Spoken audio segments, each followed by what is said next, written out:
Tantor Audio, a division of Recorded Books, presents Dear Heart, I Hate You. Everything But You Duet, Book 1, by Eliah Greenwood, narrated by Chris Chambers and Sophia Willingham. Prologue. Finn, aged 15. Dear Mom, I don't need therapy. I wish you could tell that to Dad, and the lady with the mustache. While you're at it, tell her she smells like hobo socks and ask her what she's writing in that damn notebook of hers. I bet she's drawing bunnies and shit. I'm currently stuck in some stupid office on some stupid green couch writing you stupid letters that you're never going to get.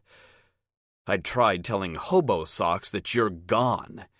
But she says that's the point of the exercise. To pretend. To talk to you like you're still here and not hanging out with the fish at the bottom of Lake Belmont. And they say I'm out of touch with reality. You haven't missed much, in case you were wondering. Dad still thinks I'm a nutcase, and he still secretly wishes Xavier was his son instead of me. Apparently, my best friend is a good kid because he doesn't, and I quote, go around stealing the neighbor's car and crashing it into a pole. Big fucking deal. He doesn't get it. Xavier didn't lose you, Mom. If he did, he'd want to set the world on fire too. Hobo Socks keeps saying I'm on a path to self-destruction. Whatever the fuck that means. Sounds fun if you ask me. Sign me up. It doesn't help that I should be in juvie right now. The car thing would have been strike 3. Good thing Dad bribed the neighbor, huh? I guess money really can buy everything. Wait, I take that back. Money can buy everything except what matters. It didn't give me super strength that day, did it? It didn't stop your hand from slipping. Because rich people don't float. Not even people with hearts as big as the ocean. Look but don't touch, you used to say about painful things. You said it only hurts if you let it, that the flame only burns if you get close enough. And I promise you, Mom, I'll never get burned again. Finley. 1. Diamond. I once went on a date with a dog. That's right, a dog. It's one of those things you think will never happen to you, until you show up on your crush's doorstep and find out your date is a border collie who can't tell the difference between your leg and a chew toy. I know what you're thinking. How in the hell do you confuse a job offer with someone asking you out? Well, it's simple, really. Be a swooning idiot. The day Everest Cahill came up to me, my brain cells shit the bed. Plain and simple. I was so shocked to hear Hottie Cahill knew we inhabited the same planet that I might have missed a couple of sentences. Or 5. I spent most of our conversation mentally planning our wedding before he said, "So we're on for Saturday?" Too embarrassed to make him repeat himself, I assumed I'd hit the jackpot. Boy, was I wrong. I can still see his mom's confused smile when I turned up on our porch looking like $1,000,000. She was quick to tell me that her son was out of town and the rest of the family was going away for the weekend. Then she introduced me to their 6-month-old puppy, Rio. You guessed it. I wasn't there for a date with Everest, but to take care of his dog. And the crazy part? I agreed. It turns out my dad had told Everest's parents I was looking for work when they'd stopped by his restaurant a week prior. I couldn't believe it. My own father was to blame for the most embarrassing date of my life. But I needed the money, so I swallowed my pride, slapped on a smile, and rolled with it. Little did I know my dad's stunt would lead to more job opportunities than I could ever want. Word spread, and a week later, more furry friend owners began requesting my services. Before I knew it, I was the town's official dog sitter. Yep, as in people pay me to hang out with their dogs. And I was thrilled. I could never convince my parents to get a pet due to my dad's allergies. Long story short, I was living the dream. Until I wasn't. Get on your fucking knees, prom queen. A deep voice says, jolting me awake. Disoriented, I blink once. Twice. Where have I heard this voice before? Promise me he won't find out. A female croaks from the hallway, and I sit up in bed, clutching the blanket to my chest. I'm not dreaming. This is real. There are people in the house, and they're right outside my bedroom. I already told you I won't tell him shit. The masculine voice huffs, and I clench my eyes shut, preparing for impending death. What? Just because the people who broke into my boss's house at 3 a.m. are arguing like a married couple doesn't mean they're not serial killers. Just promise me, Finn, the girl insists. That's when it all clicks. Trembling, I loosen my grasp on the blanket. Did she just say, Finn? Nope, not doing this. Get on your knees or get the fuck out. Mystery Guy snaps, his tone void of emotion. Yep, that's Finn Richards, all right. Good news, Mystery Guy is not a serial killer. Bad news, he's a conceited asshole. You want me to leave? The girl sounds indignant. I want you to choose, Randall. My stomach drops. Randall? As in cheerleader cliché Brielle Randall? I don't even get the chance to let it sink in before I hear what sounds like a body getting shoved against the wall. So what's it going to be, princess? Staying. Silence lingers in the air, the tension palpable. Or leaving.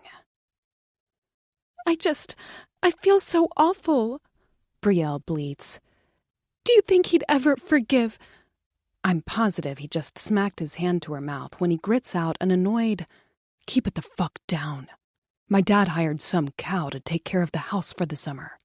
She's probably passed out somewhere. I'll be damned. He knows. He knew I was starting the job today, and he still brought his booty call home in the middle of the night. See? Conceited asshole. And I should care why? Bree scoffs. Because I don't need her ratting me out when my dad's already pissed about basketball camp. That's fucking why. Now choose. Finn circles back to the point. In or out?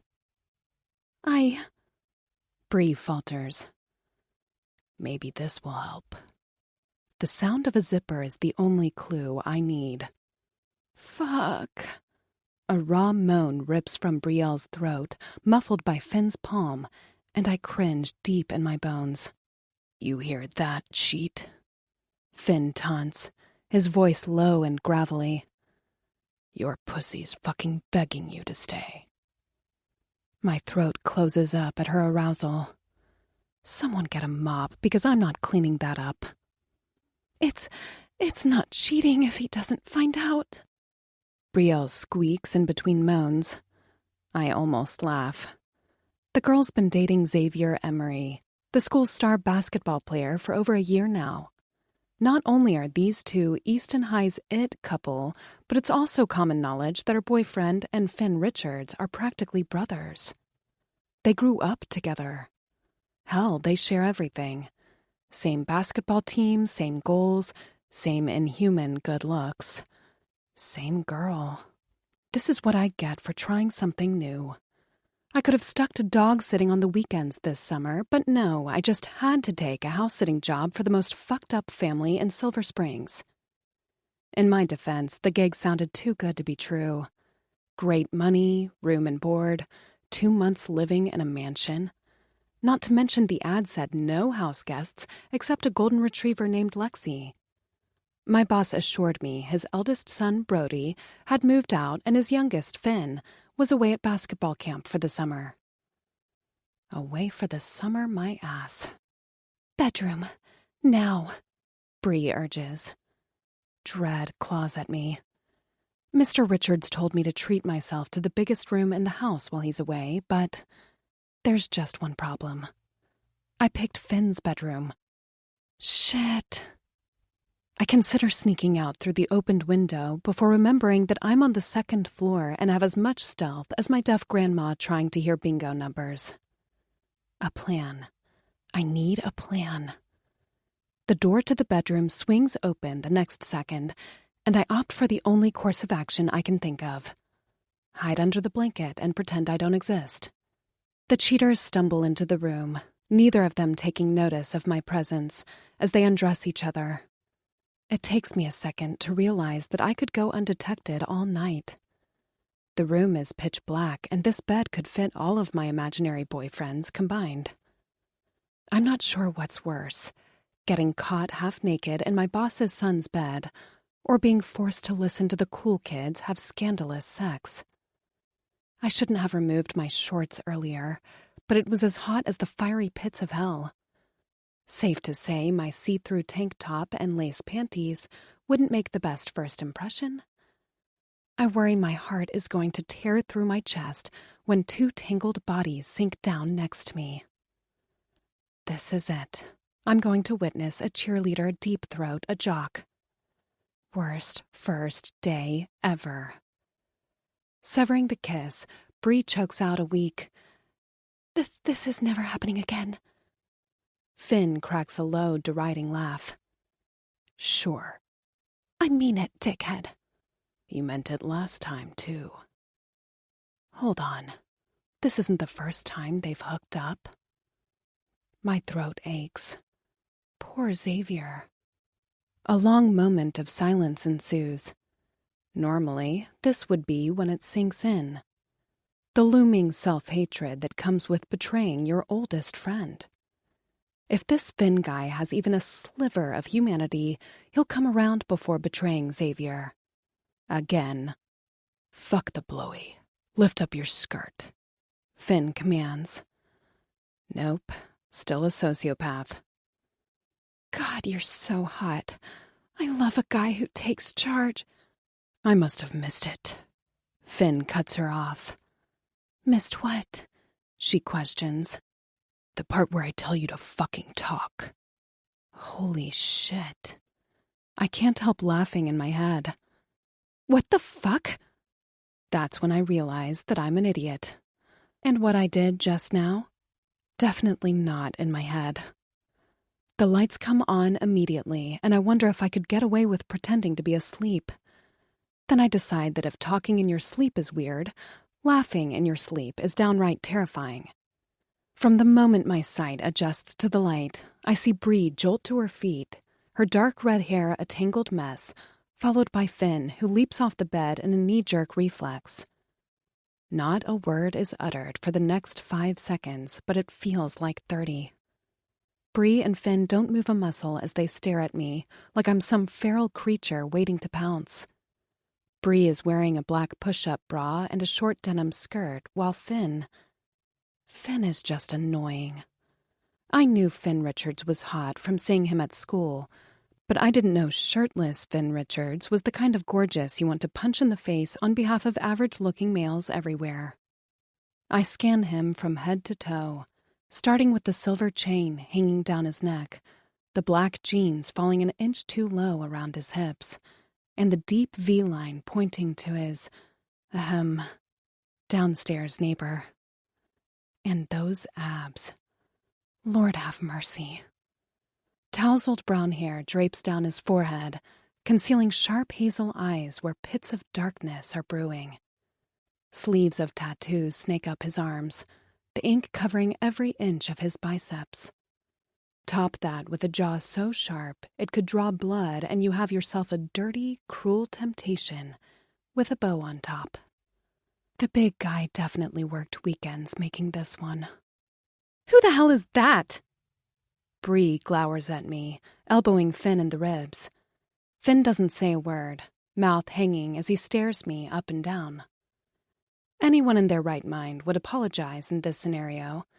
Any smart house sitter would suck up to her employer's kid. So you can imagine my surprise when my mouth forms the words, "Hi, I'm Dia, the cow your dad hired for the summer. Nice to meet you." Finn's eyebrows lift to his forehead at my response. The shock in his gaze quickly morphs into something so cold it shoots shivers up my spine. In his eyes, I see hate. Not just your everyday dislike. The real deal. You know, the kind you save for someone who gave you an incurable STD. So why is he directing it at me? His hateful stare makes me so uncomfortable, I lift the blanket higher up my chest, as if to shield myself. He's about to speak when Bree beats him to it. How long has she been listening? Someone's worried about this getting back to her boyfriend. I woke up when you came into the room. I lie. Get out. Finn's harsh voice steals my breath. I blink at him. Get the fuck out, he repeats, this time louder. Bree lets out a small snicker. You heard him, cow. I was talking to you. Finn shocks her by saying, You what? She spits. Just fucking leave, Randall. I'll deal with her. Deal with her? What's he going to do? Sell my organs to the highest bidder? Bree picks her top off the bed, throws it back on, and makes a beeline for the door, only stopping to say, You make sure she keeps her fucking mouth shut, or I'll come back and staple your balls to the wall. We clear? I said leave. Finn doesn't even spare her a look, his focus drilled into my forehead. Offended, Bree intentionally slams the door. Her footsteps fade down the hall until there isn't a sound to be heard. It hits me a second too late. I'm all alone, in the middle of the night, with Easton High's delinquent. Seriously, the guy was voted most likely to end up in jail by his own friends, with no witnesses around except a golden retriever who's sound asleep downstairs. What the actual fuck are you doing in my bed? Finn accuses as soon as Bree's gone, and I curse every decision I've ever made for leading me here. Sleeping. Your dad said. He interrupts me. My dad is a fucking moron for hiring you in the first place. Stunned, I stare at him. He looks like he's waiting for something. Translation, you're fired. Scram! He jerks his head toward the door. Excuse me. It comes out as a whisper, and I loathe the tremor in my voice. You are fired. He spells it out like I have a hunk of cotton balls for a brain. We won't be needing your services anymore. Pack your shit and get out. He gives the overnight bag I left at the bottom of the bed a careless kick. Anger roars within me. Who does this guy think he is? Last I checked, you're not the one paying me. I'm not going anywhere unless your dad tells me to. I direct all of my energy into sounding confident. Finn thinks on his answer for a long moment before saying, Suit yourself. He'll fire your ass tomorrow anyway. Even better, I'll get to watch. Astounded by his cruelty, I keep up our staring contest. Pretty sure I told you to get the fuck out of my bed. He hounds when I don't move fast enough, and I snap out of it, starting to lift the blanket off my body. Then I remember, I'm close to naked. I'm sorry, but I'm not leaving this bed. Until you turn around, I intend to say, but he's heard enough and he's not having it. I let out a small yelp when Finn snatches the blanket off me in a single move and wraps his hand around my left ankle. I wonder if I'm imagining the whole thing when he uses the hold he has on my ankle to yank me to the edge of the bed. There, in my panties, with my ass hanging off the bed, I realize something I'm in no way prepared for. I'm scared of this boy. Maybe it's the way he carries himself, the nothingness seeping out of him, There's no warmth, no kindness, no weakness to pick up on. I'm usually good at reading people, but I couldn't get so much as a hint on this motherfucker if I tried. I plant my feet on the cold hardwood floor and shiver when he leans over me, leveling his hard stare with mine and placing his arms on each side of my body. He's breathtaking, and not in a good way. "You're not leaving this bed, huh?" he asks, eyes roaming down my chest, slowly, shamelessly. I can't move. Why can't I move? His focus locks onto my tank top, and I'm mortified when I feel my nipples pebbling under his gaze.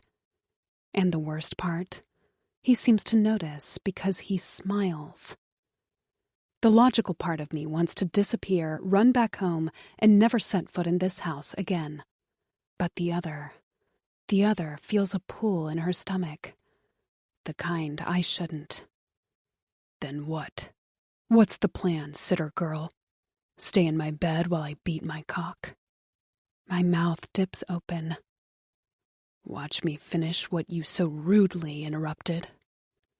He presents me with a bunch of empty threats. Only they don't sound empty.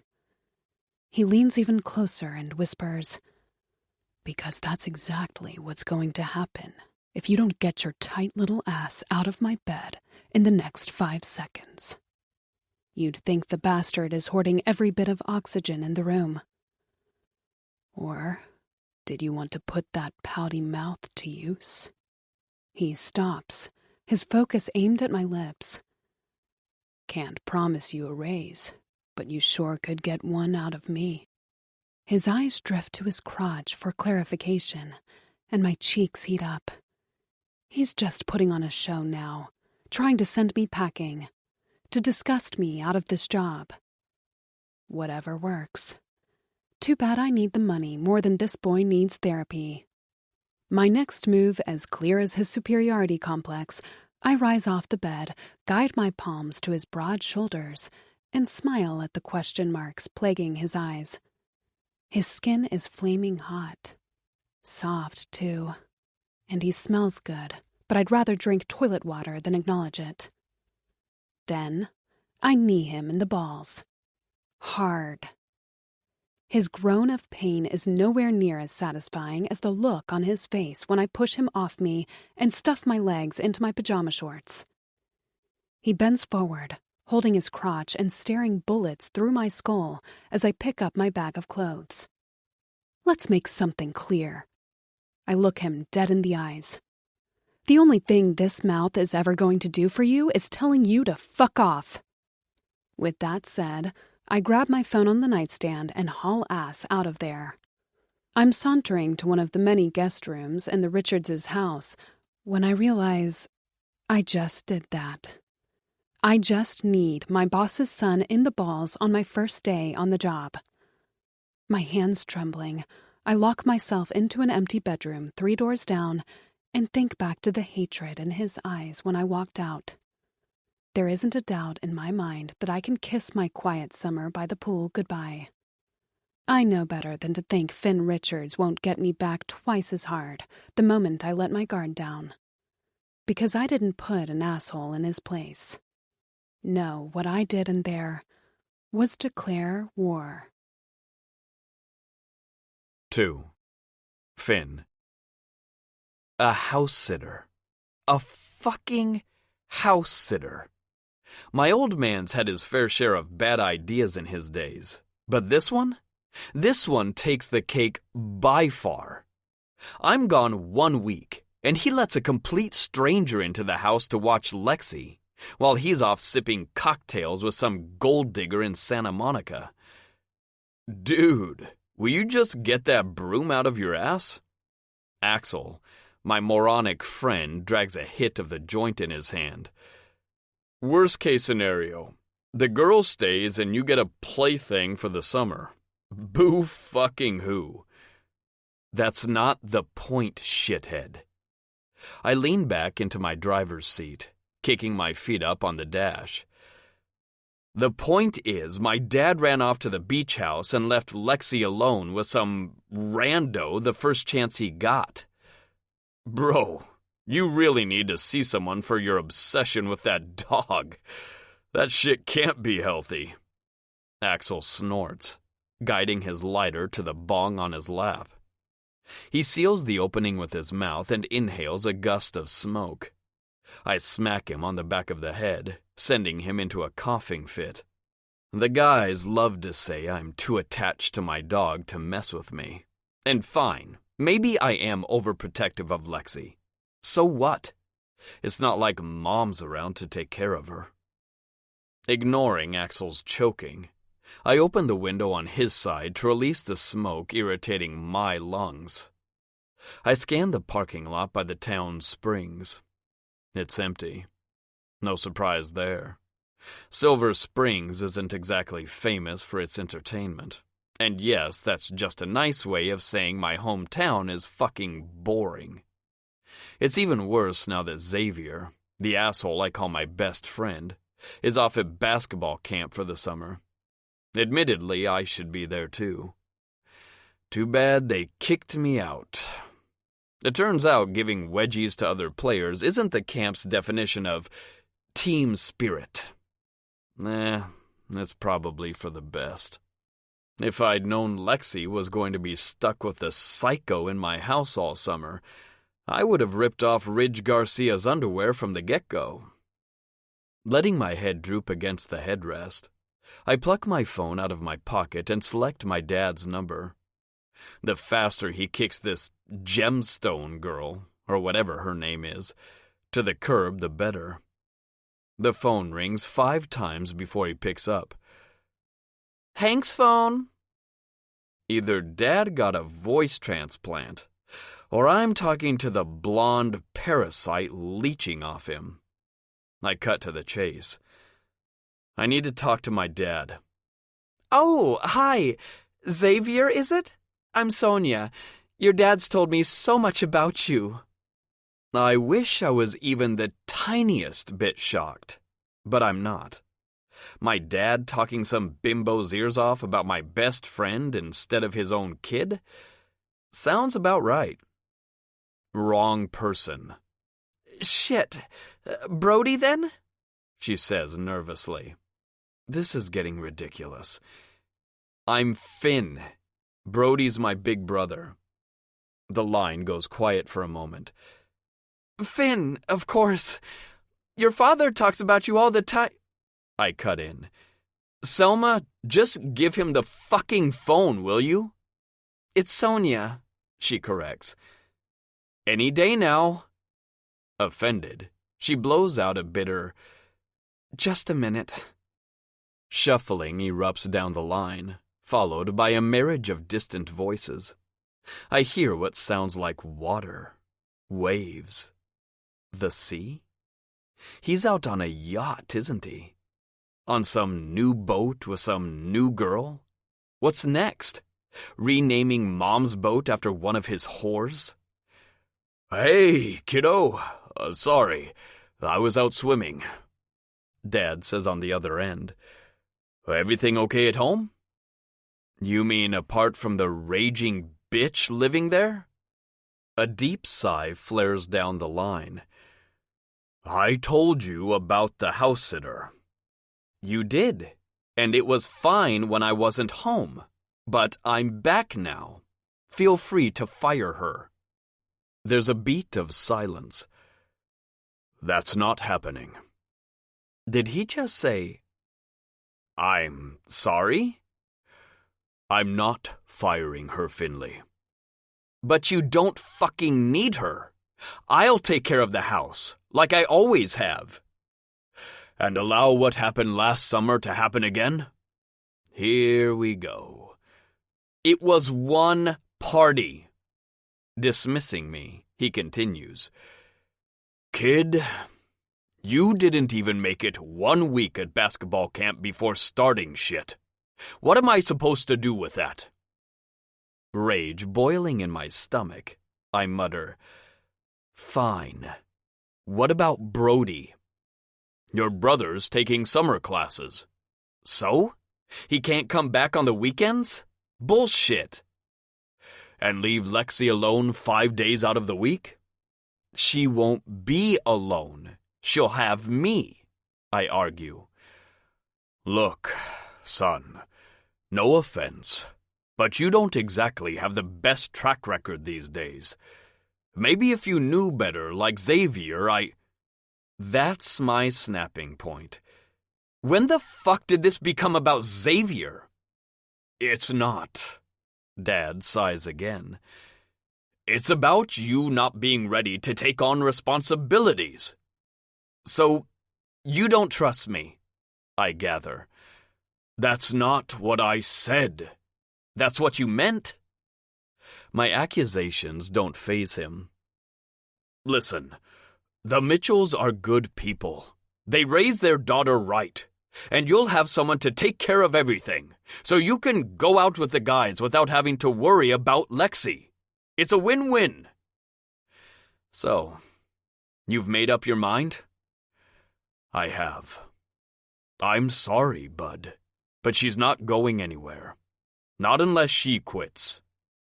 I play his words on a loop, my brain swamped with 1,000 ways I could make her suffer.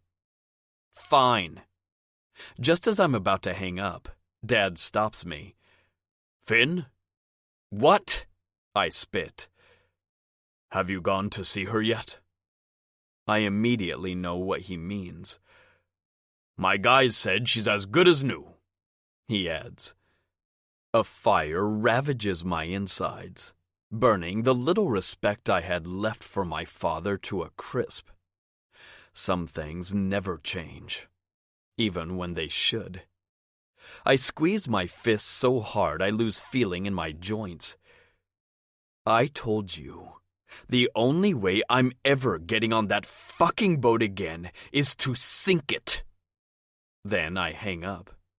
Silence fills the car, and I welcome the distraction of the springs gurgling in the distance. Anything to drown out the hurt little boy in my head. He remembers things I'd rather forget. Like a time where his own father didn't trust a complete stranger over him. I want to break something. Preferably something Daddy Dearest doesn't want broken. And I think I know exactly where to start. Well, that was intense, Axel quips from my passenger seat. Out of the car. I don't even spare him a look. Are you talking to me? I sure as shit ain't talking to your mom. Dude, you're my ride. Axel laughs nervously like he's waiting for me to start laughing. Sucks to be you then. Get out. There's something I have to do. Irritated, Axel flings the car door open and climbs out. Take your shit with you. I throw him the bong and the bag of weed he left behind. You're going to leave me here? With a dick bong in the middle of a parking lot? Seriously, dude? In response, I push the gear into reverse, back out of the space, and drive away at full speed. I pick up on his last words through the opened window as I'm taking off. What could be so important that you have to go right now? Axel is nothing but a small silhouette holding a dick-shaped bong in my rearview mirror by the time the answer comes to me. Dad won't fire the gemstone bitch? Fine.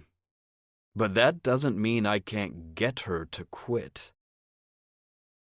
Diamond. How's the first day going? I quickly read my best friend's text as I hurry down the sidewalk with Lexi. One more walk down this block and the granny across the street might burst a blood vessel. She's been giving me the evil eye from her porch for 2 hours now. 2 hours.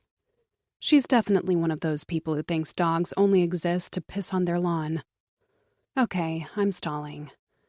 I tiptoed down the stairs this morning, terrified that I'd find my housemate waiting for me in the kitchen. With an axe. Or a bar of gold.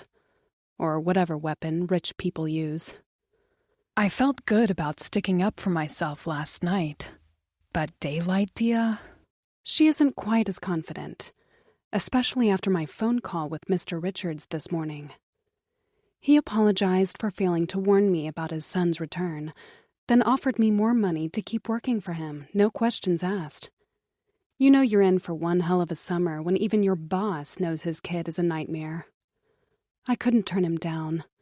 I need a car before the beginning of senior year. Special mention to my big brother Jesse for plowing into my old one while drunk off his ass. I already have the perfect car lined up. Brenda, a waitress working at my dad's restaurant, is selling her bug car and promised to save it for me if I can make payment before the end of the summer. Hopefully, Mr. Richards keeps on raising my salary every time he feels guilty about his evil spawn. Realizing I didn't text my best friend back, I shoot Avina a message while Lexi does her business on the sidewalk. Dia. Let's see, I haven't kicked anyone in the balls yet, so it's going better than yesterday? My phone dings with her response a nanosecond later. Avina. That was oddly specific. I'm going to need a full story with details and receipts, thank you. I snort out a laugh. My best friend's never been interested in school drama. Avina's shy, keeps to herself, and wouldn't be caught dead gossiping about some cheerleader sleeping with her man's best friend. I'm looking at you, Brielle Randall. But when it comes to my drama, Avina Harper turns into a detective. Dia. Remember when I said I was supposed to be alone with the Richards' dog for the summer? She knows right away. Avina. You're kidding. Dia. I'm not. Please don't tell me you're going to be spending the summer with Finn Richards. Do you want me to lie to you? Girl, run! They don't pay you enough for this shit. Actually, my boss just gave me a raise. See? Even he knows his son is crazy. What did your dad say? I told Mr. Richards I'd ask them if it was okay, but I sort of didn't. Do you think they'd let you work there? And leave their little girl alone with a boy for 2 months? Are you high? Shit, Dee, what are you going to do? No idea. Just avoid him for 2 months, I guess. Lexi cuddles up to my leg before Avina messages me back. I can't contain a smile, trying to pet the top of her head and laughing when she licks my hand instead. I already adore Lexi. She's sweet, loving, protective. I hadn't even been here 1 day before the 9-year-old golden retriever started following me everywhere. She's the only silver lining to this job so far. I clean up after Lexi and come to the conclusion that I can't avoid Finn forever. I'm going to have to go back to the house eventually. I might even try to make peace with him, if he lets me. The walk back to the Richards estate is a quick one. I catch myself dragging my feet every 2 steps, but Lexi won't let me off the hook, pulling on her leash when she feels me slowing down. I prepare a speech as I amble up the long driveway, rehearsing a fake apology in the hope of restoring some civility between Finn and me. Until I reach the top. And I realize restoring civility was never an option. The first thing I see is the duffel bag I use as a suitcase tossed into the water fountain in the center of the driveway. Then I spot my t-shirt, shoes, swimsuits, shorts, even my goddamn underwear, littering the lawn to the $1 million mansion. They're everywhere, every single piece of clothing I brought with me, dumped outside like garbage. My makeup is smashed all over the concrete, including the liquid lipsticks I got for my birthday and the $90 eyeshadow palette I borrowed from my sister. My phone charger and Kindle e-reader were also dropped at the bottom of the water fountain. But what truly enrages me is the sight of the only shirt I'd run through fire to save. My Radiohead t-shirt. Finn left it in a puddle of foundation, the liquid spilling from the bottle onto the fabric. I've never been a violent person, but when I see Finn strolling out of the house, an infuriating grin on his face, I want to start a petition to set his junk on fire. Blind to my destroyed clothes on the ground, Lexi charges toward Finn, tail swinging as she barks her head off. "Down, girl," Finn commands, and Lexi stops on cue. "Sit." Lexi obliges, and Finn bends down on one knee to pet her.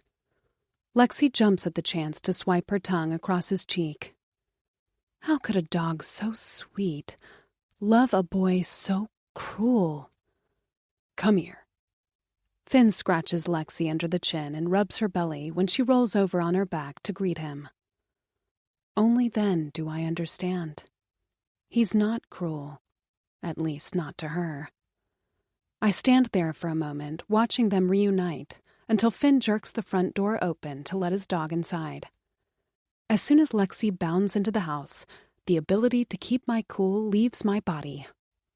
"What the hell?" I nearly shout. "Are you fucking crazy?" I speed over to him.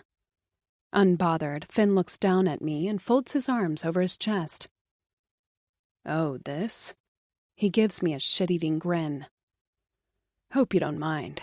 My dad said I was irresponsible, so I figured I'd prove him wrong and take out the trash." My jaw crashes to the floor. This motherfucker. "You're way over the line." His grin doesn't waver one bit. "Oh, sweetheart." He surprises me by stepping closer and tilting my chin up with his index. "I've been dancing with the line since before you had tits. Bite me." I swallow hard, deep diving into his eyes in search of a hint of humanity. For what it's worth, he is right about that last part. Everybody knows Finn Richards was forced to deal with adult realities way before his time. He was 8 when he lost his mother. My family didn't even live in Silver Springs on that fateful day, but 1 week here, and we knew all about what happened on Lake Belmont. The details of Mrs. Richards' death are scarce in every article I looked up before taking the job. You don't agree to work for a widowed millionaire without doing some research first. Most pieces on the web state there was a boating accident that ultimately led to Finn's mother drowning in the lake, but nothing specific. From what I could gather, the boat was named after her, too, which makes it that much worse. The dive to recover her body lasted an eternity, but even after months of tireless efforts, she never turned up. Her body remains unfound to this day. What do you say, Gemstone? Finn jerks me back to earth, his gaze burning with loathing. Ready to quit yet? Smacking his hand away, I push to the tips of my toes for credibility purposes, looking like a dwarf next to him. Seriously? Who gave him permission to be this fucking tall? First, the name is Diamond. And second, did you really think trashing my clothes would be enough to make me quit? I scoff. Oh, honey, that's embarrassing. The smirk melts right off his face. You think I'm afraid of you, rich kid? I grew up with a big brother whose passion was making my life a living hell, so this? I gestured to the mess he made. That's a fucking Tuesday to me. In response, Finn steps forward, his imposing frame towering over me like it's nobody's business. He's such a poker-face master that I barely notice the corners of his lips curling in anger. I'm confident there's something wrong with my lungs when he tilts his head to the side, narrows his eyes at me, and grits out a threatening, "Is that a challenge?" Inhale, exhale. That's a warning. I inch closer. If this asshole thinks his chiseled jaw, ridiculous body, and deep hazel eyes are enough to throw me off my game, he's absolutely right. Abort the mission. I distance myself from him as quickly as I moved in, clearing my throat and zooming in on the stained Radiohead t-shirt at my feet. You're paying for the dry cleaning, I say matter-of-factly. He heaves a scoff. Like hell I am. There's no way I can afford to buy everything again or get my Radiohead t-shirt cleaned. How's Xavier doing, by the way? I stoop down to his level. I heard he was out of town for the summer. Must be really hard for Bree. It sure makes you wonder how she passes the time. His face crumbles. Surprise, asshat. I can play dirty too. I'm sure that clothes stunt would have worked on a lot of girls, but me? Not a chance. I'm part Spanish and Indonesian. I spent my entire childhood being reminded of my coal-black curls and darker skin. It turns out kids can be real assholes when they want to. Don't even get me started on having 2 dads and all of my siblings being adopted, myself included. We'll be here until Finn grows a soul, and I don't have that long. We stare each other dead in the eyes for a few seconds, his jaw twitching as he resists the pressure of the walls closing in on him. I have him. He's stuck and he knows it. Tenacious, aren't you? He concedes. About time you noticed. I know by the wince on his face that he can't stand the taste of his own medicine. I'll have the money tomorrow. He spits, jaw tight, and storms back inside the house. I should be happy. I stood tall when all I wanted to do was collapse. But I'm not nearly stupid enough to think the devil is done with me. I might have won this round, but the fight is just beginning. 3. Diamond. 7 weeks to go. I grumble under my breath as I jog down the stairs with the bag I packed with my clothes. And by clothes, I mean the few outfits I was able to salvage after Finn's stunt last week. My demonic housemate stayed true to his word and paid for the damage he caused. But I still have to go shopping and replace everything his fancy dry cleaner couldn't save. Fortunately for Finn's genitals, my Radiohead t-shirt fully recovered. Bastard has no idea how close I came to dumping itching powder into his underwear drawer. Barking travels through the first floor of the house when I reach the bottom of the stairs. Lexi comes running in my direction with a swinging tail. She's been greeting me this way for 5 days straight. I might have had the weirdest first week at a new job in history, but I'm still going to miss her running to me every morning. Good morning to you, too. I chuckle, petting her behind the ears. Who's a good girl? As if on a quest to prove herself, Lexi sits and holds out her paw. I've been practicing tricks with her all week. It sure didn't take her long to understand that shaking hands equals treats. Nice try.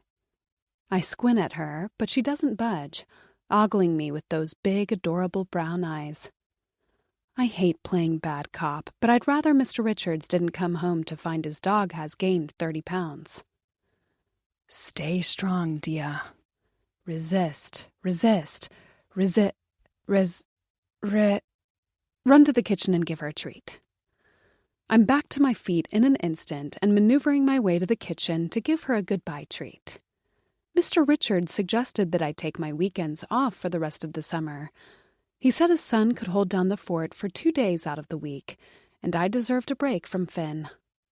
Fine, he didn't say I deserved a break from Finn, but I can read between the lines.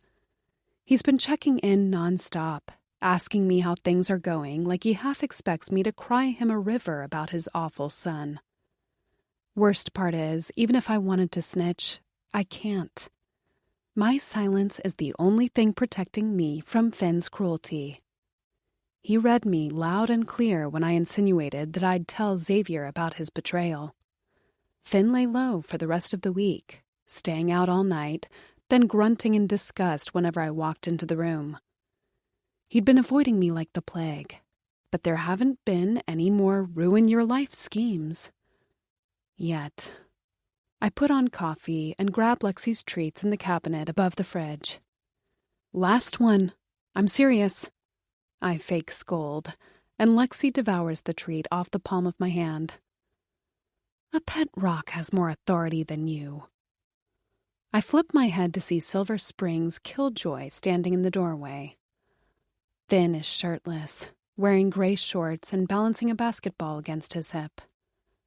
We make eye contact for a second too long, and I lower my gaze, focusing on his shredded six-pack and his large fingers wrapped around the basketball.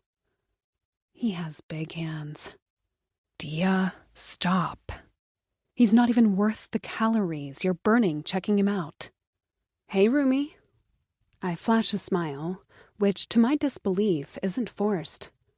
Knowing I won't have to see him for 2 whole days put me in a good mood. Weirded out, Finn arches an eyebrow as he tries to compute my kindness. Processing, I read in his eyes. Then, system failure, try again. Don't do that, he says, cold as ice. Do what? I play dumb. Whatever the fuck this is, it's nauseating. Finn moves around me, picks up the shot of espresso I made for myself, and drags a long sip. Shit, were you going to drink that? I know from the way he stares that he craves a reaction. He wants to see me get mad, if only to feed his ego. I was, actually. My bad. You don't mind if I finish it, though? He finishes the whole thing before I can answer. Annoyance mixes with the blood in my veins. Don't give him what he wants. No, of course not. Enjoy. He looks at me like I just grew a 3rd tit, and I chew on the inside of my cheek to bury my smile as I check my phone. My best friend should be here any minute to pick me up. We're supposed to be having lunch with my family. Avina's text message comes through the next second. Avina. I'm outside.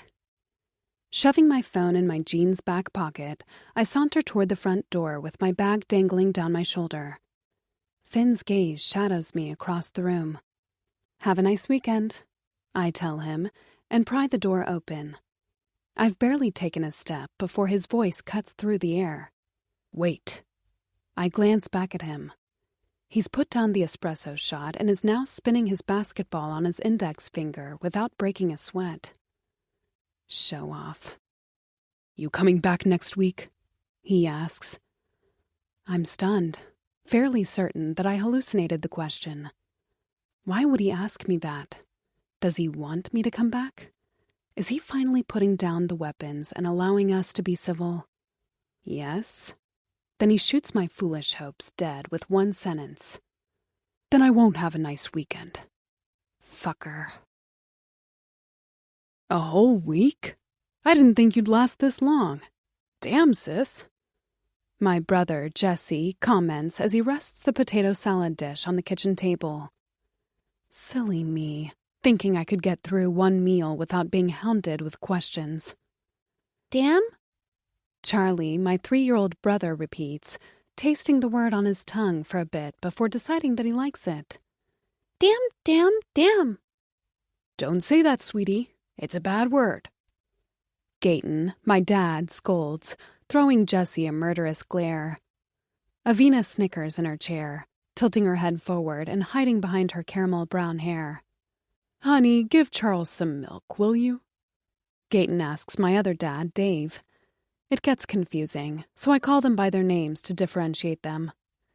Dave nods, rises off his chair, and threads his way to the fridge. Not milk, juice, Charlie protests. Dave casts a glance over his shoulder at his husband for confirmation. This is how these two make parenting decisions nowadays. I couldn't have been older than 5 when I realized that Dave was my yes dad, while Gayton was my held-to-the-no dad. My older siblings, Jesse and Catalina, figured that out right off the bat. These assholes spent most of high school tricking my dads into disagreeing with each other. By the time Yes Dad had agreed to something, they were out the door, and it was too late for No Dad to hit the brakes. Oldest trick in the book. You know the drill. Any more sugar and he'll be impossible to put down for a nap. Gayton shakes his head, and Dave nods in approval, pulling the milk out and filling up Charlie's spill-proof cup. Juice, Charlie insists. I said no, Charles, Gayton declares. Damn, Charlie blurts, recycling his new favorite word, and Jesse chews down on his bottom lip to keep from laughing. Jesse, don't encourage him, Gayton reprimands. He's right. This isn't funny, Dave chimes in. Jesse laughs into his fist. It's a little funny. I'm next in line, my loud snort rippling through the room. "Diamond!" Gayton scolds. My weakness is the final domino to a long line of muffled chuckles, sending a chain of laughter around the kitchen. There isn't a single serious face to be seen as my parents try to scold my little brother for his potty mouth. Wasn't Catalina coming home? I change the subject once order has been restored. I'd be lying if I said I'm not relieved to see my older sister is MIA today. Most of the makeup Finn ruined was hers, and there's no doubt she's going to skin me alive when she finds out. Finn wired me the money to replace it, but I haven't had a chance to hit the mall yet. "She couldn't make it. Something to do with her boyfriend," Dave explains. "Which one?" Jesse mocks in a whisper that only Avina and I catch. My best friend and I trade glances. He's not lying. Catalina's been all over the place since breaking up with her long-term boyfriend, Mal. They'd been together for years. Malik was her first everything, until he vanished overnight, leaving the country without a trace just weeks after he proposed to her. The dude took ghosting to a whole new level. He deactivated all his social media, quit his job, cleared out his apartment, and fell off the face of the earth. The worst part is, Kat and Mal were the couple you're jealous of. The couple that irritates the shit out of you because they're that perfect. It was just something about the way he looked at her. Like Kat was the only woman whose language Mal understood, and her eyes the only place where he felt at home. Every lead Catalina came up with turned out to be a dead end. The police told her he'd most likely done a 180 and started a new life. She was in therapy for months afterward. In time, she found comfort in the only person who was also left behind after Mal disappeared. His best friend, River. She's been on and off with him for months now. The truth is, she's still not over Mal, and I have a feeling no rebound could make her forget the guy she was supposed to grow old with. "How was your first week of work, sweetheart?" Dave follows up. "It's fine. You've got this. Just don't tell them you live with a boy." It was awful. Hell. Definitely wouldn't recommend. Different. I skim around the truth. A lot more work than just dog sitting on the weekends. At least the dog I'm watching is great. I take a large bite of my food, praying for the interview to end there. "Isn't it strange living all by yourself?" Gayton questions, and I drag out my bite. "You were terrified of the dark when you were a kid. No way you live alone in a mansion." Jesse scoffs. "That's the thing. I don't live alone," Inner Dia says. "I live with a cocky basketball player with stupid good looks and a bad attitude." "I manage." I shrug. "The crib is so big some sicko could break into the house in the middle of the night without you knowing. Doesn't that freak you out?" Jesse says for the sole purpose of scaring me. Been there, done that. Except the sicko is my boss's son, and I'm nowhere near as freaked out by the thought of a random person breaking into the house as I am by those cruel eyes. Nope. I jump at the chance to take another bite and notice Gayton eyeing me suspiciously. Luckily, Avina takes notice of the panic blooming in my eyes. "So, Gayton," Avina swoops in, "I noticed the 2-for-1 promotion is back at the restaurant. How are things going? Looks like business is good." V knocks her knee against mine under the table as a sign of support. Avina knows Dad's restaurant is his sweet spot. He can't resist talking about his 5th child and proudest accomplishment. As expected, Dad doesn't waste a second sharing the latest with her, and my body relaxes as the conversation shifts to safer topics.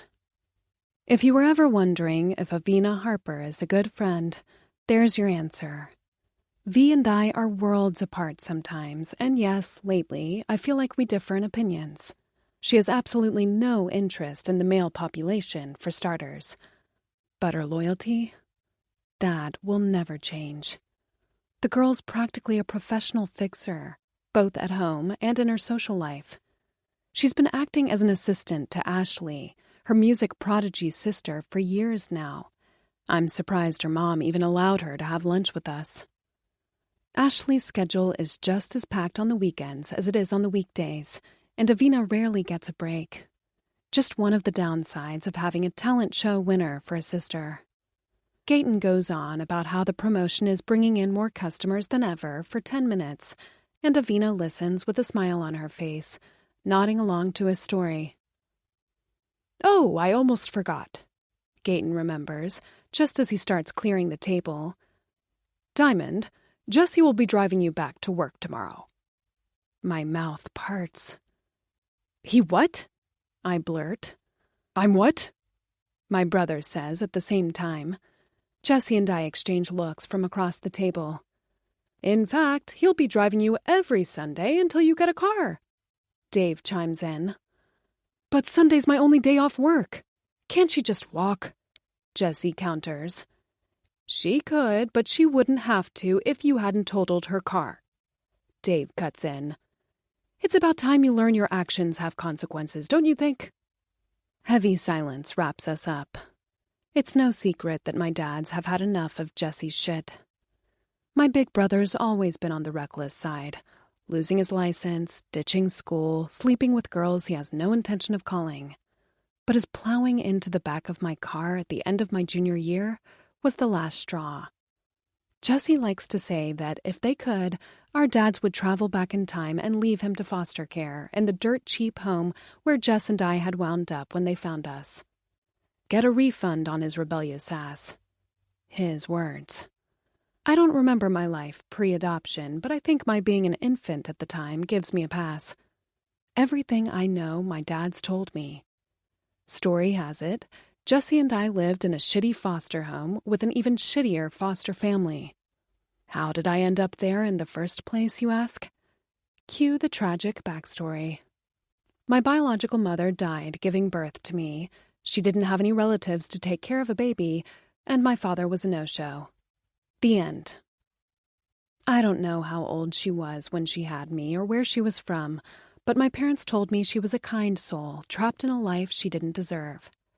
Someone chasing a second chance she could never catch. I only have one thing of hers, a Radiohead t-shirt. And a letter scribbled on the tag inside the collar. B. It's fine, I swear. I don't mind walking, I assure them. What I do mind is the possibility of Jesse seeing Finn when he drops me off and telling my dads I live with a boy. See, she doesn't mind, Jesse pleads. Doesn't matter. Dave won't budge. Seriously? You can't make me drive her on my one day of freedom. You will if you want to live under my roof rent-free until you find a new place. Dave dangles my brother's messed-up living situation in his face. Jesse got kicked out of his old apartment by his landlord for failure to pay the rent a month back. Suffice to say, my dads weren't too happy about their 29-year-old son moving back home. Granted, they were always harder on him than they were on Kat and me. Probably because Jesse's the oldest. Every decision my brother makes, my dads dissect carefully. They have an opinion on everything he does, including the people Jess chooses to surround himself with. He and Finn's older brother, Brody Richards, were buddies for a while, when Brody was still in high school and Jesse was in college. My dads thought Jesse having younger friends meant he wasn't ready for adulthood. In his defense, Jesse never really got to be a kid. He had to look out for himself for almost 13 years, constantly bouncing from foster home to foster home before we ended up in the same place and found our forever family. Sorry, kid. It's not up for discussion. You trashed your sister's car, you drive her, Dave asserts. Jesse sags into his chair, defeat written all over his face. It's official. I'm screwed. Must be nice being Daddy's favorite. Jesse grumbles under his breath as we turn onto Paxton Avenue, the main road separating Silver Springs wealthy and the rest of us peasants. Normally, I'd be over the moon about my brother sparing me a long walk, so I've been pretending like I'm not terrified of him telling my dads their daughter is a big fat liar. I'm the favorite? I scoff. Please. Dad sold part of the restaurant so you could go to college. If anyone's Dad's favorite, it's you. Favorite bad decision, maybe. Jesse mutters, his voice so weak I almost don't hear him. His words take a moment to sink in. You're not kidding, are you? Jesse flicks his head to look at me at a red light. When you say they should have never adopted you, I elaborate, you really believe that? Silence sits between us, like a wall we can't knock down. Jesse holds my gaze for a second, as though he wants to say something, but doesn't know how.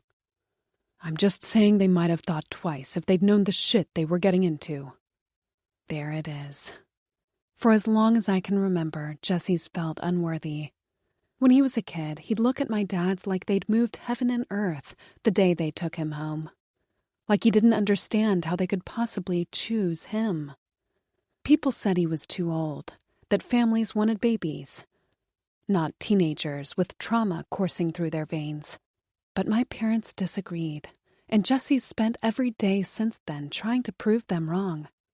Jesse pumps the gas as soon as the light turns green. He's pulling up to Finn's driveway less than a minute later. I squeeze my phone into a firm grip to calm my nerves. If he sees Finn, it's over. Please don't be home. Please don't be home. Please don't be... Fuck my life. What the hell? I hear my brother whisper to himself as he comes to a full stop in the driveway. 2 cars, one black, one red, are parked by the stone water fountain. I'm guessing Finn has a friend over. Thanks for the ride. I grab the door handle, prepared to make a run for it, but Jesse locks me in from the inside with one click of a button. Whose cars are those? Jesse squints. I thought you said you were the only one there. Make up a story, Dia. Anything. Oh, that. It's just the gardener. And the maid. They come every Sunday. Jesse's attention drifts between me and the cars. But you're alone the rest of the time? He asks. That I am. The lie aches in my throat. He nods, not completely sold, but not nearly as unsure as he was a moment ago. I can almost taste success. Visualize Jesse driving far, far away from here, allowing me to keep this job and continue to save up for a car. Then it all falls apart.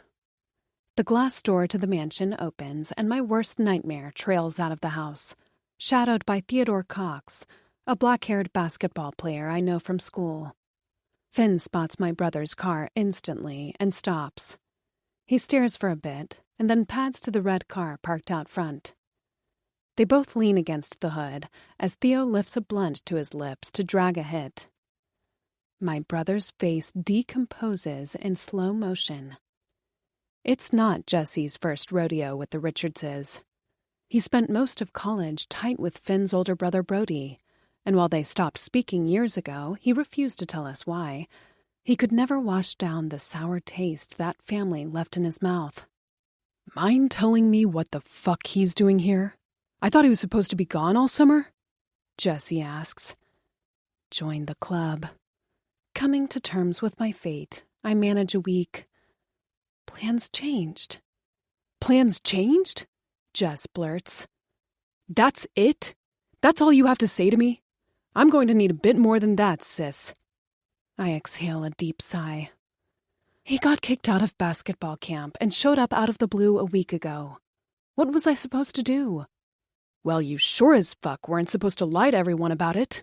What the hell, Dia? I cringe. Put yourself in my shoes. I knew if I told our dads, they'd tell me to quit. As they should. Do you have any fucking idea what kind of people these guys are? I don't need to know. I snap. It's 2 months, Jess. 2 months, and I'm gone. I might even leave earlier if I'm able to afford a car before then. Hell no. I have this family down to a fucking science at this point, and Brody's brother... Jesse glares at Finn, who's still eyeing us from afar. He's fucked up. Tell me something I don't know. What kind of brother would I be if I left my sister alone with some masochist all summer? I open my mouth to speak, but find myself clinging to the noun he chose. Masochist? I repeat. This is for the best. I promise you'll thank me one day. What do you mean, masochist? I badger. Like, he wants to hurt people? I know he wishes he hadn't said that by the way he clenches his teeth and blows out a low, "Doesn't matter. Drop it." I cock an eyebrow at him. Do we know each other? Jess, is he a danger to others? Yes or no? No, my brother reluctantly admits. A wave of questions submerges me. So, he's a danger to himself, then? He's about to answer when a loud set of knocks rattles the driver's side window. Jessie and I whisk our heads to the left to see Finn standing inches away from the glass. Fuming, Jessie gives me the side eye and rolls down the window to face my housemate.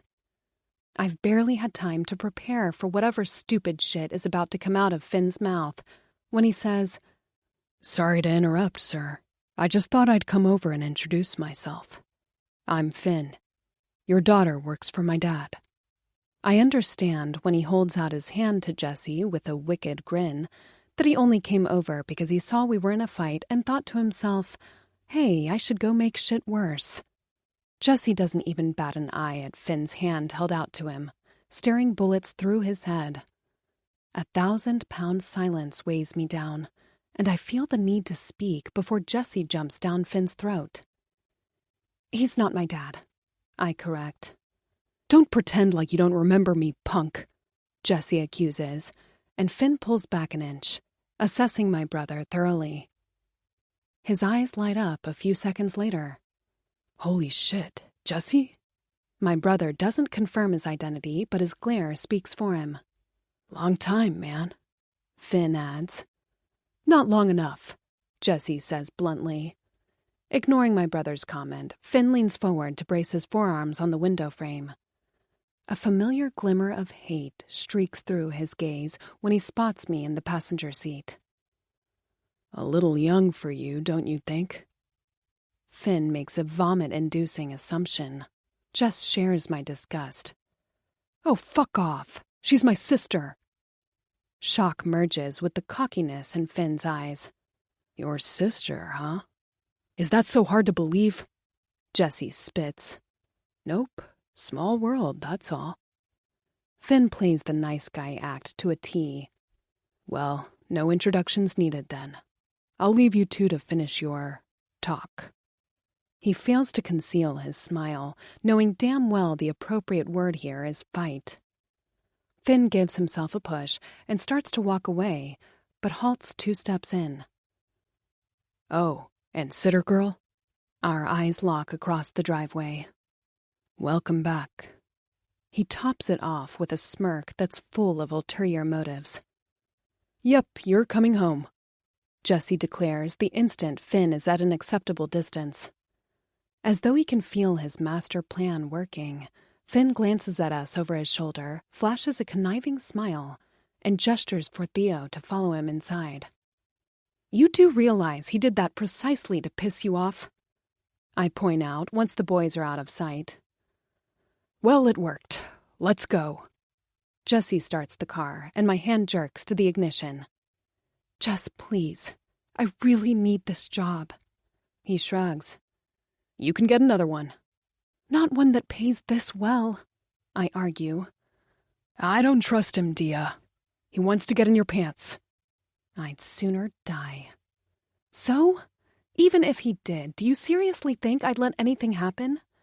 Come on, Jessie, you know me better than that.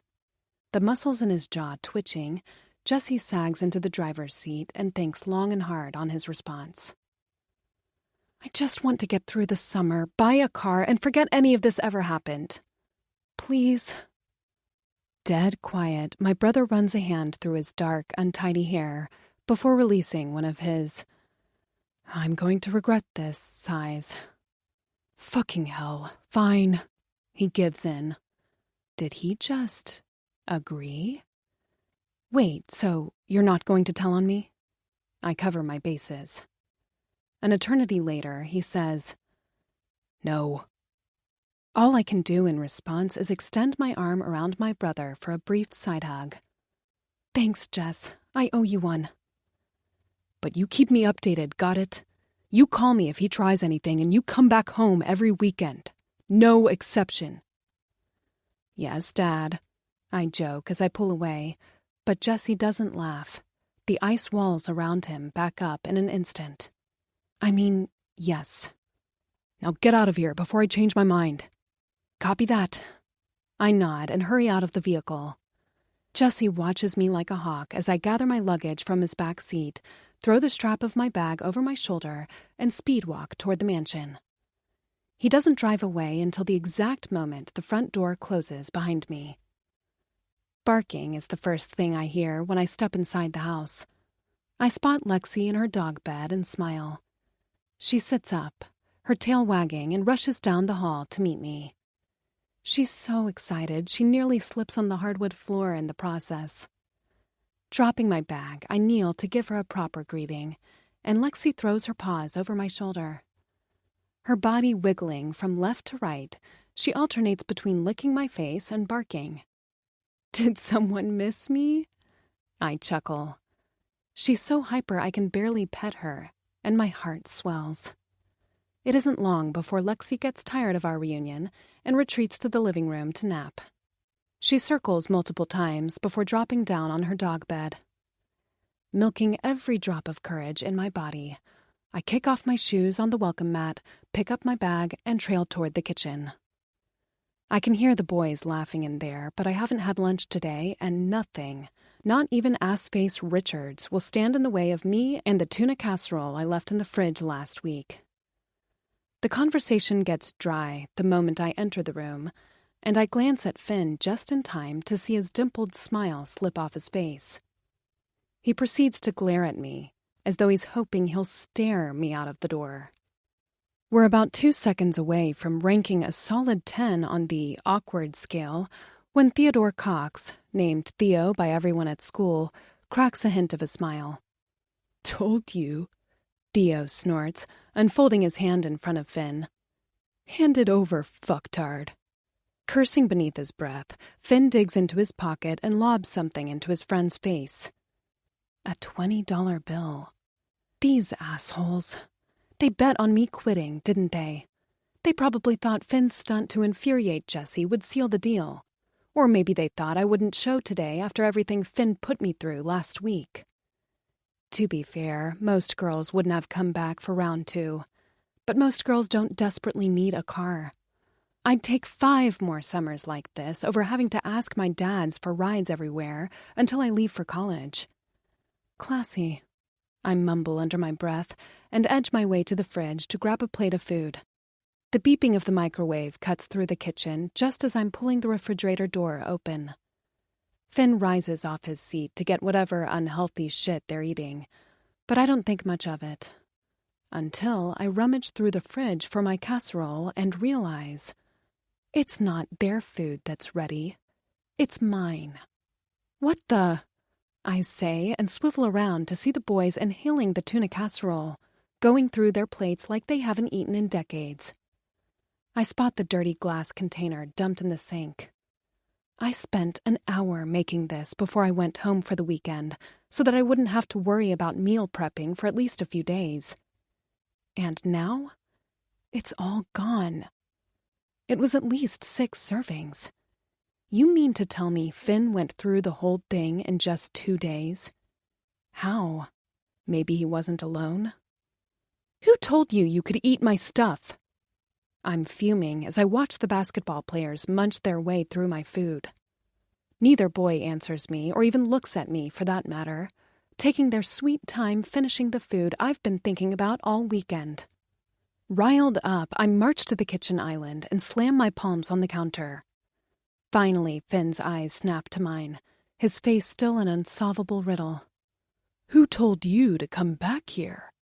He fake gasps. Oh, that's right. No one. Swallowing the anger clogging my throat, I inhale a slow breath to keep hungry Dia on a leash. Anyone who values their lives does not want to see me hungry. Worst part is, it's not even the fact that he ate my food, so much as the price of said food. I had to use the emergency credit card my dad gave me to pay for the ingredients because Mr. Richards hasn't given me grocery money yet. Thank God the job includes room and board because I have around $10 to my name right now.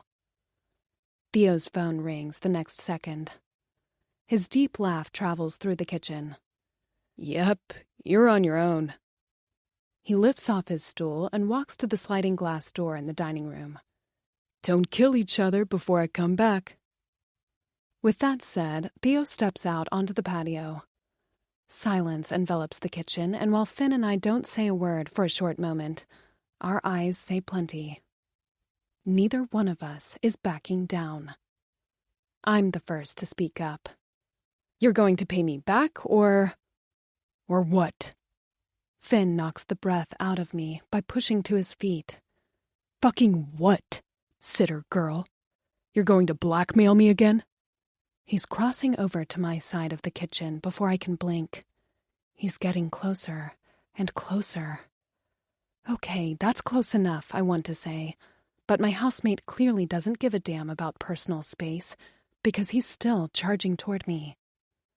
I have the reflex of moving away, but I'm not fast enough. He's got me backed up against the closed pantry the next second, his palms braced on each side of my head. Let me tell you what we're not going to do.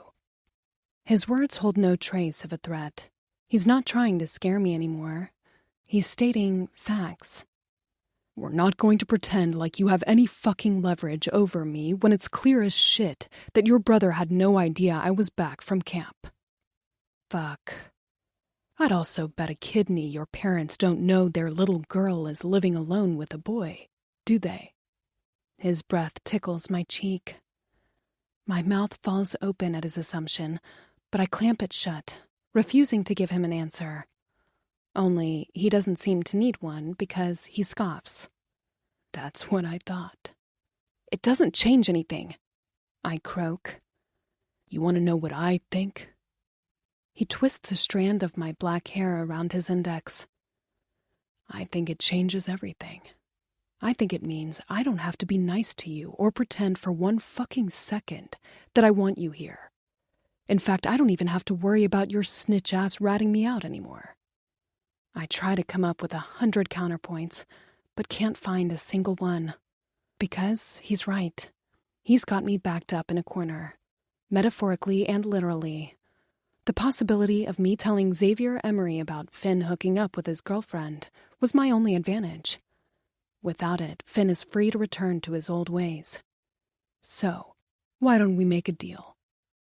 He releases my hair.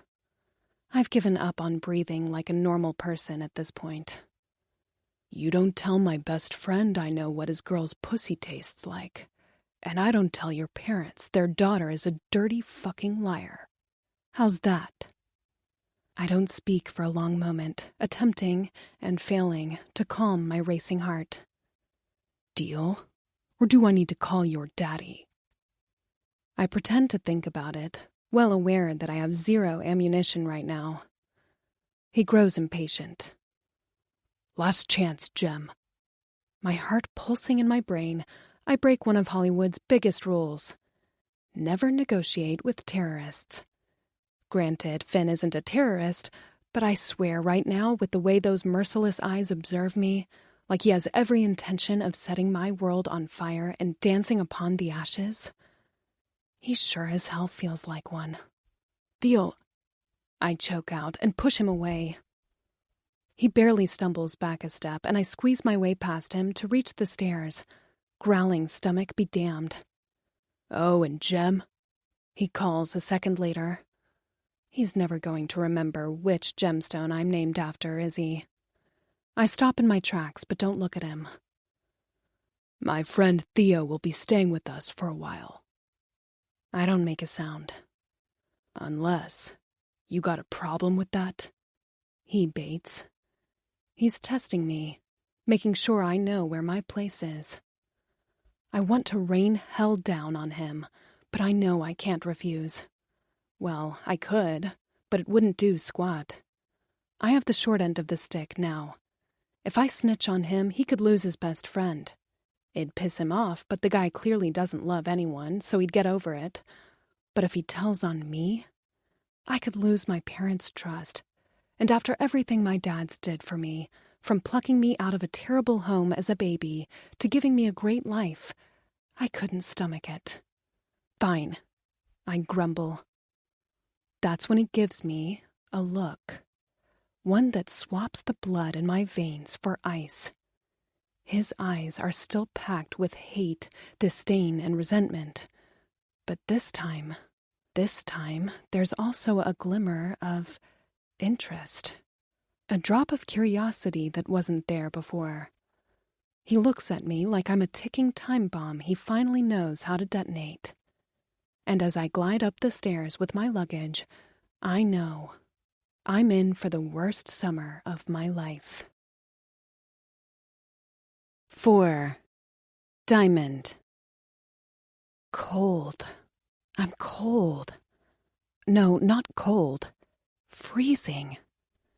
Half asleep, I tug on the blanket to try and cover my shoulders.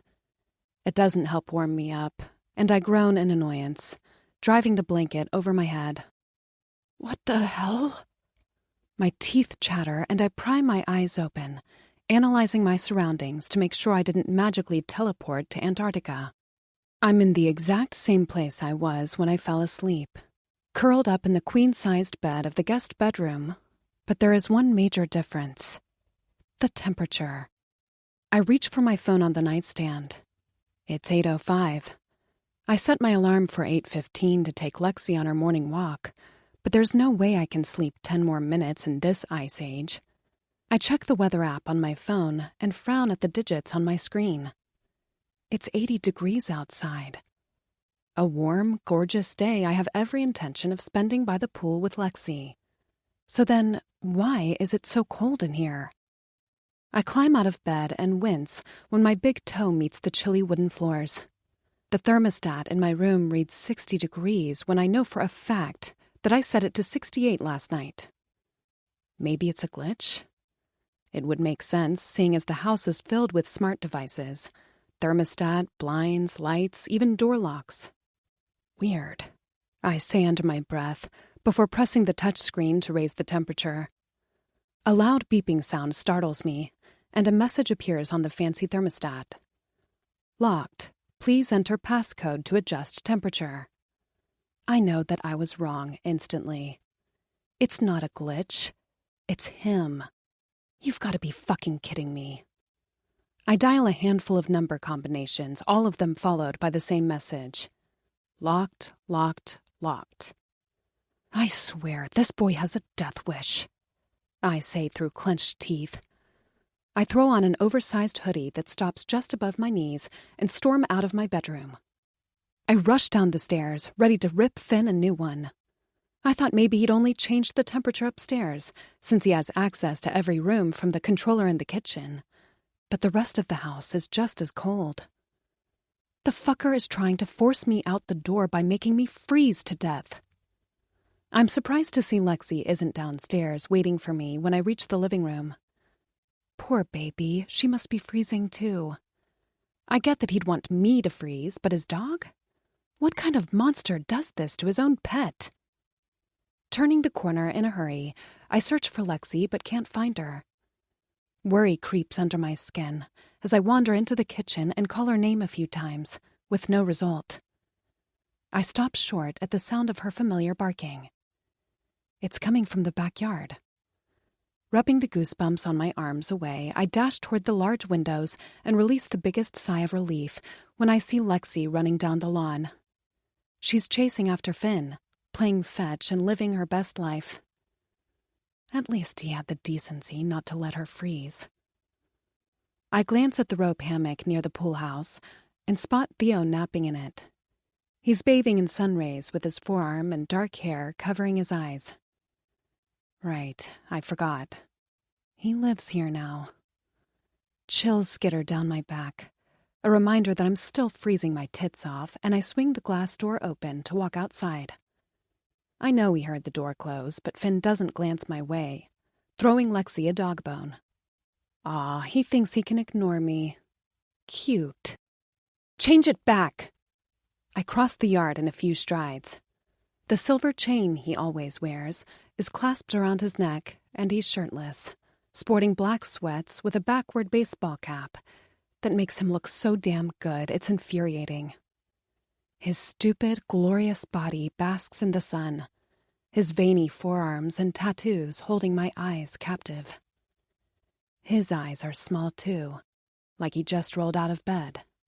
He's never up this early. This was all part of his plan, wasn't it? To get up before me, mess with the temperature, and head out so that he wouldn't have to freeze. He pays me no mind, to no one's surprise. "Hey, Satan!" I shout. "I'm talking to you!" I reach his side a moment later and peek at Lexi chewing on her dog bone a few steps away. "You're a fucking child, you know that?" I erupt. "And you're a ball-busting pain in the ass. Anything else?" Finn drawls like he's eager for this interaction to be over.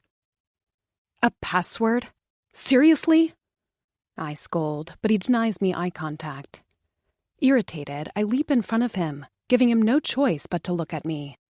"It's as cold as fucking ice inside." "Really?" He tilts his head to the side, the corners of his lips curling up into a vicious smile. "Didn't notice." I'm fuming. "Change it back." Finn doesn't reply for long seconds, just staring at me without flinching. I swallow hard when he notices my attire. His eyes roam down my body, lingering on my bare thighs for a beat too long, and my cheeks heat up. This hoodie does little to cover my legs, just 1 inch shorter, and you could see my ass cheeks hanging out of my mini shorts. I was so pissed I didn't even think to change out of my PJs. "Hate to break it to you, sunshine, but you don't get to tell me what to fucking do." His eyes dart back to mine. Our conversation from the night before pops into my mind. He keeps my secret, and I keep his. That was the deal. Was I crazy to think this could be the start of a truce? "Then do it for Lexi," I snap. "You know damn well she's going to freeze in there." "Sorry, I don't know what you're talking about." He keeps up the charade, and I fight the urge to shove Lexi's dog bone down his throat. "Not buying it." I grit out and step closer to him in the midst of my fury.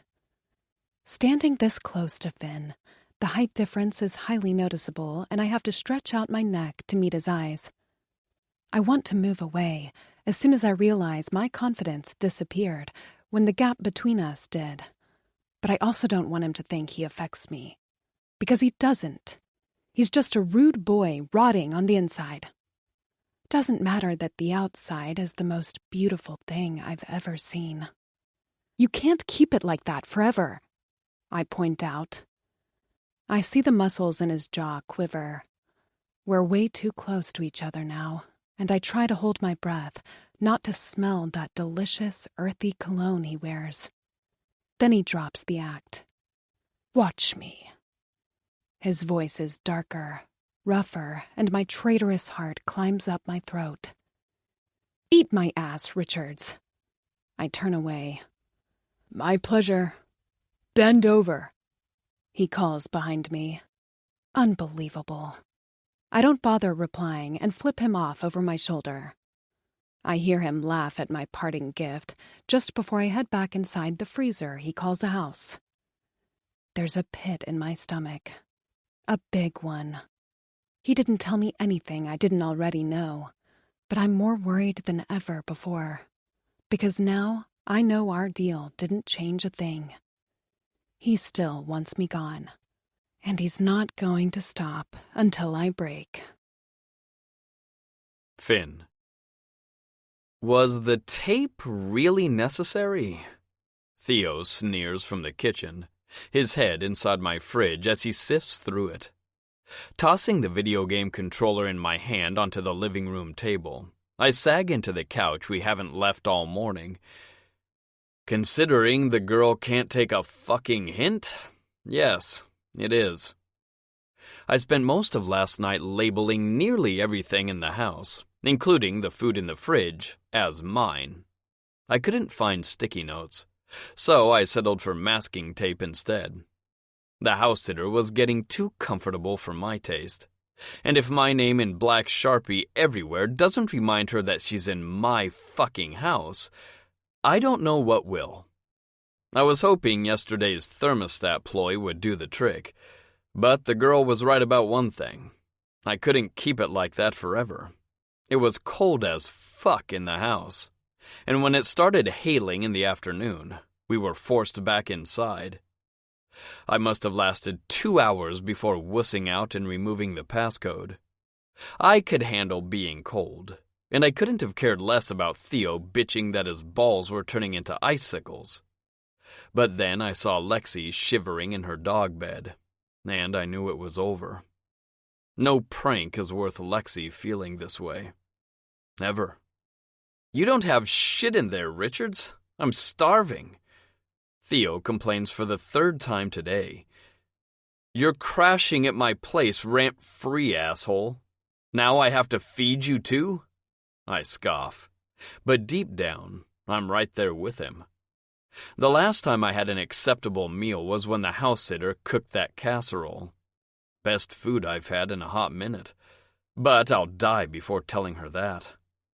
I blew through all the money I had for this month a few days ago. I could hardly see myself telling my dad I wasted my allowance in a single night. Thank fuck I had enough left to buy Lexi's food. I know Theo thinks because my dad owns tons of shopping malls on top of his company, I'm swimming in cash. But my old man is a firm believer in his boys learning the value of money.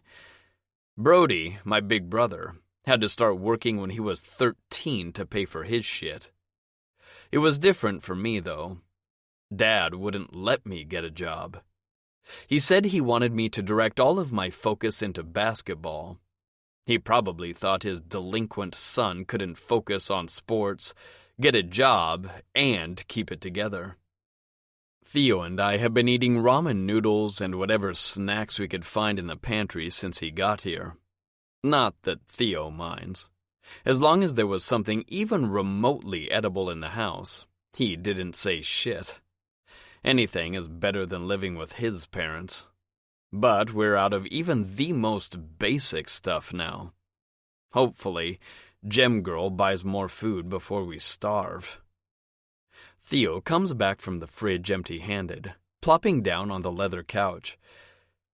"What's next?" I arch an eyebrow at him. "I assume you're working on your next move to get rid of the house sitter?" He sneers. He thinks I'm wasting my time. He says she doesn't seem like the type to quit, and chances are, if she hasn't thrown in the towel yet, she never will. According to him, the girl isn't going anywhere. I'm going to have the time of my life proving him wrong. Jesus, it's hot in here. Theo, who's wearing a gym tank top, peels his bicep off the couch, his skin sticking to the leather. He's right. I convince myself it has something to do with my messing with the thermostat yesterday and shrug. I lob his video game controller at him and unpause the game we abandoned. We barely play for 10 minutes before it becomes unbearable. "Okay, I'm fucking melting. Do something," Theo urges. "Newsflash, cocks. You have legs." "I don't know how your rich people thermostat works, dipshit," Theo argues. Annoyed, I rise off the couch and edge my way to the kitchen to adjust the temperature. 90 degrees. Did I break something yesterday? Why is it so fucking hot? It's hot as hell outside, sure, but the AC should be kicking in.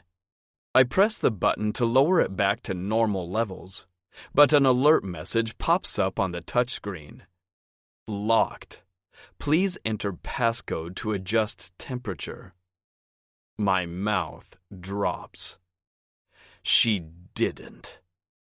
I hear footsteps and Lexi's paws rattling the floor. "Morning, boys." Jem's chirpy voice tips me off instantly. Looks like she just turned the tables on me. I spin on my axis and hate how quickly the hate stirring in my gut dies down. Fuck me. The house sitter is standing in the doorway to the living room with Lexi, wearing white shorts and a neon green bikini top that makes her tits look. I can't lie. She's a fucking 10. I knew she was my type from the second I caught her in my bed in her underwear that night, but I was too pissed at my dad to care.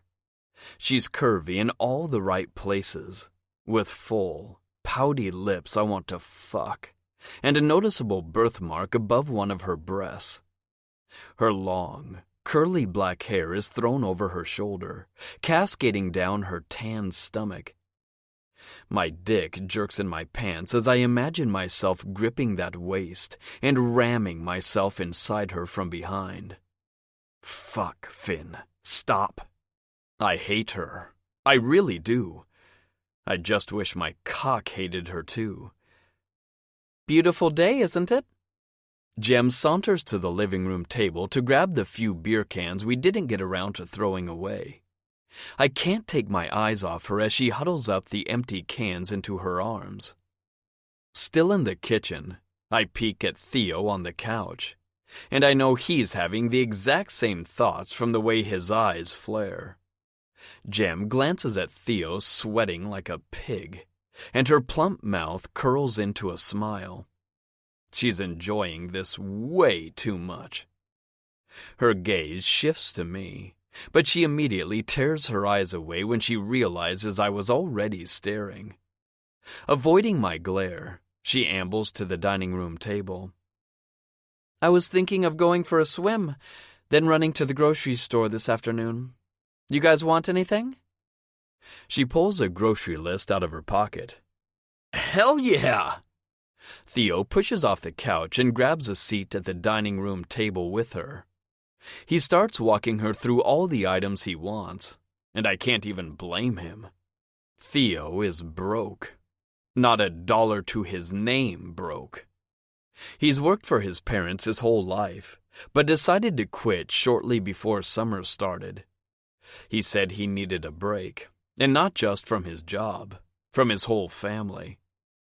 It's no secret that the Cox family dynamic sucks ass.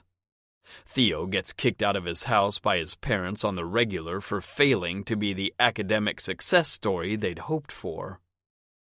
And while everybody else in Silver Springs is obsessed with basketball, Theo's folks think basketball is garbage and a complete waste of time.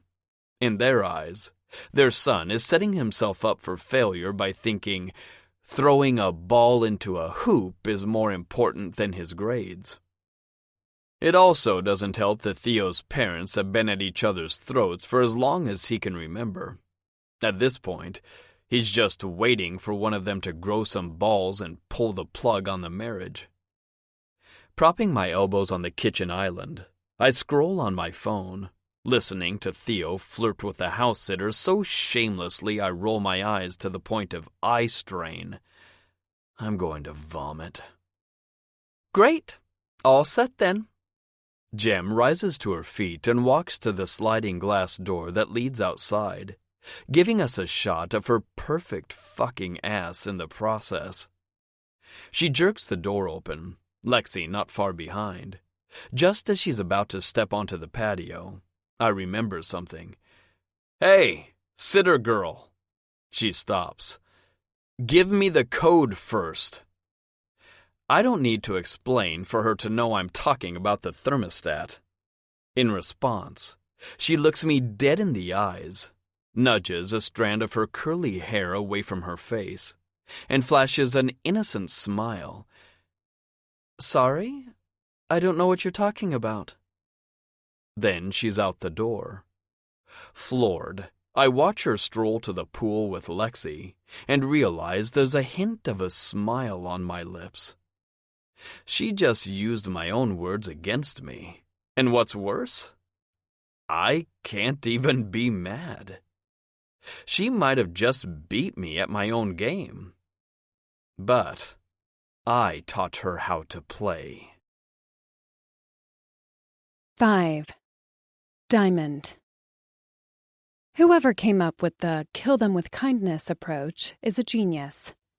Granted, being nice didn't work for shit on my kindergarten bullies, but it works on narcissistic, sinfully hot rich kids, and that's enough for me.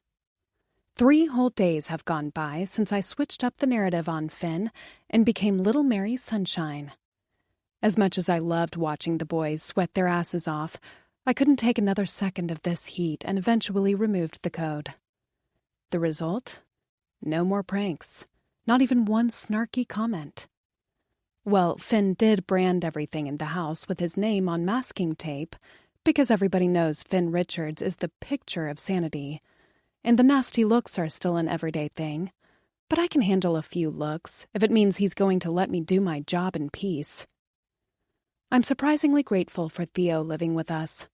I can't imagine being alone with Finn full-time, and Theo says actual words to me, rather than rolling his eyes and leaving every time I walk into the room. I'm aware there's a good chance Theo's only nice to me because I feed him, but I have to admit our little routine is growing on me. It's a rinse-and-repeat process. I cook for myself while making sure to have tons of leftovers, throw them in the fridge, and when I come back, the food is gone. Theo is decent enough to thank me every once in a while, but Finn? I'll be on my deathbed before he manages to say the words, "thank you." It's past 9 a.m. when Lexi and I stride down the stairs together. It was pretty hard to ignore her crying at my door every night, so I caved and let her in. She sleeps in my bed now, only leaving my side when I open the door in the morning.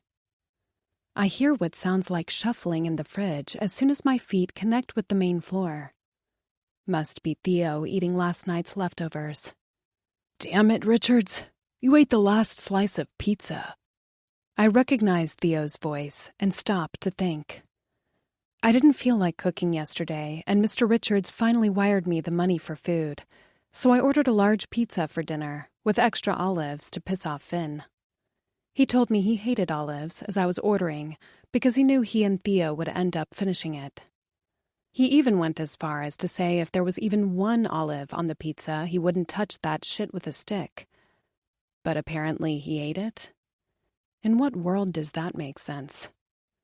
Pushing the thought to the back corner of my mind, I make my way to the kitchen with an excited Lexi on my tail. The first thing I see when I walk in is Theo digging through the fridge, then Finn in a black tee and jeans, leaning against the kitchen counter with his arms crossed. He looks ridiculously hot. When does he not? But I don't spare him another glance, focusing on the only guy in this room who treats me like an actual person.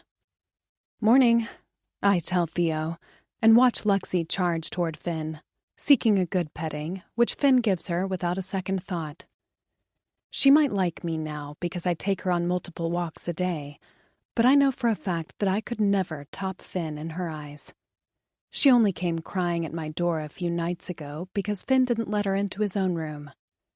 It's the way his face lights up when he sees her, how hyper-focused he is on her needs. There's no denying that he loves her.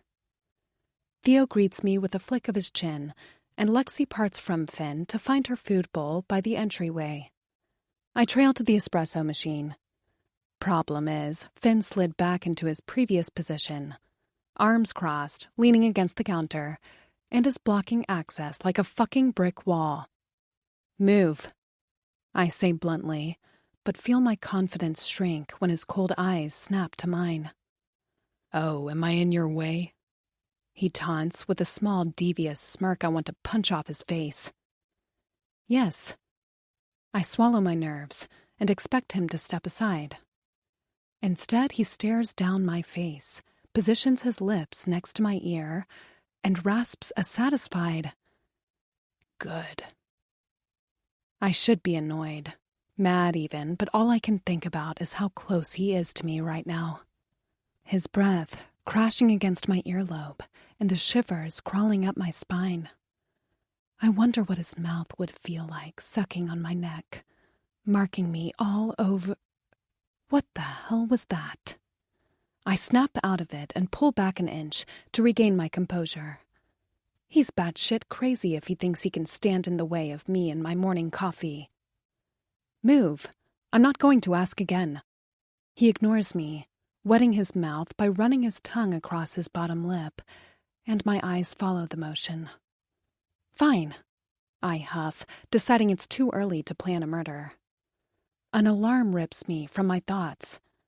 Theo jerks his phone out of his pocket. Fuck, I have a job interview in 10 minutes. Later. He's out the door before I know it. We hear his red car speed out of the driveway a few seconds later. That's when a text comes through on Finn's phone, and he pulls it out of his pocket. I catch his smirk when he sees the sender. Booty call alert. Is it Bree again? None of your business, Dia. He's quick to snatch his keys out of his pocket and walk to the door. Hey! I shadow him to the entryway. Opening the door, he glances back at me.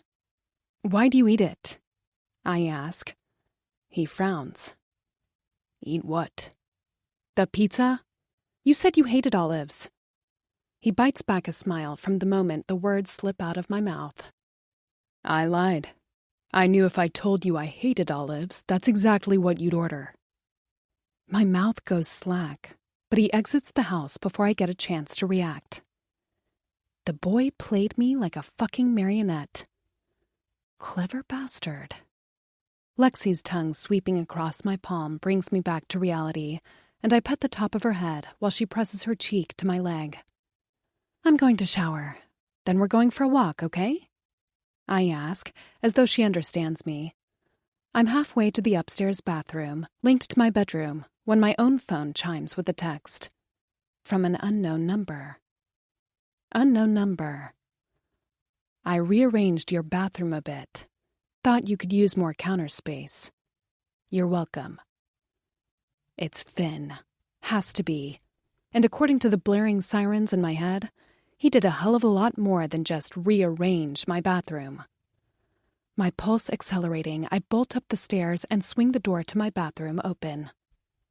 I find the counter where my stuff was yesterday completely cleared out.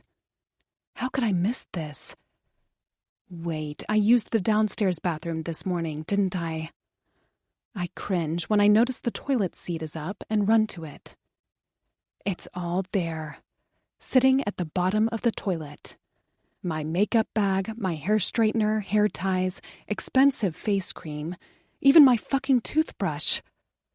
Anger stirs in my stomach as I roll up my sleeves to fish my stuff out. Oh, it's on. There are 9 bedrooms in the Richardses' house. 9 bedrooms, and I've been inside all of them. All of them except one. What's wrong? I ask Lexi, who's been crying in front of the frosted French doors on the 2nd floor for the past 10 minutes. I've found her here twice in the past 3 days, whining at the door for hours on end. This is the only room I didn't go into when I gave myself a tour of the house. Finn had plastered a less than welcoming sign on the door, and I wasn't trying to incur his wrath after he'd just used my clothes as lawn fertilizer. Curiosity grabbing a hold of me, I rip off the lovely sheet of paper my lovely housemate stuck to the door. How to enter this room in one easy step. Step 1. Don't.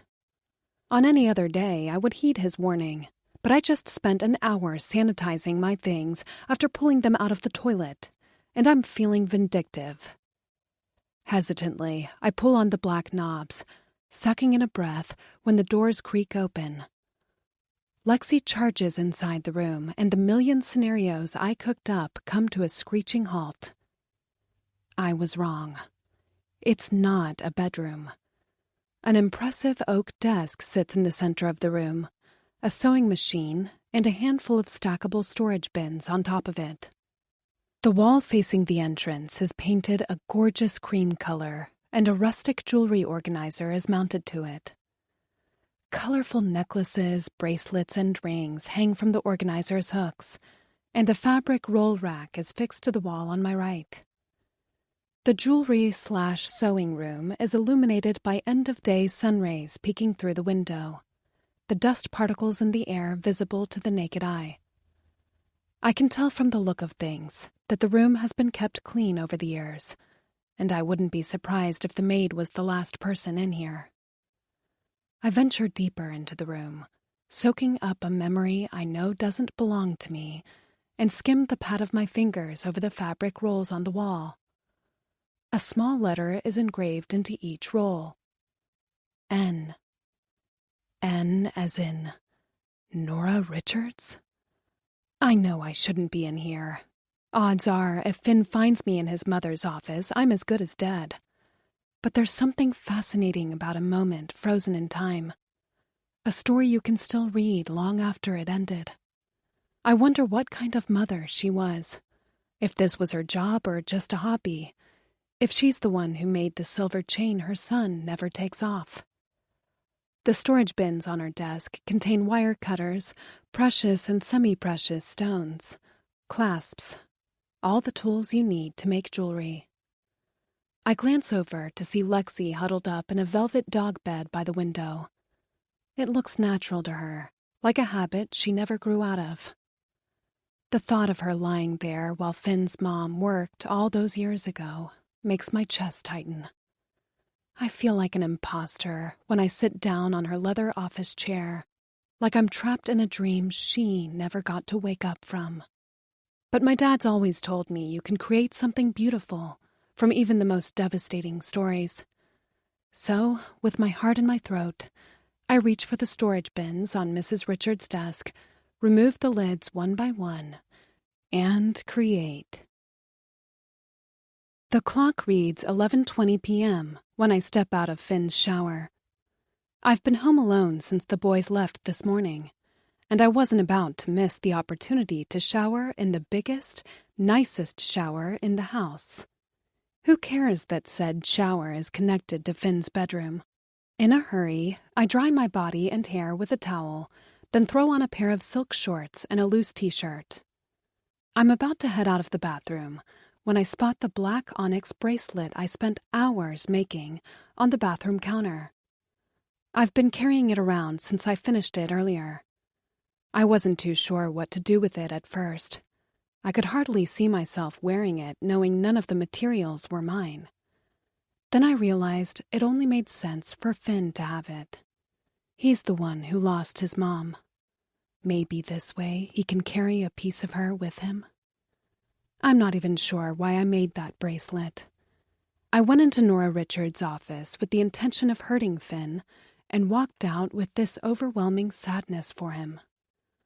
Plus, it wouldn't be that far-fetched for me to give him a gift, considering my new kill them with kindness mantra.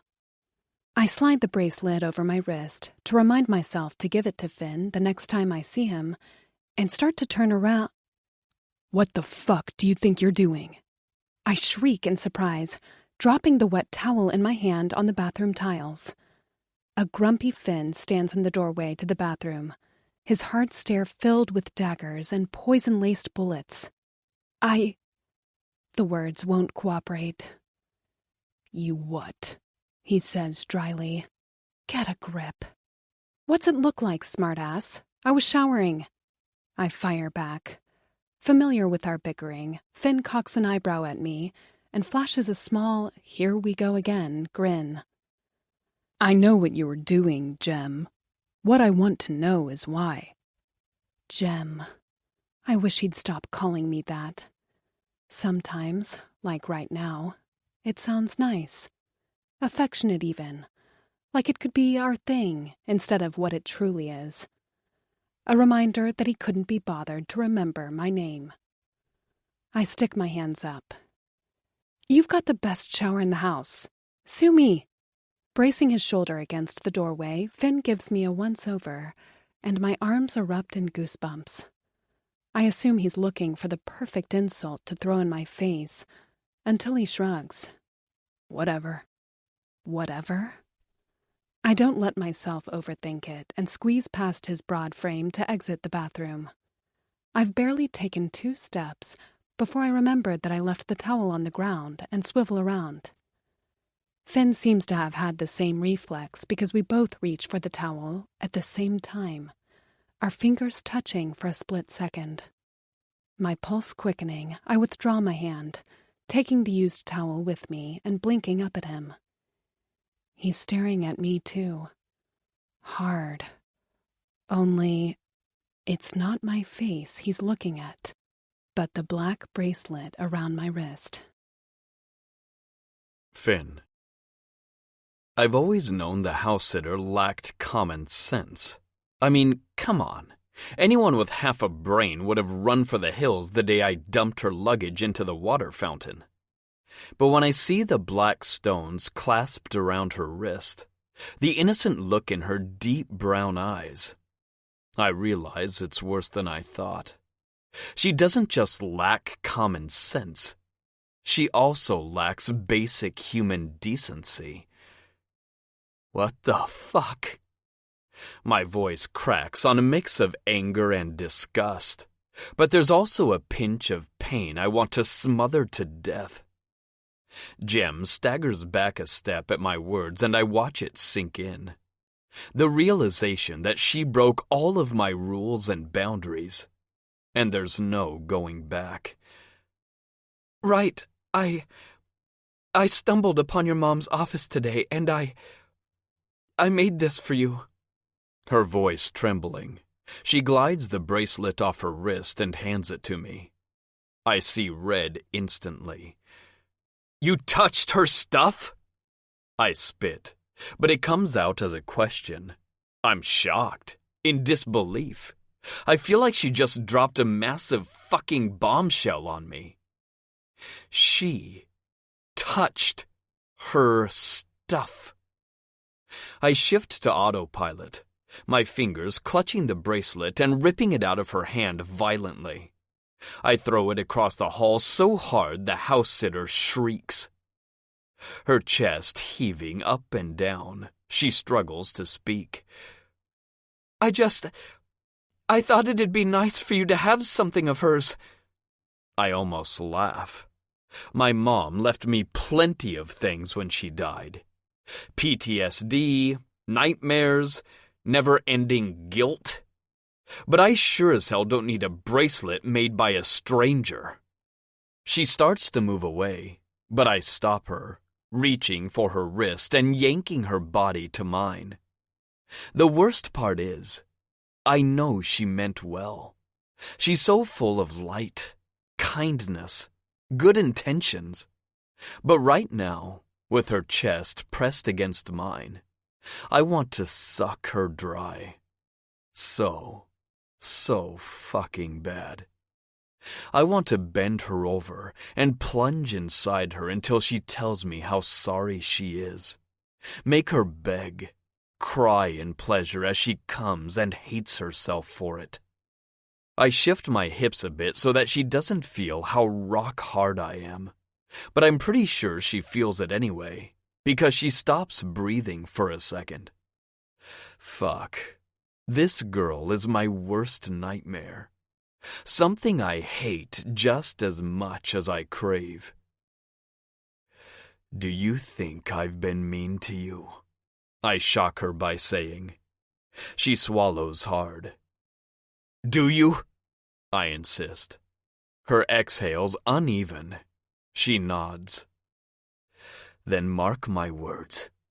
If you ever step foot in that office again, I'll make everything I've done to you since you got here look like fucking child's play.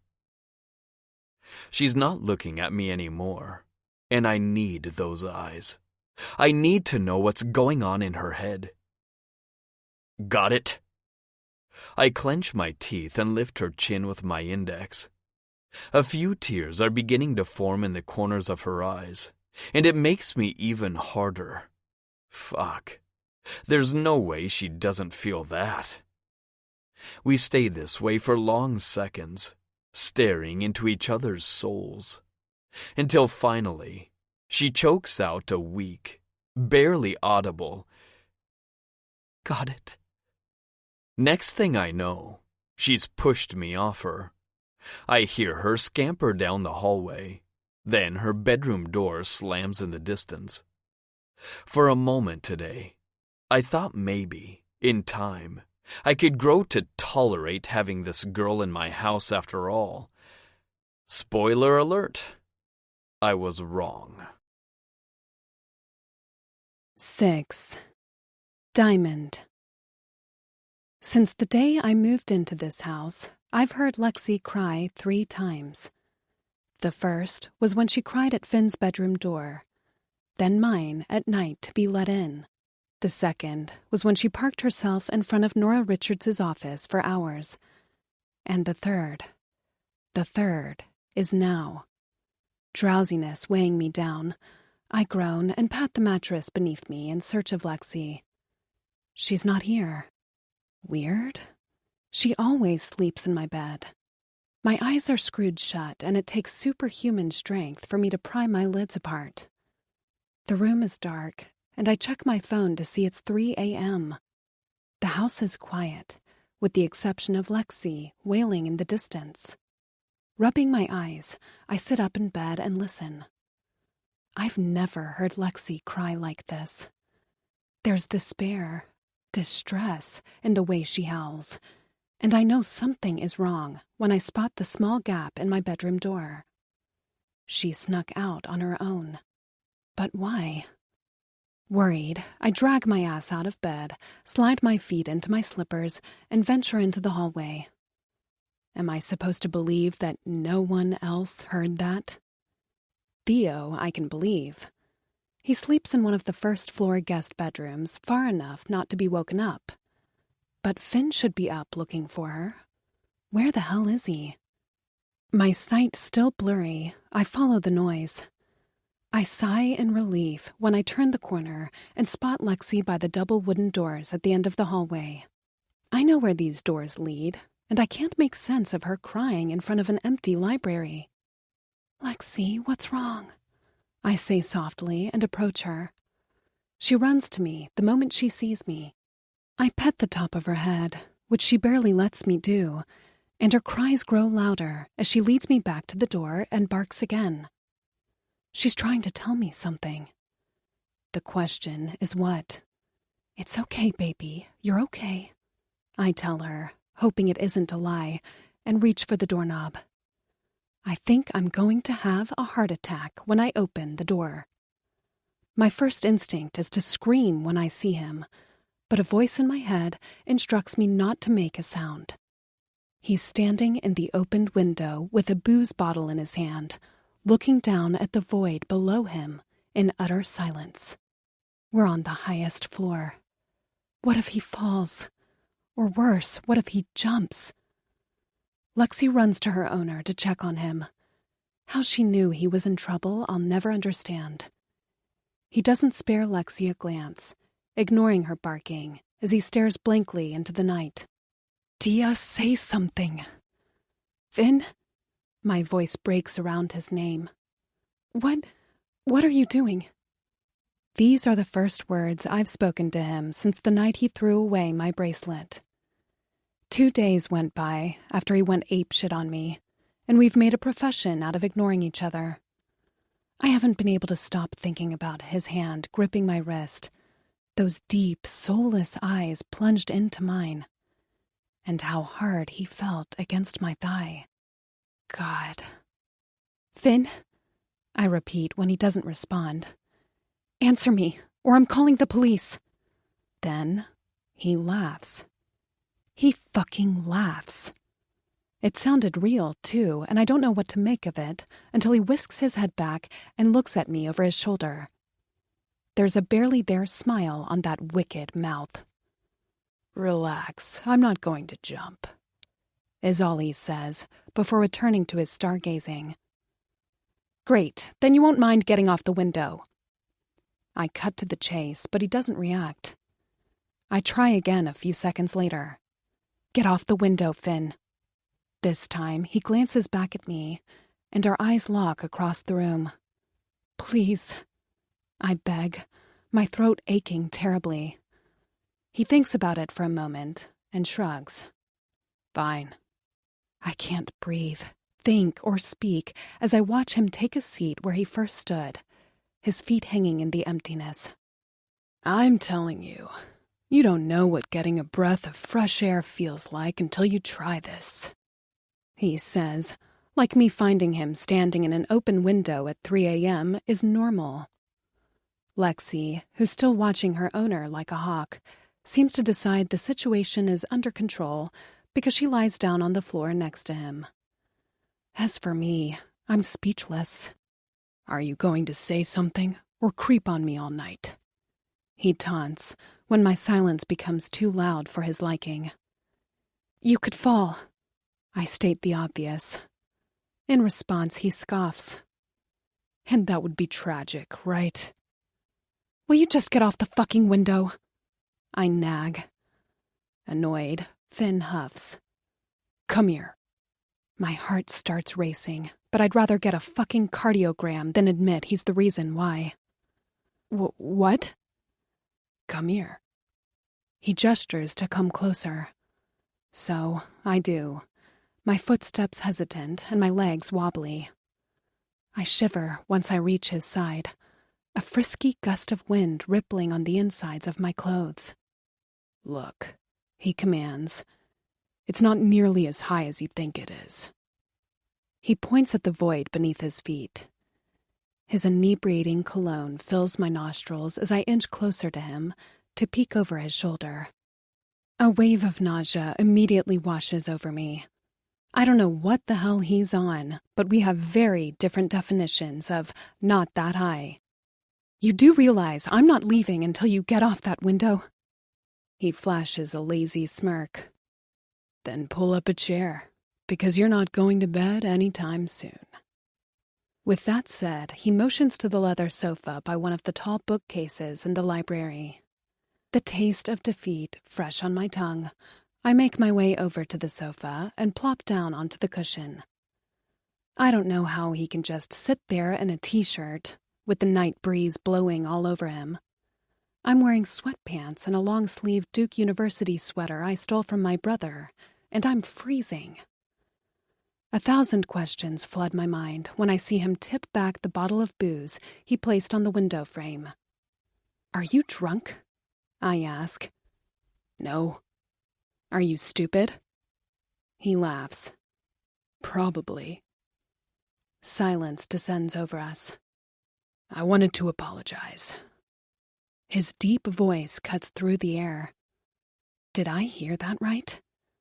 My gaze lifts to him, but he's not looking at me, his focus drilled into the night. Can you say that again? I didn't record it. I tease. I wanted to apologize. He deadpans and looks at me. Did you get it? A laugh climbs up my throat, but I keep quiet out of self-respect. I shouldn't be laughing at his jokes. I haven't forgotten what he did to me after I gave him the bracelet. I shouldn't have lost my shit 2 days ago. I'm sorry. He breathes out. By all means, keep going, I prompt. He bites back a smile. Afraid that's all you get. I know we're joking, but in that moment I almost wish I had recorded him. No one will ever believe Finn Richards apologized to me, the house sitter he's been trying to get rid of since day one. I'm sorry, too, I confess. My birth mother died when I was a baby, and I only have one thing left of hers. If someone touched it, I'd lose my mind. I watch as he flings his legs inside. He leans back against the window frame, one of his arms braced on his knee, and his right leg huddled up to his chest, while the other hangs down on his side. Fuck, he's gorgeous. With the moonlight hitting the right side of his face, outlining his tattooed biceps and flawless features. His dark brown hair is an eternal mess, strands cascading down in front of his eyes. What is it? He asks. The thing you have of your mom's. An old Radiohead t-shirt, with the lyrics of Creep on it. Finn gives a small nod. It never goes away, does it? He's back to staring at nothing in particular. What? His hazel eyes cut back to mine. This fucking void. I catch on instantly. It does. I disagree. But only when you're ready to let go. He says nothing. Are you? I ask, and instantly wish I could take it back. It's like my words just gutted him in the stomach. I see a twinge of rage stirring in his gaze, and he looks down. Is anyone? He mutters.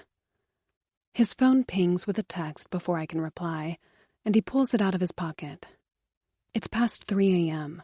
Who could be texting him at 3 a.m.? It comes to me. A girl. Who else? Maybe the same girl as last time? His gaze skims over the screen briefly, and he shoves the phone back into his pocket without answering. Booty call? I question. He shrugs.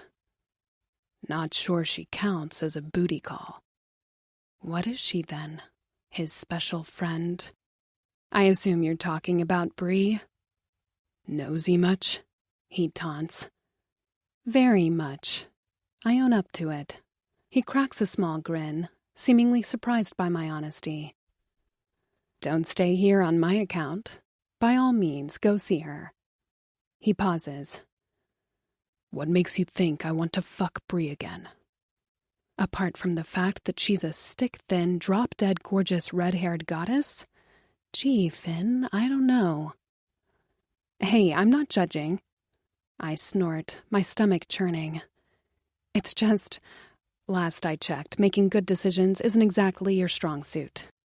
I wait for him to put me in my place, the way he did 2 days ago, but instead, he grabs the bottle of whiskey he probably found in his dad's stash and takes a long sip. He confronts me as soon as he's put the bottle down. Why don't you say what you really mean? I force a laugh. Which is what exactly? You want to know why I did it. And the cherry on top? He's right. Go ahead, ask me. He challenges, never tearing his eyes away from me. My thoughts completely out of whack, I clear my throat and give in to his request. Okay, why do you sleep with Bree? He doesn't speak for a few seconds. Because I could. My breath catches in my throat. I did it because if I can't have my own father's respect and he can, you best fucking believe I'll take everything else. He's talking about Xavier Emery, isn't he? Something breaks in his eyes right then. Something he never wanted me to see. I'm at a loss for words, desperately trying to process his admission. Thankfully, he doesn't seem to be waiting for a reply, because he chugs another sip of whiskey and dries his mouth with the back of his hand. I slept with my best friend's girl to get revenge on something he didn't even mean to do. He adds, Now tell me that isn't the most fucked up thing you've ever heard. It is one of the most fucked up things I've ever heard. It's vile, and awful, and unforgivable. So, why am I not repelled? Why am I not horrified? If anything, his cold-hearted betrayal makes him all the more intriguing to me. I want to know how his brain works, what happened to him that day on the lake, why he feels the need to convince himself that he's a lost cause. But mostly, I want to see how far he can go, before the whole world believes it, too. The worst part is, I'd take a fucking bullet for this guy. Finn huffs out a bitter laugh. I'd die for him. He's like my brother, and yet, there's a part of me that hates him. The urge to ask him a question consumes me, but I'm scared of his answer. I keep my eyes on the ceiling, aiming to fill up on courage, until I realize I might not have a choice but to get it in liquid form. Fuck it, I whisper to myself and rise to my feet. I head straight for Finn sitting on the window and rip the bottle of whiskey out of his hands. His eyes grow at my initiative, but he doesn't speak, watching me trail back to the leather sofa. I've never had strong liquor before, I had fruity wine at my aunt's wedding once, but that's as far as it's ever gone. It's not that I don't want to drink. The opportunity just never presented itself. Avina isn't exactly big on drinking because of trauma she experienced as a child, and I could hardly see myself rubbing salt into her wound. The whiskey feels like lava coursing down my throat, and my gag reflex kicks in. A drop of liquor slips free from the bottle and rolls down my mouth. Finn watches it happen, his eyes following my thumb as I wipe the excess alcohol off my bottom lip. Then he traps his own lip between his teeth, and I stop breathing. Nah, I'm probably crazy. And me, I gather the courage to say. He arches an eyebrow, willing me to carry on. Why do you hate me? Scratch that. Why do you hate everything? His answer is immediate. I don't hate everything. I snort. Name me one thing you don't hate. He doesn't answer right away, pushing off the windowsill and stealing the glass bottle back from me.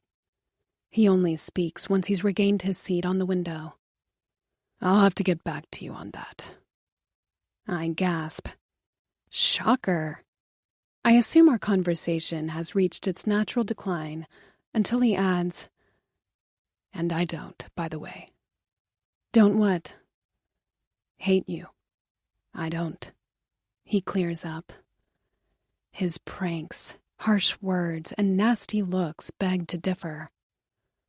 Then why are you so awful to me? The silence that ensues is thicker, heavier than any silence I've ever suffered through. Finn flips his head to look out the open window, losing himself in the night sky before whispering a truth I thought would never come. Because you're everything she would have wanted me to be. I'm confused for a moment, but it quickly becomes clear. He's talking about his mom, isn't he? Hell, you're everything she was. Finn scoffs and tips the bottle back for another sip. Trustworthy, understanding, kind. God, you're so fucking kind, it makes me sick. To my own disbelief, I laugh. It's not particularly nice, but I still find humor in the backhanded compliment. Thanks? I'm not sure what to say. Against all expectations, Finn laughs too. This has to be the first time we've ever truly laughed together. This is definitely our first genuine conversation, too. I could get used to this, but I know better than to think decent Finn will ever be the norm. We don't speak again after that. Finn resumes his staring into the night, and I return to waiting for him to get off the window. I don't mind the silence. I want to remember this moment. I want to remember, once the sun comes up and he inevitably reverts back into his cruel self, that for that one fleeting moment, the walls he built around himself were no more. For that one fleeting moment, he was real.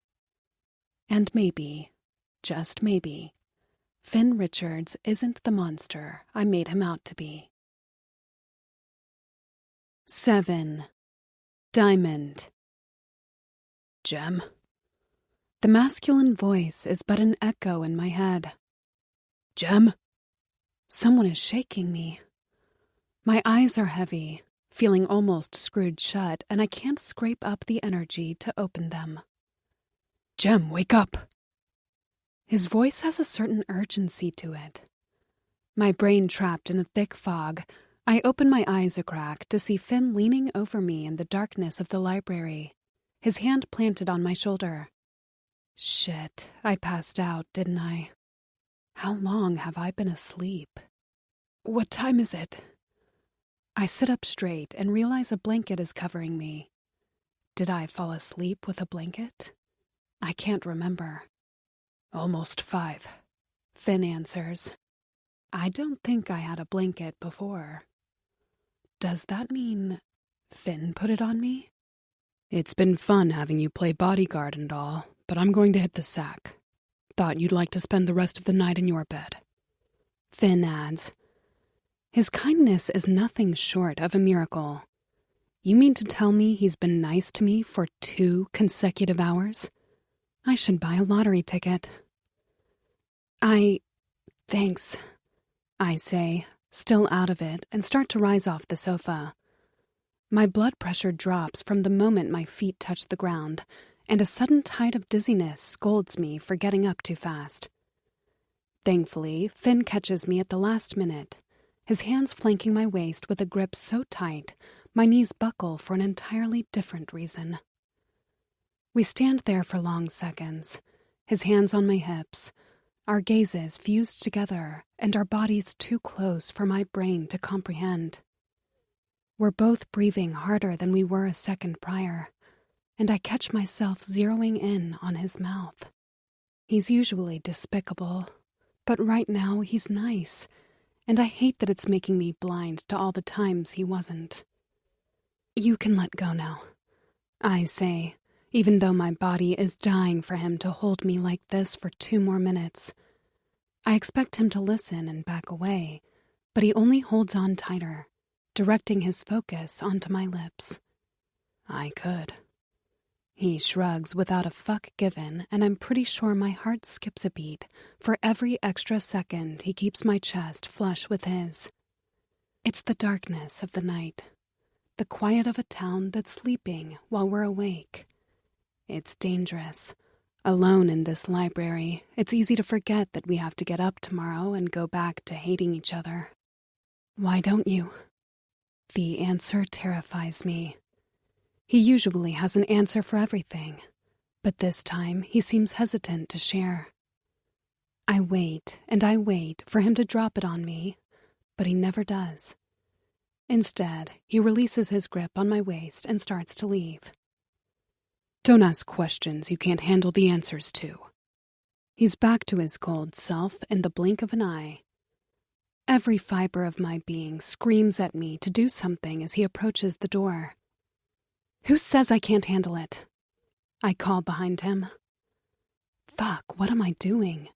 I should let him leave. I should let us forget that for one night we weren't completely miserable in each other's presence. But if he leaves, the truce will officially be over, and it scares me shitless. Finn stops dead, but doesn't look at me right away. He's standing in the doorway when he heaves an "I can't believe this girl" scoff, and swivels around. You really want to know? I consider retracting my question, but it's too late. He's already charging toward me.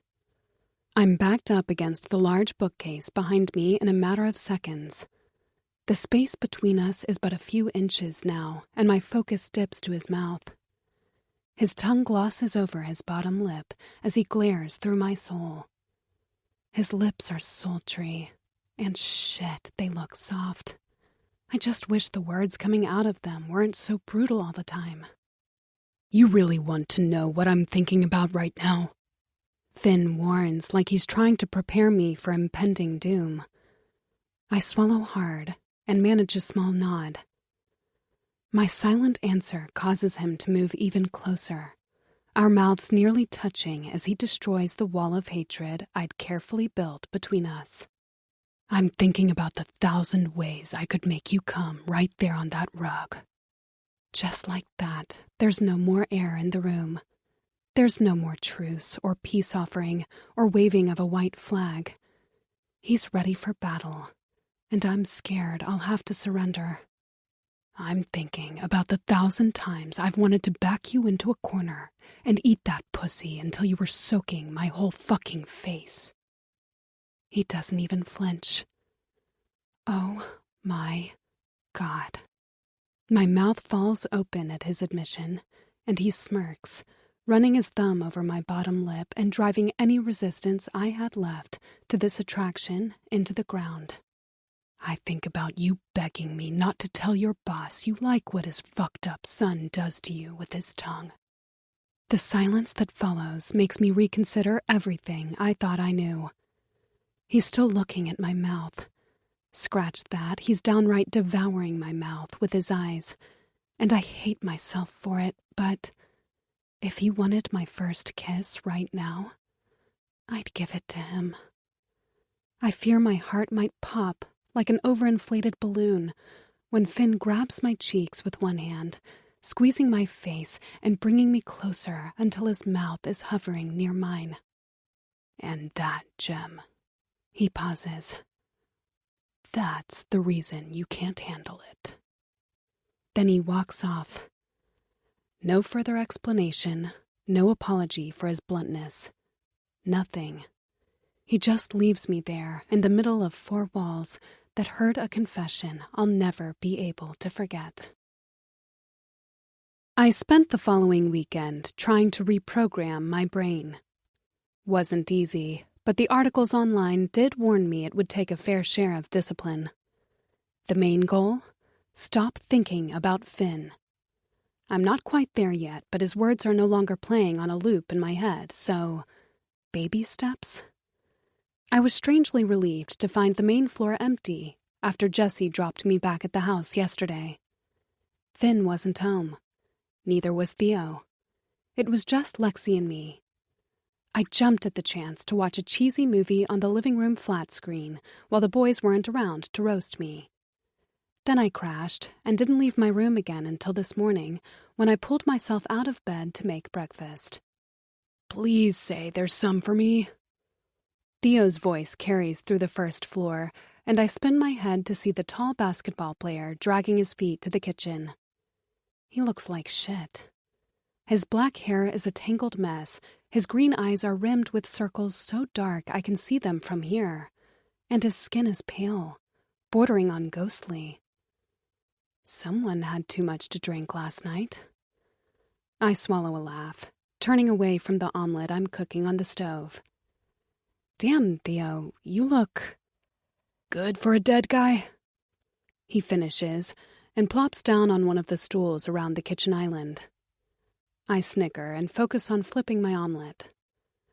I was going to say under the weather. In response, he braces his elbows on the marble counter, links his fingers on top of his head, and lets out an irritated groan at what seems to be a killer headache. "When did you end up rolling in last night?" "Late," he scoffs. "Newsflash, 2 hours of sleep. Definitely not enough." I laugh. Must have been quite the rager, huh? First party of the summer, you know how it is. If everyone's not throwing up by the end of the night, what was the fucking point? Theo pokes fun at the popular kid's mentality, and I abstain from hounding him with questions. The truth is, I don't know what it is, and believe me, it's not for lack of trying. I could never score an invite to one of these things. Theo rubs his temples.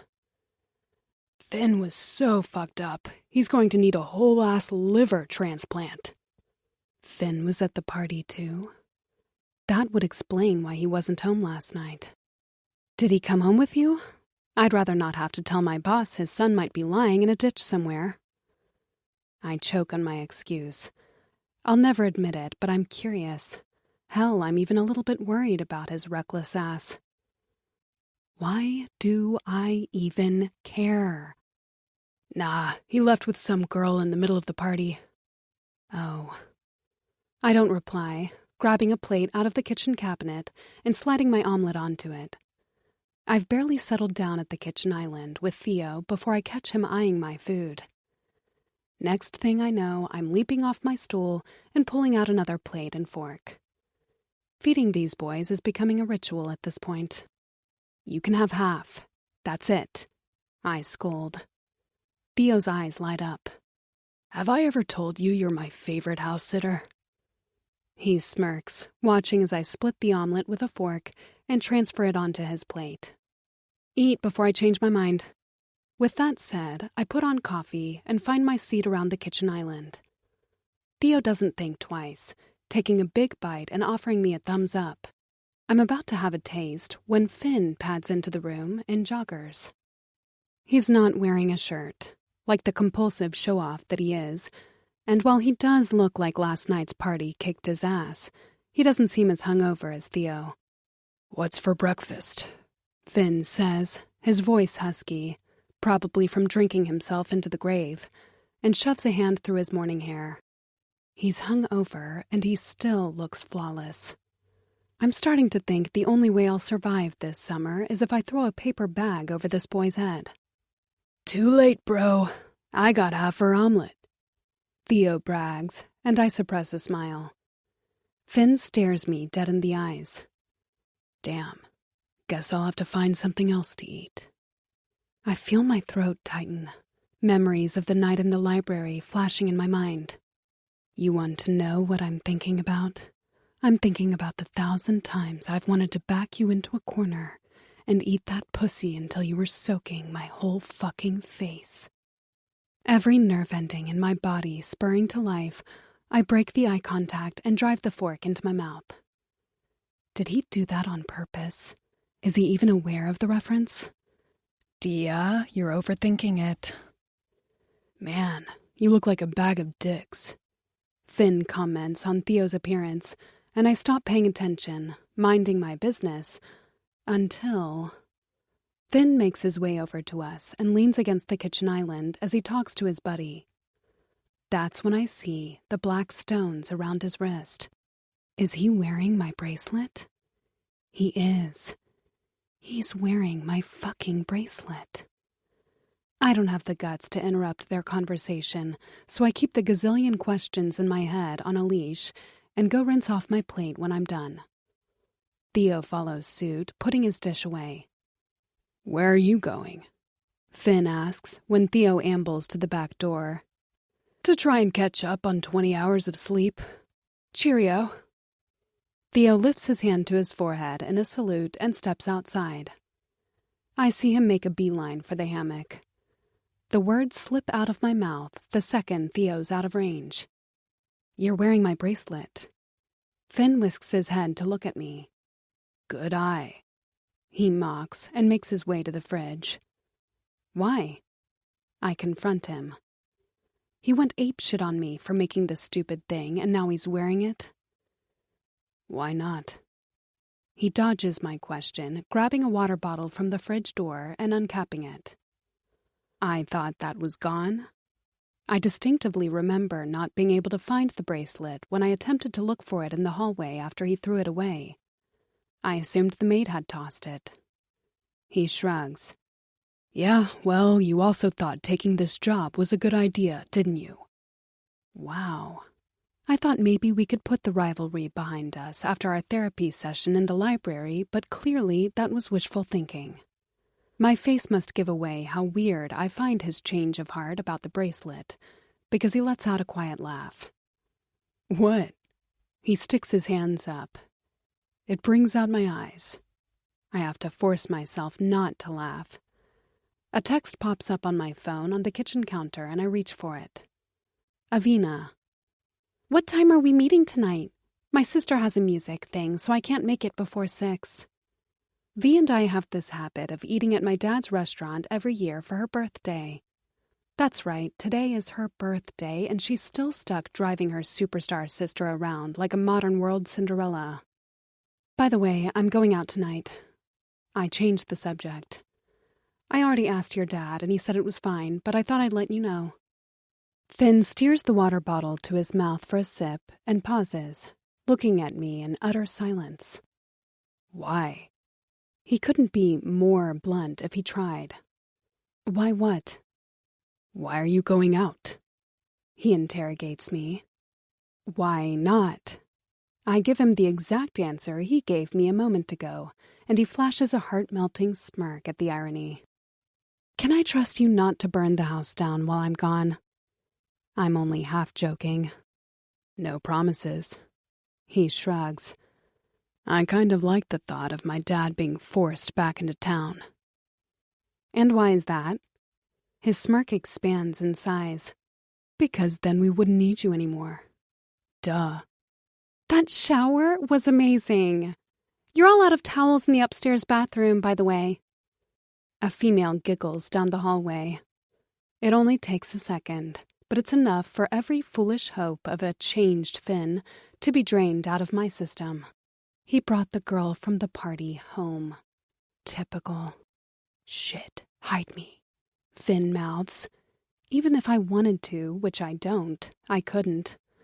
Mystery Girl is bursting through the door a heartbeat later, her manicured hand clutching a towel as she pats her bleach blonde hair dry. I instantly place her as Louise Lou Bennett, bass in the cheer squad and exactly the kind of girl I'd picture Finn Richards ending up with. These two together would just make sense. Basketball jock meets cheerleader princess. You know how it goes. But it doesn't stop the turmoil in my stomach when I drink in every inch of her. She's gorgeous and slim, standing at around 5'7". She's wearing ripped denim shorts and a tie-dye crop top that accentuates her lean abdomen muscles and belly button piercing. I must have said one word to this girl since moving to Silver Springs my freshman year, and I'm pretty sure it was sorry when we made eye contact on orientation day. Yes, as in I apologized for accidentally making eye contact with her. It's the look she gave me, like I should pay a fine for daring to be in her line of vision. Finn doesn't seem particularly pleased by her presence. Completely clueless, Louise drops her towel on the kitchen table and hurries over to Finn, a pearly white smile on her face. "Hey, good-looking." Cringe. Finn doesn't say a word, but it doesn't seem to throw her off one bit, because she laces her arms around his neck, mashes her breasts with his pecs, and slams her mouth over his. He doesn't kiss her back at first, but then he does. I watch as his lips move slowly with hers. The way she moans against the filthy, tempting mouth that whispered dirty things to me in the library just 3 days ago. For a second, I wonder if he said the same things to her last night. What they did, how they did it, where they did it. "I thought you left." Finn pushes her off a moment later. "Well, I obviously didn't." She goes from horny to offended in a split second. "Why? Did you want me to?" Finn starts to answer, only stopping himself to shoot me a glance that clearly means, "Why are you still here?" I rise off the stool. "Let me grab my coffee, then I'll be out of your hair." My intervention earns me one of Louise's extra nasty looks, as if she just noticed that I was here. I'm picking up my filled mug from under the coffee machine when her voice reaches my ears. "And you are?" she asks. I pivot slowly, wondering why she even cares. "Dia?" It comes out as a question, as though I'm not sure of my own name. Then her face drops. I glance at my housemate, whose fists are clenched so tight his knuckles are white. "Is something wrong?" I question. "I thought I'd imagined it," Louise whispers to herself. "What do you mean?" I ask. "Get the fuck out." Finn growls at me before Louise can clear things up, and I look at him like he's on some serious crack, but comply nonetheless. I slide the patio door open, and Lexi leaps off her dog bed to follow me. We step out onto the patio, but seconds before I close the door, I hear Louise say, "Does she know?" What is that all about? Do I know what? Questions spinning in my head, I pad to the patio set with Lexi, never taking my eyes off Finn and his conquest through the kitchen's large windows. I can't hear what they're saying anymore, and damn do I wish I had super hearing right now. I plop down on the L-shaped patio sectional, Lex hopping next to me, and watch as Louise flings her arms around and yells at Finn. $5 as she slaps him. Theo's voice startles me, and I yelp, twisting my neck to see him lying in the hammock behind me. I forgot he was napping out here. Jesus, Theo.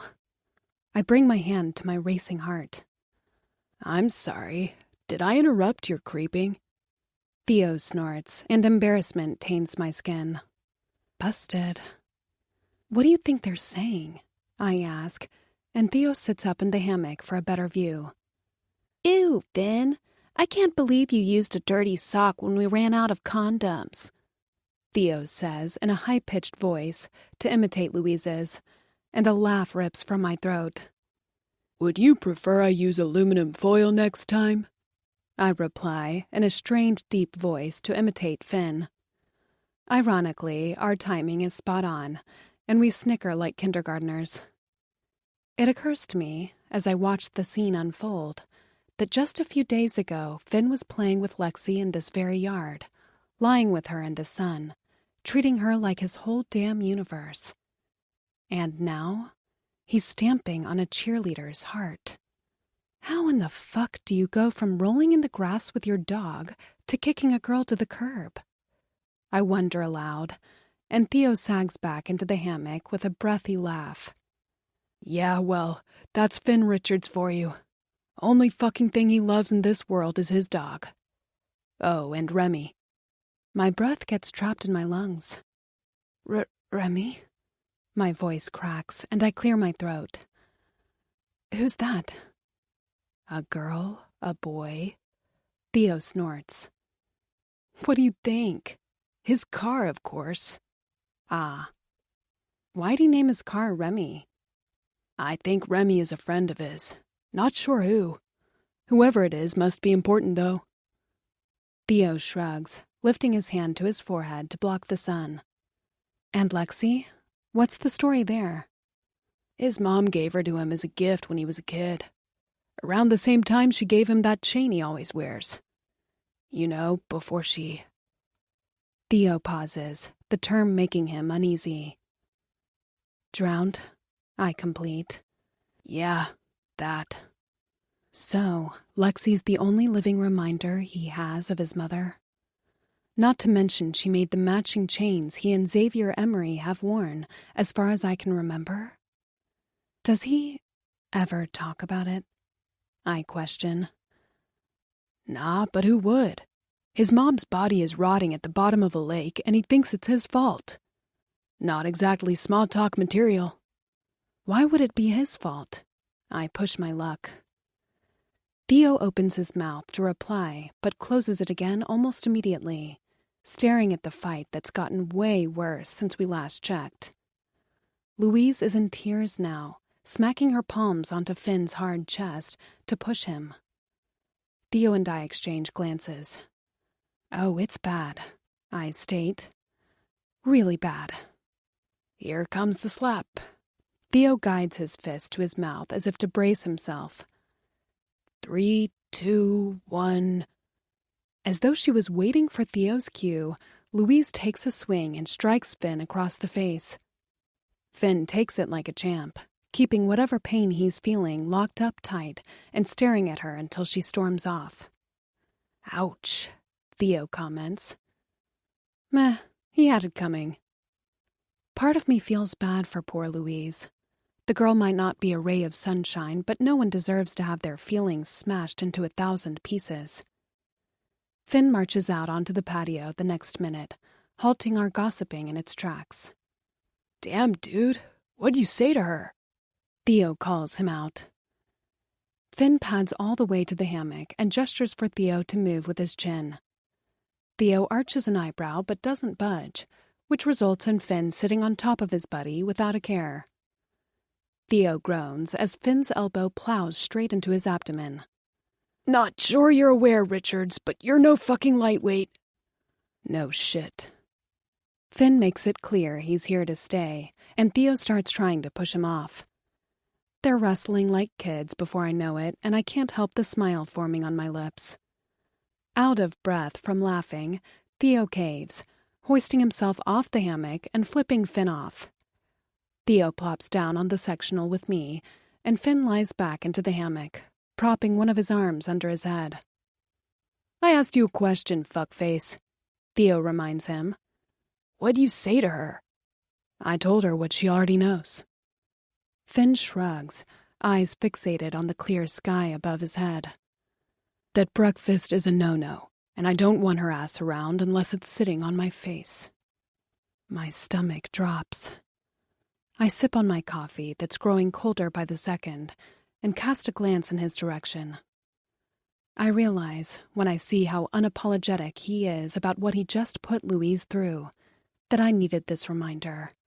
I needed him to bang some cheerleader after making me believe he had a heart somewhere in that ice cage. Finn Richards isn't capable of change, and he never will be. 8. Diamond. What can I get for you ladies? A masculine but soft voice wedges its way in the middle of our conversation, causing me and Davina to look up at my dad's employee. Parker Haynes stands by our table, flaunting his Colgate commercial smile and the dimples I spent most of freshman year obsessing about. Avina shoots me a suggestive side look before ordering the meal she always gets on her birthday. She likes to remind me every chance she gets of my big, fat, embarrassing crush on one of my dad's waiters. I used to think I'd marry this kid. Swore on my life Parker would eventually notice me and we'd roll off into the sunset together. It was a no-brainer.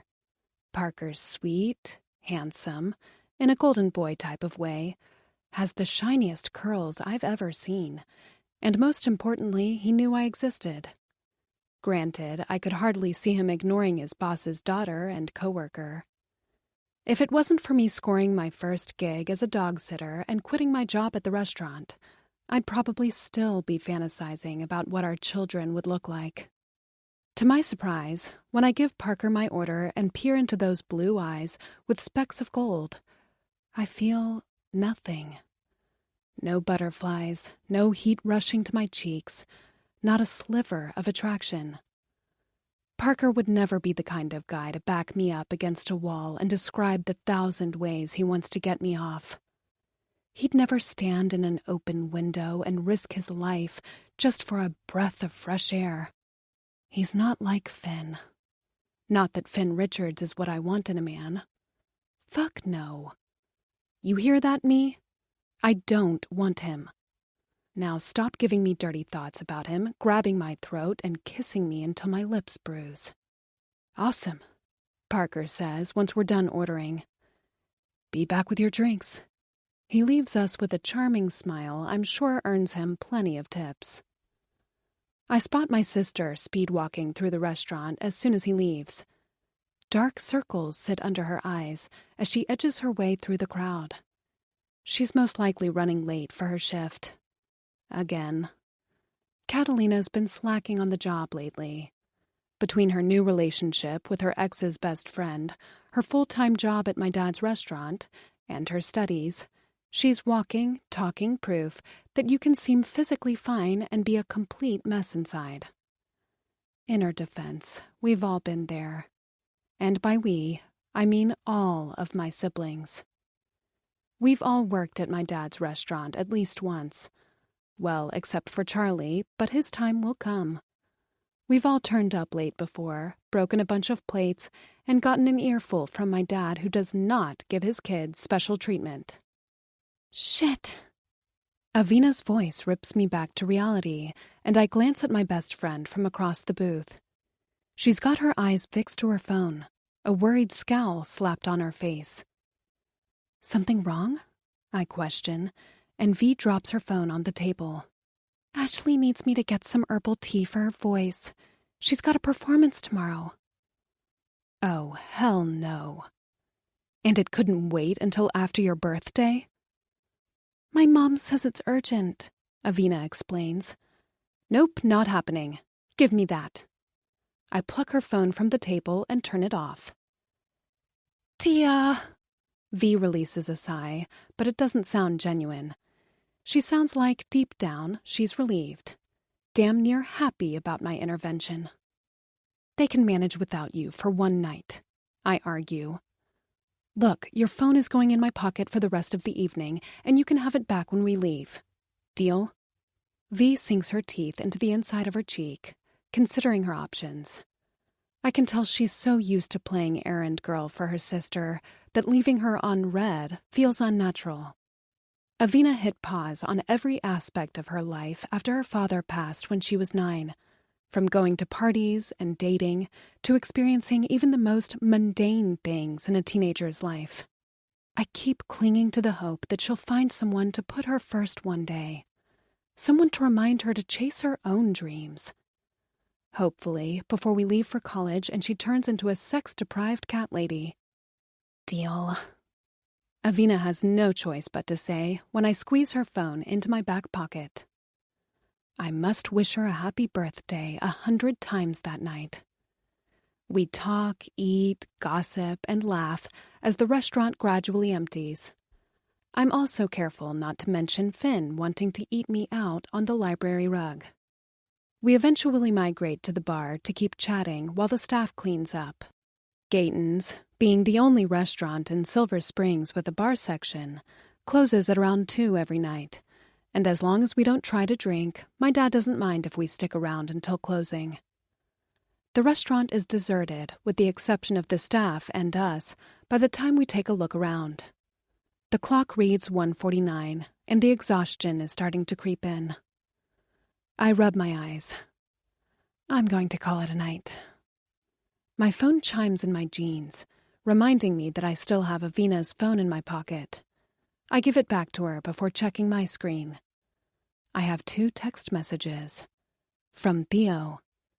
I gave him my number in case of an emergency after I found Finn in the library that night, but I didn't think he'd actually use it. My pulse climbing, I unlock my phone and feel my throat close up. Theo. You need to come home. Theo. Now. Just drop me off here. I'll walk. I assure Avina when we turn onto the Richards' street 20 minutes later.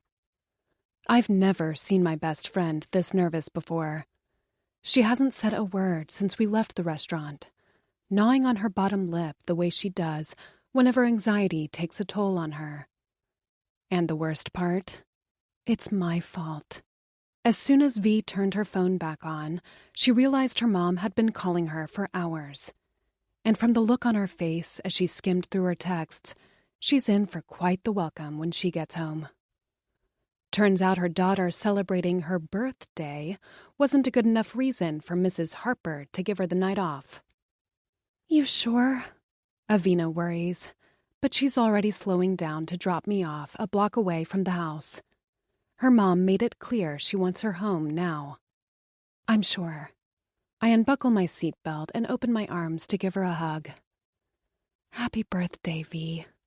I tell her again and climb out of her car. She offers me a weak smile through the window and drives off into the night. Pulling my phone out of my pocket, I relive the absolute dread of reading Theo's texts and set off toward the house.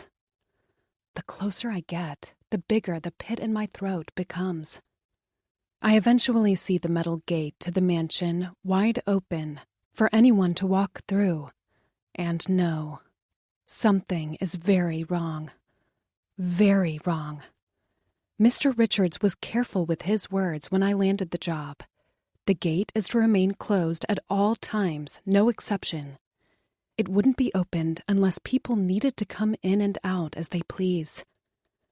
My heart lurches up my throat as I pick up the pace. What if Finn really set the house on fire? That's when I hear them. The music, the bass, the voices. The apocalyptic scenarios in my head go up in smoke, and I realize that even if Finn didn't set the house on fire, it's still going to be destroyed before the night is over. Finally, I reach the top of the driveway and curse myself for thinking I could ever trust Finn Richards. The bastard threw a party. And I don't mean a small gathering with a few friends. I mean the mother of all parties. There are cars everywhere on the property. They're damn near piling up in the driveway, and there isn't an inch of available space on the front lawn. The same goes for drunk people, most of whom are stumbling in and out of the house with a drink in hand, searching for somewhere to barf. Red cups and all sorts of trash litter the yard, and the music is so loud I wouldn't be surprised if I went to bed deaf tonight. What in the fuck?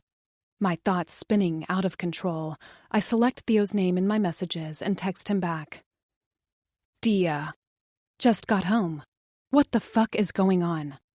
I know what is going on, but I still ask him, hoping he can help me make sense of this shit show. How did Finn get so many people to show up? Also, who the hell are all these people? I don't recognize most of the guests outside, although I do spot Lacey Matson, one of Brielle's cheerleader friends, flirting with some guy by the front door. An older guy. Much older. The dude has to be over 22. Why are college students showing up to a high school party? The questions hogging my mind vanish when it hits me. Lexi. Oh my God. She hates loud noises. She must be scared to death somewhere.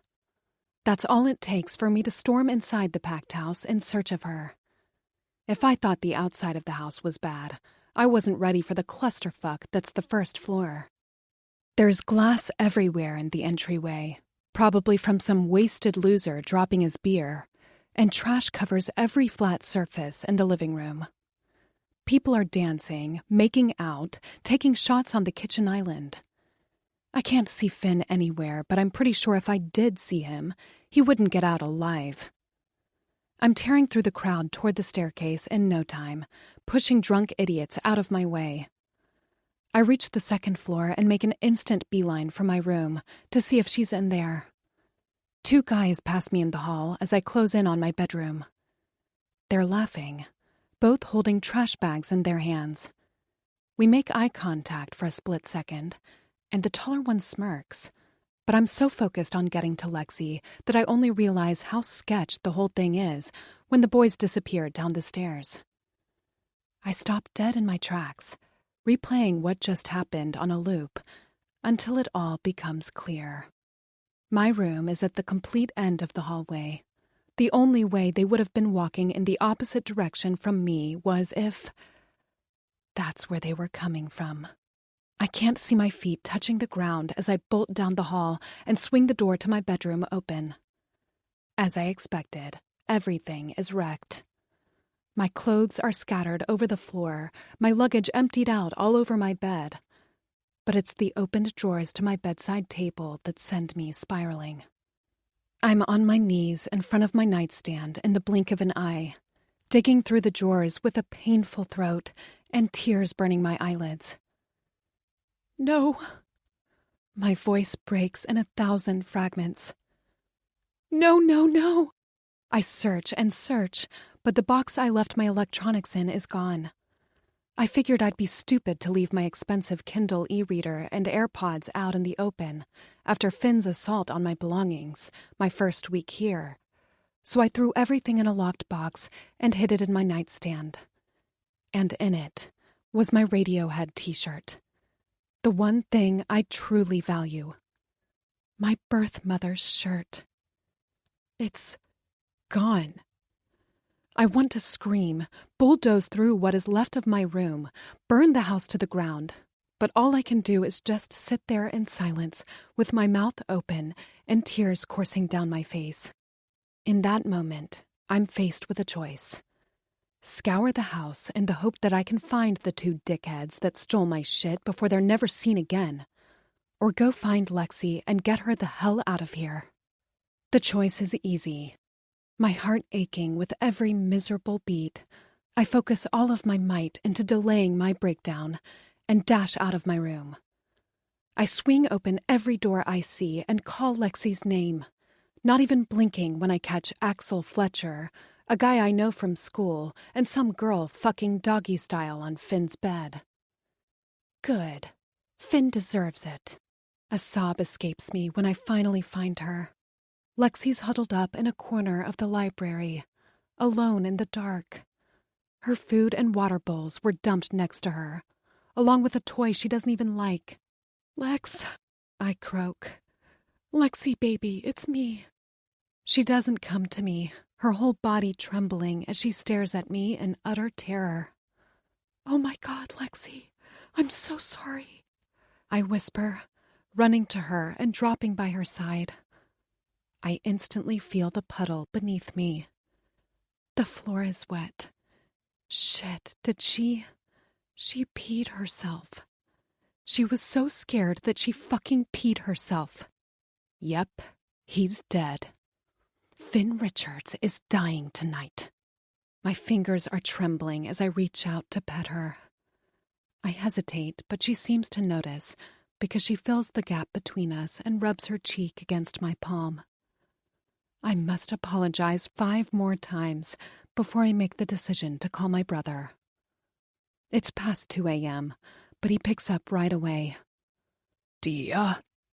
His voice is rough from being woken up, but he doesn't sound annoyed. He sounds worried. You okay? I didn't know how broken I really was until I tried to speak between sobs. Can you pick me up? Please? The line goes quiet for a second. I'm on my way. Jesse. I'm here. I read my brother's text and pick up the bag chock full with Lexi's stuff. She's coming home with me tonight. My little brother is at my grandparents', and my dads are coming back from a romantic getaway tomorrow, so it's not like they have anything to say on the matter. And even if they did, I wouldn't care. I'm not leaving her here. I'll just have to be careful to take Lexi straight to my room to avoid triggering my dad's allergies. Come on, baby. We're going home. I have to practically carry her out of the library because she refuses to move. In a hurry, I attach her leash to her collar and brave the shitstorm waiting for us outside. I keep my hand on the top of her head as we squeeze our way through the crowd and pet her for reassurance. Heads turn as we walk, but I don't give a rat's ass, determined to reach my brother's car. I feel like I can breathe again when I march out of the house and spot my brother's clunker in the driveway. He's sitting inside, the engine running. He immediately climbs out at the sight of me, and I lead Lexi to the vehicle. What did he do? Jesse's eyes are burning with hatred. Not now. I choke out and gesture for him to let Lexi into the back seat. Open the door. He looks at me with question marks in his eyes. She's coming home with us, I elaborate. He doesn't argue. Jesse's barely let Lexi hop onto his back seat before Finn's voice cuts through the night. Lexi? He has the audacity to sound worried. What the fuck is happening? Where are you taking her? He left his nearly 10-year-old dog alone in the dark without so much as a blanket, while he's off getting shit-faced and he thinks I'm going to leave her behind. He's an even bigger moron than I thought. I hear footsteps rushing in our direction and spin on my axis to see Finn departing from a bunch of guys I don't recognize. They're leaning against the hood of a car, smoking blunts and drinking, wrapped up in smoke so thick I don't understand how they're still breathing. My gaze clings to one of the guys. I recognize him from the family pictures hung all over the house. Finn's brother. Brody, I think? I've never met him before. Mr. Richard said he rarely makes it back home from Duke University, but his presence explains why so many older people showed up to a small-town party. The college guys are staring at us, witnessing the scene from a distance. From the moment I look at Finn, I feel my heart being ripped out of my chest all over again. He took her from me, my birth mother, the only thing I had left. How could he? You're fucking crazy if you think you're taking her, Finn declares as he advances toward me. Click. My switch has been flipped, and there's no going back. They took it! I shout at the top of my lungs, putting my whole chest into it, and Finn stops dead, shock clear in his gaze. I can tell he's confused, but those deep, tortured hazel eyes don't do shit for me. My mother's shirt! My anger dies on my tongue, my throat aching like a bitch. They stole it! Then I start crying, full-on crying in front of him, and I don't even care. Because you couldn't be responsible for one night. It's gone. The only thing I had of hers. Because you couldn't be considerate of anyone but your goddamn self for one fucking second. I hammer his shoulder with strong blows, and he stumbles backward. And Lexi? I found her terrified in a corner of the library, bathing in her own pee. So yes, I'm taking her. And no, I don't give a shit what you have to say. His jaw goes slack at my announcement, but I don't spare him another glance, turning on my heels and heading for Jesse's car. I think surely the worst is behind me, until another deep voice slices through the deafening music. Damn, bro. You were right. Girls got spunk. You have got to be kidding me. I swivel to see Finn's brother, Brody, pushing off the hood of the car to meet us. Although I have to disagree with you on her ass. She's kind of flat. Click. The switch just flipped. Except this time, it's not mine. The fuck did you just say to my sister? Jesse nudges me behind him. Brody stops near Finn and laces his arm around his brother's neck. Jesse, hey. Been a while, man. Jesse clenches his jaw, staring daggers into Brody's skull. I knew those two didn't part on good terms, but I didn't think it was that bad. Eyes as dark as the sky, Finn untangles Brody's arm from his shoulder. Don't fucking start, Brody. Finn warns. What? Just being honest. Brody pauses. Shit, Jesse. My bad. I forgot you don't know what honest means. Wait, what? Struck dumb, I peek at Jesse to find his jaw locked tight and a rage I've never seen on him clouding his features.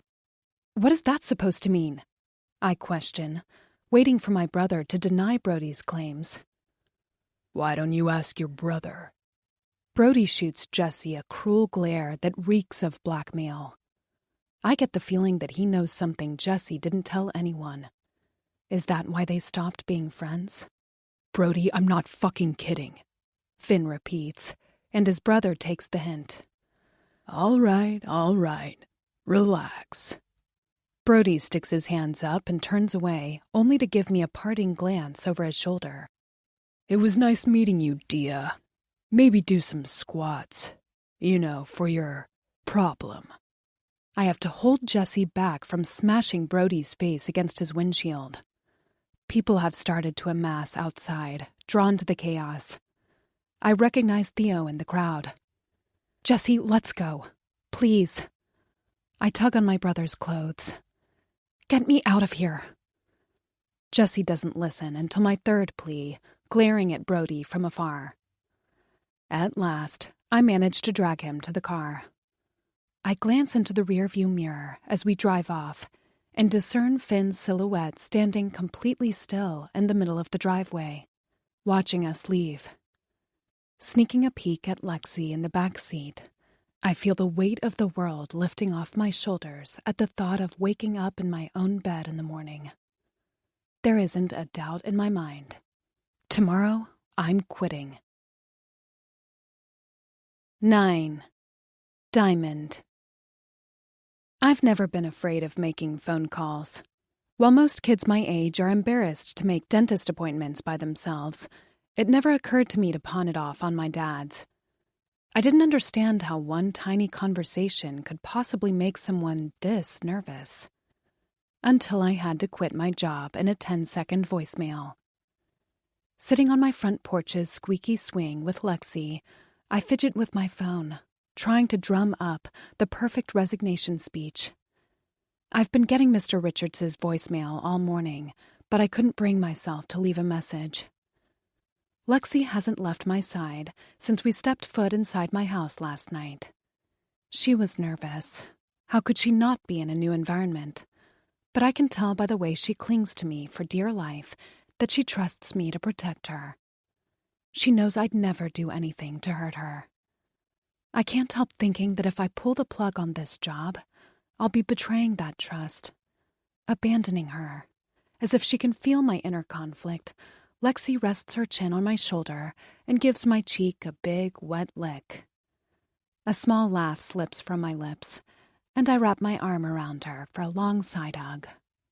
She braces her chin on my thigh as soon as I let go, and I scratch her behind her ears, my throat painfully tight.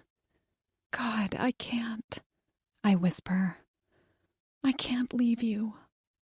You'd think she understood me by how fast she angles her head to look at me, her adorable brown eyes pulling at my heartstrings.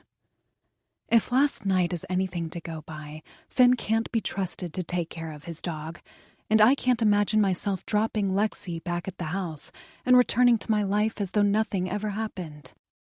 My phone lights up with an incoming call. From Mr. Richards. I stare at my screen long and hard, petting Lexi with one hand and gripping my phone until my joints ache with the other. It feels like a test, one I wish I didn't have to pass. But my mind is made up, so I let it ring. You're making a mistake. My brother tisks as he races up Finn's driveway, his accusing voice plaguing me with doubt. He's spent the entire drive here telling me how wrong I am for coming back, that I should run while I still have the chance. He also hasn't deigned to answer one of my questions about his suspicious altercation with Finn's brother last night. All he said was that Brody is a pro at stirring shit, and none of it was true. I know better than to just take his word for it, but I figured I'd stay out of this one. Why would you even want to come back here anyway? Jesse's voice wanders off when we reach the top of the driveway. Confused, I glance at my brother, then in the direction of the mansion to see what he's looking at. I connect the dots immediately. The lot is empty, except for Theo's red car, and the front lawn that was a sea of trash just hours ago is now perfectly clean. Jesse and I scanned the property for any sign of the raging party that took place in this very spot, but come up empty. What the? Jesse speaks my mind. He must have hired a cleaning team, I deduce. It's 8 a.m, he counters. I shrug. Guess the rich don't care about the rules. Silence descends over the car as Jesse continues his careful analyzing of Finn's front lawn. Anyway, thank you for, everything. I should be all right from here. I reach for the car handle, but before I open the door, Jesse extends his arm to stop me. Dia, wait. I lock gazes with my brother and see worry gleaming in his almond eyes. He's scared for me. Genuinely scared. Or is he scared for himself? Scared that I'll find out something I shouldn't if I stay? You asked me here for a reason last night.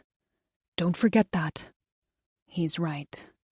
I called him because I was emotional and angry and heartbroken about losing my birth mom's shirt. But none of that matters as much as Lexi's safety. I will not abandon her, even if it means living with a monster for a little while longer. I won't, I promise, I reassure him. Thanks again.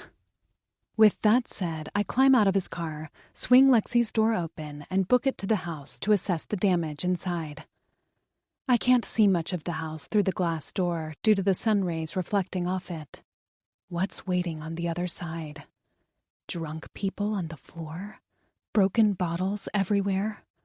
Ruined furniture? There's only one way to find out. Here goes nothing. I push the door open. The first thing I notice is the silence. The house is dead quiet, sounding almost deserted. I step into the entryway that was paved with glass and booze just last night and swallow a gasp. It's clean, just like the driveway, just like the front yard. If I didn't know any better, I'd wonder if there was even a party at all. I unhook Lexi's leash and smile as she takes off running down the hallway. I trail after her, venturing farther into the house and examining the kitchen. There isn't a single red cup in sight and not even one cheerleader passed out in her own vomit. The hardwood floors look like they were mopped. In fact, the whole house is spotless. Did Finn hire an overnight cleaning crew? Lexi barking in the living room catches my attention. She stops by the sectional couch, and I hear her lick something. Then that something groans, and I realize I'm not the only one here. Ready to kick out the rando on the couch, I rush to the living room and find Theo sleeping. He's shirtless, lying on his stomach without a blanket, his brawny back and tight muscles on display. His dark hair cascades in front of his green eyes, his cheek mashed against the cushion. Lexi, stop. Theo groans, half asleep. A few seconds tick by. Then realization seems to dawn over him because his eyes snap open. Wait, Lexi? Theo flips on his back, then sits up straight. Ah, Finn must have told him I took her back to my place, which explains why he's surprised that she's home. Dia, you're here, he says when he sees me. I didn't think you were coming back. I didn't think I was coming back either. Why didn't you answer your phone? I skipped the small talk. You could have told me Lex was alone. No, I couldn't. He cuts in. I can't answer my phone without a phone. I purse my lips. What happened? Fuck if I know. I put it down for a second, then it was gone. So, he got robbed too. I bet it was the same jackasses that stole my mom's shirt. My anger dwindles. Still, you could have waited for me to get home. I couldn't find you. I was busy. He drags a hand through his coal-black hair, a small smirk stretching his lips. Translation, you were off fucking some girl. I warned you about the party, didn't I? Rubbing his eyes, Theo plants his feet on the floor and sits with his legs parted, elbows braced on his knees. Doesn't that count for something? I'm quick to understand that's the closest thing to an apology I'm going to get from this guy. Releasing a sigh, I sit on the couch's armrest. You should have told me about Lexi in your first text. I scold as Theo pets the excited golden retriever next to him. I didn't know, he says, seemingly truthful. No one did. Finn had to know, I counter. How could he? He's not the one who put her there. Back up. He's not? I don't buy it. Fuck no. Have you met the guy? Theo snorts. Brody fed him some BS about having dropped Lexi at the neighbor's house. The lady's a widow who's watched Lexi in the past. Wait, Finn had nothing to do with it? Well, technically, the only mistake he made were trusting his brother and not bothering to check every room in his $1 million mansion. Still, this might have been a good piece of information to have before I rained hell down on him. No, Dia. He's still the reason your mom's shirt is gone. It's his house. He threw the party. He would have called the cops on the party himself if he'd known about Lexi, Theo assures me. Hell, he almost did. What does that mean? I question. He kicked everyone out. Dude was telling the guests he'd call the cops if they didn't leave. I'm supposed to believe he kicked out the guests he invited? What kind of idiot do you take me for? Actually, he didn't invite anyone, Theo corrects. Oh, for fuck's sake, Theo, just let me hate him. Let me convince myself that there is nothing good or redeemable about this guy. Then how did people know to show up? The answer comes to me as soon as I finish speaking. Brody. Of course it's Brody. I saw enough of him last night to believe he could pull something like this. You have Brody to thank for that, Theo confirms.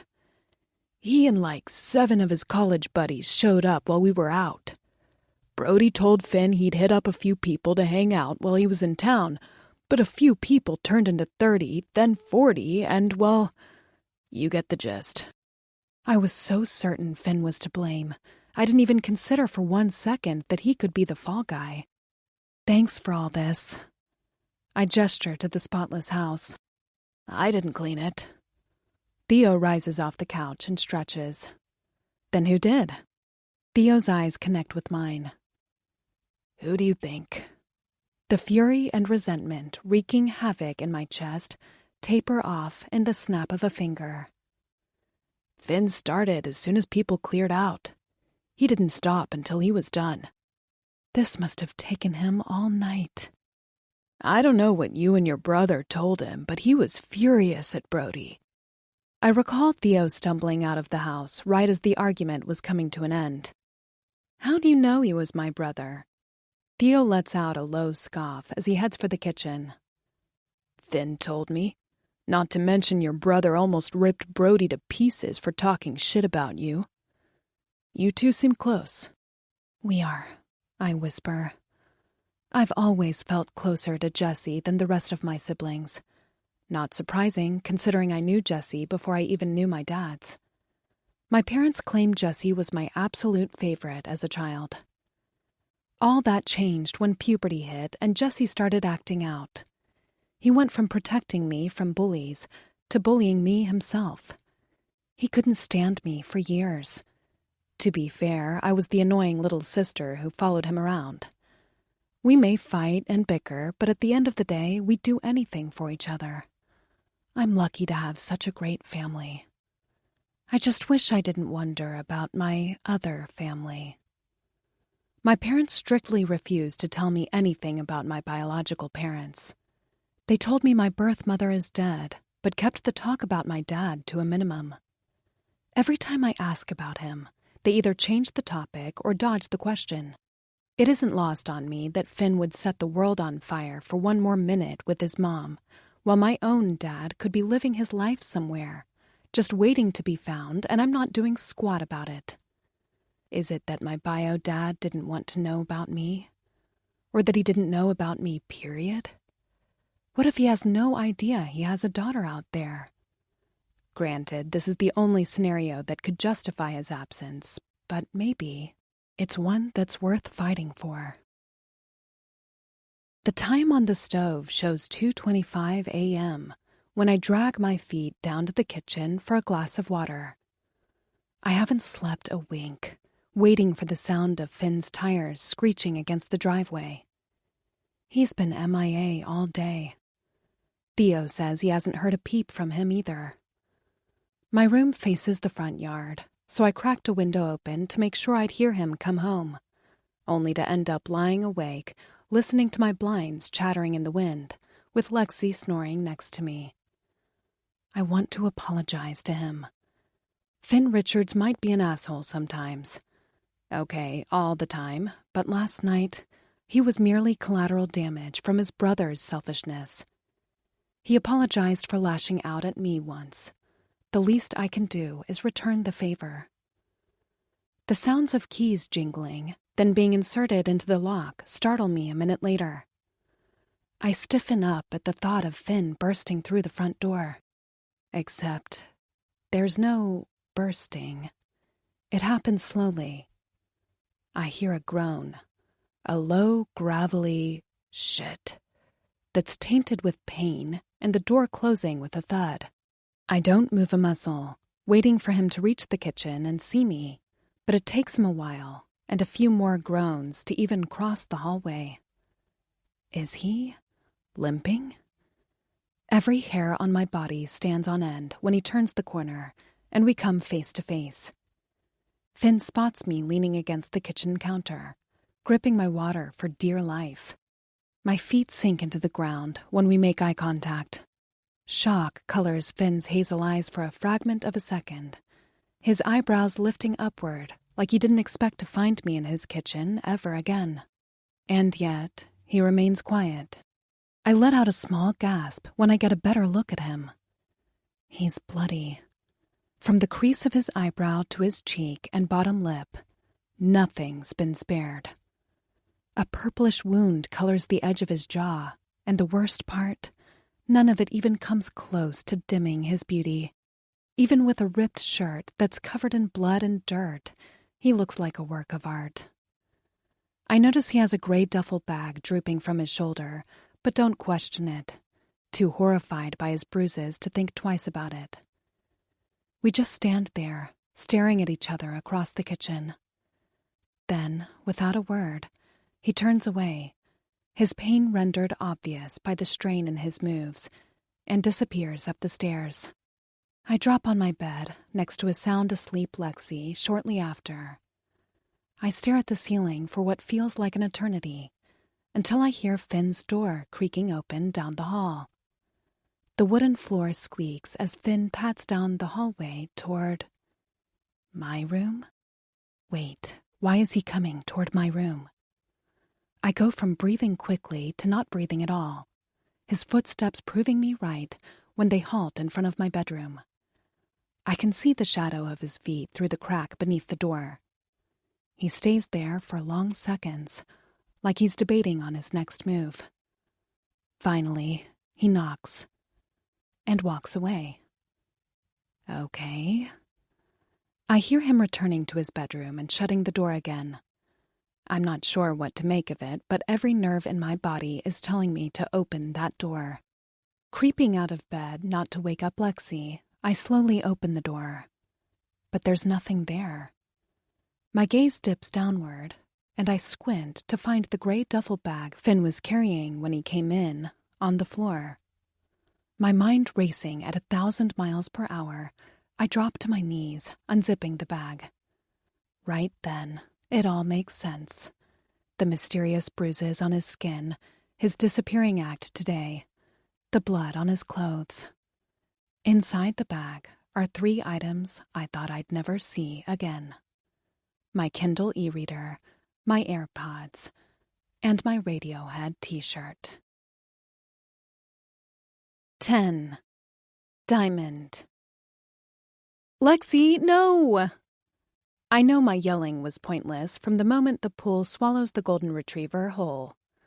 I should have seen this one coming. Of course, our spontaneous game of fetch would result in Lexi jumping headfirst into the water. The wind knocked the frisbee we've been playing with straight into the pool, and Lexi didn't think twice. Lex, what did you do? I fake scold, the laughter in my throat drowning out my lecture. Lex paddles in my direction with the frisbee in her mouth, quick to jump out of the pool and run to me with a wagging tail. Soaking wet, she drops the frisbee at my feet, then shakes the water off her fur vigorously. I shriek in between chuckles, not even flinching at the water flying all over me. Look at you! I fall to my knees to pet her. Lexi holds up her paw as if to show me she expects a treat, and I laugh even harder. We spent most of the morning out on the patio.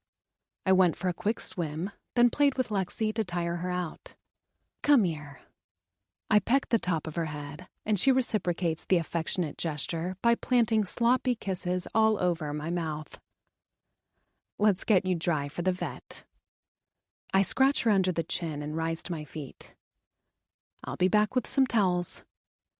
She's got an appointment at the vet in an hour for a regular checkup, and I'd rather she didn't drag that wet dog smell in with her. Lexi barks as I amble to the glass door, following me, and I have to tell her to stay a few times so she doesn't flood the first floor. I don't make a habit of walking around in my bikini. The one time I did it, the guys looked at me like I had 2 heads. But the house was empty when I woke up, so I thought, screw it. The crazy part is, I was slightly bummed that Finn was nowhere to be found this morning. I wanted to talk to him, thank him for getting back the only thing I have of my mom's. I've just stepped out of the downstairs bathroom with 2 towels in my arms when I hear the front door slam. The sound of footsteps travels through the main floor, and anxiety claws at my stomach. I take it back. I don't want to talk to him. Please let it be Theo. I consider sneaking into the bathroom to avoid him, then remember that the clock is ticking and the vet is in the next town over. I asked Fee to drive us, and she should be here any minute. To make it worse, I haven't even changed yet. Be brave, Dia. Clutching the towels in my arms a little tighter, I turn the corner and spot Finn texting in the kitchen. He's wearing a low-cut black gym tank, the curves of his biceps and veined forearms drawing my eye. The gaps under his arms give me a clear shot of his defined oblique muscles, and I swallow hard. I can tell he just worked out by how sweaty he is. For fuck's sake, he's glistening with sweat, and I still find him insanely attractive. He also has a gym bag strap draping down his shoulder and a water bottle in his other hand. He notices me the next second, his eyes lifting from his phone and catching mine. We don't speak or acknowledge each other's presence, the same way we did in the kitchen last night. Giving me uninterested vibes, he starts to look away, only to do a double take almost immediately. Every inch of my skin tingles when he drinks me in. I'm still wearing nothing but my bikini, but find comfort in the towels in my arms. They're covering part of my body, shielding me from glances I can't translate. Does he like what he sees? Does he hate it? Beats me. Hey, I managed to say. I don't like this silence. I'd take him being an asshole to me over this awkward tension any day. Hey, he replies, his voice flat, and steers his focus back to his phone. Either I really pissed him off when I lost it at the party, or he simply couldn't care less about my existence. I'm not sure why option 2 bothers me so much. Do you know when Theo's coming home tonight? I cooked a shit ton of food. I fish for conversation. Without even sparing me a look, Finn drawls, Theo won't be living with us anymore. I'm stunned. Wait, what? Why not? It's not that I consider Theo a friend, but he was the closest thing I had to one in this house. Not to mention his absence implies I'm going to be alone with Finn for the rest of the summer, and I'm not even close to ready for that. Finn shrugs. He moved back home. Something about trying to patch things up with his folks. Oh. I give a small nod. Okay. No reply. I turn to leave and go dry Lexi before V gets here, but I stop before I walk out onto the patio. I wanted to thank you, I confess. It takes me a deep breath and inner pep talk to spin around and face him. My comment seems to have been enough to earn me his full attention because he's staring at me with an arched brow. For what? He asks. Slowly, I edge my way to the kitchen to meet him. I come to a slow stop in front of him and clear my throat. What you did for me, it meant a lot. I'm overwhelmed with the urge to crawl under a rock when he downright laughs in my face. What's so funny? The question comes out as defensive. You thinking I did it for you? Ouch. I wait for him to elaborate, but he takes his sweet time, guiding his water bottle to his lips and taking a sip. I watch as a drop of water drips down his jaw and throat. You're not the only one who got robbed that night. He places his water bottle down on the counter. A guy from the team saw the losers that did it. He gave me an address, and I showed up to take back what they'd stolen. They kept it all in a bag, so I grabbed that and hauled ass out of there. I was getting my own stuff back, Jem. He pauses. Yours just happened to be in there. I don't know what I expected, but it wasn't that. Did you really think I'd get into a fight for you? I chew down on my bottom lip harder than intended, the metallic taste of blood trickling into my mouth. I'm mad, embarrassed, but mostly I'm disappointed. Why am I so disappointed to learn he's the heartless bastard everyone told me he was? Oh, don't pout.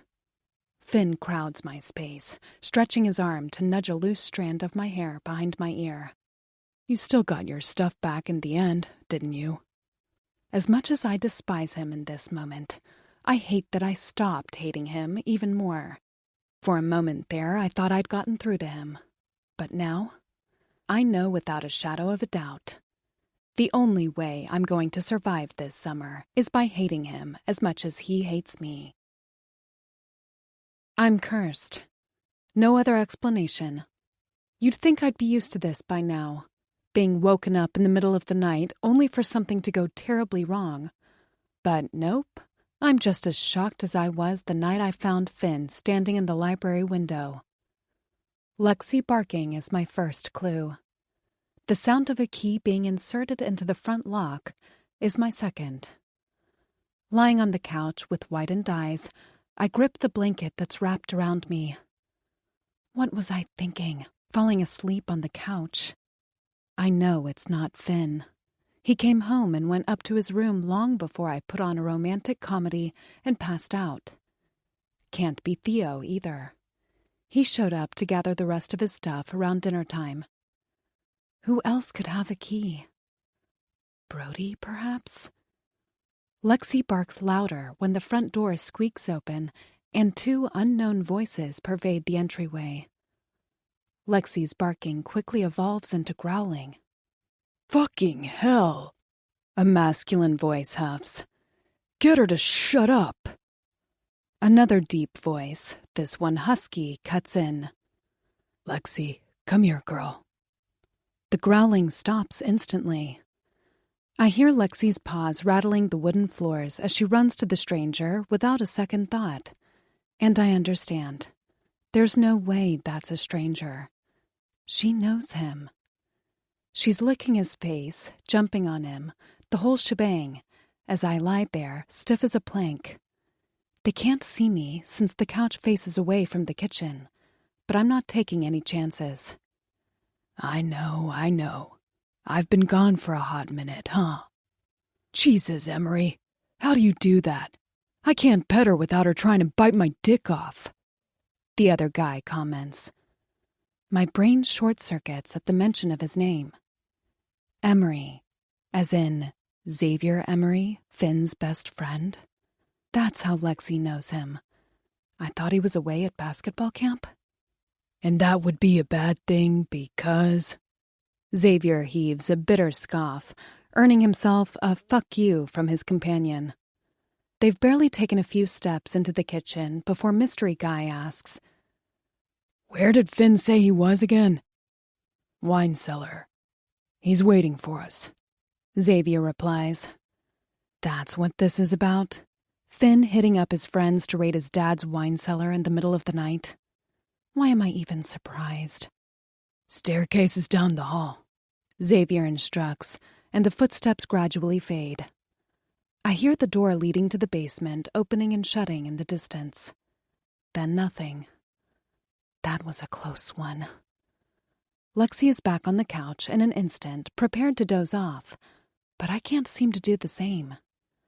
I must stare at the ceiling for over 5 minutes before making the terrible decision of following them. I eye Lexi, who's snoring already, then lift off the couch. The floor is ice cold to my bare feet as I tiptoe toward the staircase they just went down. This is a bad idea.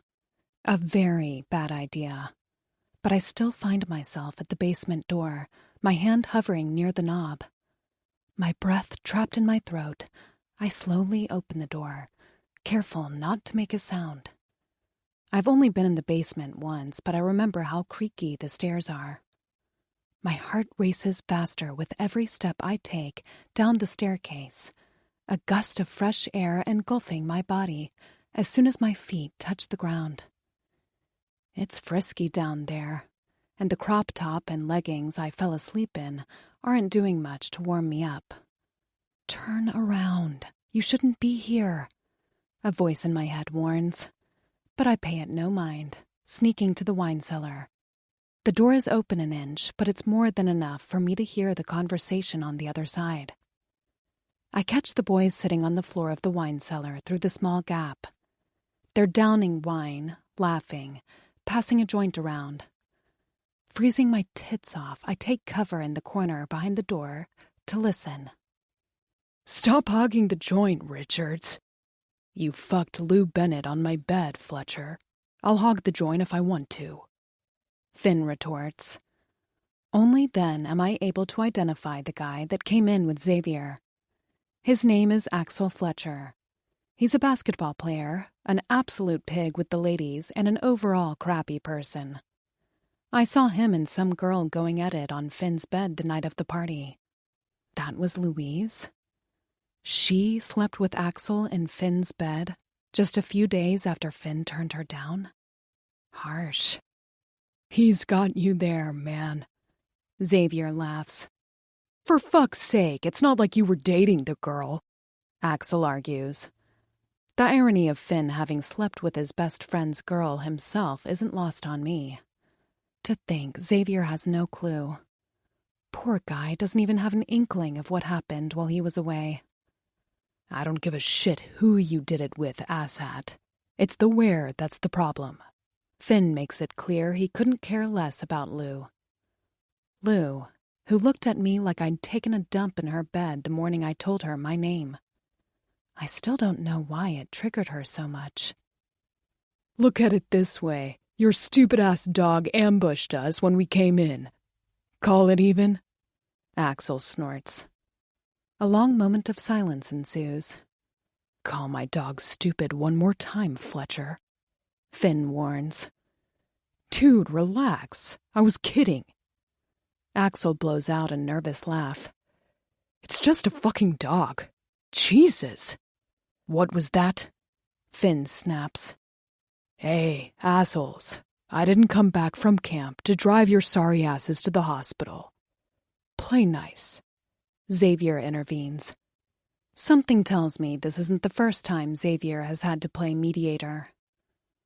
How long are you back in town for? Axel changes the topic. 2 days, Xavier replies. I'm leaving tomorrow night. You met the caretaker of Casa Richards yet? Axel's question takes me by surprise. Shit, he's talking about me. Maybe this was a mistake. I don't think my ego can take any more hits. It's still recovering from Finn laughing in my face this morning. The house sitter, is it? Xavier sounds like he doesn't care. Damn right. Sexy little thing, this one. Axel's throaty laugh sends a wave of disgust down my spine. I saw her at the party, and you bet if she was living in my house, I'd be all over that ass. I can't believe you haven't hit that yet. He tells Finn. Just walk away, Dia. You don't need to hear this. Well, believe it. Finn drones. Seriously, man, are you blind or just playing for the other team? Axel scorns. Finn scoffs. I'm straighter than the pole your mother dances on. Then what? Is she not your type? Help a brother out. If she's fair game, just say so. Silence burdens the dark basement. So is she? Axel won't let it go. Is she what? Finn hisses. Axel fails to take the hint. Your type? Of course she's my fucking type. Have you seen the damn girl? Now fuck off. Finn snaps. I tense up. So, it wasn't all in my head? The lingering looks, the snarky comments full of innuendo. He might hate me, but he's attracted to me. And the thought makes me feel 10% less stupid for feeling the same way. The conversation drifts to random topics until a phone chimes in the gloomy wine cellar. It's mine, Xavier informs his friends. I assume he's checking the message as he doesn't speak for a few seconds. Then he blurts, Seriously, Richards. What? Finn questions. Did you really break into Ben Astor's house and beat him up for stealing a shirt? That's all it takes for my lungs to fail me. Finn sneers. I beat up his brother, too. But go on. Is he talking about my shirt? No, he can't be. Xavier sighs. You know the Astors shove shit into their pockets at parties. You never gave a damn before. Your point, Finn drawls. Theo said he ran into them at Lacey's and they're thinking of going to the police. This is no fucking joke, Finn. You're 18. You can forget about juvie if shit goes wrong. Now it's straight to jail.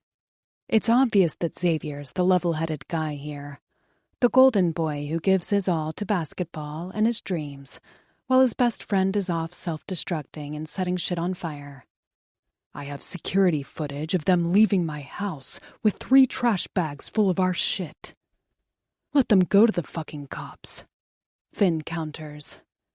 Sure, they stole from you. That doesn't give you the right to break into someone's house and beat them up. Who gives a shit about a shirt? Finn pauses for long seconds. It was an important shirt. My palm flies to my mouth. He lied to my face earlier. All the things he said about getting his own stuff back were bullshit. But why? Why is he so desperate to keep me from seeing the good in him? Your dad's going to flip his shit if you get arrested again. What the hell were you thinking? Xavier scolds. Are you my underwear? Finn deadpans. Xavier is taken aback by the question. Then I don't need you up my fucking ass. That's when I know I've heard enough. I rotate, about to walk away, and accidentally knock my knee against the plant behind me. Fuck, fuck, fuck. What was that? Xavier questions. Do you think the house sitter's up? Axel guesses. Nah, that's probably just Lexi. Finn assures. Don't worry about it. Luckily, his friends buy it and resume their conversation. The pressure in my shoulders dissipates, my chest swelling up with relief. I stay there for over 10 minutes while the boys talk, terrified to make another move. I'm beat. You can let yourselves out, Finn says. Are you fucking serious right now? You called us all the way out here for 10 minutes of smoking? Axel objects. I'm high as a fucking giraffe. What am I supposed to do? Go home and stare at the ceiling? Fuck if I know. Go get yourself a hobby or something. Finn suggests. Xavier scoffs. Says the jackass who has none. I have hobbies. Finn disagrees. Jacking off to pictures of your house sitter isn't a hobby. Xavier fires back, and the three of them laugh. I know he's kidding, but heat explodes in my stomach just thinking about it. Images flood my mind. I see Finn shirtless, lying in bed in the dark, his jaw clenched as he fists his. Out, both of you. Finn snaps me out of it, and the boys oblige. I stiffen up when they exit the wine cellar, one by one. The soft creaking of the stairs fills my ears, along with Axel bitching about not being able to see shit. Then the door at the top of the stairs closes. There isn't a sound to be heard in the pitch-black basement. My alarmingly fast heartbeat declines, and I release a deep breath of relief. Finn said he was tired, meaning he's probably off to bed. All that's left for me to do is sneak up to my bedroom and pretend this never happened. What the fuck? I'd recognize his gravelly voice anywhere. No, this is all in my head. Finn can't be here. He can't be right in front of me. But he is. He's standing a few steps away from me, the outline of his broad frame all I can see. Not that I need to see his expression to know he's about to rip me a new one. So what? You're fucking spying on me now? He snarls, inches away from my face. What? No, I begin to say, but Finn interrupts me, smacking his palm over my mouth to shut me up. Next thing I know, he's captured my forearm and hauled me into the wine cellar. I shriek when he traps me against one of the wine racks, his hard chest meshing so closely with mine that I can feel his body heat enveloping the skin my top doesn't cover. The small window in the wine cellar emits just enough moonlight for me to distinguish his disarming hazel eyes. I understand when he points to the ceiling with his other hand, more precisely to the floor above our heads, that he's waiting for something. We stay in this position, his torso flush with mine, his palm over my mouth, until we hear the front door slam in the distance. That seems to be Finn's cue because he backs away, robbing me of a warmth I ache for instantly.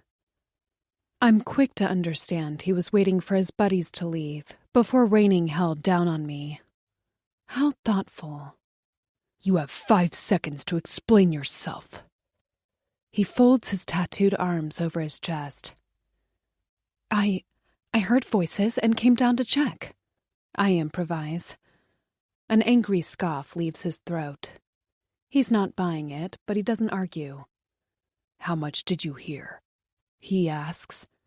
It's a simple question, but secrets and lies plague every word. I see it in his eyes. He's hoping I didn't hear about what he did to get my stuff back, hoping to keep up the charade a little while longer. Everything, I admit. His jaw goes slack for a moment. I should have let them catch you. He spits and walks off. Wait, he knew? He knew I was here this whole time? No, that's not possible. He must have had a feeling I was here when I knocked my knee into that stupid plant. If it wasn't for him telling the guys his dog was to blame, they might have caught me eavesdropping. And he definitely pretended to leave with his friends just so he could bust my ass. Acting on impulse, I take a jab at him. That was Xavier Emery, wasn't it? Finn stops dead, glaring at me over his shoulder. So what if it was? It sounds like a warning, like he's telling me to watch my fucking mouth. He has no idea what you did, does he? I taunt, knowing damn well I'm only pouring gas onto the fire. I can't help it. This guy infuriates me. I hate that I can't figure him out, that he's so far from a normal person, my people skills are useless with him. Finn Richards doesn't lie to cover up his sins, like any of us would. He lies to cover up his good deeds. And I need to understand why. Damn right he doesn't. He swivels around to face me. And it's going to stay that way. I could rat you out as soon as summer ends. You ever think about that? I threaten. He heaves a quiet scoff. Yeah, but you won't. How do you know? I yearn for a weakness of some sort. I'll take anything. I just want to see him flinch once. Finn takes a few menacing steps forward, and I'm the one who flinches. Because I know you, Jem. You talk a good game, but we both know you wouldn't do shit to actually hurt anyone. It's true, but he can't know that. How did she know me? I changed the topic. He frowns. Who? Louise. She looked at me like... I pause. Like I'd done something to her the other day. I told her my name and her face changed. Why? I told you not to ask questions you can't handle the answers to. He feeds me the same crap he did that night in the library. And I told you, you have no fucking idea what I can handle. I stand my ground. Answer me. How did she know me? She didn't know you. He caves. She knew your name. Huh? Why would you tell her my name? He cracks a hint of a smile. I didn't tell her anything. Then how did she... My heart does a full 360 when Finn fills the space between us and shoves my body against the wine rack again, this time with entirely different intentions. Heat rushes to my cheeks, the sinking feeling in my stomach paralyzing me. This feels final, like whatever escape route I had before just went up in flames. Finn shocks me by grabbing a fistful of my hair and pulling. Not hard enough for it to hurt, but hard enough to nudge my head forward.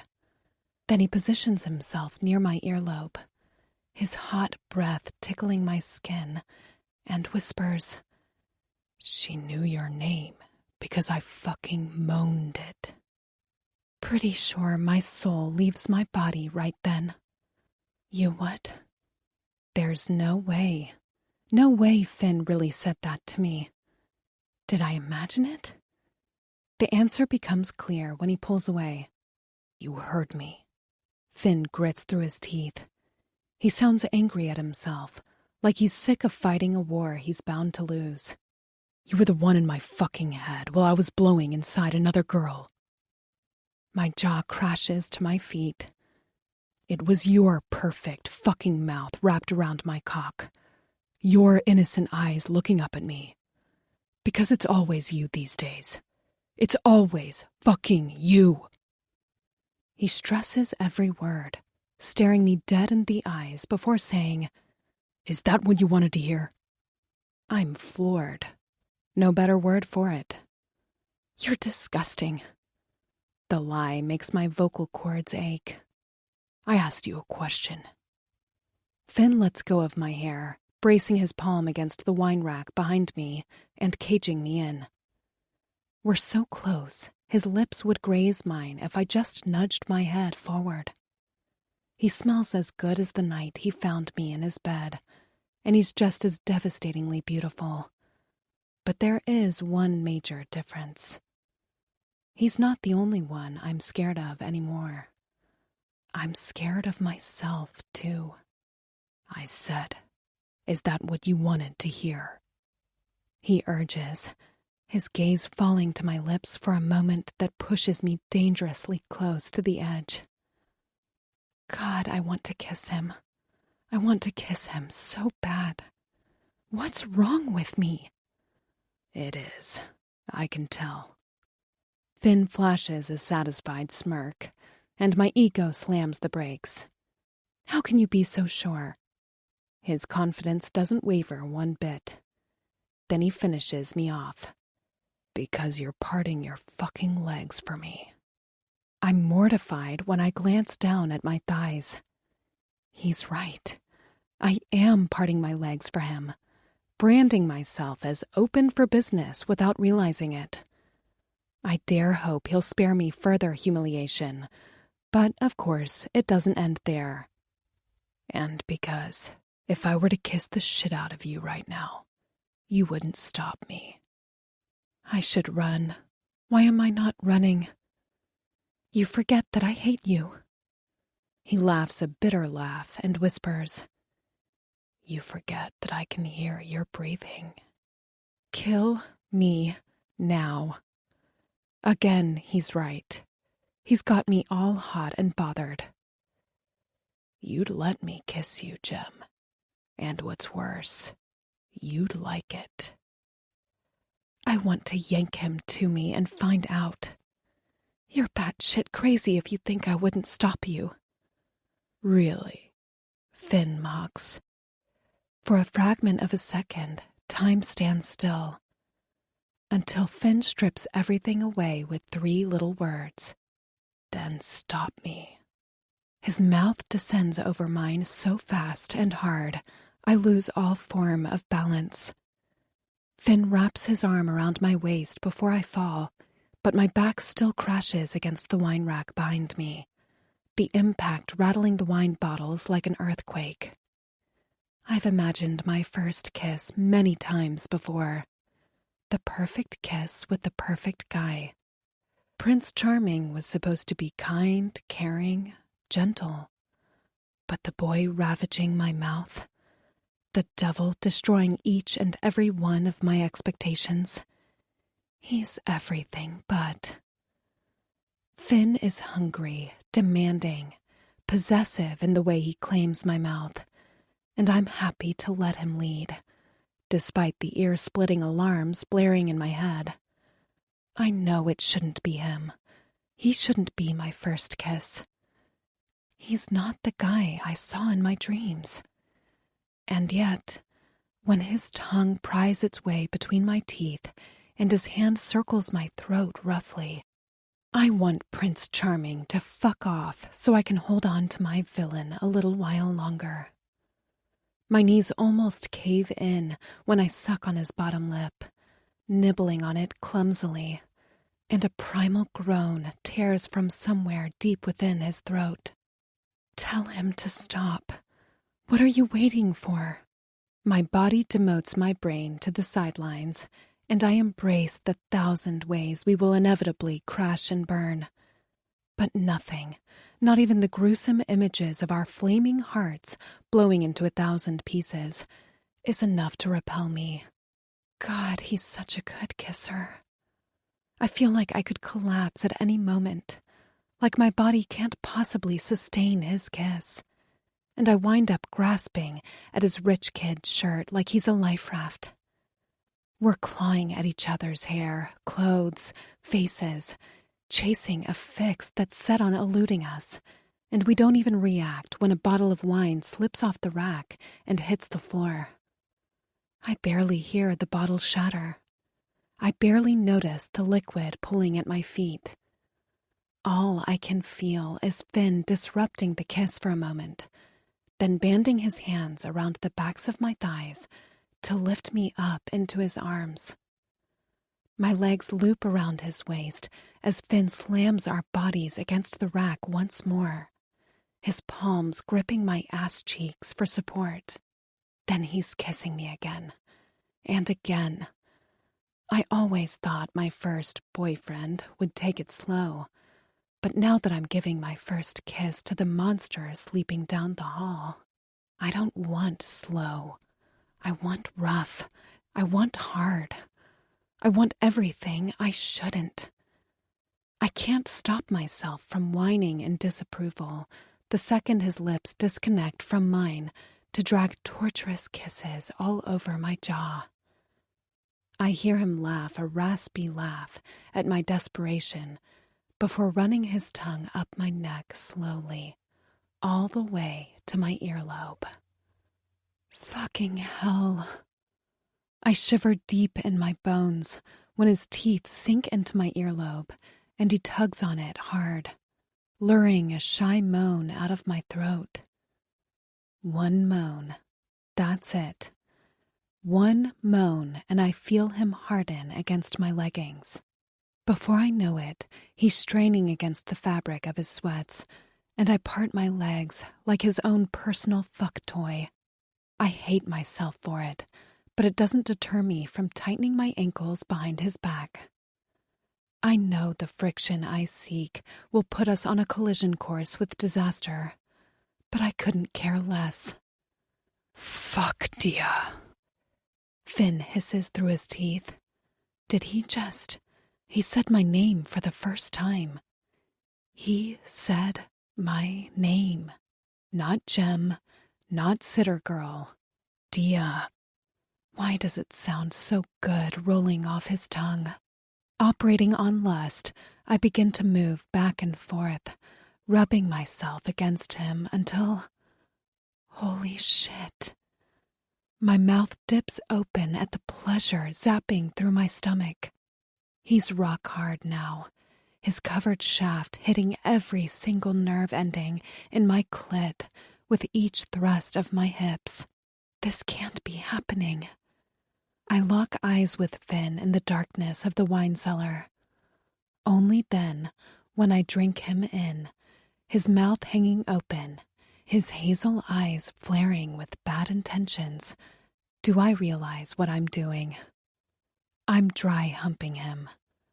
I'm dry humping my boss's son in a wine cellar at 3 a.m. A wicked grin on his lips, he watches his length slide up and down my slit over the fabric of my leggings, then takes a fistful of my hair again, inflicting a smidge more pain than before. You like using me, don't you, Gem? His voice is deep and carnal. You like using your boss's son's cock to get off. Say it. My nipples harden at his claims. I like using you, I falter. Red colors my cheeks when the pressure between my legs becomes unbearable, and I throw my head back with a moan so raw and unfiltered, Finn lets out a strangled curse. The whole thing. Say it, he insists. I hesitate. But I... Fucking say it or I'll stop. That's all it takes for me to cave. I like using my boss's son's cock to get off, I admit shamefully.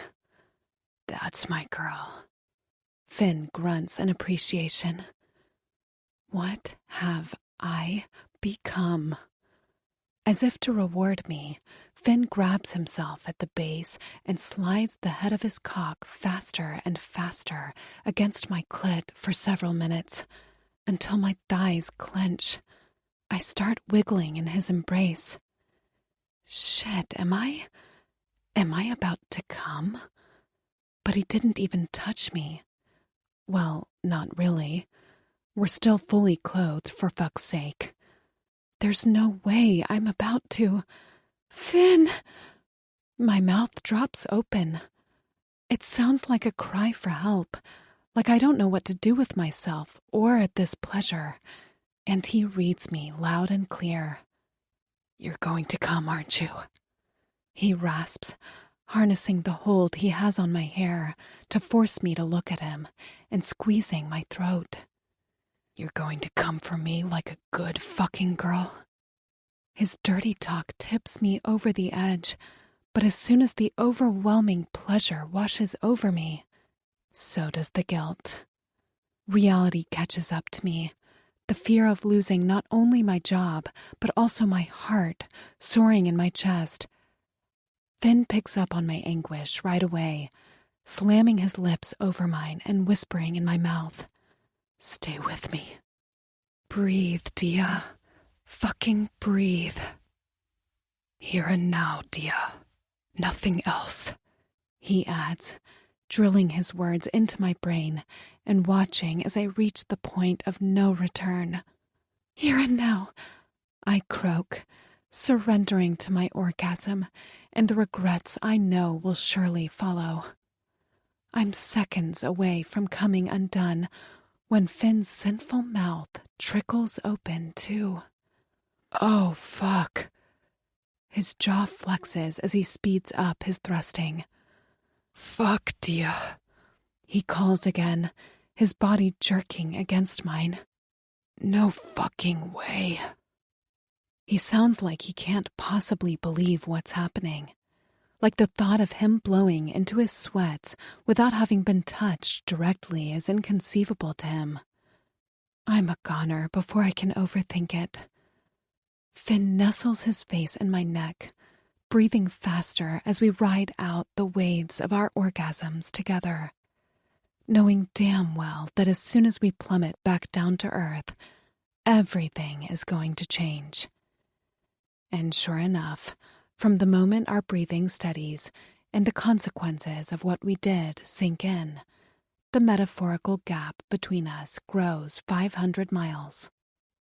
He still has his nose buried deep in my neck, but he feels far away now. My stomach twists into a knot as we struggle to catch our breaths. Finn unlinks my legs from his waist and puts me down the next second. I expect him to ice me out the way he did Louise, but he tilts my chin forward and kisses me instead. He kisses me so hard, I gasp. His tongue slips inside my mouth, and while I don't understand shit about what's going on, I welcome his lips without a second thought.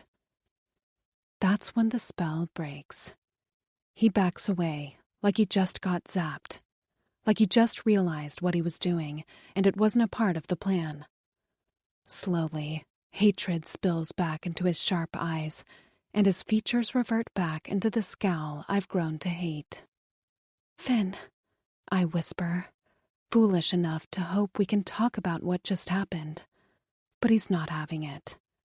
Without sparing me a glance, he adjusts his pants, more precisely what's left of his heart-on, and turns to walk away.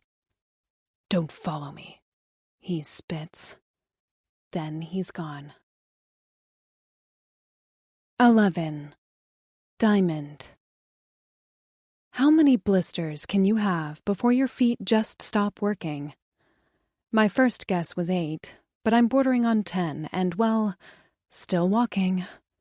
2 whole weeks have gone by since my brother decided he wouldn't be driving me to work anymore. It came out of nowhere. Jesse just strolled into the kitchen one weekend and told me he was done entertaining my nonsense. Something about refusing to play a part in my horrible decision to see this job through. He said if I wanted to keep working for Mr. Richards, I'd have to find a way to get there myself.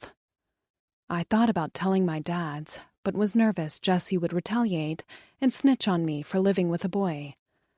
So I agreed to pretend like my brother was still driving me around, when, in fact, I've been walking for an hour every Friday and Sunday. It's not the hour-long walk that's killing me. It's the bad quality shoes. They must have belonged to my sister for 5 years before being passed on to me, but every cent I've made this far has gone to buying my car. Shoes will have to wait. It's near 9 p.m. when I amble up the driveway to the Richards' mansion with my luggage. I slow down at the sight of Finn's car, parked by the entrance, my rib cage compressing the loud drum where my heart should be. Shit, he's here. I haven't seen him much since the wine cellar incident. I was thankful for his absence, at first. Finn staying out all the time meant there was no risk of the dry humping fiasco happening again. But it's become crystal clear that he's avoiding me. He doesn't even come home to sleep most days, and when he does, he's gone before I wake up. I knew we'd come to regret the kiss and, well, the other stuff, but I didn't think he'd fall off the face of the earth. It's been quiet around the house. So quiet that I caught myself wishing Theo would get into a fight with his parents and move back in a few times. I suck in a breath as I unlock the front door and push it open. I notice the lights are on in the kitchen and recognize the sound of the fridge closing. Lexi runs to me on cue, her warm welcome a temporary cure to my anxiety. I pet her for a few minutes before marching myself straight into the lion's den. Every muscle in my body is tense as I grip the strap of my bag and turn the corner. I find Finn by the sink, pouring himself a bowl of cereal. His hazel eyes flick to me when I walk in, a dash of desire zapping throughout my entire body. Yep, he's still handsome. I'd hoped staying away from him for a while would terminate this attraction, but as soon as our eyes meet, my mind opens the door to a dark and twisted memory. You're going to come, aren't you? His voice echoes in my head over and over. You're going to come for me like a good fucking girl. What took you so long? His rude question shocks me. I blink myself back to reality. None of your business. Unaffected by my scathing response, Finn bites back a scoff. You need some help with that? With what? Getting that stick out of your ass. I don't let his comment about my bad mood faze me. A hate-ridden smile plastered on my face. Remind me again why I put up with you. Seeming more amused than annoyed, Finn sits on one of the stools around the kitchen island and sticks his hands up. Can't help you there.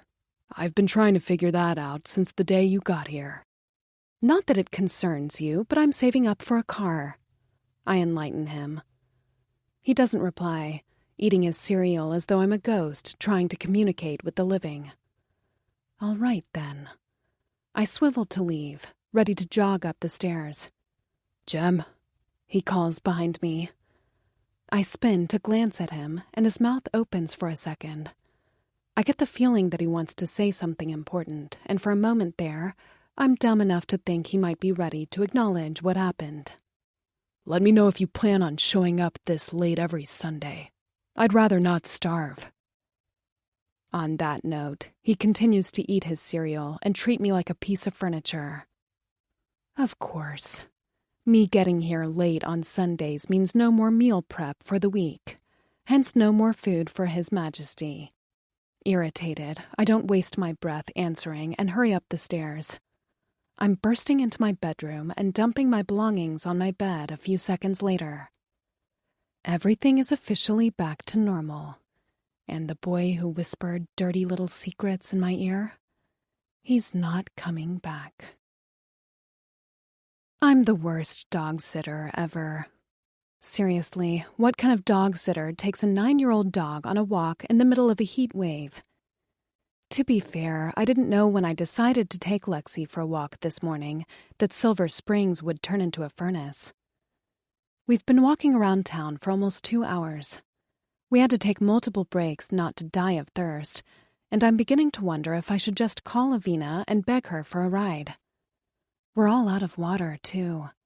And we're a 30-minute walk away from the house. Not my brightest moment. I know enough is enough when Lexi starts panting next to me. I'm wearing shorts and a tank top and I'm practically melting. I can't imagine how hot she must be with all that fur. I grab my phone out of my pocket, ready to dial Avina's number, when a text pops up on my screen. A text from Finn. We ran into him on our way out earlier. He'd just rolled out of bed, looking like a fucking god per usual. I click his message instantly. Finn, you've been gone almost 2 hours. Another message comes through a second later. Finn, is Lexi okay? I swallow a scoff at his bluntness. We're both okay, thanks for asking. I text him back quickly. Dia, it's hot as shit, and we're all out of water. We might be a while. I know he saw the message when the red receipt pops up on my screen, but he doesn't reply. I try Avina and Jesse a few times, but neither picks up. Crap, do I call my dad's? If they drop me off at the house and find out I live with a boy, I'm done for. Before I know it, 10 minutes have flown by. Lexi slows down as we struggle up a steep hill, her panting becoming more obvious and shallow. Screw it, I'm calling my dad's. A bead of sweat rolls down my forehead as I unlock my phone to dial my dad's number. Only a car turns the corner with a loud screech before I can press call. I recognize him instantly. He honks at us the moment he notices us, slowing down by our side, then stopping completely. He rolls his window down and unlocks the doors with a click of a button. Get in. Finn gestures with his chin, and as annoyed as I've been with him lately, I've never been happier to see him. Is that why he didn't message me back earlier? Because he got into his car as soon as I told him we were dying in the heat? I don't think twice, swinging the back door open and helping Lexi onto the back seat. I climb into Finn's passenger seat next and buckle up. Did you just drive around the whole town to find us? I question as he pumps the gas. Lexi has a GPS tracker in her collar. Finn shrugs, his tattooed bicep all I can see as he grips the wheel with one arm. Oh, I nod. Thanks anyway. Didn't do it for you, he says dryly. If I had $1 for every time this guy goes out of his way to remind me he doesn't care, I might be able to buy him a conscience. Whatever, I mutter and stare out the window, still sweating my ass off. Finn's scorching leather seats aren't exactly helping. Can you turn on the AC? Already have. It's not working, I spit. If he's going to be an asshole to me, I might as well be one too. I attempt to open my window, but Finn's locked them all from his side. Unlock the windows, I command. The AC's going to kick in. Just give it a minute, Finn argues. But I can't take another second of this heat. For fuck's sake. I huff and unbuckle my seatbelt. I'm leaning over him before he can react, my breasts grazing his arm. I hear his breath catch in his throat, but he doesn't push me off. I can't believe my own actions when I brace my hand on his thigh, not too far from his crotch, acting like I don't realize what I'm doing. I stretch out my arm and unlock the windows myself. I notice his grip on the steering wheel tightening as I pull away. I knew it. He feels it too. And he can pretend he doesn't remember that night in the wine cellar all he wants, but his body hasn't forgotten. Peeling my hand off his leg, I slouch back into my seat and buckle up. I open the window to enjoy the breeze, and to my surprise, Finn doesn't say anything. Not one word. A few minutes tick by before I gather the courage to speak again. Why do you call your car Remy? I ask, nosy as ever. I've pretty much given up all manners when it comes to this guy. From now on, I'm only treating him as well as he treats me. Finn presses his lips into a tight line at my question. Do you know what car you're going to buy yet? His sudden topic change doesn't get past me, but I choose not to point it out. I do. She's in my dad's employee's garage, just waiting for me to buy her. Got any pictures? Finn asks. I'm well aware he's just trying to avoid discussing the mysterious Remy, but I play along, digging through my phone for a picture as he drives. I find one just in time for the next red light and hold up my screen to his face. Finn assesses my green bug car for long seconds before biting back a laugh. What? I call him out. That's an interesting choice. Are you calling my dream car ugly? Finn grins, flicks his head in my direction, and gives me a once-over in his passenger seat. You bet your sweet ass I am. Did he just say I had a sweet ass? Oh my God, Dia, stop. Like I said, you hate everything. Speaking of, you still owe me one thing you don't hate. He shrugs. Just because your car is ugly doesn't mean I hate everything. A loud gasp falls from my lips the next second, startling him. Did you see that? I ask. See what? He worries. My last fuck just went flying out the window. I gesture, and Finn cracks a laugh that makes me want to search every corner of my brain for another joke. Anything to hear that laugh again. How long until you can buy it? He revives the conversation when we pull into his driveway, and he slows down by the water fountain. I'm 500 short. 500, then you'll be rid of me. Happy? I tease, convinced he's only interested because he wants me gone. His response leaves me breathless. That's not why I was asking. He maintains the eye contact. Unable to think of a single answer, I clamp my mouth shut, quick to understand that he's just dropping us off when he doesn't kill the engine. You're not coming? I unbuckle my seatbelt. Nah, someone's expecting me. I'm itching to ask who that someone is, but decide against it, climbing out of the car and opening Lexi's door. Hey, Jem. Finn calls as we're heading for the house. I stop to glance back at him. He has his window down, this panty-dropping smile on his face, and a world of ulterior motives in his eyes. Don't forget to charge it.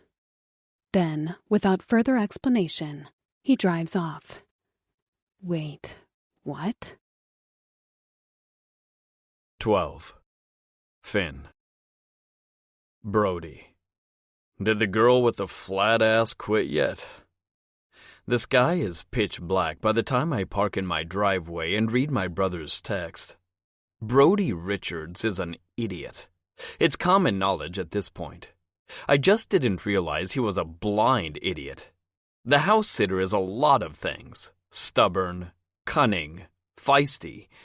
But she's not flat. Not by any stretch of the imagination. My fingers type a reply too fast for me to catch up. Finn. Nope, still here. My brother's reply pops up on my phone immediately. Brody. I know something that would send her running home to her lying sack of a brother, if you're interested. 2 weeks ago, I would have jumped at the opportunity to find out whatever fucked up secret my brother is keeping. Anything to get this girl out the door. But now, I'm not even sure it's worth the effort. I'm starting to get used to having her around. And no one is more shocked than me. But my dad might have been onto something when he hired her.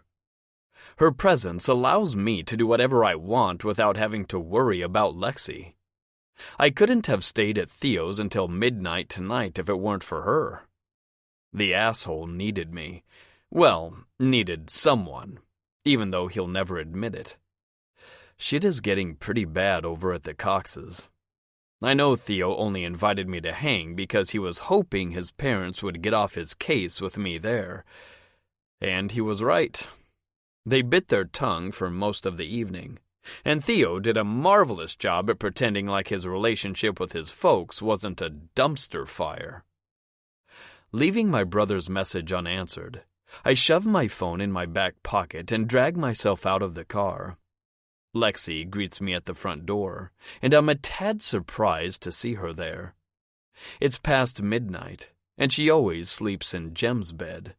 She's usually sound asleep upstairs by now. Unless Jem kicked her out? I nearly drop my keys when I hear it. The faint, distant sound of buzzing? Am I hallucinating? I notice my breathing quickening as I stalk up the stairs, tracking the noise to the second floor. I'm at the house-sitter's door a second later, the buzzing clearer than ever.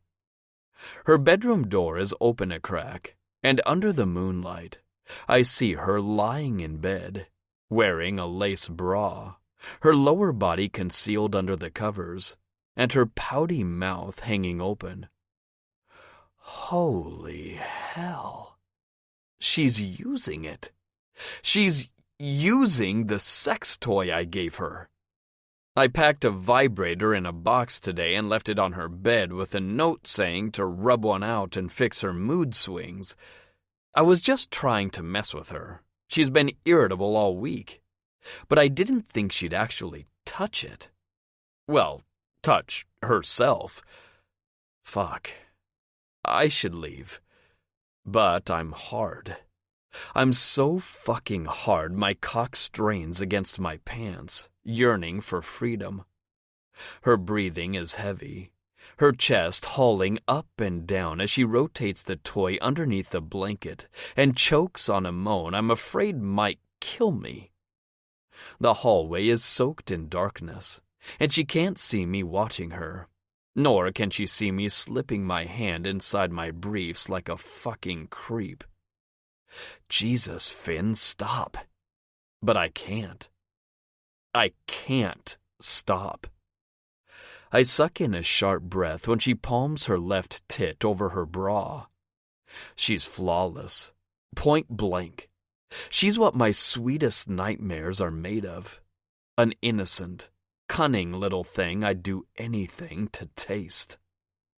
But it's when she slips a hand inside her bra and pops out one of her tits that I full-on strangle my cock. Her tit is beautiful, just big enough to fit into my palm, and her nipple. I want to suck that nipple into my mouth. Fuck, I feel like a criminal. Like I'm witnessing a show I don't have tickets to. But I'm incapable of looking away. I lose myself in her body. Those round, perky tits. Her black curls flowing down her shoulder. And that tight stomach. She's sweaty, the shape of her opened legs evident through the blanket. This fucking girl. I fist myself slowly, at first. Then I imagine myself coming all over her pussy, her tongue sticking out, begging me to fill her throat. And I'm a goner. Next thing I know, I'm jacking off to her, guiding my hand up and down my shaft faster with every stroke, robbing her of a moment she thinks is private. And the worst part? I'm too engulfed in the sight of her to care. She nudges the blanket farther down her stomach, just enough for me to see the shape of her hand as she speeds up her circles and grabs her tit again, her back arching a bit. Fuck. I lift my palm to my mouth and spit in it, then wrap my hand around my cock again, picking up speed. If she pushed that blanket down one more inch, I'd be coming in 2 seconds. My dick jerks when she throws her head back with an irritated growl. She lost it, the G-spot, and she's not happy about it. Come on! She sounds pained. I'd sell my fucking soul to help her find it again. Come on, she repeats, Her breathing labored, and my jaw flexes. If I keep this up, I'm going to blow, and it's becoming harder to keep quiet. Seriously? She huffs a moment later. Any control I might have had over my body is drained out of me when I muffle a groan and withdraw my hand from my cock. I surprise myself by swinging her bedroom door open and catch her in the act. I might not know shit about my next move, but I do know one thing. I'm ending the night with her legs wrapped around my neck. Diamond. Dear Jem, I'm afraid I must insist you use this gift in the shortest delays and fix your mood swings. Urgently, your housemate who can't stand to spend another day with your grumpy ass. That's what the note said. Pretty straightforward, right? Wrong. You see, what the note failed to mention is that my boss's son would wind up walking in on me with a vibrator between my legs. I found the toy shortly after Finn dropped us off, and at first, I had no intention of using the damn thing. Until I stepped out of the shower in my nightgown at around 11 and saw the box sitting on my nightstand. It was obvious that Finn was just messing with me and didn't expect me to use it, which for some reason made me want to use it even more. I decided it couldn't hurt to try a toy for the first time. Which brings us to the most mortifying moment of my life. Finn, what the fuck? My voice comes out as a shrill and panicky yelp. I sit up and yank the blanket over my body. I'm wearing nothing but a bra and an opened robe, but I don't want to risk flashing him by closing it. And what's worse, I was so focused on not showing him the goods that I didn't get the chance to turn off the toy. It's still vibrating and pulsing between my legs, and the newfound angle is, well, a revelation. Fuck. Not now. Need some help with that? Finn stands in my doorway, his arms folded over his chest and his shoulder braced against the threshold. I want to disintegrate when he gives me a slow body scan. Shit. That look. He's looking at me like an animal contemplating his next meal, like a monster waiting to crawl out from under my bed and scar me for life. Not to mention he saw my breast. The horror. Even if it was just for a few seconds, Wait. My eyes dart to his pants, to the bulge pushing against the fabric, tearing at the seams. He's hard as steel, and not even a little embarrassed by it. My lips part when I realize he didn't see me for just 1 second, did he? Have you been watching the whole thing? I spit, and my cheeks smolder with a mix of rage and shame. More like witnessing it. Finn shrugs, cool as a fucking cucumber, and the pressure between my legs decides now is a good time to defy my brain. A quiet moan slips from my lips, cutting through the air. His eyes immediately flare. You think that feels good, Mitchell? Finn scorns, his use of my last name and the red flags in his voice fueling my vulnerability. You think this is anything compared to what I would do to you? Anything compared to my tongue and my fingers? Cute. Oh my. You're doing it wrong, by the way. He adds, drilling his focus into the toy working my sweet spot under the blanket. Is he serious? I don't need your tips. Get the fuck out. I fire back. Oh, sweetheart. I'd give you more than the tip. My mouth goes from slightly ajar to wide open, and I feel so powerless, it's dizzying. I can't let him have all the power here. I've done nothing but suffer at his hands these past few weeks. Technically, the time in the wine cellar had to do with another part of his body. And I'm done. I'm done feeling like a prisoner to a cruel prince. I should be the one holding him captive. In an attempt to turn the tables on him, I do the only thing I can think of. I ignore him. I tear my eyes away, and after making sure that the blanket is hiding my body, I slouch into bed, lying on my back. Then I guide my hand underneath the blanket, under Finn's scrutiny, the tent in his pants doing little to hide the defiling thoughts in his head. I squeeze my eyes shut and pour all of my energy into climaxing. Only, I've lost the spot. Again. Get out. My teeth chatter as I play with myself in front of my boss's son like a sex-deprived sicko. And miss the show? Fuck that. Finn grits out, 1,000 fires igniting in his gaze. And he's not kidding. He parks himself at the edge of my bed, watching me chase an orgasm that's nowhere to be found. I'm going to have to throw him out myself, aren't I? Get out, I repeat, but dishonesty drips from my voice. There's a part of me, buried deep down inside, that wants him to ignore my request. A part of me that wants him to stay. I'm quick to close my robe underneath the blanket and remove the toy from between my legs. I turn it off and toss it on the bed. Then I charge toward him, ready to swing the door open and kick him out. I've barely opened the door an inch before his hand catches my wrist and he slams the door closed again. I let out a yelp when my chest comes flush with the icy door. Finn grabs hold of my other wrist and joins my hands behind my back, like he's going to cuff me and throw me into the back of a police car. I'm at his mercy, pinned against the door, and I wiggle left and right to free myself.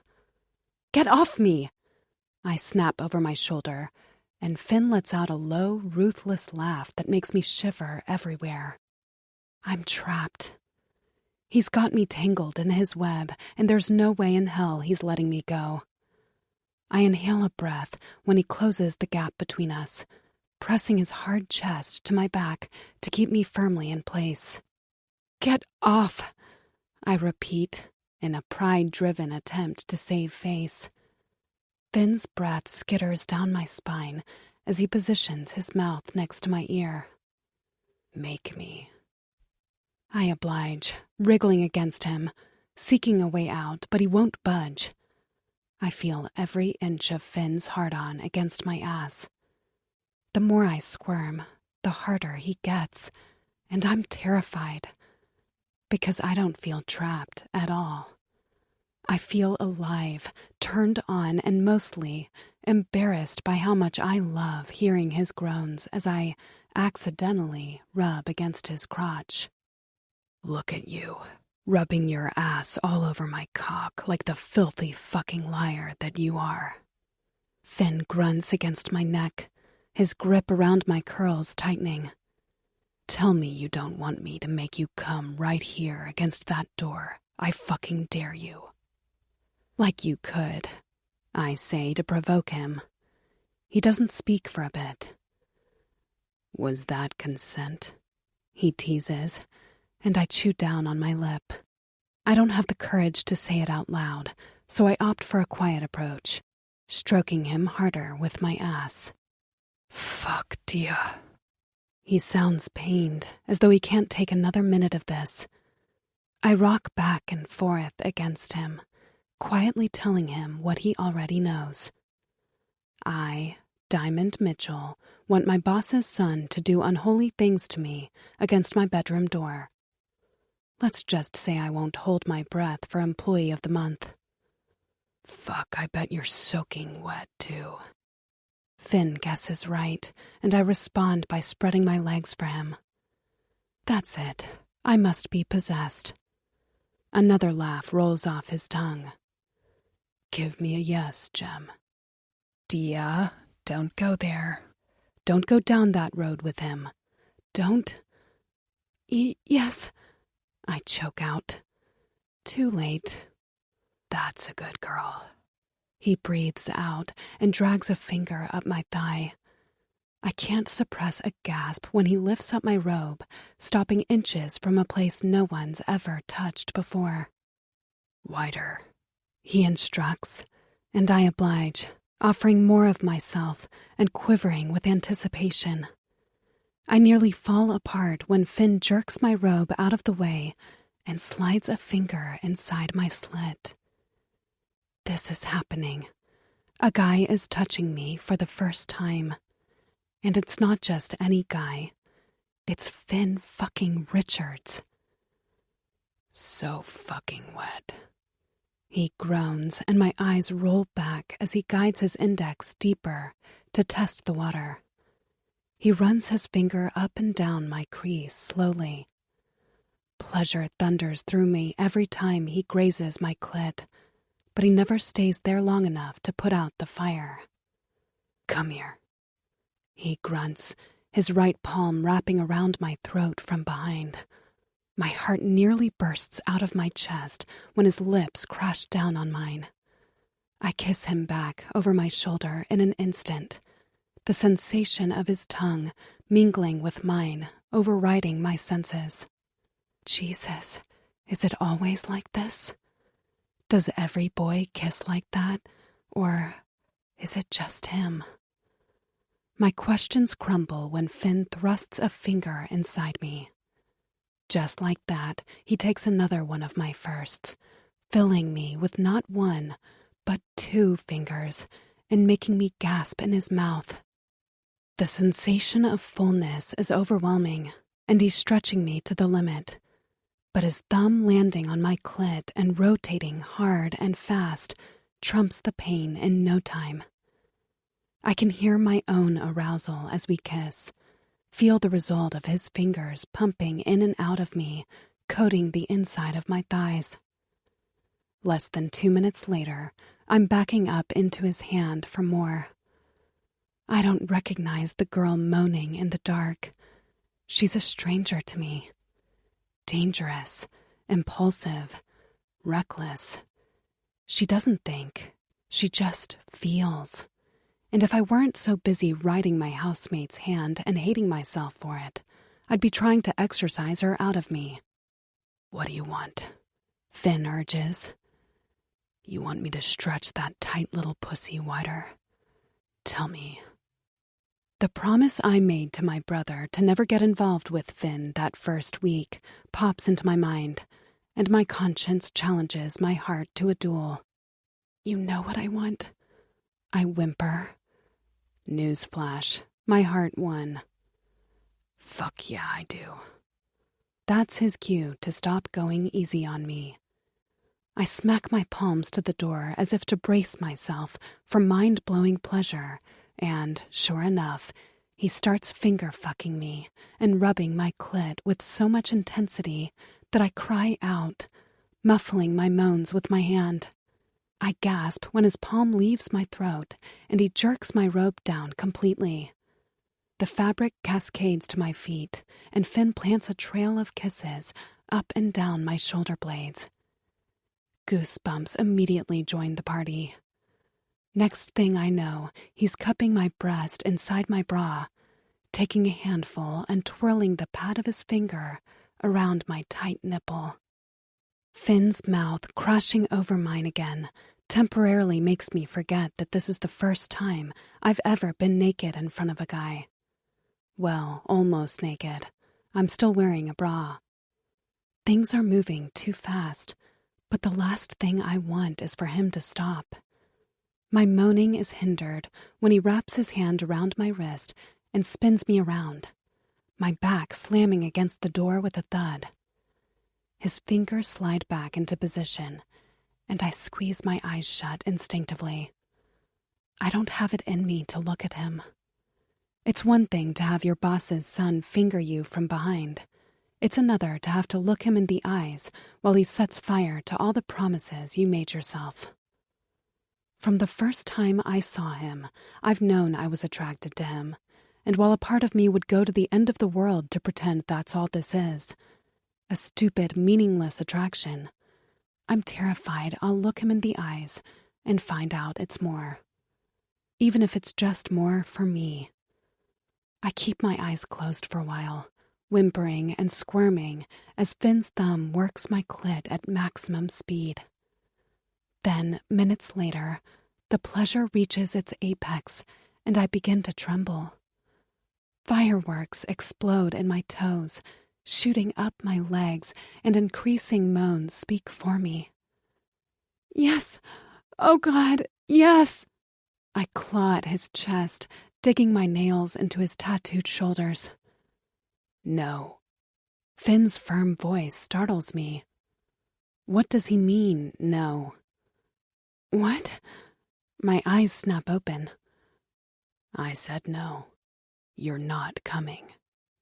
Seconds before my orgasm hits, Finn stops. He just stops. He withdraws his fingers and takes off, walking toward my bed.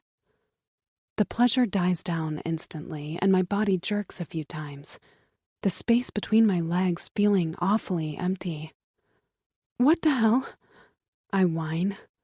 What are you doing? He doesn't reply.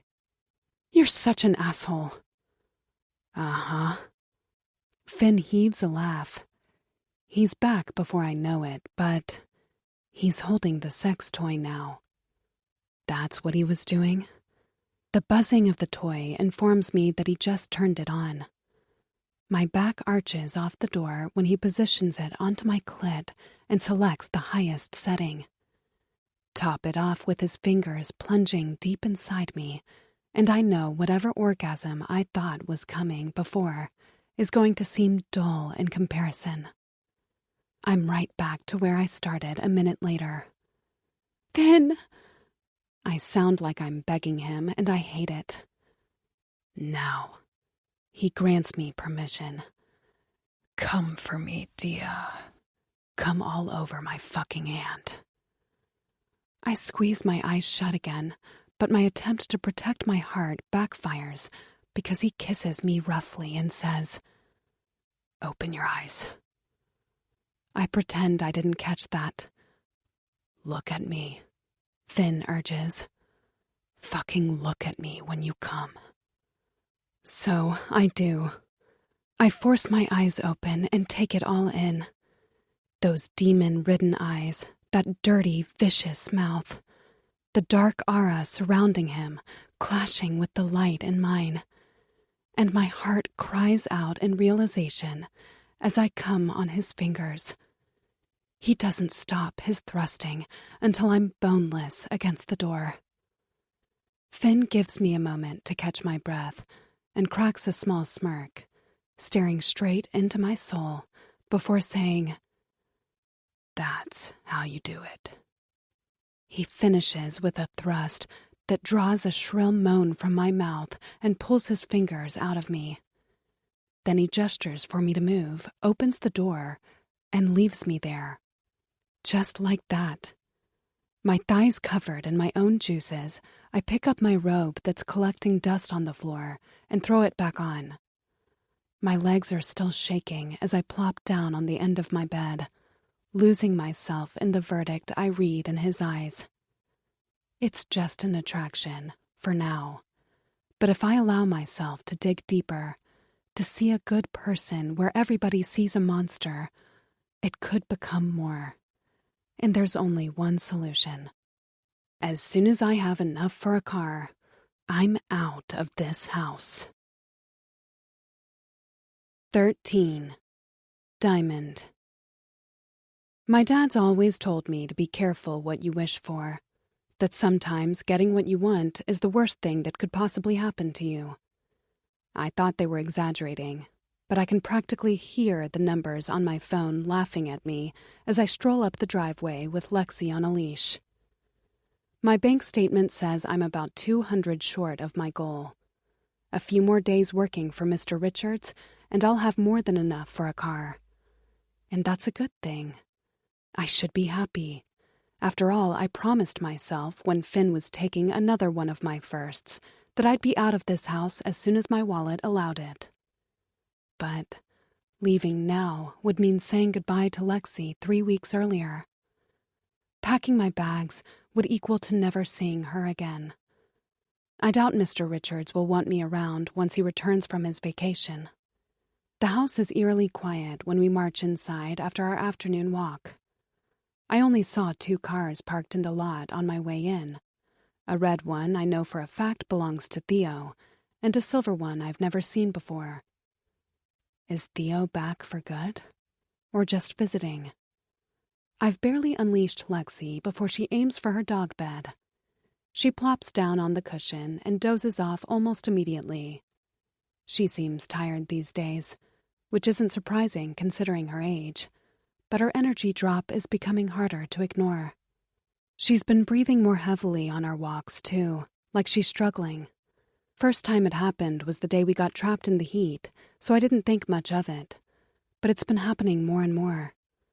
The vet ran some tests for her annual checkup, and we're still waiting for the results. Hopefully, everything comes back normal. I pad toward the fridge to grab a water bottle and slow down when I see 3 pieces of masking tape slapped on top of the door. No doubt courtesy of Finn.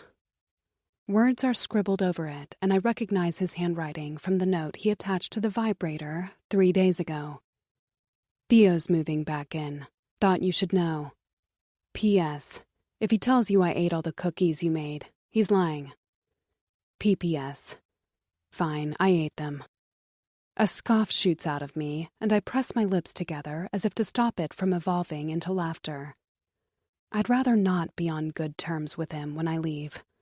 I couldn't handle my last memory of him being that damn heart-stopping smile. It doesn't help that he's been surprisingly decent to me since we had semi-sex.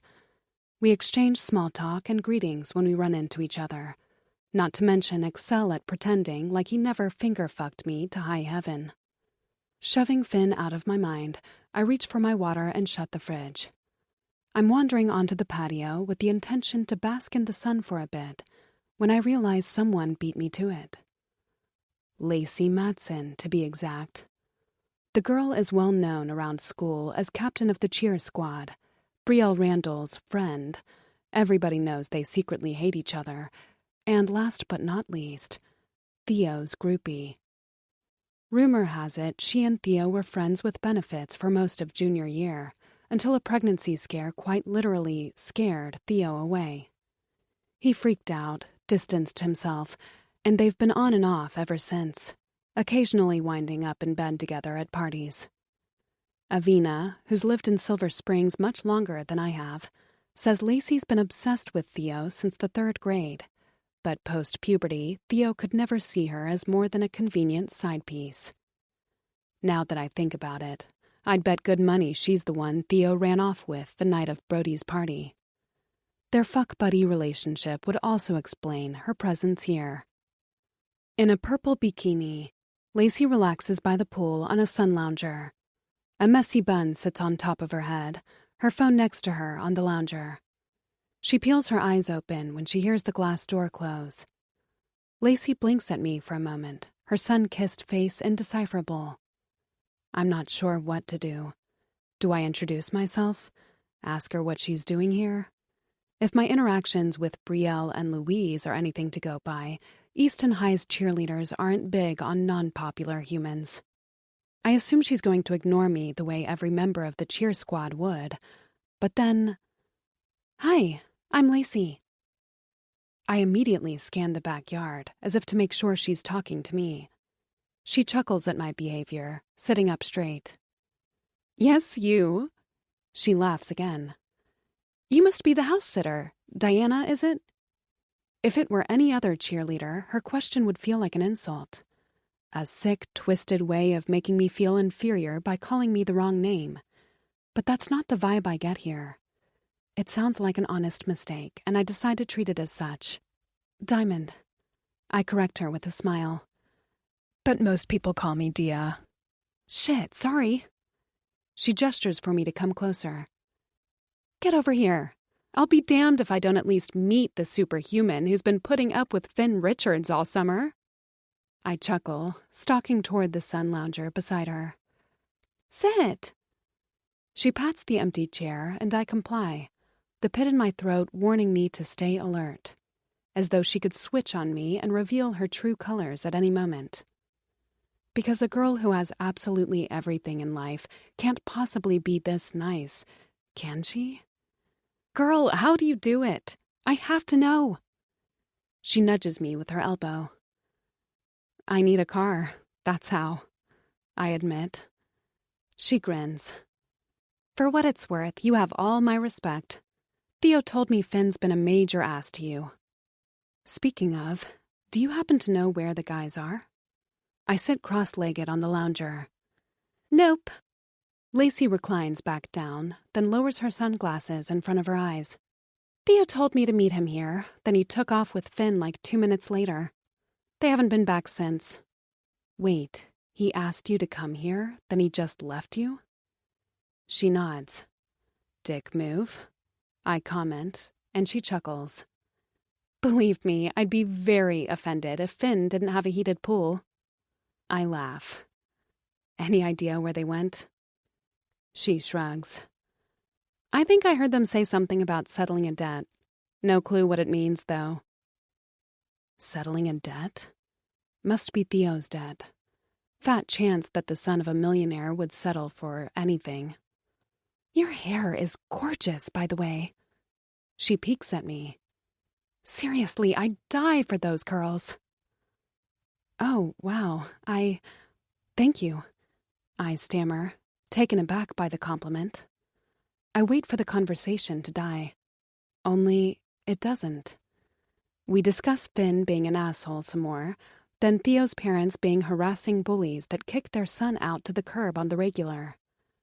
We laugh and talk for over 15 minutes, and I come to the conclusion that Lacey Matson is an overall decent person. She might be a privileged white girl with a perfect body and perfect, wealthy parents, but she's a nice one. An alarm on her phone marks the end of our conversation. Aw, shit. She checks her phone. I have to get home. I'm throwing a party and my girls are coming over so we can get ready together. Go. I'll tell Theo you had to run. I smile. You're an angel. She deactivates the alarm, pushing off the lounge chair. She's barely taken 2 steps toward the house before she stops.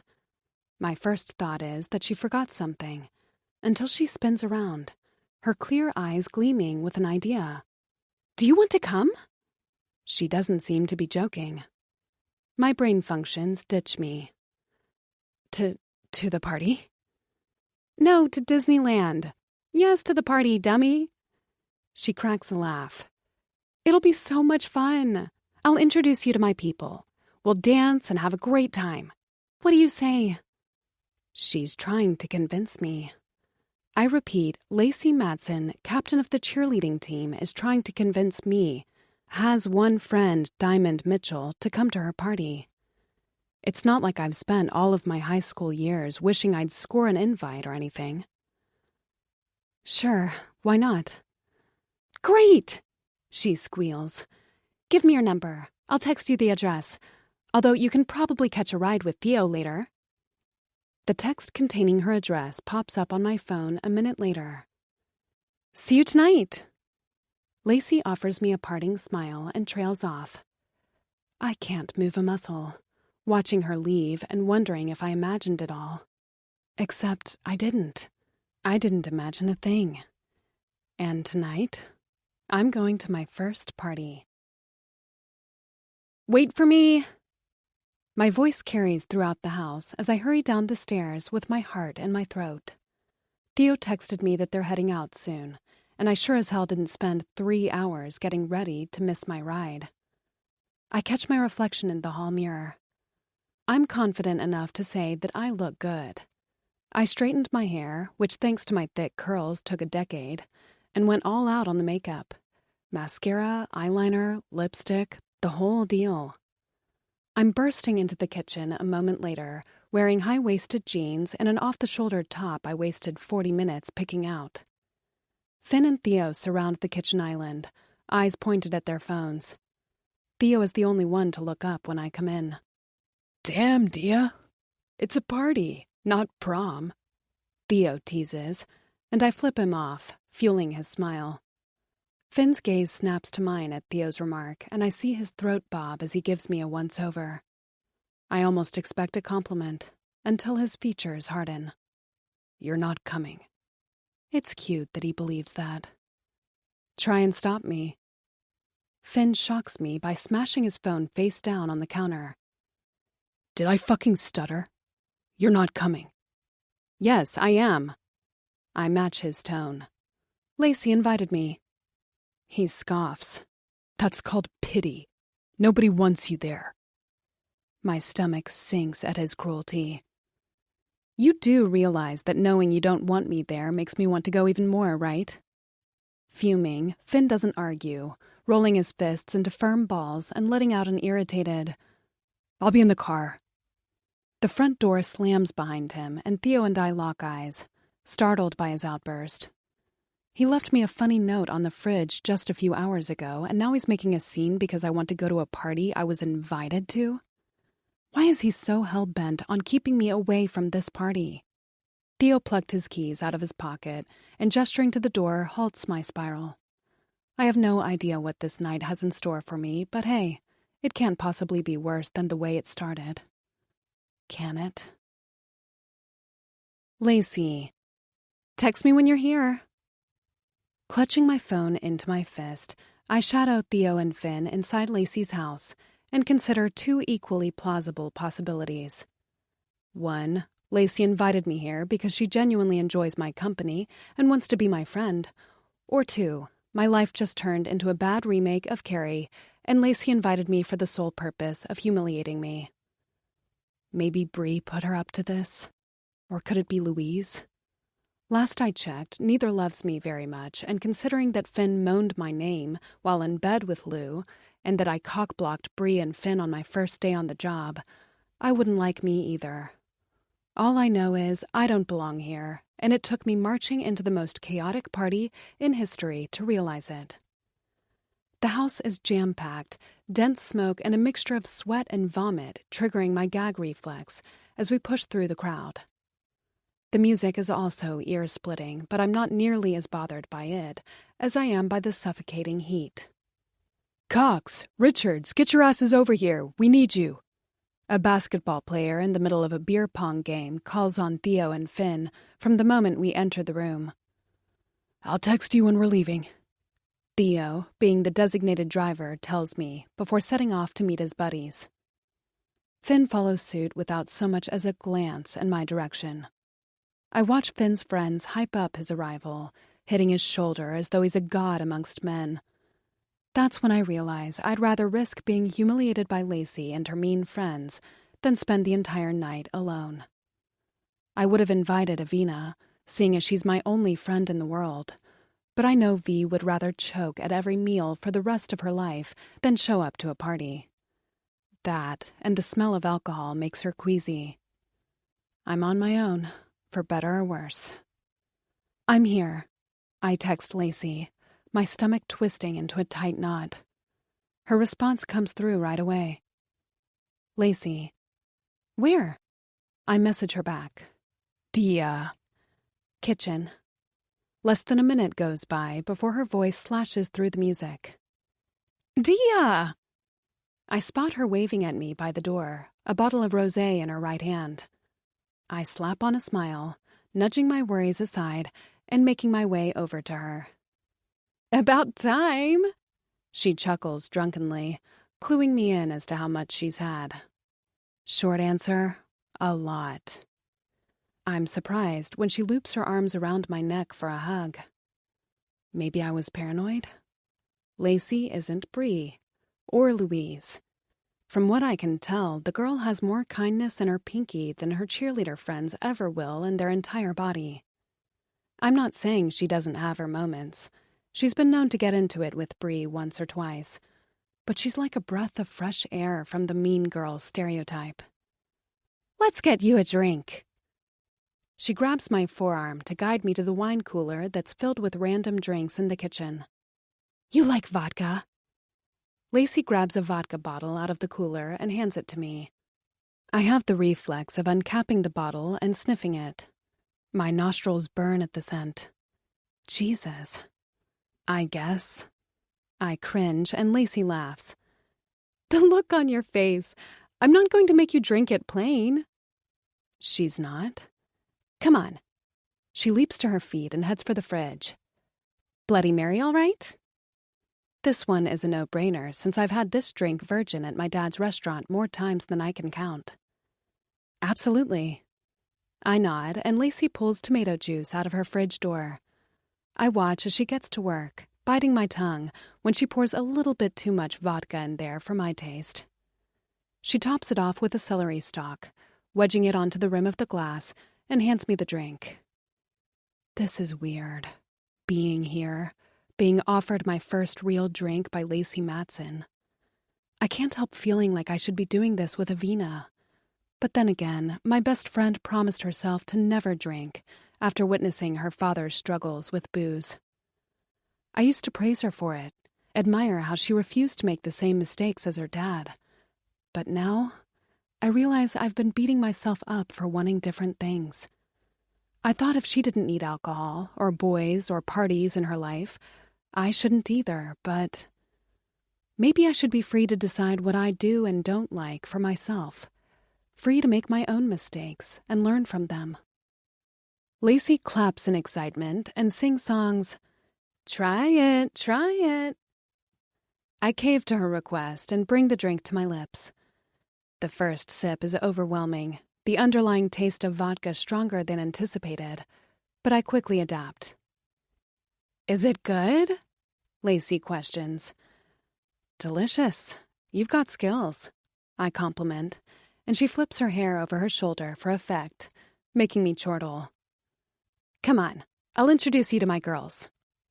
Lacey takes my arm again, ushering me to the living room, where people are dancing carelessly. My legs weigh 1,000 pounds when I see Brielle, Louise, and another cheerleader named Hadley chatting from afar. This is it, isn't it? The part where they humiliate me in front of everyone. "Found her!" Lacey informs the girls. Brielle and Louise transfer their focus onto me, the shock in their gazes a clear sign that they weren't expecting to see me here. "Everyone, this is Diamond." Lacey drags a sip of rosé right out of the bottle. "But she'd rather you call her Dia." Louise's mocking scoff drives my heart to my stomach. "And I'd rather drink spit than be a part of this conversation." Then she walks off. So, safe to say she's not the forgiving type? No one speaks for long seconds, until Hadley chimes in. "Don't mind her. She's a bitch when she drinks." Hadley's smile is full of apologies, but I'm too focused on her gorgeous, natural ginger hair to reply. "Please, she's a bitch when she breathes," Lacey counters, and Hadley and I chuckle.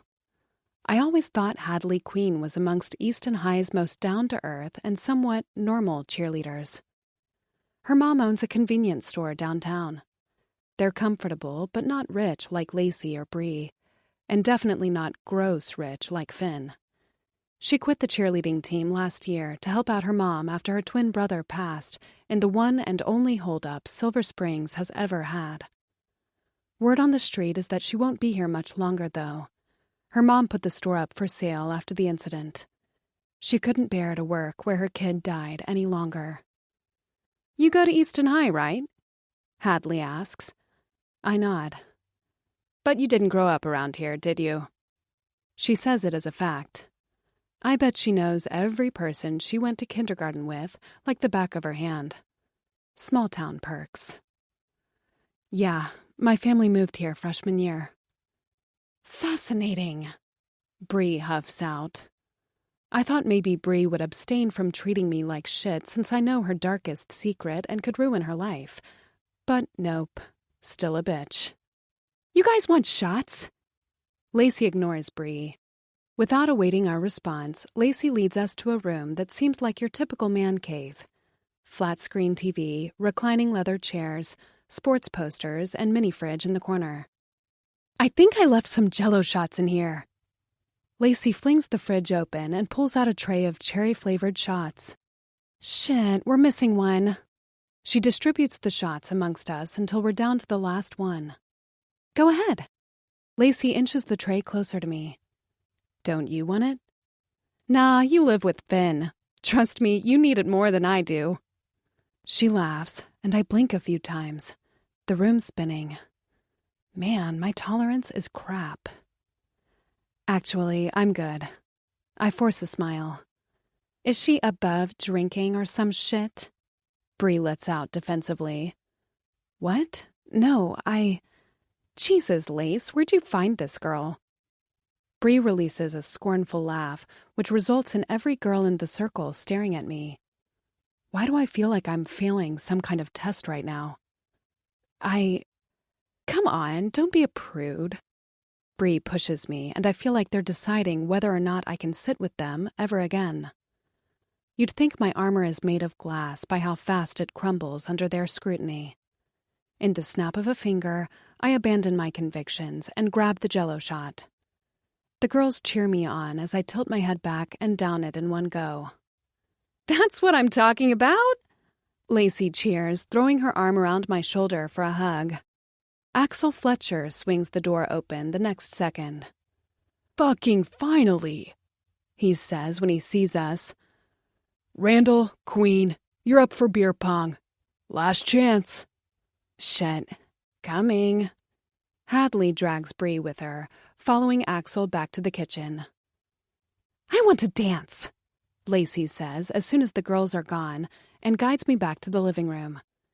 We dance away the next hour, passing her bottle of rosé back and forth, and making up dance moves so ridiculous, my stomach eventually starts to ache from laughing. I have to pee so bad, I confess, my gaze combing through the room for the bathroom. I spot a long line of drunk kids spreading down the hallway and groan. Ugh, this is going to take forever. In case that wasn't clear, the tipsy ship has sailed for me. One more sip and I'm officially entering drunk territory. Come. Hiccup. Here. Lacey lures me in closer, her breath thick with alcohol. We have a guest house out back. The key is under the mat. Use the bathroom in there. You're the best. I immediately tear through the crowd in search of the door leading to the backyard. I find it fast enough, but spend 5 minutes looking for the damn key under the mat to the luxurious guest house. It's almost pitch black outside. Lacey's house is isolated from others, located by the woods and a creepy hiking trail I know kids love to walk at night to scare each other. There are also old abandoned railways around here. I eventually find the key to the guest house inside a decorative plant and head out when I'm done, making sure to lock the door. I've just placed the key under the mat when I hear 2 people arguing. A payment plan? Who the fuck do you think I am? A bank? A fucking charity? A man spits aggressively, and in any other scenario, I'd run back to the party, but the voice I hear next roots me in place. I told you I'll get you your fucking money. That voice. It belongs to Finn. What the hell is he doing back here? That's what Lacey meant, isn't it? When she said the guys went to settle a debt. Finn owes someone money. He must have gone and tried to convince that someone earlier. I take it the guy coming back for round 2 means it didn't go over so well. Is Finn buying drugs? And how in the hell is the son of a millionaire in debt in the first place? Hesitant, I peek from around the corner of the guest house to see better. I spot 2 silhouettes under the moonlight. One I recognize as Finn's, and one belonging to the sketchiest guy I've ever seen.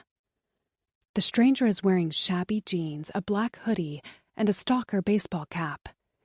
He's shorter than Finn by at least 4 inches and looks like he hasn't showered in months. Do you think I don't know where you live? Sketchy guy threatens. That I don't know Daddy's swimming in cash? Finn seems to decide the conversation is over because he throws the beer in his hand back for a sip and turns to leave. Sketchy guy is not having it. She's cute. The girl you pulled up with. Black hair, tight little body. Good choice. He saw me? It dawns on me instantly. Is that why Finn didn't want me at this party? Because he knew he'd have company? She your girl? Sketchy guy hounds, but Finn carries on walking. What do you say I pay her a visit and take what you owe me? Finn stops instantly. Next thing I know, he's tossing his beer onto the grass and charging back to the creep with such speed that his dealer backtracks into a tree. "Watch your fucking mouth," Finn grits out, the darkness in his voice shaking me to my core. "Damn, struck a nerve, didn't I?" Sketchy Guy snorts. "So she is your girl?" Finn remains quiet for a moment. "House sitter," he admits. The guy cackles. "Daddy's employee, huh? Man, that's gotta suck. Living with a girl like that and not being able to do shit about it." Except he did do something about it. In the wine cellar, against my bedroom door. "Tell you what." The guy steps closer. "You want me to consider your payment plan? You get back in there, bring Sitter Girl to the woods, and I'll destroy that tight little asshole for you." That's what sets Finn off. I have to cover my own mouth when Finn's hand circles the guy's throat and he smashes his back to the tree, hoisting him up a few inches in the air without breaking a sweat. "You want to say that again?" Finn gets up in his face. "Come on, try me. Talk about her again. See what happens." Sketchy Guy tries to claw at Finn's shirt, face, throat, gasping for air. Finn couldn't go for a punch like a normal person. He's strangling him. "If you ever lay a finger on her..." Finn squeezes the guy's throat so hard he makes a disturbing wheezing sound that makes my skin crawl. "If you even think of going near her, or looking at her, or breathing in her direction, I'll kill you with my bare fucking hands. You got that?" Sketchy Guy's gasps become more and more desperate, his attempts at freeing himself lacking in strength as he suffocates. He's going to kill him. I don't think, jumping out from behind the guest house and belting Finn's name at the top of my lungs. His head whisks over his shoulder at the sound of my voice, and he releases the guy. I can't tell what he's thinking when he sees me standing there, watching the darkest side of him take over. Coughing his lungs out, Sketchy Guy seizes the opportunity to book it into the woods. It's so dark out, we almost immediately lose sight of him. "Fuck!" Finn snaps and glares at me like this is my fault. Like he's mad at me for stopping him from choking someone to death. He doesn't speak for long seconds, dragging his palms over his face with a sigh. "What the hell was that?" I shout. "Mind your own damn business." Finn plucks his beer from the grass before disappearing into the woods. I have no clue if he's chasing after Sketchy Guy or just in the mood for a midnight stroll, but as my housemate dives deeper into the forest by Lacey's house, there isn't a doubt in my mind. Wherever he's going, I'm going too. 14. Diamond. I've always been terrified of horror movies.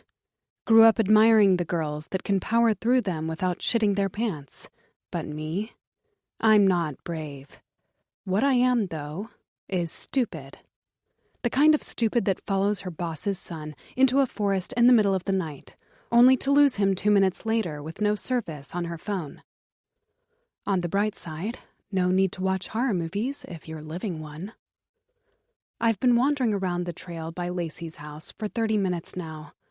I'm constantly looking over my shoulder, half expecting an axe murderer to jump out of a bush and chop me up into pieces. I realize I've been walking in a circle when I recognize the maple tree on my left. It's the third time I've seen it. 2 initials are carved into the trunk. H+N. So not only have I lost Finn, but I've also lost my way. Nice going, Dia. I've refused to stray from the hiking trail in fear of getting devoured by some animal in the woods, but I can't keep going in circles. Maybe the only way out is through. Stepping off the path, I grab my house keys out of my pocket and trap one into my fist. Not that I expect a key to stop a bear from eating me alive, but it's the best defense I've got. Plus, wild animals aren't the only thing I'm worried about. Finn's sketchy friend might be roaming these woods, too. Tears forming in the corners of my eyes, I trudge through the forest with my phone flashlight on. I understand I've reached the town's abandoned railway when I almost trip over the track, thick roots and weeds twisting around the rusted steel. I have no clue where this leads. Odds are following this track will only drag me deeper into the woods, but I don't see a better alternative to find cell service. I walk for 15 minutes and stop when I emerge out of the woods and spot the town's wooden trestle bridge ahead of me. Silver Bridge. It was named after the town, back when people still thought the railways were a good idea. The train was to be a fast and affordable way to get to neighboring towns, a sign of growth for Silver Springs. Little did we know, our annual death toll would start to grow, too. Silver Bridge quickly became a gathering spot for the youth. Kids would meet there at night to watch the town lights, which admittedly are breathtaking from up here. They'd hang out, get drunk, then run out of the way when they heard the train coming. 37 kids died on Silver Bridge the first year. Some fell off the bridge into the rocks. Others were crushed by the trains. They put up countless warning signs, but teenagers forged ahead anyway, convinced it wouldn't happen to them. To this day, hundreds of people have died here, most of them minors. The town pulled the plug on the project after the bridge claimed the mayor's kid's life. No one really comes here anymore. Wait, is that a shadow? Yes, it is. There's someone here, a man, standing disturbingly still on the bridge.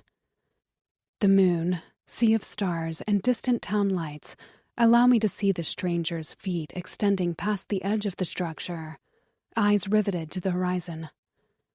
I stiffen up when the guy's focus drifts to the abyss beneath him, and he assesses the compacted rocks responsible for numerous funerals. He's looking at a 300-foot fall. 300 feet. But he doesn't back away. He doesn't even flinch. I'm alone with this stranger in the woods with no cell reception and absolutely no way to call for help if the need arises. But I can't just leave this guy here. I have to do something. Excuse me? I call. It feels like the air has been sucked out of my lungs when the stranger flicks his head in my direction and I realize that the boy on the bridge isn't a stranger at all. Finn? My voice cracks. I've seen many emotions on Finn Richards's face since the day I moved into his house. Anger, hatred, desire. But this one I've never seen before. I've never seen him hurt. It's in his eyes, in the way his mouth falls open for a short moment. He looks shocked, a little bit drunk, but mostly he looks sad, broken. I don't know squat when it comes to reading this guy, but I know he didn't expect to see me here, and he sure didn't expect me to follow him to the deadliest spot in town. Finn slaps on an impenetrable poker face, sips on the beer he was holding when he took off earlier, and diverts his attention back to the shimmering lights ahead of him. This moment, this scene, it brings me back to that night in the library, back to begging Finn to get off the window, wondering why in the hell he would put himself in danger like this. That's the missing piece to my puzzle. It all starts to make sense from there. My brother's overprotectiveness, the things he said to me in the car all those weeks ago. He said Finn was a fucked-up masochist, that he was dangerous, but not to others. To himself. That's what he meant, isn't it? This isn't the first time Finn's played with fire like this. I heard the stories, but never believed them. Finn was quite the topic sophomore year. Word on the street was Finn had been arrested for car theft, underage drinking, vandalism, all before the age of 17. It's also been said that he'd end up in the hospital weekly. If the rumors are true, this boy has been digging his own grave his entire life. What the hell are you doing? I was aiming for a firm voice, but it comes out as a plea. He doesn't answer, keeping his eyes glued to the skyline. I'm worried he's giving me the silent treatment until he downs what's left of his beer and shocks me with a simple question. Do you like the ocean? I try to convince myself that I became hearing impaired in the last 2 minutes. That would make a lot more sense than my housemate asking me if I like the goddamn ocean right now. Finn waits a beat for my answer, then carries on when it becomes obvious that it's not coming. She didn't, he says, his voice barely above a whisper. I put the pieces together right away. He said she, and there's only one woman that's ever mattered to this guy. His mom. She was terrified of it, actually. He pauses. She could barely get in the pool with me. I know he's probably just sharing because he's drunk, but I'll be damned if I don't learn what I can while it lasts. She hated boats, too, even after my dad tried to name one after her. A deep laugh rips from his throat, and the sound alone makes my bones quiver. God, she hated that fucking thing. I hold my breath with all my might, scared that I'll say the wrong thing, and the spell will break. It took me a year to convince her to get on it. My heart immediately splits down the middle. I thought... The pain in his voice tears me apart. I thought if she just tried it once... He never looks at me as he divulges his darkest secrets, staring blankly into the night, as if he's somewhere else. Out of his body, out of his head, out of this shit town. One time. He proves me right. One fucking time. That's all it took. Oh my God. The one time she got on the boat, she drowned? I'm startled when he chucks his beer down the bridge with all his strength. I hear the glass shatter against the rocks, and all I can think is, that could be his skull. Just one wrong move and he's dead. And the worst part, I don't think he wants to die. I'd bet my soul that he'd never actually jump off that bridge. He's tempting fate, giving the universe a chance to do it for him, waiting to see if karma will take the bait and punish him for what he did. Because deep down, he thinks that's what he deserves. I stop inches before the bridge begins. It wasn't your fault. I croak. Finn's eyes cut to mine, and I can practically see his walls going back up. Don't fucking do that. He snaps. Do what? Look at me like I'm a wounded puppy you want to nurse back to health. I ignore him. Get off the bridge. Just fucking go, Dia. He shuts me out, diverting his focus to the emptiness beneath. I spend the next 5 seconds searching for a way to get him to open up again, then a few more seconds disapproving of the only plan I came up with. He got mad earlier. No, he got murderous. When the sketchy guy talked about touching me, he went crazy. Part of me would like to believe he did it because he cares about me, even just a little bit. So I use the only leverage I have. Myself. My heart pounding in my ears, I step onto the bridge. Don't look down. Don't look down. Finn's rough voice cuts through the air instantly. Dia, what the fuck? Bingo. I keep my head high, locking eyes with him across the bridge. What the fuck are you doing? Stay back! He barks, extending one arm out like that's going to stop me from getting any closer. What? So it's perfectly fine when you're standing on a deadly bridge, but I can't? I point out. Fuming, he stares daggers into my forehead. Why are you doing this to yourself? I question. Dia, I swear to God, if you don't turn your ass around right now... I cut in. Answer the question. Why are you doing this to yourself? Dia, stop! He snaps, fear gleaming in his eyes, but I don't heed his warning. Tell me why. That's his snapping point. Because it should have been me. His voice is so piercing, I stop dead. Just like that, the boy who claims to feel nothing drops his heart at my feet. She saved me. He sounds like he's this close to falling apart, and my whole being aches to put him back together. She saved my fucking life, and it wasn't worth it. I want to finish for him, but decide against it. A million questions clash in my head, the obvious one being what exactly happened that day. I want to know how she saved him, what caused the accident. But I also know the last thing Finn needs right now is an interview on the worst day of his life. And I know it's fucked up. He shoves a hand through his tousled hair, gripping a handful like he's trying to get his mind straight. But I need to know how it felt. Did it hurt? Was she scared? Did she hate me? My first instinct is to hug the breath out of him. Problem is, my pity won't help him.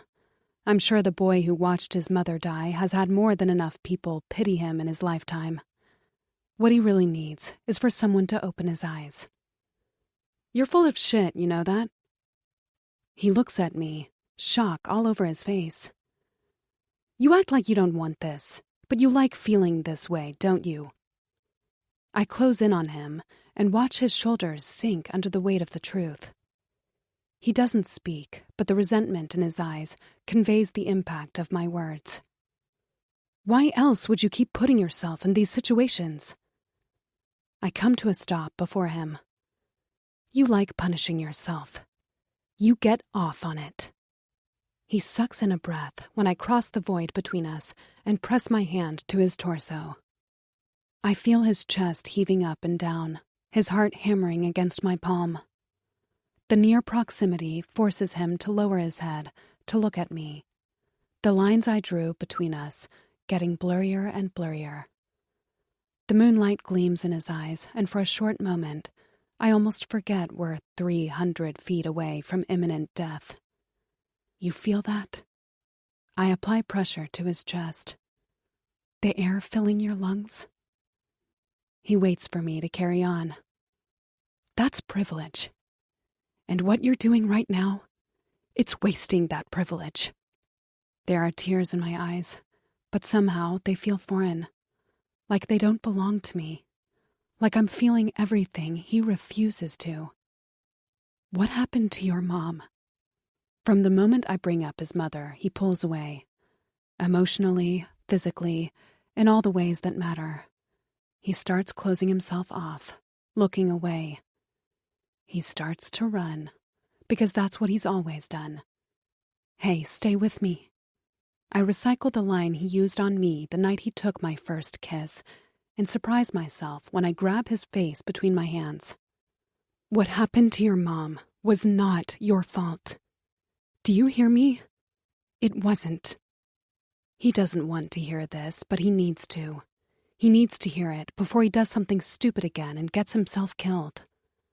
I'm not nearly foolish enough to believe that I can save Finn Richards from his demons. But maybe, if I'm lucky, I can get him to save himself. Don't you get it? Every time you put yourself in danger like this, I fail to swallow the pit in my throat.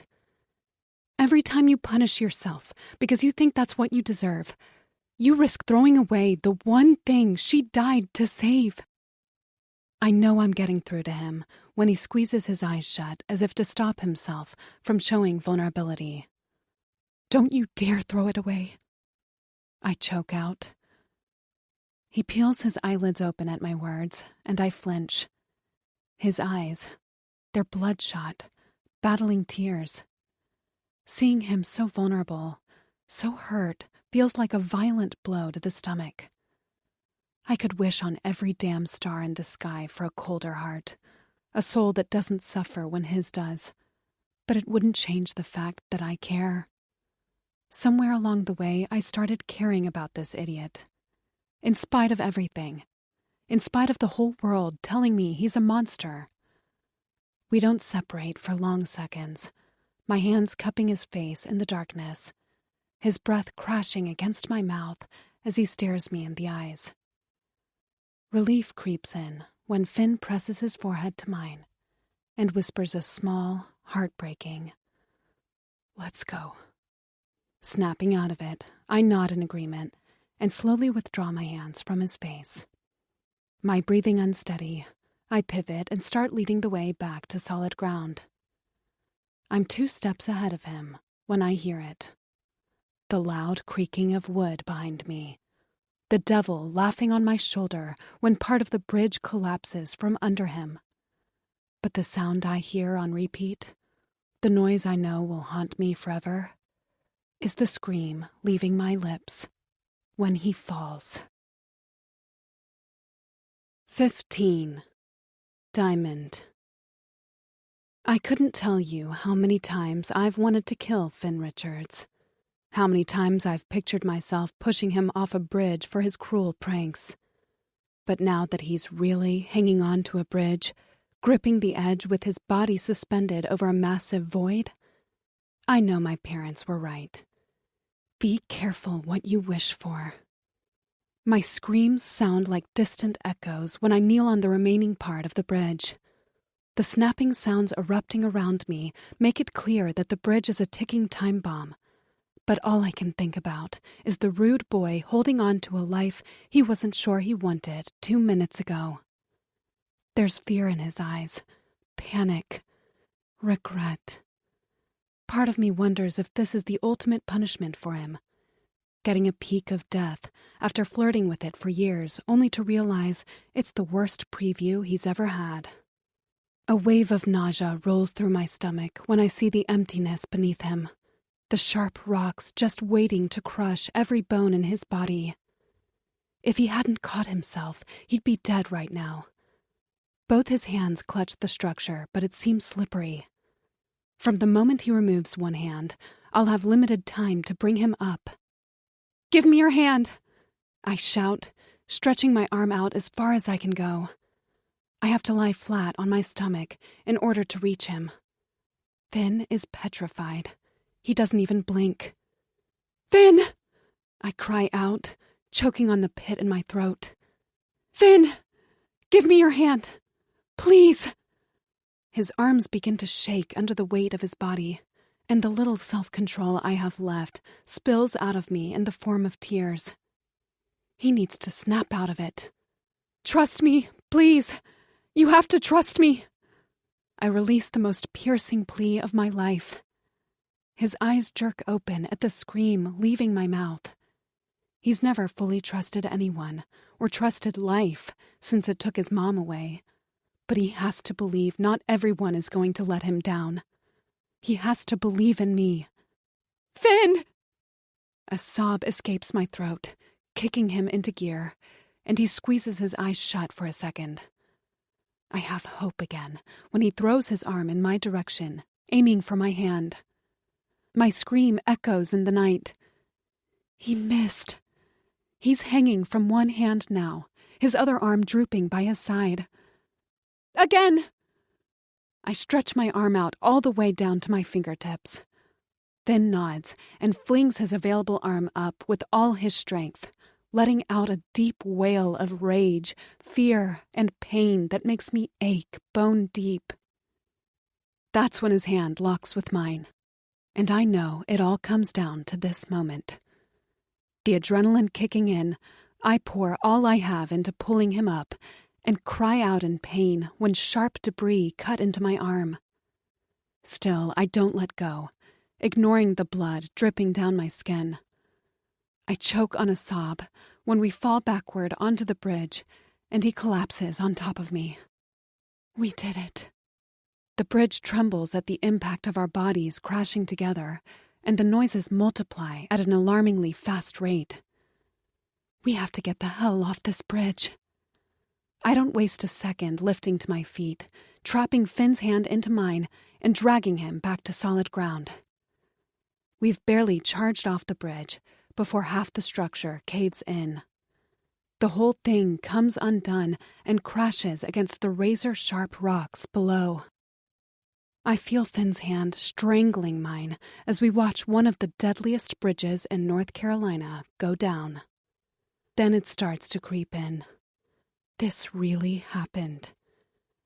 My knees fumble at the thought, and my entire body begins to shake. I spin to look at Finn, and the look on his face. That shit rips my heart up into a million pieces.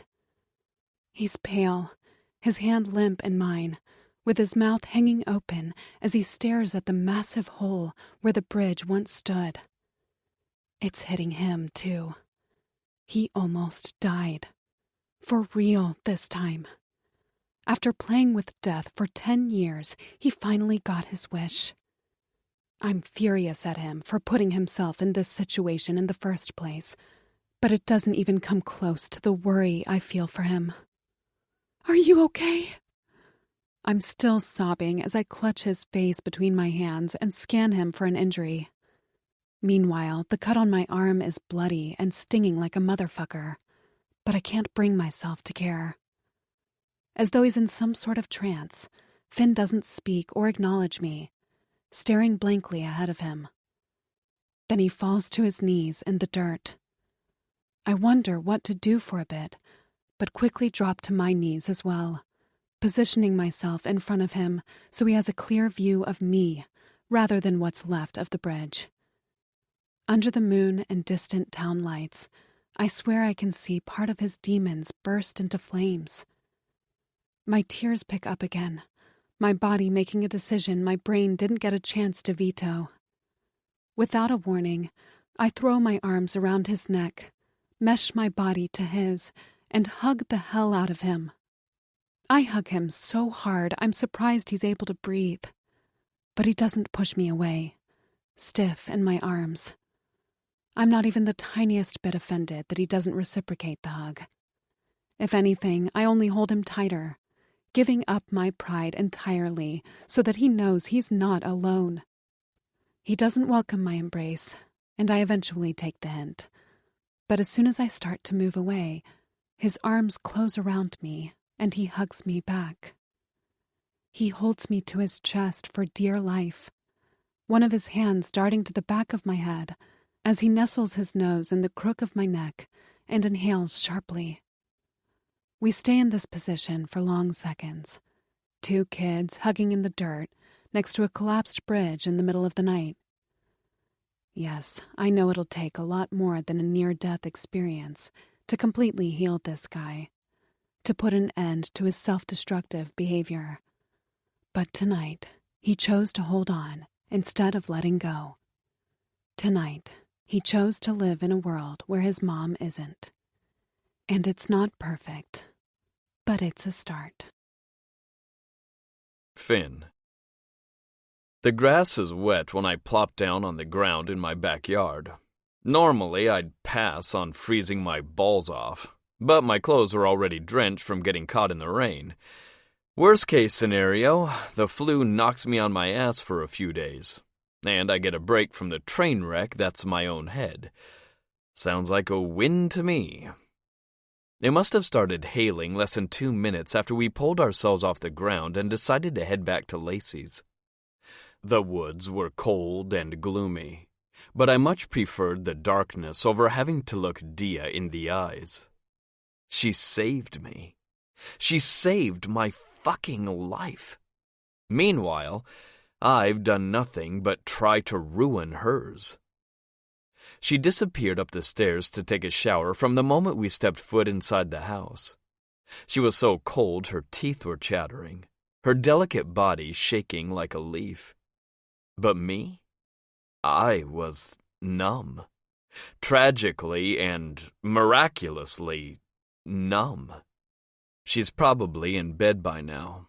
I should do the same, but I doubt I'd get much sleep anyway. And even if I did, I'd just have nightmares about the look on her face when the bridge collapsed. The clock showed 5 a.m. by the time we managed to find Theo passed out with Lacey in her bedroom. Turns out I lost my phone while fighting for my life, and Jem's phone is dead. Lacey said Theo was hammered and to take his car, that she'd drop him off tomorrow. It'll be morning soon, and knowing this day will be over in a few minutes brings me a strange amount of relief. I brace one leg against my chest, the other lying flat in the grass, and stare at the horizon for at least 10 minutes before the patio door creaks open. I guess she's not in bed after all. I keep my focus on the sky, willing the sun to do its fucking job and mark the beginning of a new day. Hesitant footsteps approach me, and a small gasp slips from Jem's lips when she sits on the wet grass by my side. I notice her shoulders are wrapped in a thick blanket, her curls still damp from the shower. I'm taking Lexi to the groomer tomorrow. She tries to make conversation. I nod in response. I don't fucking know how to talk to her anymore. A normal person would opt for, "Thank you for saving my life." But it doesn't feel right. It doesn't feel like enough. I was supposed to hate this fucking girl. I was supposed to send her packing. And now? Now I'm glad my mediocre father hired her for the summer.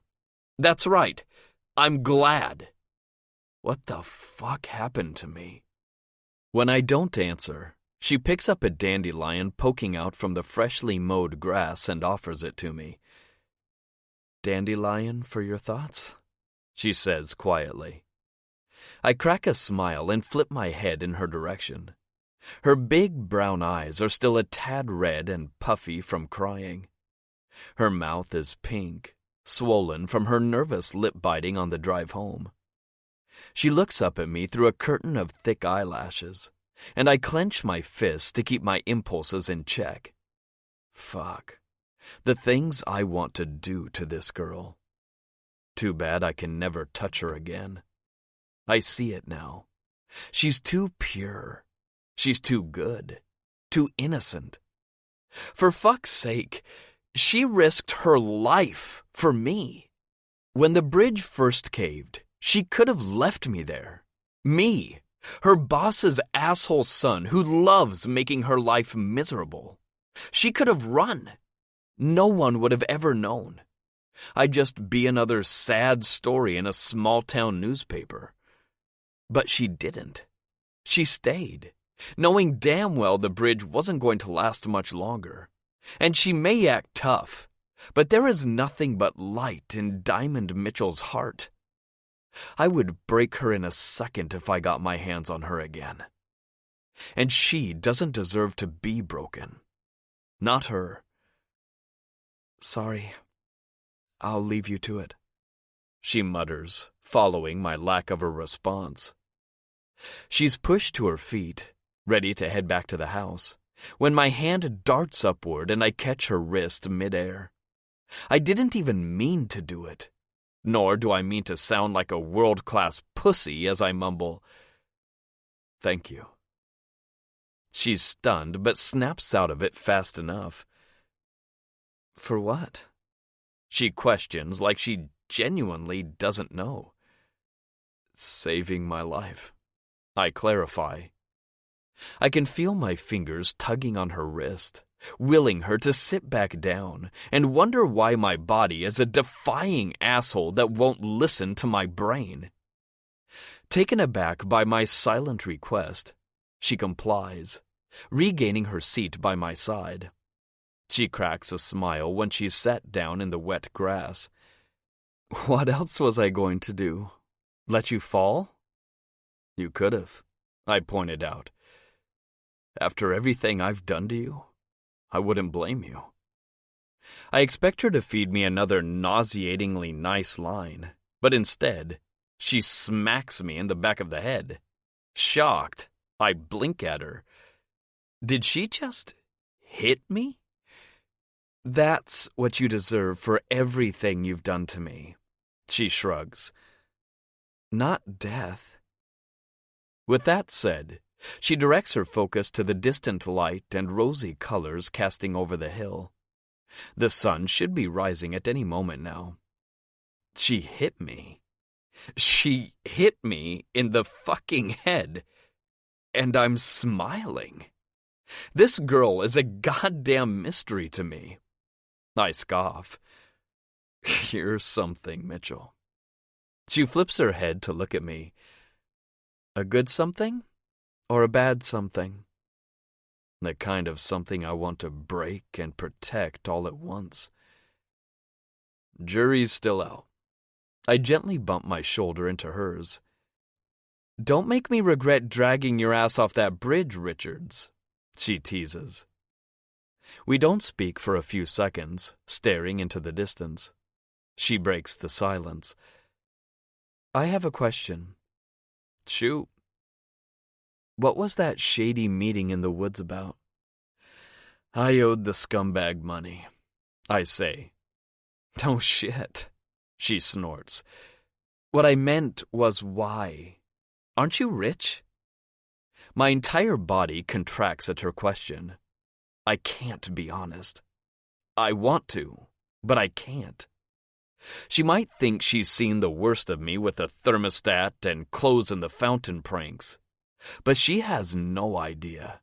God, she has no fucking idea how far I was willing to go to get rid of her. Everything I did was to hurt her. But that was before she saved my life. She can never know what I did with that money. I'm not rich. My father is. She nods. What was the money for anyway?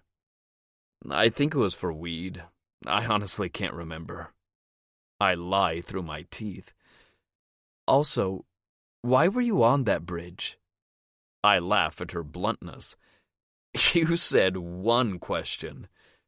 People lie. Get over it. She grins, blissfully unaware of the irony of the situation. What can I say? I shrug, lying on my back in the grass. Shit is no fun unless it almost kills me. She follows my lead, lying down next to me and whisking her head to the side to look at me. Yeah, but why Silver Bridge? It was like you knew where you were going. You booked it into the woods and went straight there.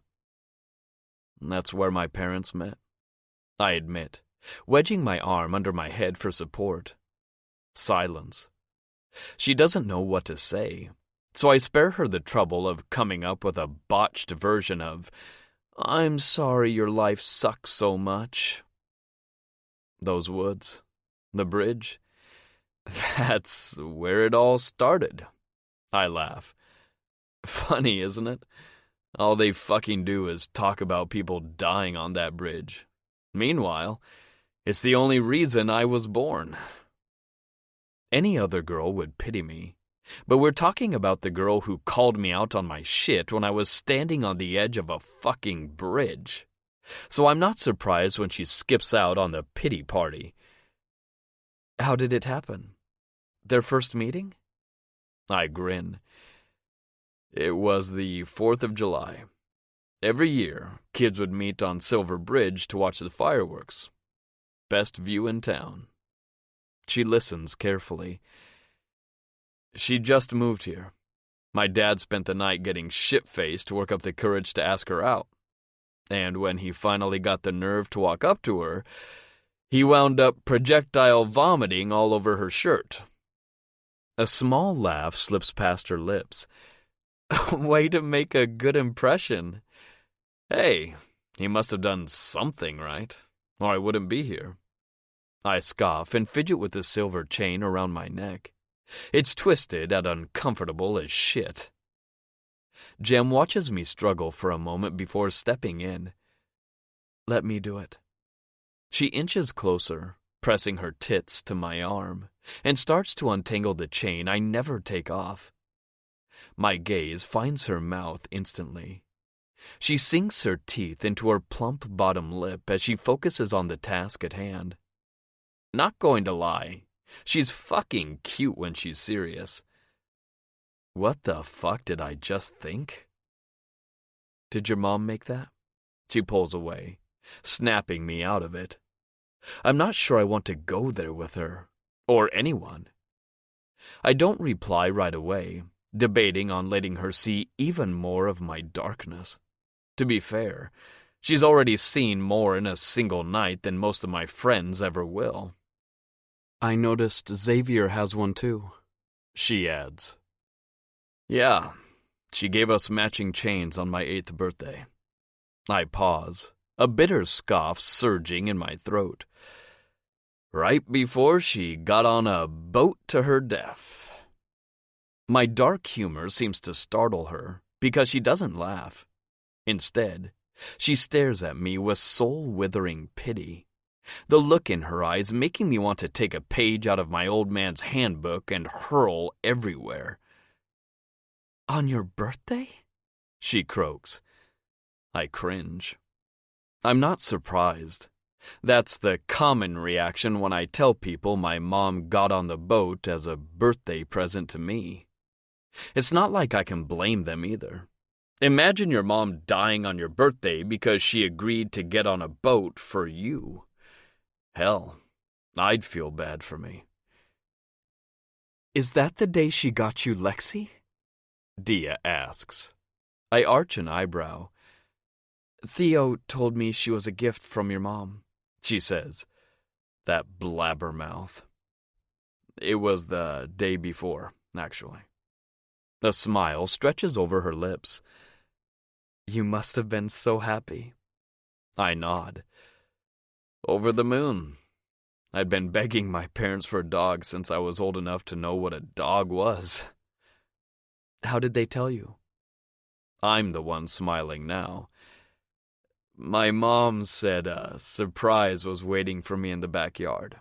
I was so fucking excited. They'd left Lexi on the patio, but while they were gone, she started chasing a squirrel and wandered off. I ran out of the house and found a dead squirrel. Happy birthday to me. She chuckles. How did you react? I laugh. I definitely wondered if my mom was gifting me a dead animal for a second. Memories flow through me. But then I saw her. I'll never forget seeing Lexi run toward me that day. I immediately knew this adorable pup/squirrel killer was going to become my best friend. That's why you're so protective of her. Because your mom gave her to you, she gathers. Hard not to be. I promised my mom I'd look after her, no matter what. I swore I'd protect her. Always. There's a moment of silence. Your dad's name is Hank. It doesn't sound like a question, but a statement. Yeah? And your mom's name was Nora, right? I nod. Instantly, her eyes light up. She saw their tree, didn't she? The one with their initials carved into it? That's the only thing that makes sense. You know, people say the bridge is cursed. I change the topic before she starts interrogating me again. Legend says every lost soul who walks the bridge will come to meet a tragic end. What do you think? She asks. I shrug. Normally, I'd say it's a load of shit, but after what happened tonight, a curse isn't that far-fetched. That's the thing with curses. She rolls onto her side, giving me her undivided attention. They can be broken. I do the same. Only heroes break curses, Jim. And I'm no hero. Our eyes lock, and I search her face for a glimmer of doubt. There's nothing. Everyone in this godforsaken town looks at me like I'm damaged, beyond help. Everyone but her. Have you learned nothing from fairy tales, Richards? We rarely become heroes until the end of the story. My mouth falls open. She had to pull my ass up from a bridge I got on voluntarily, and she still has faith in me. She sees something that's not there. Man, is it going to hurt when she falls from her cloud. My turn, I speak up. Why'd you follow me? She pauses for a second, specks of fear floating in her brown eyes. I was just curious. I snort. Bullshit. I'm not lying. She flips onto her back. Wrong answer. Try again. I nag the truth out of her. Jesus Christ, fine. I was worried about you. I worry about your reckless ass. Big deal. I knew that already, but it sure feels good to hear her say it. Look, Jem, if you're obsessed with me, just say so. She lets out a bitter laugh. Oh, that's grand coming from the guy who nearly choked someone to death for talking about me. Shit, she's got me there. Finn 0, Jem 1. I wouldn't have killed him. That's a lie. I wouldn't have killed him intentionally, but I blacked out when he talked about doing these things to her. Who knows what would have happened if she hadn't shown up? If you're obsessed with me, just say so. She gives me a taste of my own medicine. I'm prepared to talk back when she pushes a strand of her hair behind her ear. My fists immediately close into tight balls. What the fuck? What is that? There's a cut on her arm. A long, deep red lesion stretching all the way from her wrist to her elbow. Who did that to you? The words are out of my mouth before I can blink. She glances down at her arm, instantly sitting up and covering the injury with her palm. Oh, that? It's nothing. I've had that forever. She's full of shit. It looks fresh. God, I did that to her, didn't I? She must have hurt herself when she was trying to lift me up. I'm quick to sit up and snatch her arm into my hands to get a closer look. Don't fucking lie to me, I grit out. She understands she's busted right away. It doesn't even hurt. In response, I slightly squeeze her arm near her wound, and she flinches. Liar. I never should have gone to that fucking bridge. I drop back down onto the grass with a sigh. Why the hell am I this mad? Why the hell do I care? Don't do that. She lies back down, guiding my face to the side. Our eyes meet again, but mine are searing with rage. Don't beat yourself up. If I knew the place my biological parents met, I'd be there in a heartbeat, she confesses. I jump at the chance to change the subject to get my mind off her wounded arm, before I go out and strangle someone else. You don't know much about them, huh? I ask. Try nothing, she corrects. Don't get me wrong, I love my parents to death, but I still wonder, you know? Why don't you just ask them? I guess I don't want to seem like an asshole. They did everything for me, and here I am, wanting to know more about the dirtbags who gave me up. She pauses. Well, technically my mom died, so she couldn't take care of me, but my dad didn't exactly scour the planet to find me. Maybe he doesn't know. Is it bad that I hope you're right? She chews on her bottom lip, and my dick jerks in my pants. Fucking hell. I thought I had this whole stop imagining her tits bouncing in my face thing nailed down. Clearly I was wrong. Nah, if he knew, he's a shitbag who abandoned his daughter. If he didn't, there's hope, I reassure her.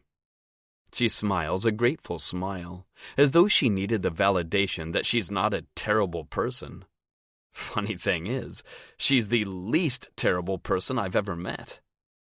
The sun is near rising, the sky a blend of pink, orange, and red. We spend the next minute watching Mother Nature do her thing. You said something earlier. Her voice is shaky, as though whatever she's about to say scares the crap out of her. That shit is no fun unless it almost kills you? I nod. She inhales a sharp breath to keep her anxiety in line. Is that why you kissed me that night in the wine cellar? Because I taste like poison? Fair question, but I'm a tad shocked that she had the guts to bring it up. I kissed you because you're the only fucking thing that doesn't. Her mouth trickles open at my admission. Wait, are you saying absolutely nothing brings you joy? I'm saying the things that bring me joy also bring me guilt. I assume her newfound courage has run out until she places her trembling hand on my stomach and sucks in a quivery breath. Even this? I'm positive I'm dreaming when her fingers slip toward my crotch. My gaze connects with hers, the promises I made to myself about never touching her again bursting into flames. Technically, she's the one touching me. That doesn't count, does it? Her cheeks are bright red, her pupils are dilated, and her chest is moving up and down at an alarming pace. She wants this. My dick swells up when she starts playing with the waistband of my pants. No fucking way. I said I was done. That she was too good, too pure for me. That she didn't deserve to be broken. Dia, I warn in a weak attempt to scare her off.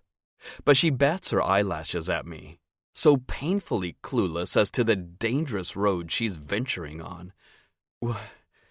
What about this? She stammers, slipping her hand inside my pants and luring a groan from somewhere deep within my throat. Does this make you feel guilty? Baby, you have no idea. All bets are off when she cups my cock over my briefs and squeezes. Her touch is timid and gentle. She palms me so softly it's maddening. Don't do this to her. My conscience shouts, but my body refuses to pull the panic cord. And my mouth? My mouth is a backstabbing traitor. Fuck, you're killing me. I throw my head back, hating myself because I know how this story ends. I'm going to take everything this girl has to give. Until there's nothing left. Until she's just as empty as I am. She pulls her hand out of my pants, resting her fingers flat on my abs. Is this okay? I can stop. I don't think my next move through, grabbing her fist and shoving it inside my briefs. Her clumsy little hand wraps around my cock instantly, my hips jerking forward at the contact. She starts rubbing me up and down, her grip growing tighter and tighter as she guides her fist to the head of my cock, then back to the base. Oh, fuck. I groan through gritted teeth. She doesn't seem to know what she's doing. It must have been a while since she was with a guy, and it turns me on even more. I wince when she squeezes me a tad too hard. Did I hurt you? She panics. The strong, sassy girl whose loudmouth I've grown to appreciate buried deep under a mountain of insecurity. She starts to move her hand out of my pants, but I might die of a serious case of blue balls if she stops now. Don't fucking stop.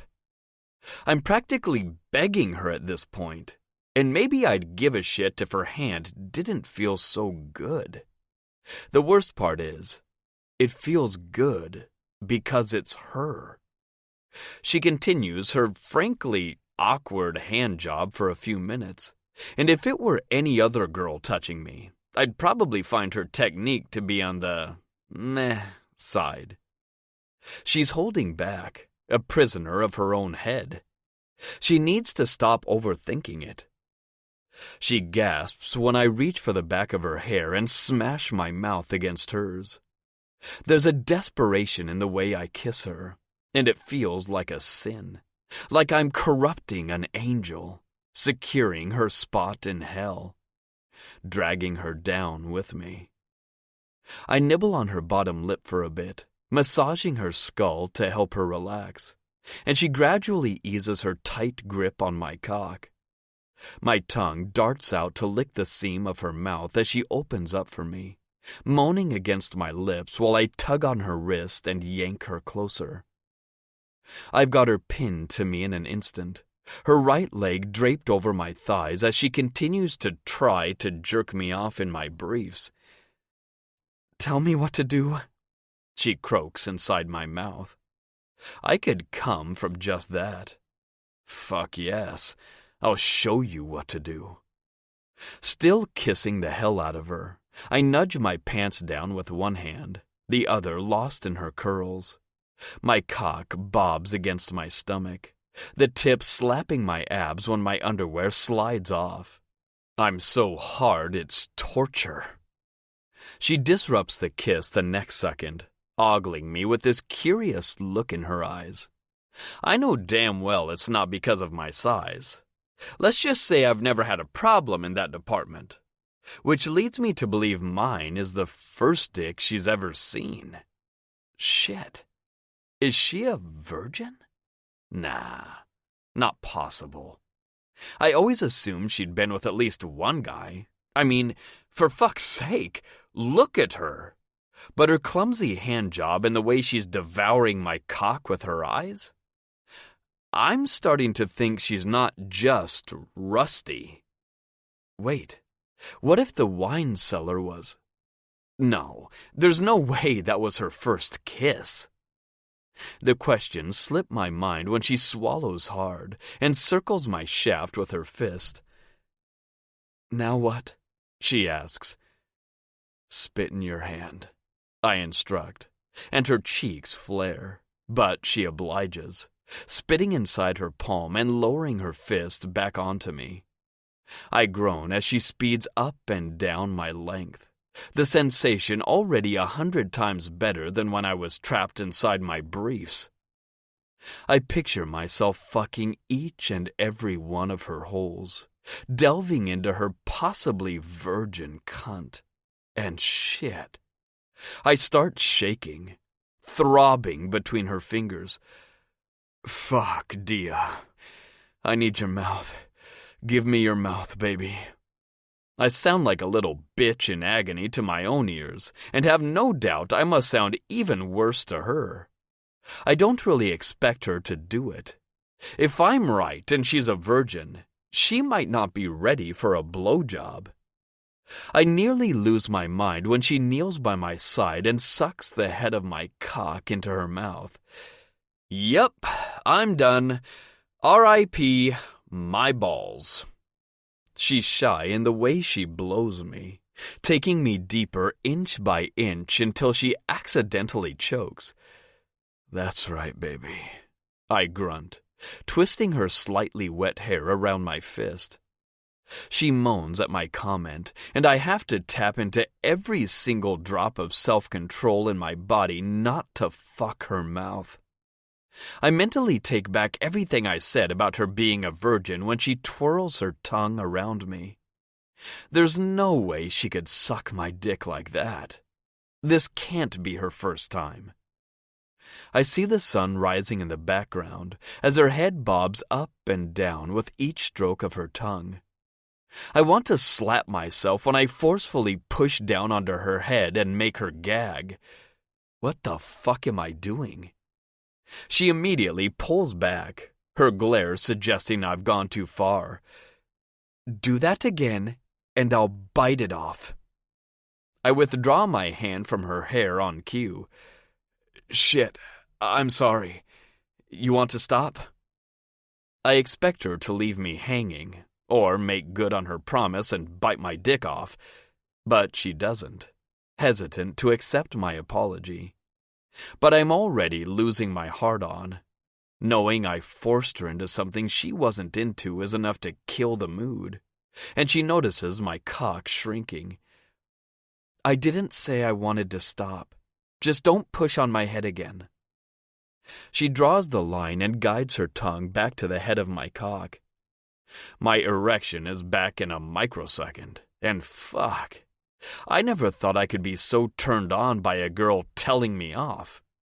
Most girls I've been with didn't set limits. They'd look up at me with my balls in their mouth, choking on all sorts of daddy issues, practically begging for a sliver of my affection. But she wouldn't bend her morals for my approval. And that shit right there is the sexiest fucking thing I've ever seen in my life. I throw my head back when she does the one thing I didn't see coming. She deep-throats me willingly. That's when I understand. It's not that she didn't want to do it. She just didn't want to feel like it was taken away from her. I shiver when she glances up at me, a raging fire and this unmissable satisfaction in her gaze. She's eating that shit up. She loves having me at her mercy. I know I'm seconds away from blowing when her fist joins her tongue. Fuck, Dia. I'm going to blow down your fucking throat. I clench my jaw, giving her a chance to pull away before it's too late. I figured the least I could do is warn her so she can make the decision for herself. But she doesn't budge. Instead, she chokes on my cock again. Then do it. Holy fucking shit. Next thing I know, I'm unloading into her mouth, pumping my hips with greedy thrusts and soiling the innocence I swore to protect less than an hour ago. I don't think I've ever come so hard in my life. Seriously. The colonel might go on strike after this. I'm still convulsing when she detaches her mouth from my tip with a pop. I watch her swallow my cum as she wipes a drop from her mouth with her index. Good Lord. Where have you been hiding this girl? On her knees, she sits back onto her heels, her black curls a gorgeous mess, and her full lips glistening with need. We trade looks, and the fear cutting through her eyes tells me everything I need to know. She's not the only one who disconnected from reality for a moment there. Neither of us speaks for a while, and this silence feels decisive. I've barely shoved my semi-hard dick back into my pants before she lets out, "This is the part where you run." And she's right. I always run. I ran the day in the wine cellar. I ran the day I fingered her against her bedroom door. If the last 10 years have taught me anything, it's that I'm damn good at bolting whenever it gets real. But there isn't one bone in my body that wants to bolt right now. Without a warning, I grip her wrist and yank her back down on the grass with me. She falls onto my chest, her head pressed against my pec as I lace my inked arm around her waist. Not a word is spoken for the next 30 minutes. Then I notice her breathing become regular. She's got her nose nuzzled into my neck as she sleeps peacefully in my arms like a lamb to the slaughter. She says I should run. But tonight proved I'm willing to stain even the kindest, most virtuous souls just to get my fix.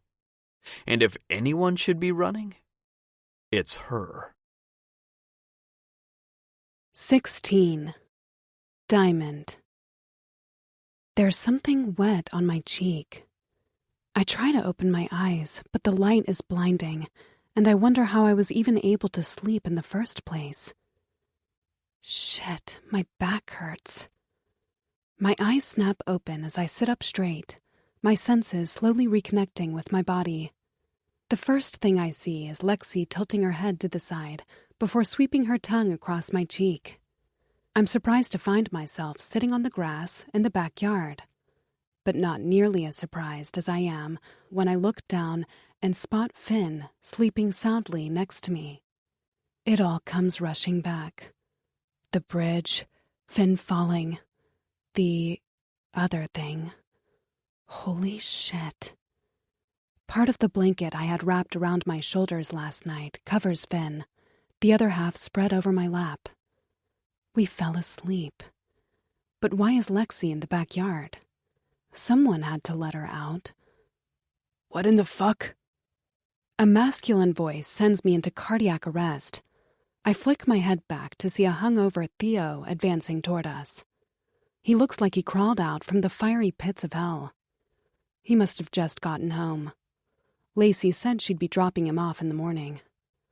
I elbow Finn in the ribs, as though we've been caught red-handed, when in fact we're both fully clothed. He groans and stirs a bit, still half asleep. Finn! I give his shoulder a vigorous shake. He peels his eyes open and winces at the sun, blocking the light with his palm. He notices Theo a few seconds later, but doesn't react, his expression a frustrating enigma. Moving the blanket off his body, Finn yawns, taking his sweet time stretching, as though he doesn't have a worry in the world. We were just caught cuddling in the backyard, which is not a big deal in itself, so why do I feel like Theo knows everything? Ironically, Theo seems clueless. I thought maybe Finn had told him we'd done things before. It's no secret that guys like to run their mouths, but Theo doesn't seem to be in on it. If anything, he looks like he had no idea Finn and I could even bear to be in each other's presence for a few minutes, let alone a whole night. Red stings my cheeks when Theo's shock shifts into a suspicious smirk. Well, well, what were you two doing? He asks the burning question, and I peek at Finn, dreading his response. I'd like to say I don't expect last night to have meant something, but from me saving Finn's life to us spilling secrets in the dark, to the particularly filthy blowjob, it was pretty damn intense. Finn catches me eyeing him, but pays me no mind, rising to his feet. Then he flashes Theo a cocky smirk and says, "Take a wild fucking guess." Theo's eyes convey his understanding, and my throat hurts like a bitch. Of course, that's all it was to him. I'm going to hit the gym. You coming? Finn ambles to the house without sparing me a look, and Theo follows suit. It's 8 in the fucking morning, the day after a party, and you want to work out? Dude, you need help. Theo scorns. I'm still seated on the grass, watching them walk away, when Finn stops by the sliding door and shoots me a glance over his shoulder. I'm almost foolish enough to believe he's going to make this up to me somehow.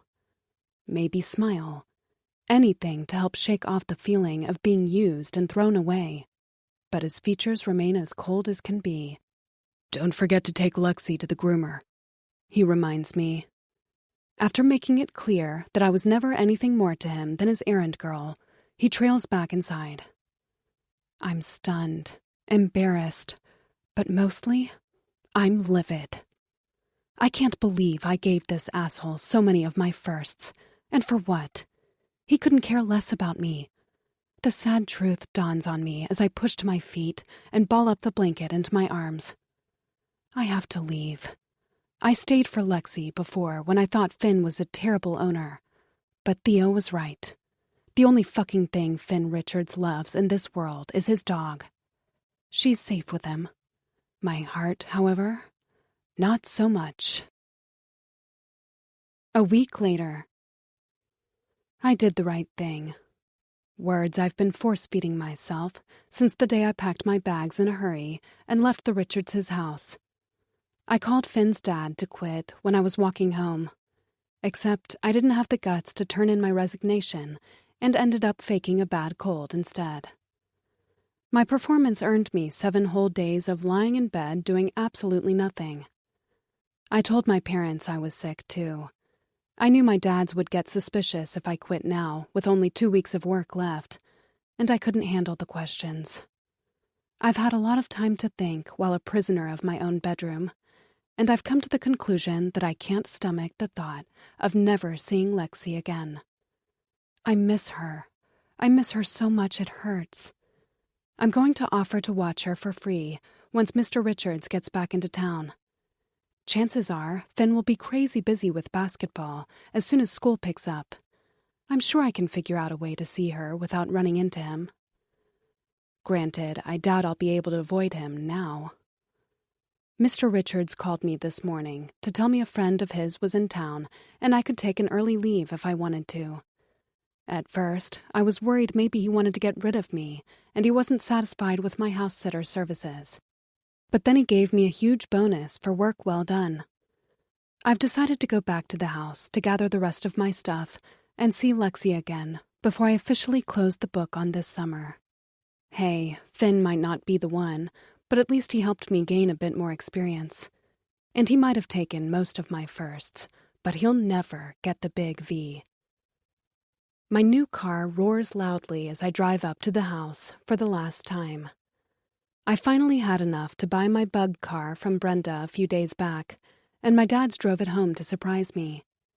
She's a bit noisy, but she only has to last me through senior year. The plan is to ditch the car expenses when I go to college. Duke will be expensive enough as it is. The house is quiet when I cross the threshold. No sign of Finn or Theo. I couldn't be more excited for Lexi's warm welcome, but she doesn't rush to the door like she always does. Struggling to rise off her bed, she drags herself down the hallway with obvious difficulty. She looks exhausted.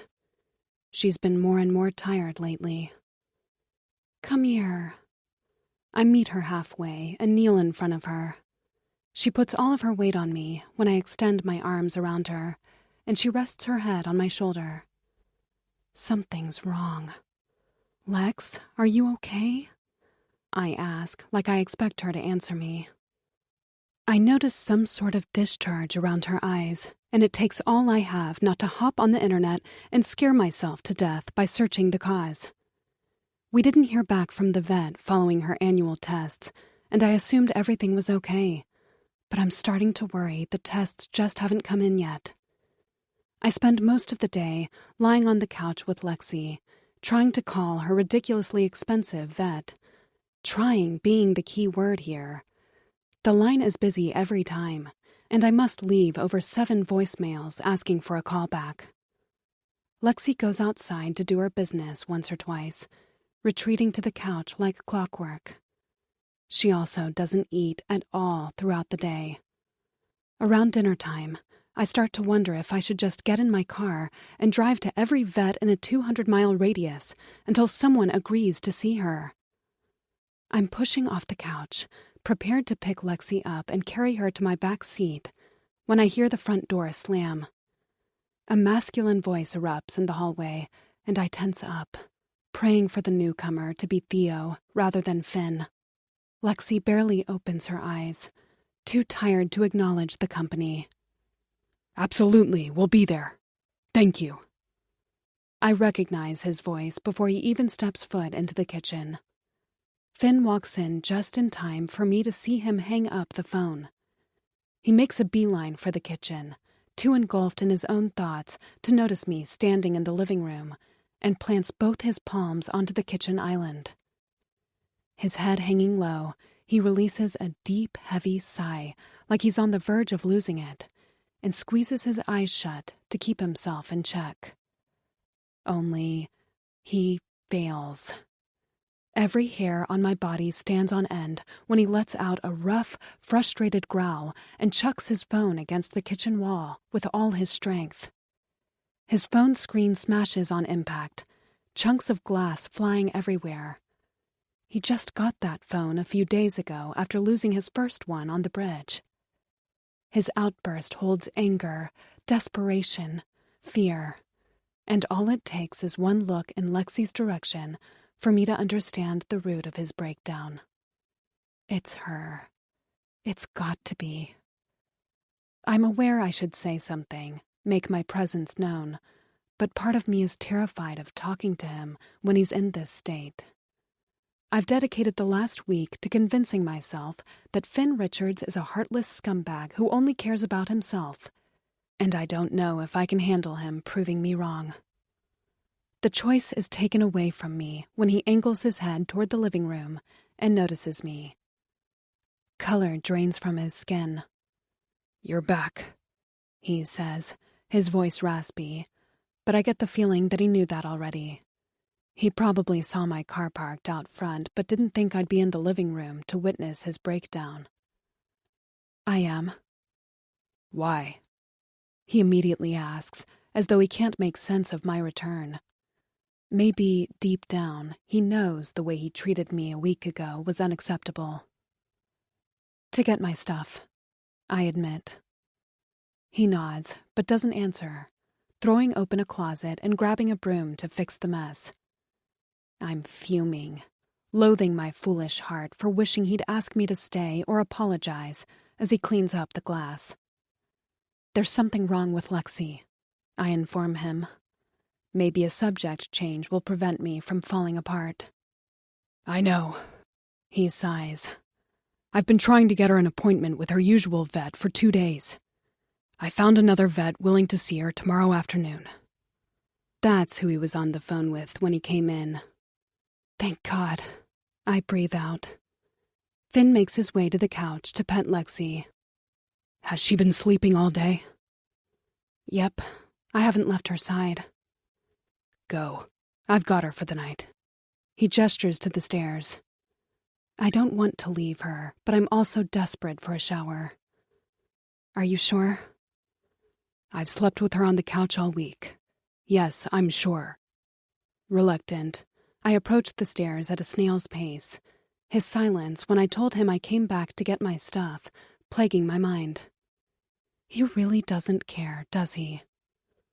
"I'm leaving tomorrow night, by the way," I explain, aiming for a semblance of a reaction. "Your dad told me a friend of his was in town, and I could take off earlier if I wanted." I think I see a streak of pain rip across his hazel eyes. "Okay." He shrugs. Okay. That's how the story ends? Oh fucking K? The words burst from my mouth seconds before my toe meets the first step. "Okay? That's all you have to say to me?" I spin to find him staring at me, a hint of shock in his gaze. I sound pathetic, needy even, but I can't help myself. It was real.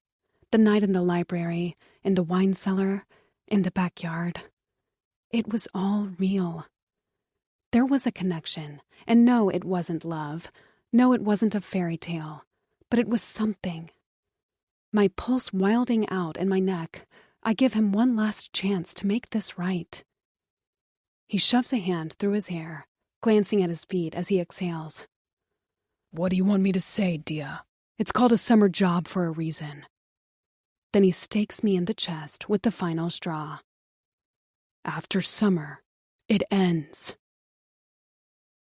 There are many things I won't miss about working for Mr. Richards.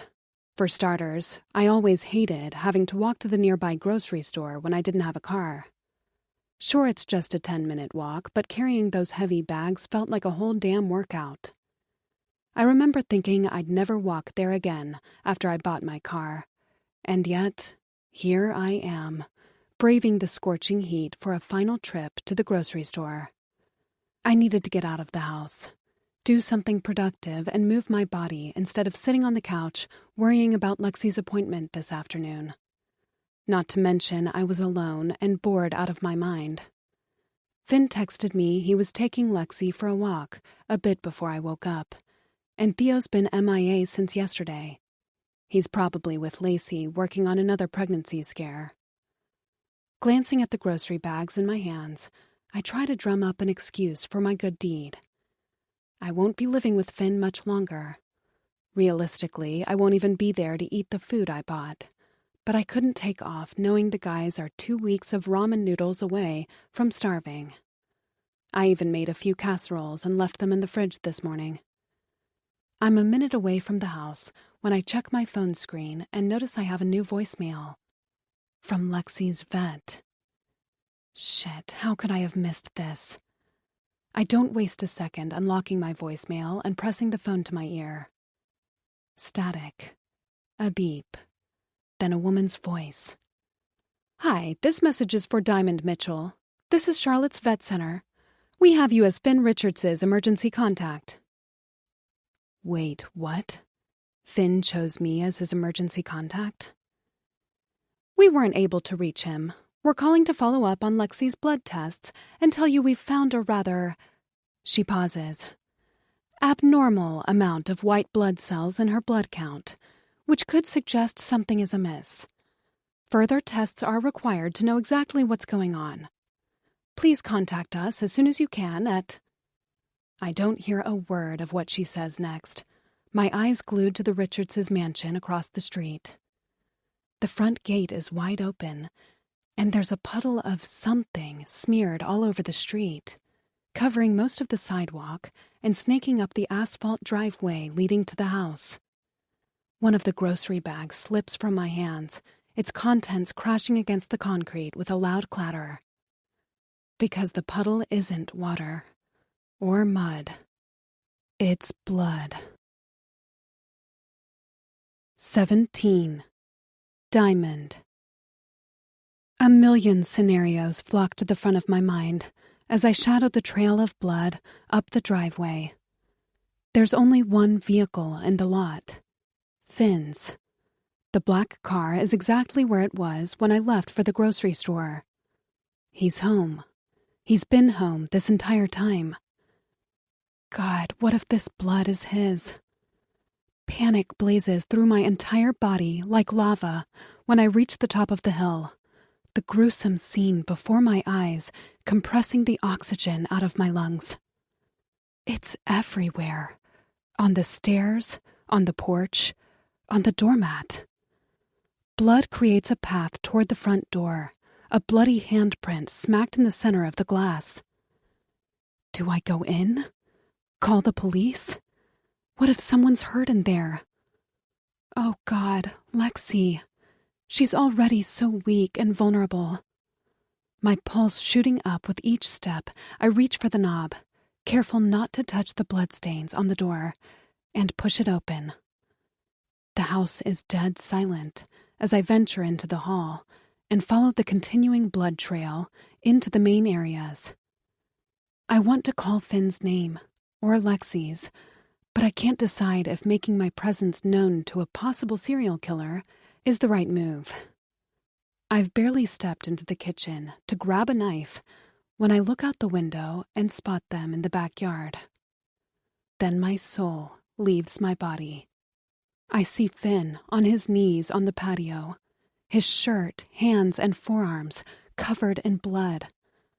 But the worst part is, Lexi is lying in his arms.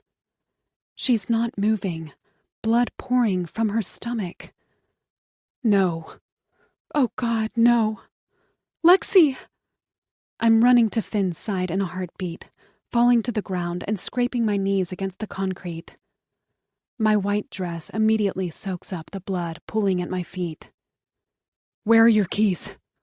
Is the first thing Finn says to me. His skin is pale and his eyes are bloodshot. He's in shock. My silence infuriates him. I said, where are your fucking keys? I can't find mine. I can't find my keys. Give me your keys. He repeats like a crazy person. Lexi's still breathing, but barely. What happened? I cry out, the taste of my tears coating my throat, and remove the jacket I threw on top of my dress earlier. I apply pressure to Lexi's wound with my jacket, unable to breathe from crying so hard. She whines in pain at the contact, each of her exhales a struggle. Meanwhile, Finn is completely out of it. Give me your keys. We need to take her to an emergency vet. We need to... Finn! What the hell happened? I snap him out of it. I don't know. We were coming back from our walk and some asshole hit her. He says frantically. She got hit by a car? I blurt at the top of my lungs. Finn gives a small nod, the trauma in his eyes making it clear that this is the absolute maximum amount of pain a human being can handle. Then he just took off, he adds. My palm flies to my mouth at the realization. This was a hit and run. Finn had to drag her all the way back to the house in his arms after she got hit in front of him. He probably ran inside the house, looking for help when he couldn't find his keys. Did you call the cops? They're already on their way, he confirms. Give me your fucking keys, Dia. My crying turns hysterical when Lexi becomes cold, her brown eyes filled with tears. Her whimpers decrease in volume, and I grab her face between my hands for a moment. She's scared, looking at me as though she's waiting for me to save her, to ease her pain. She's not going to make it. And we definitely don't have 30 minutes to get to the vet. Panic overtakes Finn completely. Dia, for fuck's sake, we're wasting time. Finn? I grip his face. Look at me. She'd be dead by the time we got there. But he doesn't like my response. No, you're lying. He shakes his head. She's going to be fine. You're going to be fine, baby. She's going to be fine, right? He's begging me to lie to him. I realize time is running out when her breathing becomes shallow and desperate, her body trembling. A tear escapes her eye, and I pet her in an attempt to bring her a sliver of comfort. She licks a tear off my cheek to comfort me, which only makes me cry harder. Memories of the times she cuddled up next to me when I was sad twist my heart in my chest. All the nights she spent sleeping by my side, all the laughter, the walks, the smiles. This dog is the reason I made it through the summer. Howling with sobs, I kiss the golden retriever on the top of the head and whisper, "Goodbye, sweet girl." No, she's not fucking dying, Finn snaps. I want nothing more than to spend Lexi's last moments holding her, but looking up at Finn, seeing the heartbreak in his eyes, I know he needs to say goodbye more than I do. He needs to be with Lexi while he still can. You have to say goodbye, I yell, and Finn blinks at me, fighting tears with all his might. Stop fucking saying that. She's going to be okay. She can't die. I've never seen this boy cry before. Hell, I've barely ever seen him feel. But his pride doesn't matter right now. Finn, don't let her go like this, I urge, knowing we'll be out of time soon. She needs you. That's what does the trick. Emotions trickle back into Finn's eyes in a matter of seconds. The walls he built around himself coming undone, brick by brick. It's like 10 years of repressing his feelings just came to an end when he looks up at me and the truth crashes into him. His baby girl is going to die. The dog his mom gave him when he was 8. She's going to die. Fear sinks its claws into him as soon as he's shoved back into the real world. Then he loses it. He lets out a heart-wrenching scream of agony, tears streaming down his cheeks as he nuzzles his face into Lexi's neck.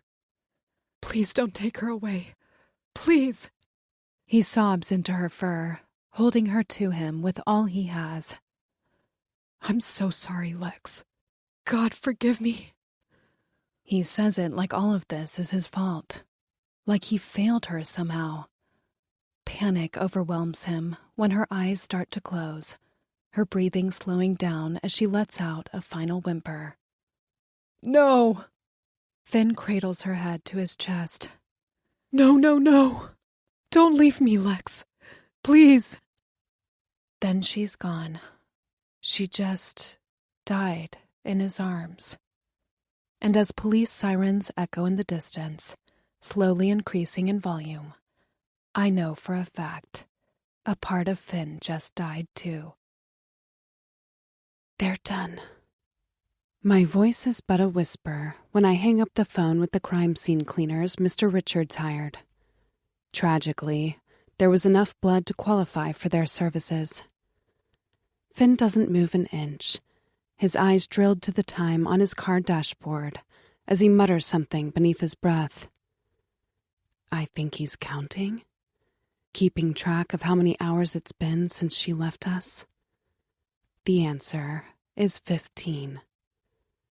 15 hours since a pet disposal service loaded Lexi's body up in the back of a car and took her away. They'll be cremating her first thing tomorrow.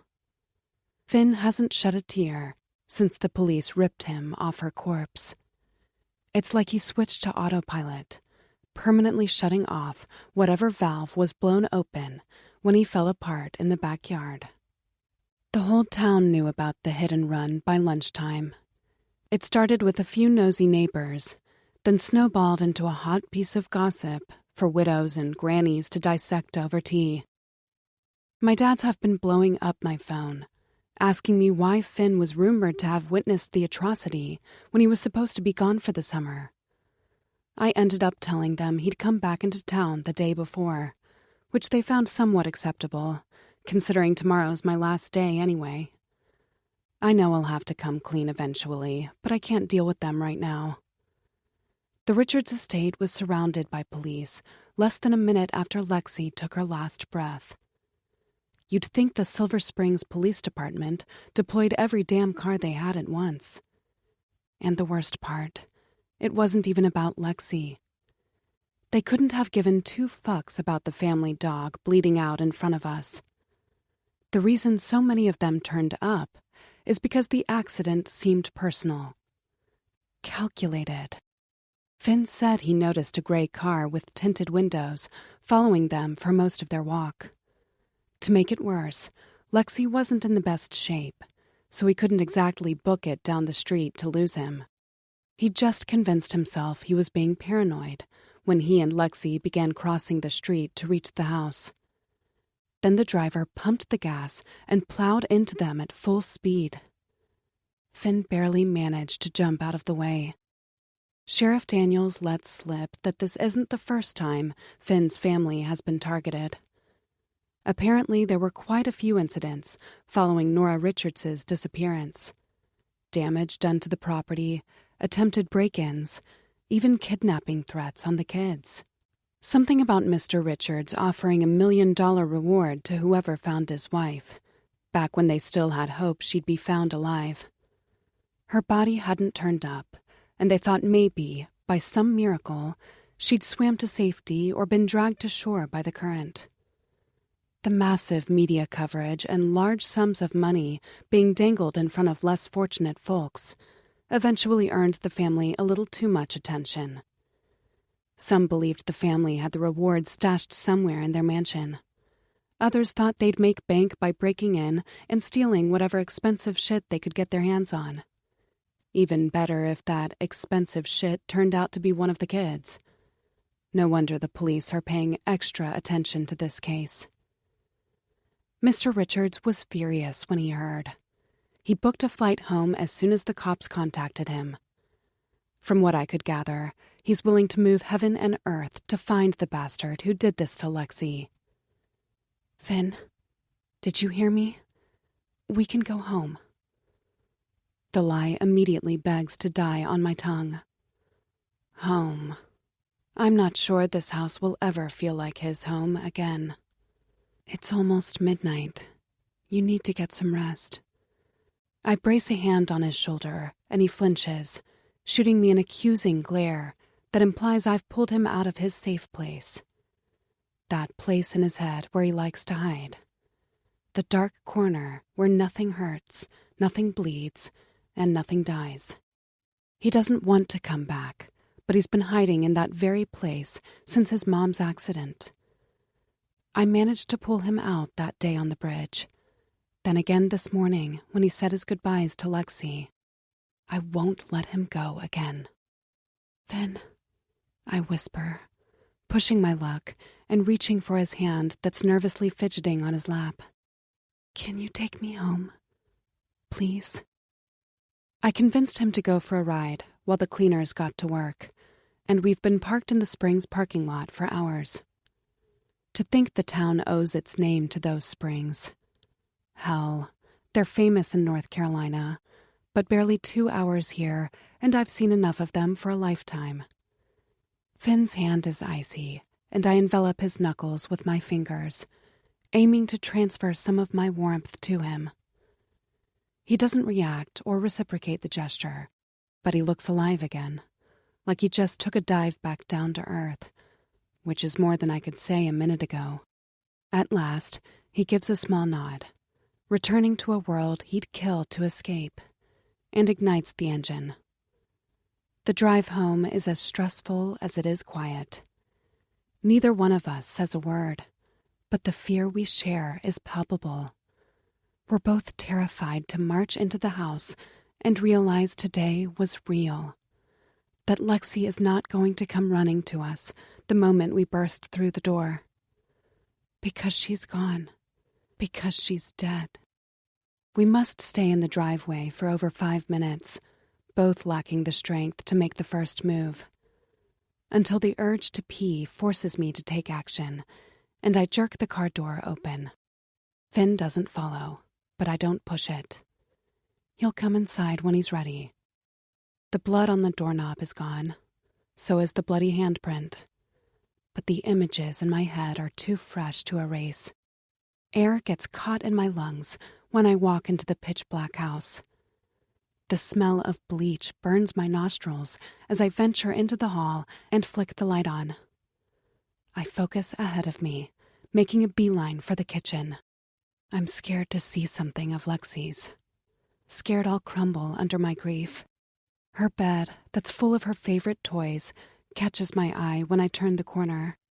I can still see her, ogling me with her big brown eyes and tongue sticking out. I see her swinging tail as she runs to me and licks my face, overwhelmed with joy. My eyes immediately fog with tears, and I charge toward the bathroom to avoid Finn walking in on me mid-breakdown. I must stay in there, crying into my hands, for over 5 minutes, until I hear the front door close. Finn found the courage to get out of the car. That's a start. But I know the hard part is what comes next. Seeing her things, feeling her absence, cohabiting with her ghost.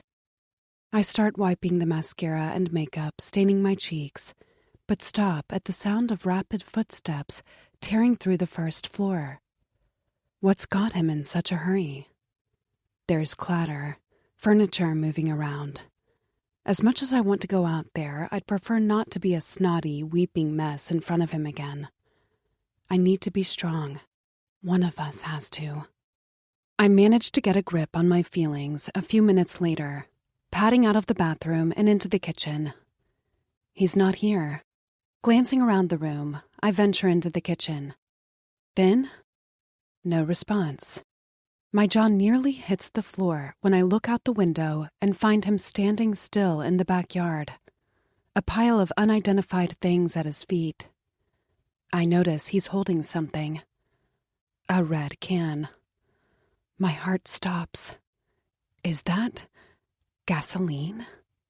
On high alert, I slide the patio door open and speed over to him, not the tiniest bit surprised by the lack of emotion on his face. His hazel eyes are vacant, cold, haunting as he stares ahead of him and ponders his next move. Finn, what are you doing? A mix of panic and shock steals my voice. He doesn't acknowledge me one bit, as though he's in some sort of trance, and begins pouring gasoline all over the pile of things before him. That's when I realize they're Lexi's things. Her dog bed, her favorite toys, her blankets, everything they ever bought for her. Finn, I tug at his shirt. Finn, don't do this. Nothing seems to be enough to earn me his attention. Finn, God damn it! Only then does he look at me. The gutting pain I saw in his eyes when Lexi took her last breath, nothing more than a vague and distant memory. She won't be needing it anymore. he drones. Then he spins and bolts back toward the house.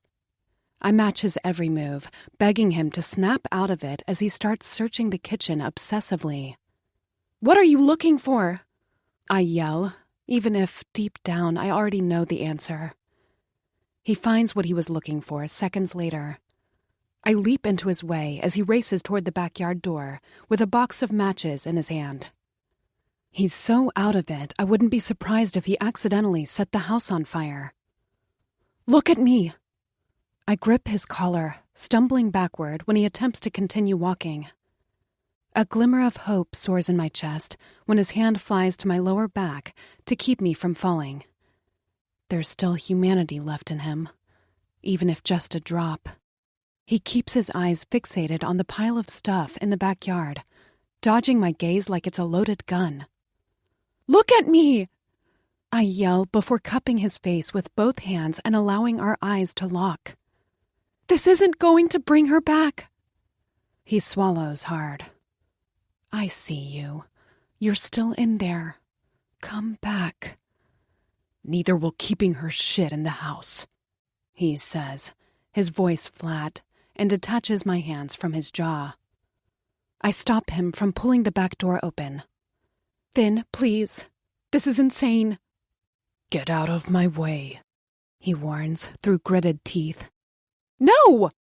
My scream is shrill, near deafening. "This isn't the right way to cope, and you know it." "Then how?" he snaps, the raw desperation and misery in his voice stabbing me in the heart. "How do I keep going? Fucking how? She's dead, Dia. I was supposed to protect her. I promised my mom." With that said, he picks me off the ground by the waist and moves me out of the way like I'm weightless. He's out the door before I know it. I trail after him toward the pile of memories on the ground, my sight made blurry by my tears, as he slides the box open and lights a match. From there, I wait. It's all I can do. I hold my breath and squeeze my eyes shut, waiting for him to destroy a huge part of his life to avoid dealing with it. Only, he never does. I peel my eyes open to see Finn with his arms hanging down his body limply, the lit match trapped inside his trembling fist. He can't bring himself to do it. "Fuck!" he shouts. He's mad at himself. It's like he thinks his inability to erase her makes him weak. Then, in a blind rage, he puts out the match and tosses it onto the grass. I've barely had a chance to catch my breath before he takes off toward the house again. I don't miss a beat, shadowing him to the stairs. I swear my job description should have been chasing after Finn Richards. I follow him up to his bedroom, where he yanks his closet open and pulls out a baseball bat. We lock eyes, but he's too far gone to see the plea in mine. I shriek when he takes a swing into the framed picture of him and his basketball team on the wall. The picture smashes into 1,000 pieces, glass flying everywhere, and I have the good sense of backing away to avoid the fallout. He's operating on crazy as he smashes everything in sight. Furniture, lamps, you name it. Before I can blink, Finn is darting out of his bedroom in the direction of the double doors down the hall. The library. Ruining his own stuff wasn't enough. He needs to ruin his dad's, too. I stood by and let him go apeshit on his room because I knew if he didn't let it out now, he'd drown in grief. But I can't let him lose what's left of his father's trust. There are first edition books in there, priceless art pieces and collector items Mr. Richards must have spent a fortune and years of his life amassing. Finn might not see it through the veil of rage blinding him, but he told me once that all he'd ever wanted was his father's respect. I can't let him do this. I pick up the pace behind him, nearly tripping over my own feet to reach the library before he does irreversible damage. He's bursting through the doors the next second, already rampaging through his dad's possessions by the time I get there. I've tried begging him, screaming his name, standing in his way earlier. Nothing worked. No, if I'm going to stop him from tearing every book in here to shreds, I need to do something drastic. I tense up when he takes the bat to a crystal liquor bottle on a golden trolley, the smell of booze flowing to the entrance of the room. I understand he's found his next victim when he speed walks to a porcelain vase displayed on a pedestal by the fireplace. Just as he's taking a swing, I let out a shrill, guttural, "Stop!" The kind that could break windows and make a decision I know for a fact won't go down as my finest moment. It all happens in a matter of seconds. I jump in front of the vase in a desperate, impulsive attempt to bring him back. I see fear in his eyes when he realizes his target isn't the vase anymore. It's me. I curse my lapse of judgment as soon as I realize he might not be able to stop himself and squeeze my eyes shut, preparing for impact. I wait and wait, but nothing happens. My entire body quivering with fear, I force my eyelids open, only to see Finn holding the bat in the air less than an inch away from my skull. His mouth is open, an expression of pure horror plastered to his face. He almost hit me. The thought must be too much to bear because he stumbles back a step, a million apologies in his gaze. I can tell it's becoming harder and harder for him to retreat to his safe place. Soon, he won't be able to bury his emotions at all. "I'm so sorry," he chokes out, lowering the bat. Struggling to catch my breath, I lift my hand to my chest to calm my pounding heart. "It's okay," I promise, and close in on him slowly, never disconnecting my gaze from his as I reach for the bat in his hand. He lets go of it without a fight, and I lob it to the side. No, it's not fucking okay. I almost... He stumbles backward again, eyes burning with pain, and scans the library with an expression of disbelief. It's like he can't believe he did all that. His hands fly into his hair, and he grips strands of it between his fingers before falling to his knees on the library rug. This is the third time I've seen this boy on his knees since I've met him. Once was at the bridge after he almost died. The second time was earlier today, when Lexi was fading away in his arms. But somehow, this time feels different. This time, it feels like he's surrendering. To his pain, to the grief, to me. Then he starts to hyperventilate, grief spilling down his beautiful face, soaking his cheeks, his jaw, his mouth. I'm on my knees by his side in seconds, leading his forehead to my chest and holding him tighter than ever before. He starts shaking in my arms, his body howling with years of ignored trauma. Like it all just came rushing back at once, and for the first time since the accident, the truth caught up to him. He lost his mom, and Lexi, and I don't think he's ever truly let himself feel it until now. His despair wets my shirt, but I don't move a muscle. Not that I could get away, even if I wanted to. He holds me like his life depends on it, his face nestled deep into my neck and his tattooed arms strangling my waist. The storm gradually clears up as his breathing stabilizes. "I'm here," I whisper through my own tears. "You shouldn't be," he says bluntly. Shocked, I pull back an inch, and he looks up at me through bloodshot eyes. I can't bring myself to answer, but he reads my confusion loud and clear, slipping out of my arms. "You shouldn't have come back." His words feel like knives. Even after all of this, he's still pushing me away. Why? Pain drips from my voice. In response, Finn traps my face into his palms and stares me dead in the eyes. Something dark and possessive flickering to life in the backs of his irises. "Because now, I'm never letting you leave again." His mouth slams down on mine so fast and hard, I lose track of my own thoughts. Finn doesn't give me a chance to sign on the dotted line, concluding our transaction with a kiss. The way he ravages my mouth is definitive, binding. His lips sliding against mine feel lethal, like an alcoholic's first drink after years of sobriety. But I need more, and let him know with an unintentional moan. He's got me begging for his touch as he nicks my bottom lip and parts my teeth with his tongue. I swore on my life I was giving up on this boy. But his kiss is like ointment to an infected wound, a distraction we both desperately need after the hell we went through today. This is harmless. We're just making out. As long as I don't give him the big V, it doesn't have to mean anything. Right? My patience skips out on me when he licks the seam of my mouth, grazing my tongue with his until I'm gripping the back of his head to deepen our connection. Finn groans into my mouth, handing the lead over to me as our tongues mingle. His words play in my head like a broken record. Because now I'm never letting you leave again. Does he mean that?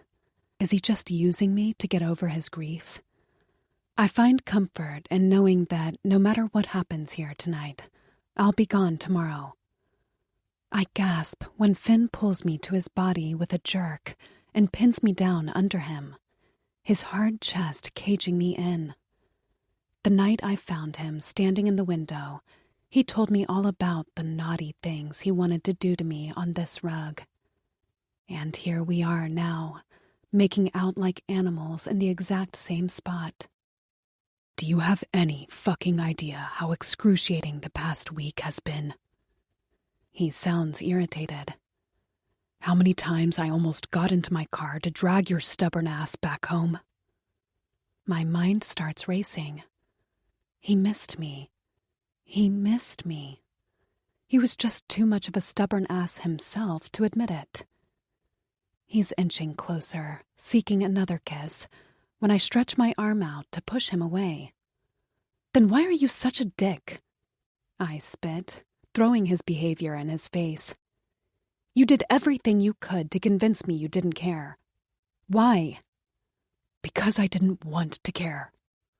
He snaps, regret lacing every word. I'm baffled by his reasoning. That's why he pushed me away every chance he got? To convince himself he didn't care? God, dear, you drive me fucking insane. He leans in, guiding his lips to my neck and sucking on the sensitive spot beneath my collarbone. I can't sleep. I can't eat. All I can do is think about you. And fuck, I'm tired. I'm tired of hiding. My head falls back at the sensation, and it takes all I have not to surrender to him again. Memories of the vile words he said to me invade my brain. The countless daggers he drove through my chest hard to ignore. Not good enough. I attempt to move out from under him, but he's not having it, trapping my arms on each side of my head and keeping me anchored to the rug. What do you want me to say? The desperation in his tone makes me so happy it should be illegal. That I'm an asshole? That I don't deserve you? Fine, I don't. He rests his forehead against mine, breathing heavily. I don't deserve you, Diamond Mitchell. I don't deserve your compassion. I don't deserve those big brown eyes, or that smart fucking mouth. I don't deserve any of you. No, you don't. I choke, wiggling to free myself again, which results in Finn tightening his hold on me. But I want to try, he blurts. I blink up at him in shock. I want to try to be worthy of you. Fuck, just let me try. His mouth is on mine before I can argue, his tongue peeking between my teeth and stripping me of all my defenses. He kisses me like he's taking an oath, making a promise with his mouth. I pull away. They're just words, Finn. Then let me show you. There's something about the way he says it, a hint of danger. I tense up when his fingers travel down my stomach, leaving a trail of goosebumps behind and stopping near the button of my jeans. He's undoing my zipper in no time, dragging slow kisses all over my stomach and hip bones. I gasp when he tugs on my jeans, yanking them down my legs swiftly. I'm sorry. I'm so fucking sorry, he chants, repeating his plea over and over as his fingers snake up my thigh toward my red thong. Shivers scatter down my spine when he spreads my legs wide open and presses his mouth to my center. His mouth is hot, heavenly, as he licks me up and down over the fabric, applying more and more pressure to my clit and soaking my underwear. From there, I'm a goner. You want my forgiveness? I bite back a moan. His eyes snap up to me. Then earn it. At first, he's shocked, but his surprise is quickly replaced with a cunning smirk. I know he heard me loud and clear the second I look down and see raw desire and determination staring back at me. Yes, ma'am. What did I just get myself into? I'm confident the neighbors heard me moan when he nudges my panties down my legs in one go and licks me up and down, minus the barrier. He starts slow, barely flicking my clit with his tongue, and I whine, my body contracting with need. He laughs. You want more, baby? He whispers, his breath fanning my center, and I squirm. Fuck you, I snap. You first, he fires back. Motherfucker. If you want more, take it. His tongue grazes my clit again. So I do. I let out a curse, grip the back of his head, and bury his face deep in my slit. He replies with a carnal groan I feel in my bones. I understand he wasn't kidding about earning my forgiveness when he slides his palms under my ass, his fingers digging into my flesh possessively, and sucks my clit into his mouth so hard my hips buck forward. Good Lord. It's raw and messy and dirty, but I can't get enough. I'm clutching his hair between my fingers before I can stop myself, bucking my hips again to give him better access. That's it, baby. Fuck my face. He growls, licking me so fast and relentlessly, my eyes roll back. My pride kicks in a few seconds later, and I bite down on my lip to smother my moans. He notices instantly. Don't even think about it. I want to hear you. Finn's voice is low, gravelly, as he takes the choice away from me and squeezes 2 fingers inside me, stretching me as punishment. The more I try to fight back, the harder he goes, pumping his fingers in and out of me and tugging at my clit with his teeth. I can feel his fingers sinking into my waist, marking me with his ownership as he devours me without a smidge of restraint. Forgive me. Please forgive me. He twirls his tongue around me again and again, but I can't bring myself to answer. My moan evolves into a complaint when he uses his grasp on my waist to spin me around and pin me face down against the rug. It feels itchy against my bare skin, but my focus quickly diverts to Finn's hands slipping between the rug and my body to angle my ass up. I start to panic when I hear him pull down his zipper. Finn, I warn. Just trust me. On that note, he slaps my ass, drawing a moan out of me, and guides the head of his cock to my core from behind. He's hot and throbbing, and shit, I almost wish he'd push inside me. Only he doesn't. He just uses his cock to rub me in quick, rough circles. I cast a glance over my shoulder and find his jeans around his knees as he jacks off hard and fast, lustful eyes glued to the show between my legs. His groans of pleasure are the best part. An indescribable feeling soars to life in my stomach as I watch him work us both. Shit, I'm going to come. I roll my hips greedily, wanting more friction. His tip inches dangerously close to my entrance with each back and forth of his cock against my clit.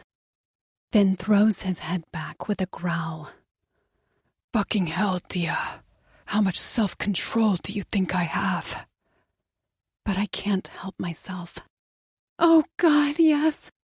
I cry out, the pleasure reaching its apex.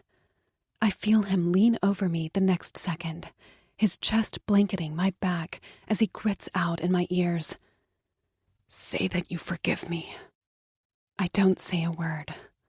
Truth is, I can't forgive him until I see who he is when the sun comes up tomorrow. Will he be back to his cruel self? Push me away like I have the plague? Say it. He's begging me. I keep my mouth shut. And in response, he stops. He pulls away, leaving me hanging with an uncompleted orgasm, wreaking havoc on my sanity. My entire body trembling in anticipation, I cave to his request, tasting the bitterness of defeat. I forgive you. It comes out as a whimper. My heart swells up with shame from the moment I let him off the hook. Groaning in satisfaction, Finn doesn't waste a second, flipping me onto my back and settling between my legs again. I'm afraid the pressure is going to rip me in half when he clamps his mouth shut on my clit once more, nibbling, licking, teasing until I'm right back where I started. My mouth spills open as I come, a prisoner to his tongue and tattooed arms. I'm shuddering with spasms, damn near disconnecting from my body as my orgasm hits at full capacity. Finn doesn't let my convulsing faze him, eating and fingering the living hell out of me until he's got me panting on the library rug. It takes me over 5 seconds to stop shaking. As soon as I can breathe again, Finn climbs up my body, tilts my chin forward, and crashes his mouth to mine. I'm quick to pull his shirt over his head, exploring his pecs and abs with my fingers. His bare cock comes flush with my entrance, our chests heaving in harmony. He could push inside me so easily right now, and I'm terrified, because I want him to. This may be a huge mistake. I may regret giving up my V-card to a boy as broken as he is, but I want to feel him inside me. I want to feel all of him before I leave this house behind.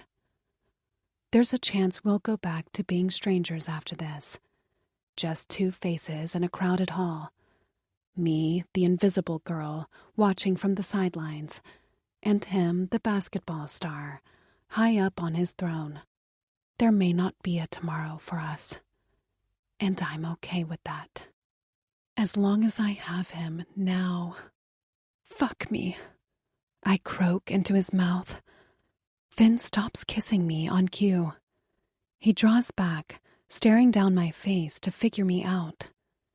Jesus Christ, Dia. Don't toy with me. I'm not. What? He still doesn't believe it. You heard me. I snatch his face and kiss him again. I want you to fuck me. Right here, right now. Then we can go our separate ways. The lust in his eyes immediately morphs into a combination of shock and irritation. "Is that what you think I want?" he says quietly. My lips part. "To fuck you and walk away?" I can't speak, but he doesn't expect me to, slamming his mouth to mine again. I only realize what's happening when he pulls away and reaches for his jeans on the ground. He plucks a condom out of his pocket, and while I hate that he's the type of guy to carry protection around at all times, I swallow the pill the best I can. He's barely rolled the latex down his shaft before he's positioning his hard, veiny cock between my legs. "I meant what I said." Finn rasps inches away from my mouth. "You sealed your fate from the moment you walked your cute little ass back into my house." Then he thrusts into me, and a tear rolls down my face. Not because it hurts, or because I'm sad, but because this, us, it's too damn much for my heart. Oh, fuck. Finn stills himself, pure agony in his eyes as his jaw muscles quiver. "Fuck, dear. I can't." He stretches me painfully, burying himself to the hilt, and I twist under him in an effort to adjust to his size. "Shit, he's big." "Don't move," he commands. We stay in this position for a bit, his cock unbearably stiff inside me, until I can't take it anymore. "Finn, please," I moan. His mouth descends over mine, probably to wash away the pain, and thankfully it works. I lose myself in his kiss, nibbling on his lower lip. His breathing is deep, unsteady, like he's pouring every ounce of his focus into holding it. Finally, after a few seconds of intense making out, he parts from me. "We're good," he says. He pulls out completely and thrusts back in without a warning. His cock slices into me like a knife, and I wince, my body tensing. This hurts. I don't want it to hurt, but it does.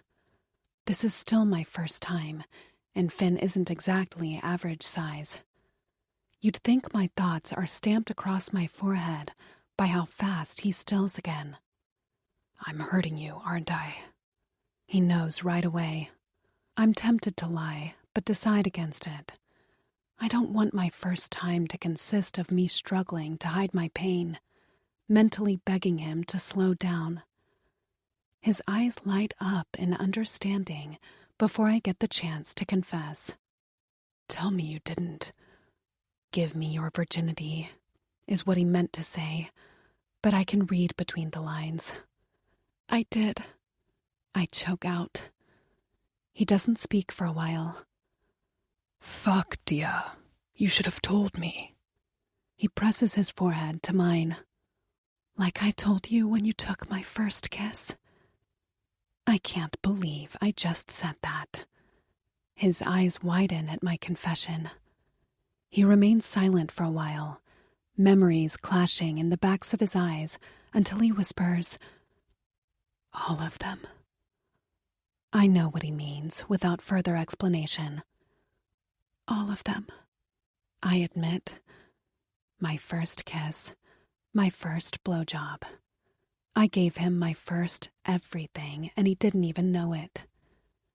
I dread his reaction, waiting for him to scold me for my lack of communication. But he goes straight for my lips instead, kissing me senseless. "I'm the first guy who's ever been inside you?" he asks, despite knowing the answer. He just wants to hear me say it. "You are." He looks so deeply into my eyes, I'm afraid he can see through my lies. Truth is, I don't want this to end tomorrow. I have feelings for him, and it's killing me. He snaps me out of it by circling my throat with his hand and leaning forward to whisper in my ear, "You mark my fucking words. I'm also going to be the last. He curls his fingers under the hem of my Radiohead t-shirt and jerks it over my head. I threw on the first outfit I could find earlier. He's unclasping the magnet of my bra, which is conveniently placed at the front, a heartbeat later. This isn't the first time Finn has seen my breasts, if you count the time he watched me like a creeper while I was using the sex toy he gave me. But I still battled the urge to hide. I have a large birthmark above my right breast, and I've always felt insecure about it. I'm seconds away from covering up when Finn banishes my worries with one flick of his tongue. His mouth latches onto my nipple, sucking, tugging, gently biting until my body relaxes. Your birthmark is so hot. The pad of his fingers skim over the mark I spent so much of my life despising. He starts fucking me again, harder, faster, but the sensation of his mouth on my nipples overrides the discomfort I was feeling a moment prior. Okay, I'm starting to feel good, really good. And judging by the look on his face, the way he clenches his jaw as he moves in and out of me, I'm not the only one. I'm barely aware of my legs wrapping around his waist, holding him as close to me as possible. How does it feel to know no one is ever going to fuck you but me?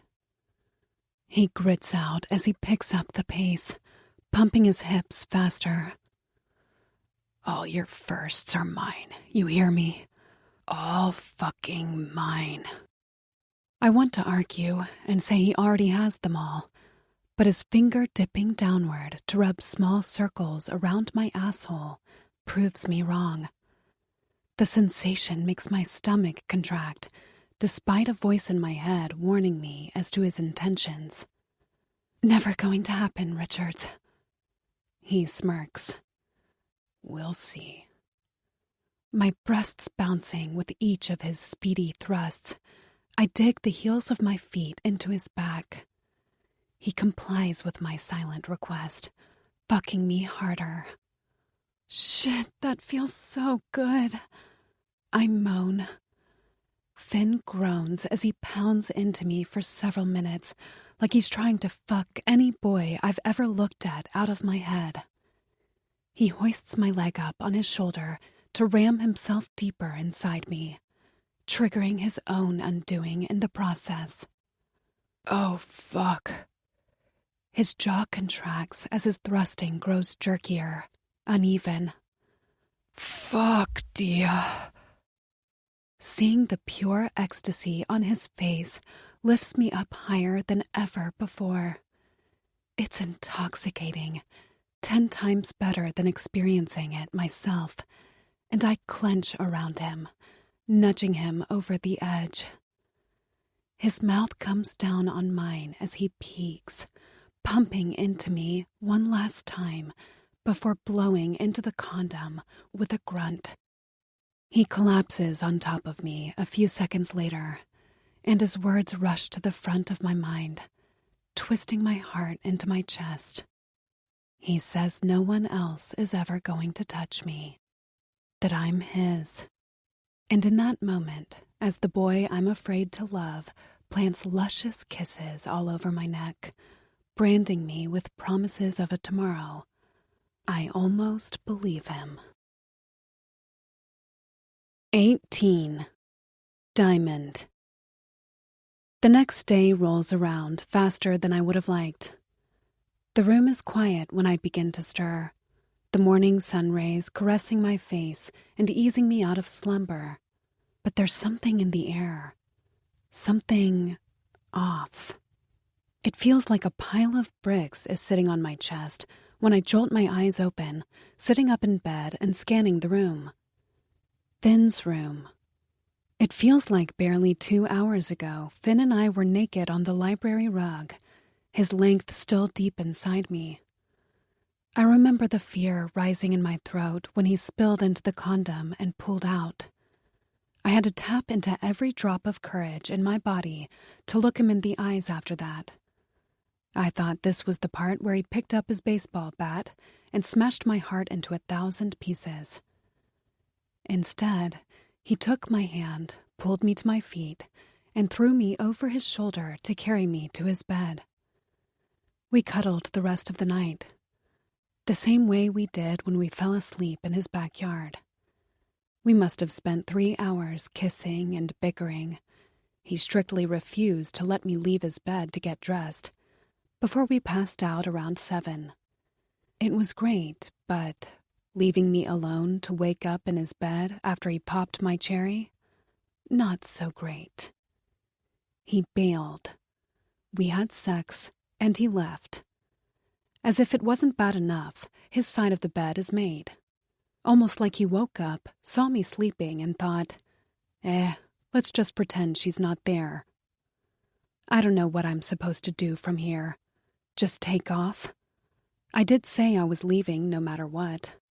I'm stupid enough to search the sheets and nightstand for a note.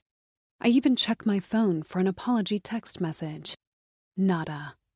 I'm about to go comb through the library for my clothes when I hear heavy footsteps hurrying up the stairs.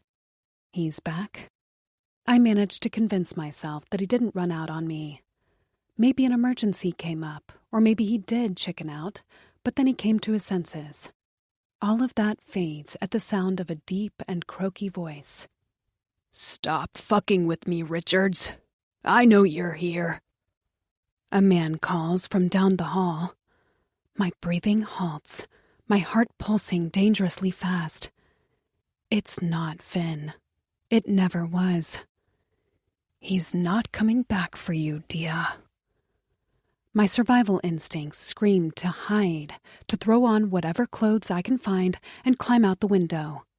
Who cares if I break my leg? It can't possibly be worse than getting ambushed by a stranger while butt naked in a boy's bed. "Hey, motherfucker, I'm talking to you." There's anger in the man's voice. Whoever this is, he's no friend of Finn's, and he sure didn't stop by for a cup of tea. I spot Finn's closed door and feel the adrenaline kick in. Maybe if I run, I'll have time to lock it. That should buy me some time so I can figure out my next move. My phone. I need my phone. Last I recall, it was in my jeans pocket. Except my jeans are in the library, along with my bra, panties, and what's left of my dignity. I'm trying to see clearly through the thick fog clouding my thoughts when the floorboards creak a few feet down the hall. He's almost here. "Tia, do something." I can't move, the fear paralyzing me from head to toe. By the time I snap out of it, gearing myself into fight mode, my window of opportunity is already gone. The oxygen leaves my body when Finn's bedroom door squeaks open. And an oddly familiar guy appears in the doorway. I'm petrified, unable to move or speak, but my memory is all I need to place the strange man standing before me. It's the guy Finn was talking to the night of Lacey's party. The guy who told Finn he'd rape me in the woods before almost getting choked to death. It's not his face that gives it away. It was dark that night, and I didn't get a good look at him. It's his shabby, overworn black jacket. He's not wearing a stalker baseball cap this time, but he is wearing the same vomit-inducing odor. He's standing in the doorway, but I smell him from here. I'm clutching the blanket to my chest so tightly I can barely feel my knuckles anymore. As for him, the only thing he seems to be feeling right now is satisfaction. His lips twitch into a crooked smile as he looks me up and down, delighted by his discovery. The slight tremble of his body and dark circles under his eyes do little to hide his demons. My best guess, he's a drug dealer/drug addict, and he's desperate for his next fix. That sure would explain why he's been bugging Finn for his money. Well, what do we have here?" The creep, who can't be much older than 29 but looks 40 due to substance abuse, lets out a wheezy laugh and ventures deeper into the room. A feeling of helplessness crushes every bone in my body when he closes the door and locks it. It's the way he looks at me, like I'm... Hi there. Need a quick breather? Here's a moment of chill music just for you. This audiobook is free. No sign-ups, no strings. Hope you're enjoying it.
Some poor defenseless animal who wandered into his trap. House sitter turned dick sucker, he cackles. It's quite the resume you've got there, sweetheart. His comment makes my skin crawl, and I direct my energy into hiding my distress from him. Where's your boyfriend? He glances to the undraped window on his left, as if to make sure Finn's car isn't pulling up. If he really knew Finn, he'd know he isn't the dating type. But I decide to use his ignorance to my advantage. He's on his way. He went out to get us breakfast. He should be home any second. I lie. Is that so? He mutters, his devious smile growing in size. He's not buying it one bit. Was he just testing me? No, he clearly didn't know Finn was gone, or he wouldn't have called his name earlier. That's when I realize I did this to myself. I'm to blame for his skepticism. Why? Because I'm crying. Tears are streaming down my face uncontrollably, but I'm so crippled by fear that I didn't even notice. No wonder he doesn't believe me. If Finn really was on his way home, a few minutes away from bursting through the door and rescuing me, I wouldn't look scared for my life. Heard your boy had a big day yesterday. The man starts to pace around the room, analyzing the things on Finn's desk, then picking up the framed picture of his mom for a closer look. Such a shame about that dog. Lexi, was it? The words are barely out of his mouth before he intentionally drops the picture on the floor, not even flinching when it explodes into 1,000 little fragments. That picture has to be the only thing Finn didn't smash when he went into a blind rage yesterday. The rest of his room looks like a Category 4 hurricane went through it. For what it's worth, she didn't have much time left anyway. She looked like shit, the guy adds, and I go from terrified to fuming with anger. First, he doesn't deserve to say her name, and second, he shouldn't know that. He shouldn't know anything about her. It's not like they mentioned her health issues on the news. Must have been a pain cleaning all that blood. He chuckles, twisting the knife into my wound. My emotions are clearly plastered all over my face because he scoffs. Oh, chin up, baby. There would have been a lot more if I hadn't missed. My throat closes up. If he hadn't missed. He's talking about Finn, isn't he? Finn told the cops he barely had time to move out of the way before the car hit Lexi. But she wasn't the target. Finn was. Lexi was merely collateral damage. I zone out as I relive Lexi's last moments. He apologized to her. When she was dying, Finn begged her to forgive him. Did he know? That's why he was blaming himself, isn't it?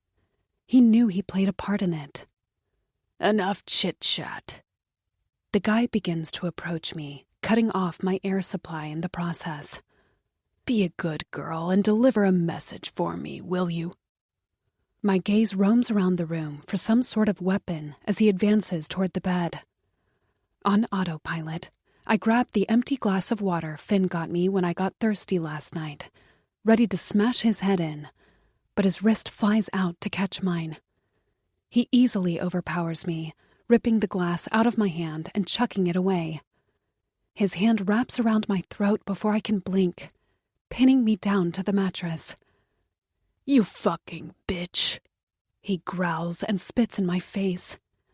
My tears soak my mouth as his saliva rolls down my cheek, carrying the smell of his rotten breath. You're going to tell your boy that if he doesn't get me my money by end of day tomorrow, I'll get someone else to settle his debt. He inches closer, squeezing my throat until I'm gasping for air. Maybe you. He pauses, enjoying my struggle as I try to claw at his face and arms. He slackens his hold on my throat for a few seconds, just long enough for me to inhale a shallow breath, and then does it again. Although, if I'm being honest, I'm not sure he would care. Looks to me like he got what he wanted, then tossed you aside like garbage. I never back down, putting up the fight of my life, but nothing is enough to get his dirty paws off my neck. Tears cast a thick mist over my eyes as one of his hands falls to my covered breasts, the thin blanket the only thing standing between him and my naked body. I almost wish he'd suffocate me as he groans. Let's see those tits. Just close your eyes. Close your eyes and leave this place, Dia. His fingers curl under the blanket, but just as he starts to lift it off my body, his phone rings. I never believed in miracles. Until now. Cursing beneath his breath, he uses his free hand to jerk his phone out of his pocket and press it to his ear. What? He barks into the phone. I can't make out what the person on the other end is saying. Now? Sketchy guy snaps. I'm a little busy. Whoever he's talking to doesn't seem to like that answer because I hear yelling. No, don't fucking call him. The shit is mine. Drugs, probably. The arguing continues for a few minutes until Sketchy Guy releases a heavy sigh. Fucking hell. Fine. I'm on my way. On that note, he hangs up the phone. The monster looks down at me, his jaw tight as he spits, You'll see me again. He lets go of my throat and leaves. I barely hear my sobs through my excessive coughing, but I do hear the sound of his car outside. The roar of the engine dies down shortly after. The next few minutes are a blur. I feel like a ghost watching myself from the outside as I run to the library to pick up my clothes from the floor. I'm sobbing the entire time I pack my belongings. I notice all of Lexi's things were left by the dumpster down the street as I'm getting into my car. So, Finn didn't have time to leave me a note, but he found the time to go through his entire house to throw out Lexi's toys at the butt crack of dawn. I make sure to block his number before pushing the gear into drive. My brother's countless warnings about Finn playing on a loop in my head. And I didn't listen before, but I'm listening now. Finn. Don't call her, don't call her, don't call her. Don't fucking call her. I fidget with my phone for long seconds, the urge to select her contact info tearing at the stitches of my ego. I've never been one to blow up a girl's phone, begging for a minute of her time, and I sure as shit am not about to start now. Nah, who am I kidding? I've been staring at her phone number like a delusional little bitch for 2 days. I keep waiting for her to give me a sign of life, but she's gone radio silent since the day I skipped out on her while she was asleep. She must think I'm an asshole, that I chose to leave her. She was still naked in my arms when I got the call. Sheriff Daniels was on the other end, insisting that I show up to the police station to discuss a promising lead on the bastard who murdered Lexi.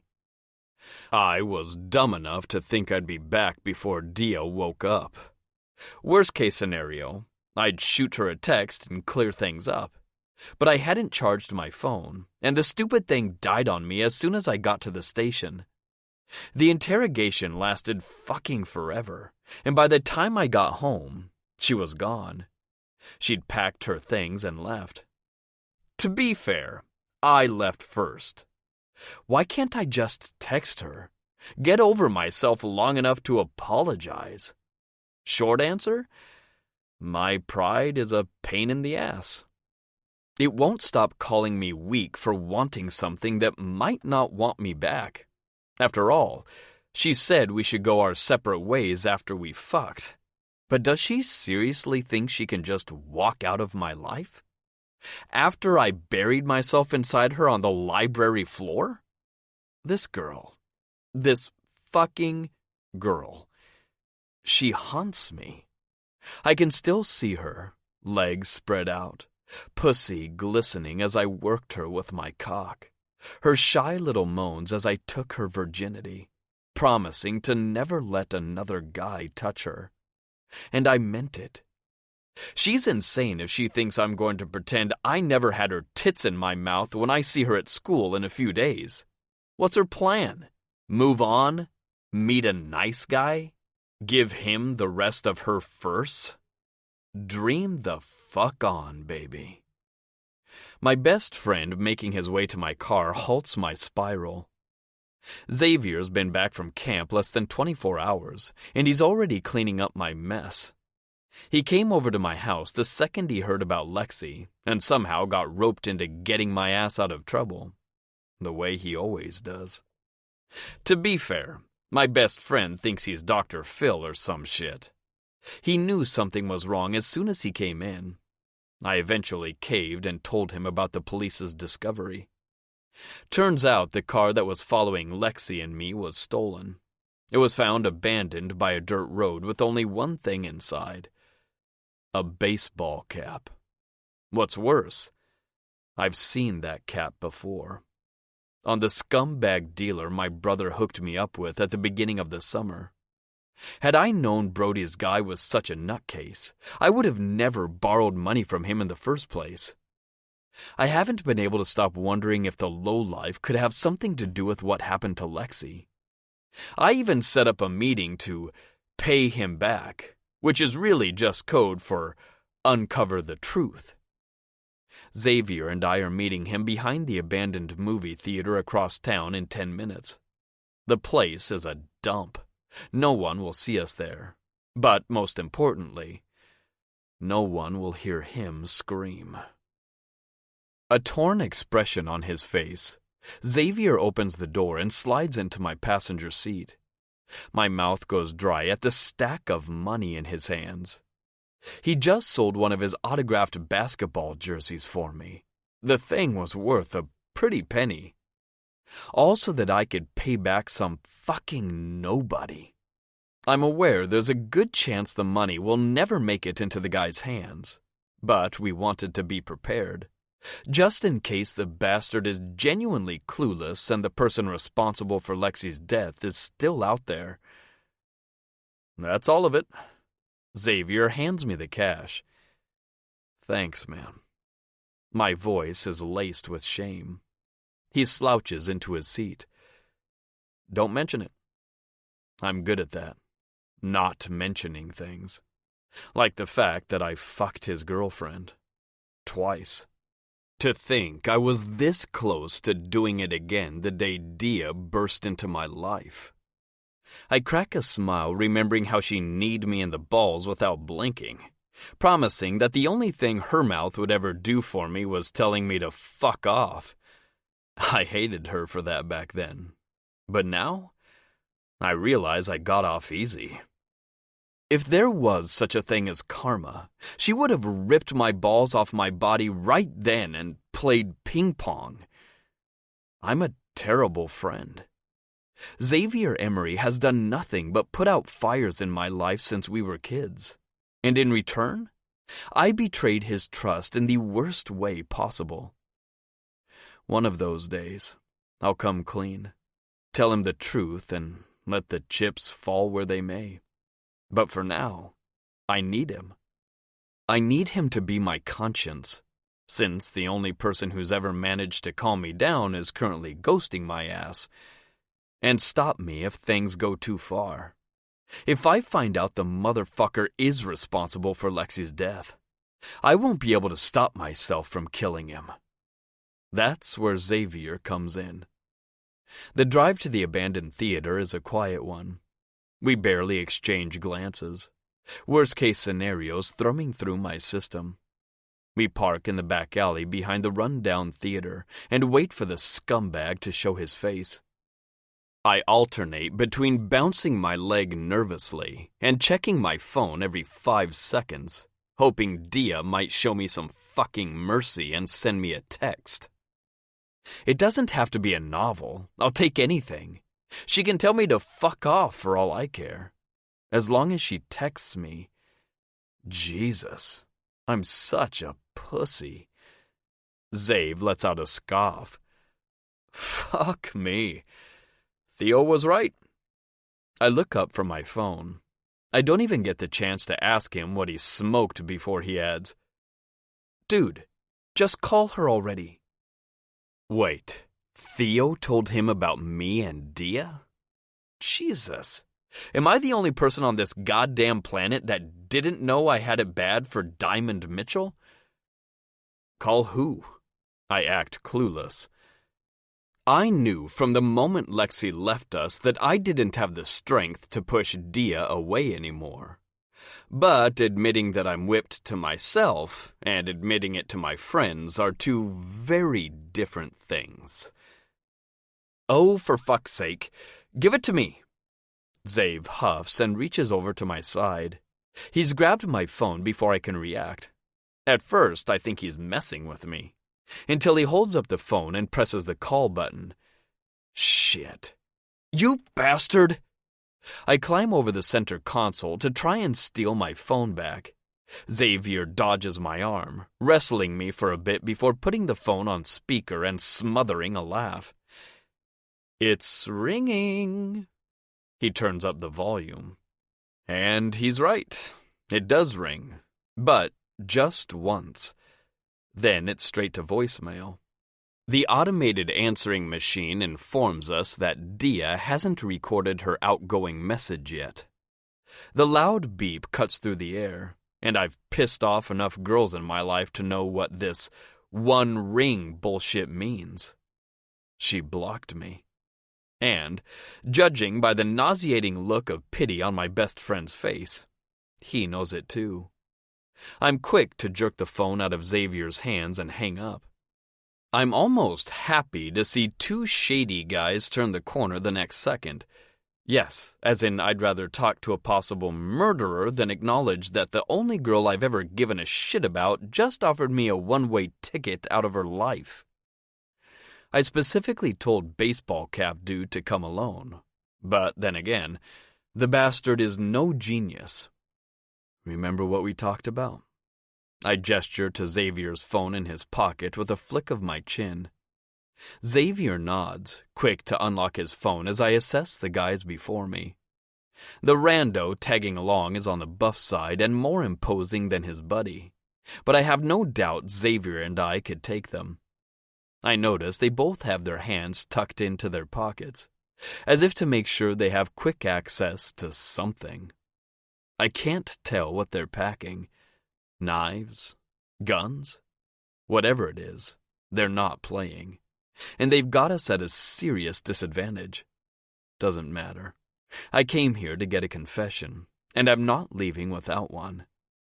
They stop a few steps away from my car, watching us intently as though they're afraid we're going to slam the gas and run over their empty fucking skulls.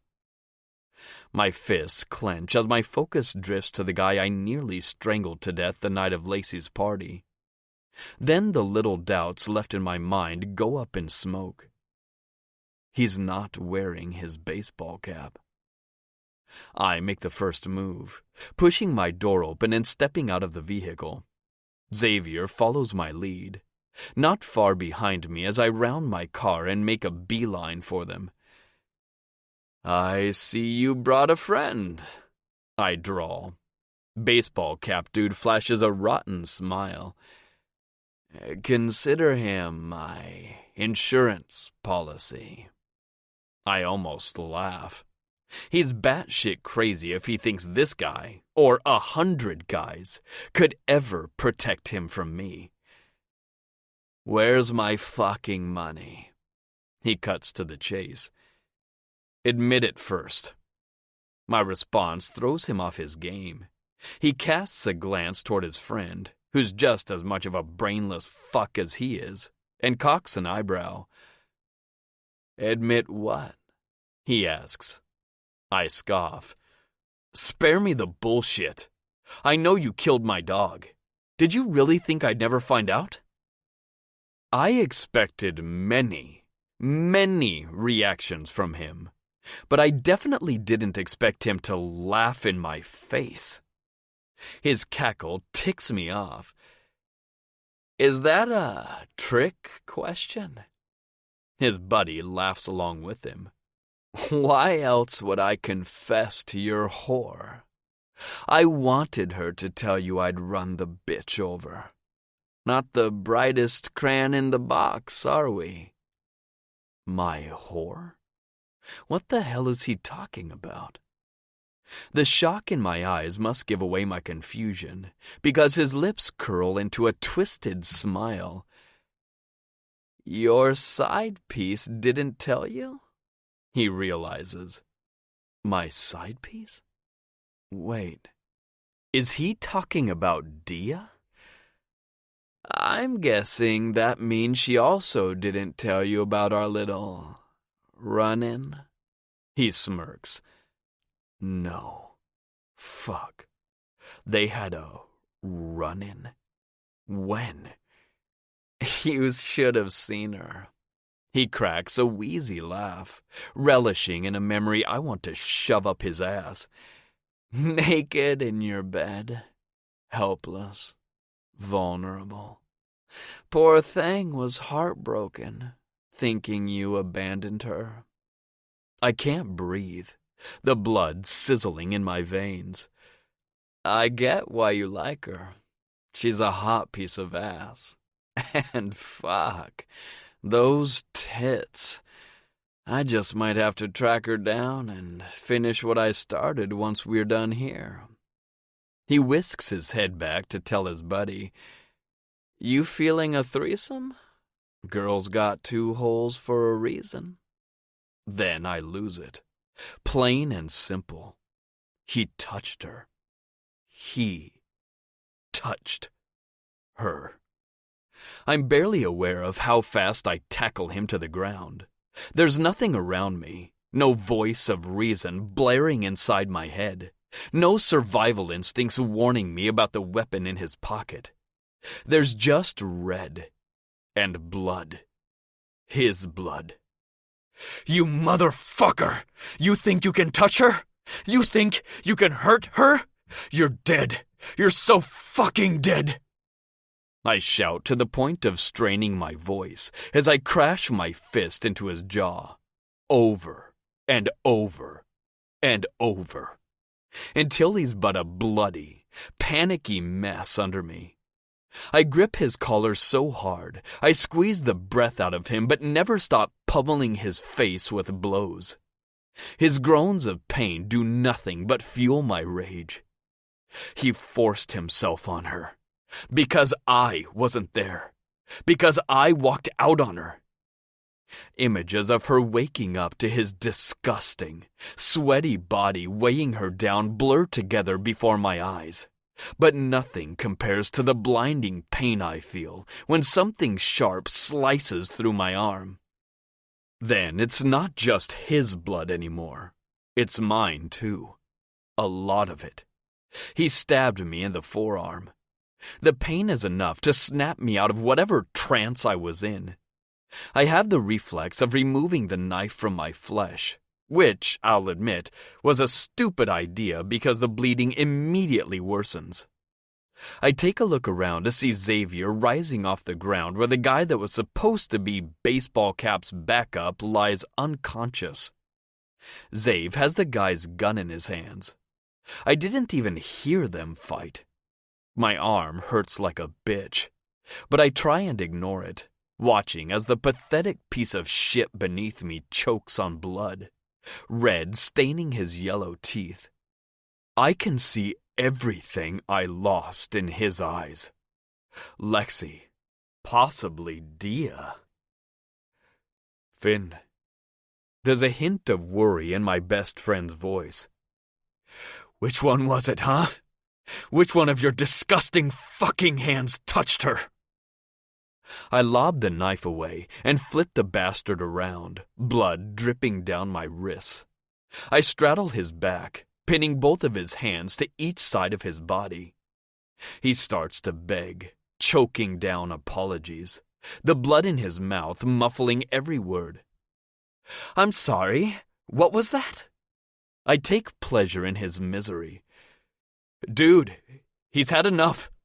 Xavier intervenes. I ignore him. "Oh well, guess I'll have to take them both." He's twisting beneath me, trying to escape his fate, but I have him helpless and vulnerable, just like she was. I scan my surroundings and spot a heavy-ass brick coming apart from the crumbling building just inches to my left. Score. This is for Lexi. The grown man screams like a little girl when I smash his knuckles with the brick. I can't stop myself, eating up his agony, his whimpers, the sound of his bones breaking. "This is for touching her," I add, and repeat my actions until all of his fingers are fucked up. I feel myself fade with each passing second. It's the blood. I've lost too much. Still, I keep going. I'm about to divert my focus to his other hand when I feel Xavier pulling me off the guy's body. I'm too weak to fight him, just like I was too weak to fight for her. But not anymore. "You touch her again, I'll cut them off. Do you fucking hear me?" I shout as Xavier drags me to the car against my will. Xavier throws my ass into the back seat of my car and plops down onto the driver's seat before charging out of there at maximum speed. My leather seats are immediately covered in blood, and I fall onto my back to avoid looking at the wound. "Did you get it?" I ask. "Yes, I got it, you fucking psycho." Xavier sighs and pulls his phone out of his pocket, his other hand on the wheel. Then he stops the recording. His disapproval of my methods makes me laugh, but it doesn't dim my relief in the slightest. Because I won. I got my revenge. I got my confession. And now I get my girl back. 19. Diamond. I thought I was prepared to go back to school. I've walked these halls many times before, so why does this feel like a first? Why does this feel so different? My lungs squeeze the air out of my body as I push through the crowd with Avina. Thank God for breaks. I might need a minute to recover from first period. I seriously considered turning around and driving back home when I stepped into English Lit this morning. There he was, sitting at the back of the class, Theo, Axel, and a few of his basketball buddies huddled up around his desk like groupies. I didn't have the strength to look at his reaction when I came in, mostly because my heart couldn't have handled it if he'd had none. Nearly all desks were taken, leaving just 2 seats in the back right next to the guys. Some might call it fate. I call it a sick prank from the universe. Avina, being painfully clueless as to what happened this summer, didn't think twice, leading the way toward Finn and his fan club. I know I should have told her, but a part of me fears her judgment. Not because I'm afraid she would think less of me, but because I do. I think less of me. I can't imagine how that conversation would go. "Hey, V, remember the asshole basketball player I said I wouldn't touch with a 5-foot pole? Well, I let him screw me on the library floor. Oh, and I gave him all of my firsts. Not exactly a flattering story." I spent the whole class feeling this weight on my shoulders, like someone was staring at me. I wanted it to be Finn, but I eventually convinced myself it was all in my head. Why would he be looking at me now? He chose to let me go, didn't try to contact me for 5 days after I woke up naked in his bed. Granted, I blocked his number, but if he really wanted to, he would have found a way. His excuse would have to be airtight for me to even consider forgiving him. As far as I'm concerned, the guy better have been bleeding out in the hospital. "You want to tell me what that was about?" Avina's voice lures me back to reality. "What do you mean?" I arch an eyebrow, edging my way to the locker we share. We've shared a locker since freshman year. "I get that Mrs. Callahan is evil incarnate and all, but you bolted out of there." She cracks a nervous laugh to conceal her worry. "And that note." If she wasn't sure something was going on before, she definitely is now. She must have seen Theo, who was sitting behind me, tap my shoulder halfway through the homework assignment. I didn't even turn around, but I heard him whisper, "From Finn." Believe me when I say I've never been so scared of a piece of paper. I reached over my shoulder and grabbed the crumpled note. Finn's familiar handwriting felt like a punch to the stomach. Talk during break. I don't know what he has to say to me. Probably, "Thanks for the sex, let's pretend it never happened." But I'm not ready to face him. So when class ended, I leapt off my chair and practically raced to the door. I caught feelings, no matter how much I wish I didn't, and I'd rather never talk to him again than have him look me in the eyes and tell me the past 2 months meant nothing. I glance at her. It was just a stupid note. Didn't mean anything. I'm aware I owe her an explanation, but Easton High's crowded hallway isn't the place to tell her about my summer fling with the school's delinquent. Really? Avina slows down, eyes glued to something in the distance. Then why is Finn Richards leaning against our locker? I flick my head to see Finn waiting for me, shoulder braced against the metal, his tousled brown hair a mess, and his gorgeous hazel eyes stuck on me. He seems tense, holding pressure in his shoulders. I only realize my mouth is open when Avina nudges my jaw shut. My house, tonight. I want to know everything. I nod and exhale a gust of air, setting off to meet him. This is it. Time to get my heart broken. Heads begin to turn before I've even reached Finn's side. I stop in front of him, whispers rising in the halls, when he grabs my forearm and starts dragging me through the crowd. I assume he doesn't want people to see him stomp all over my heart as he guides me to an isolated corner by the cafeteria. We stand there, staring each other dead in the eyes for a few seconds, waiting for whoever holds the courage to speak first. Let's just get this over with. I blow out a breath. The corners of his lips twitch into a smirk. Gladly. I nearly drop my phone when his mouth collides with mine. My back hits the wall with a thud, but all I can hear is the sound of angels singing as one of his hands flies to my face, the other spreading in my hair to deepen the kiss.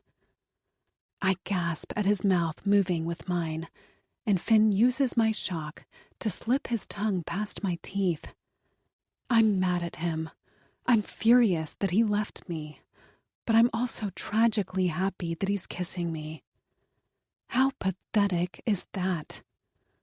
My hands are on his shoulders before I can overthink it, and I feel his entire body relax at my touch. Is that why he seemed so tense earlier? It's like we've both been holding our breaths since the last time we kissed. And as heated memories of him moving inside me submerge my brain, so does the pain of waking up alone. No, Dia. Snap out of it. I smack my hands over his chest before he can rob me of my common sense and push him away. He barely stumbles back a step, stunned by my rejection, but he hasn't seen anything yet. Without thinking, I take a swing and strike him in the face. Hard. You left me! My voice cracks. He's fazed by my slap, but quickly regains his composure, his hands flying to each side of my face again. No, I didn't. Look at me. He cages me against the wall, giving me no choice but to meet his eyes.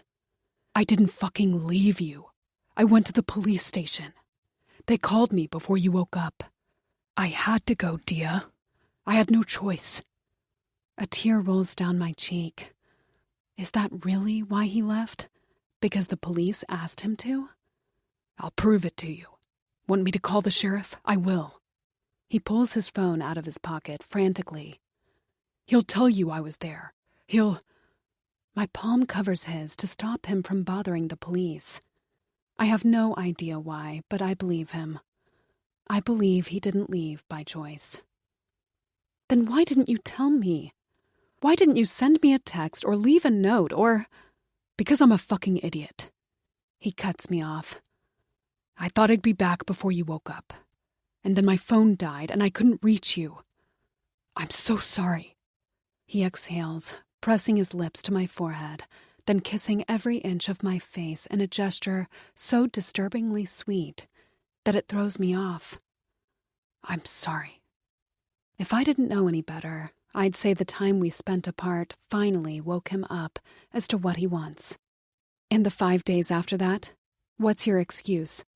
Well, for starters, you blocked my number. And second... He pauses, as though he's debating on telling me the truth. What is it? He doesn't speak right away. Then he drops a bombshell on me. I may have gotten stabbed a little. I know I said he had to have a damn good excuse, like bleeding out in the hospital, but it never occurred to me that I could be right. You what? Panic overtakes me. Where? How? Why didn't you tell me? Why didn't you? Hey, I'm fine. He halts my spiral. He got me in the arm. Didn't hit anything vital. They kept me at the hospital for a few days, gave me some stitches, some painkillers, and sent me on my way. How did you even get stabbed in the first place? I can't help lifting up the sleeves of his varsity jacket, scanning his skin for an entry point of some sort. My throat burns like hell when I find a stitched wound with clean-cut edges on his veined forearm. It's true. He got stabbed. What the fuck? He exhales another long breath. Why do I feel like it's about to get worse? I found Lexi's killer. I immediately recall what the creep told me the day I got assaulted. I never told Finn about the guy's confession. I thought he knew already. I thought the only reason Finn apologized to Lexi before she died was because he knew he'd played a part in her death by borrowing money when, really, he was just as clueless as I was. Finn, I have to tell you something. He interrupts me. I know it was the scumbag from Lacey's party. He does? He's the one who stabbed me. Before that, he told me what he did to Lexi and... He chews on his bottom lip. What he did to you. My cheeks turn scarlet. How much did he tell you? He said he couldn't wait to finish what he started, so I assumed he hadn't. I lower my eyes to my feet, feeling dirty, soiled, ashamed. I know none of it was my fault, and it could have been so much worse. But I can't help feeling embarrassed. He didn't. I swallow hard. He was going to, but he got called away. He did say I'd see him again, though. Let's hope he doesn't come back for round 2. Anger flashes in Finn's eyes, but he quickly gets a grip. Read my fucking lips. He's never going to touch you again. How do you know? I stress my bottom lip. He laughs. Kind of hard to do with broken fingers. My head snaps up. What did he just say? Jesus, he said it like he was talking about the weather. You broke his fingers? I blurt. Damn right. Then I delivered his recorded confession to the cops on a silver platter. His prints were all over the car that hit Lexi. Turns out they already had a few warrants out for his arrest. But won't he snitch on you for what you did to him? I realize. Bastard tried. Finn shrugs. We passed it off as self-defense. Made up a story about him coming at me to finish what he'd started. At this point, it's his word against mine. I'm no fucking saint, but I've never been accused of attempted murder. I didn't think I'd ever be happy about a car trying to run Finn over. Okay, maybe I would have been at the beginning of the summer. It's one thing to kill a dog, another to kill a dog while trying to kill its owner. I have no doubt Mr. Richards' $1 million lawyers are going to do everything in their power to throw the monster in jail. He's going down? Tears flood my eyes at the thought of Lexi's murderer rotting in a cell. We got him, Dia. We fucking got him. Finn catches a tear rolling down my face with his thumb. For a moment, I forget all about the 5 excruciating days I spent convinced he didn't care about me, and throw myself in his arms.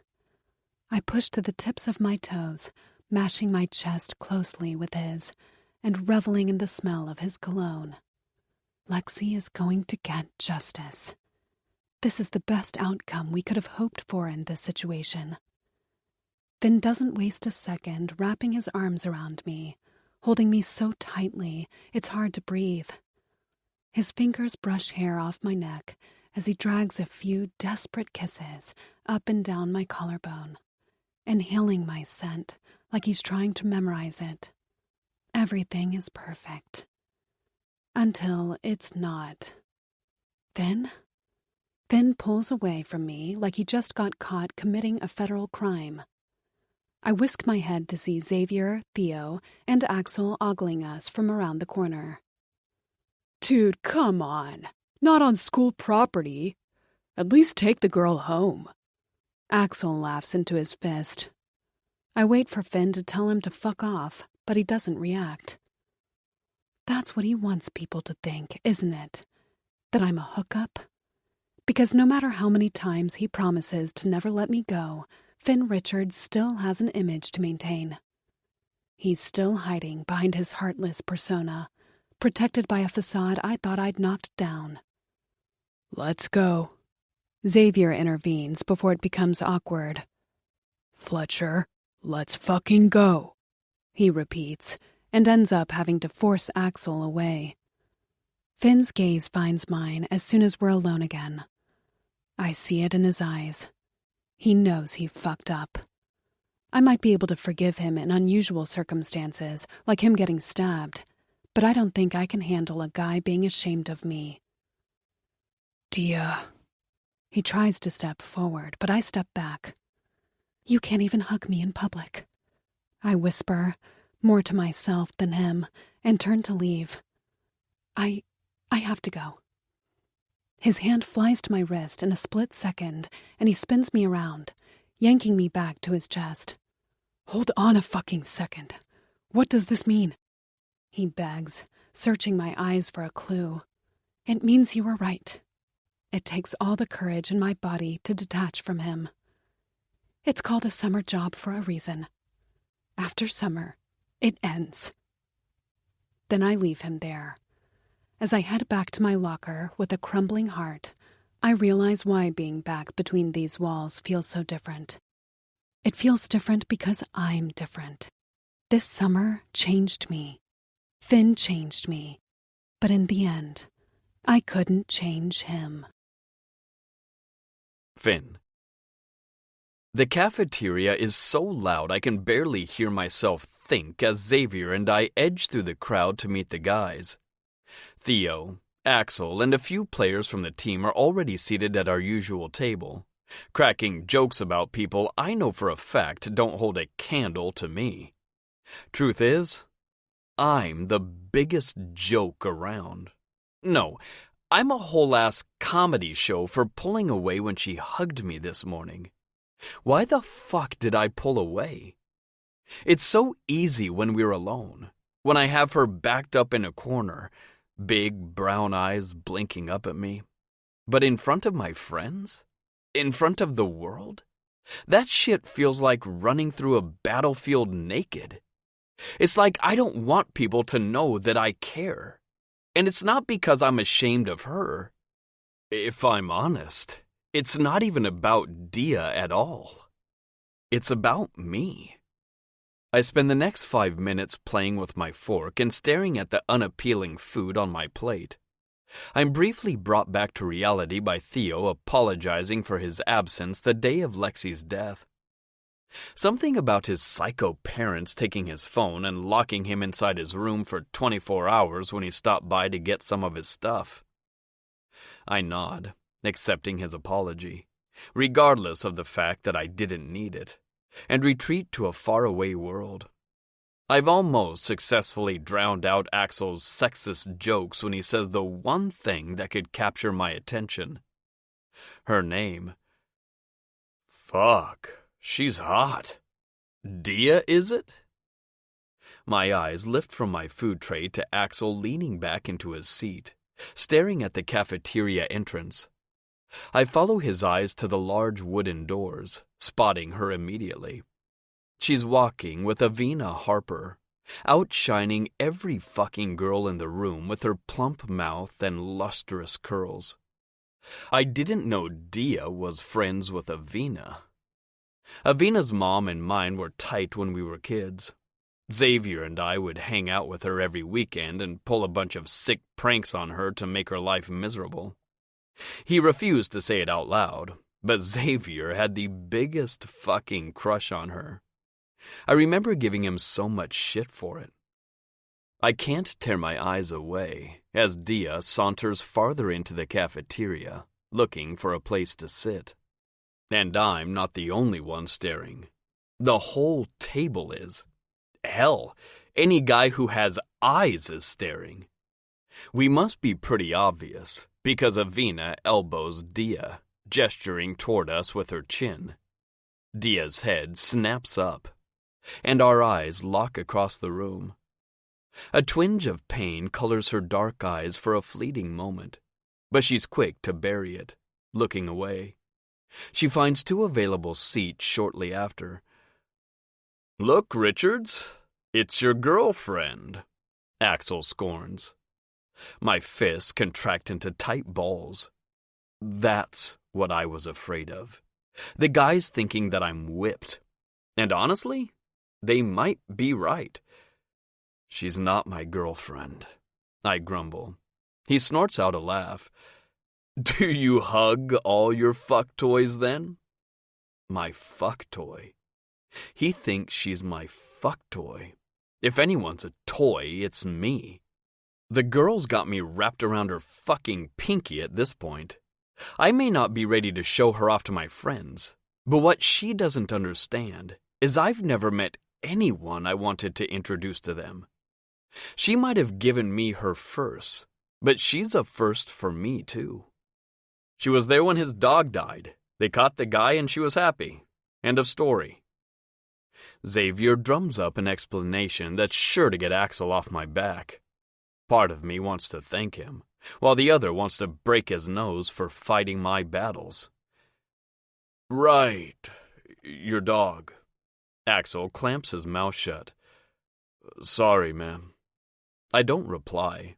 Axel rises off his chair the next second, and it's like a billion sirens just went off in my head.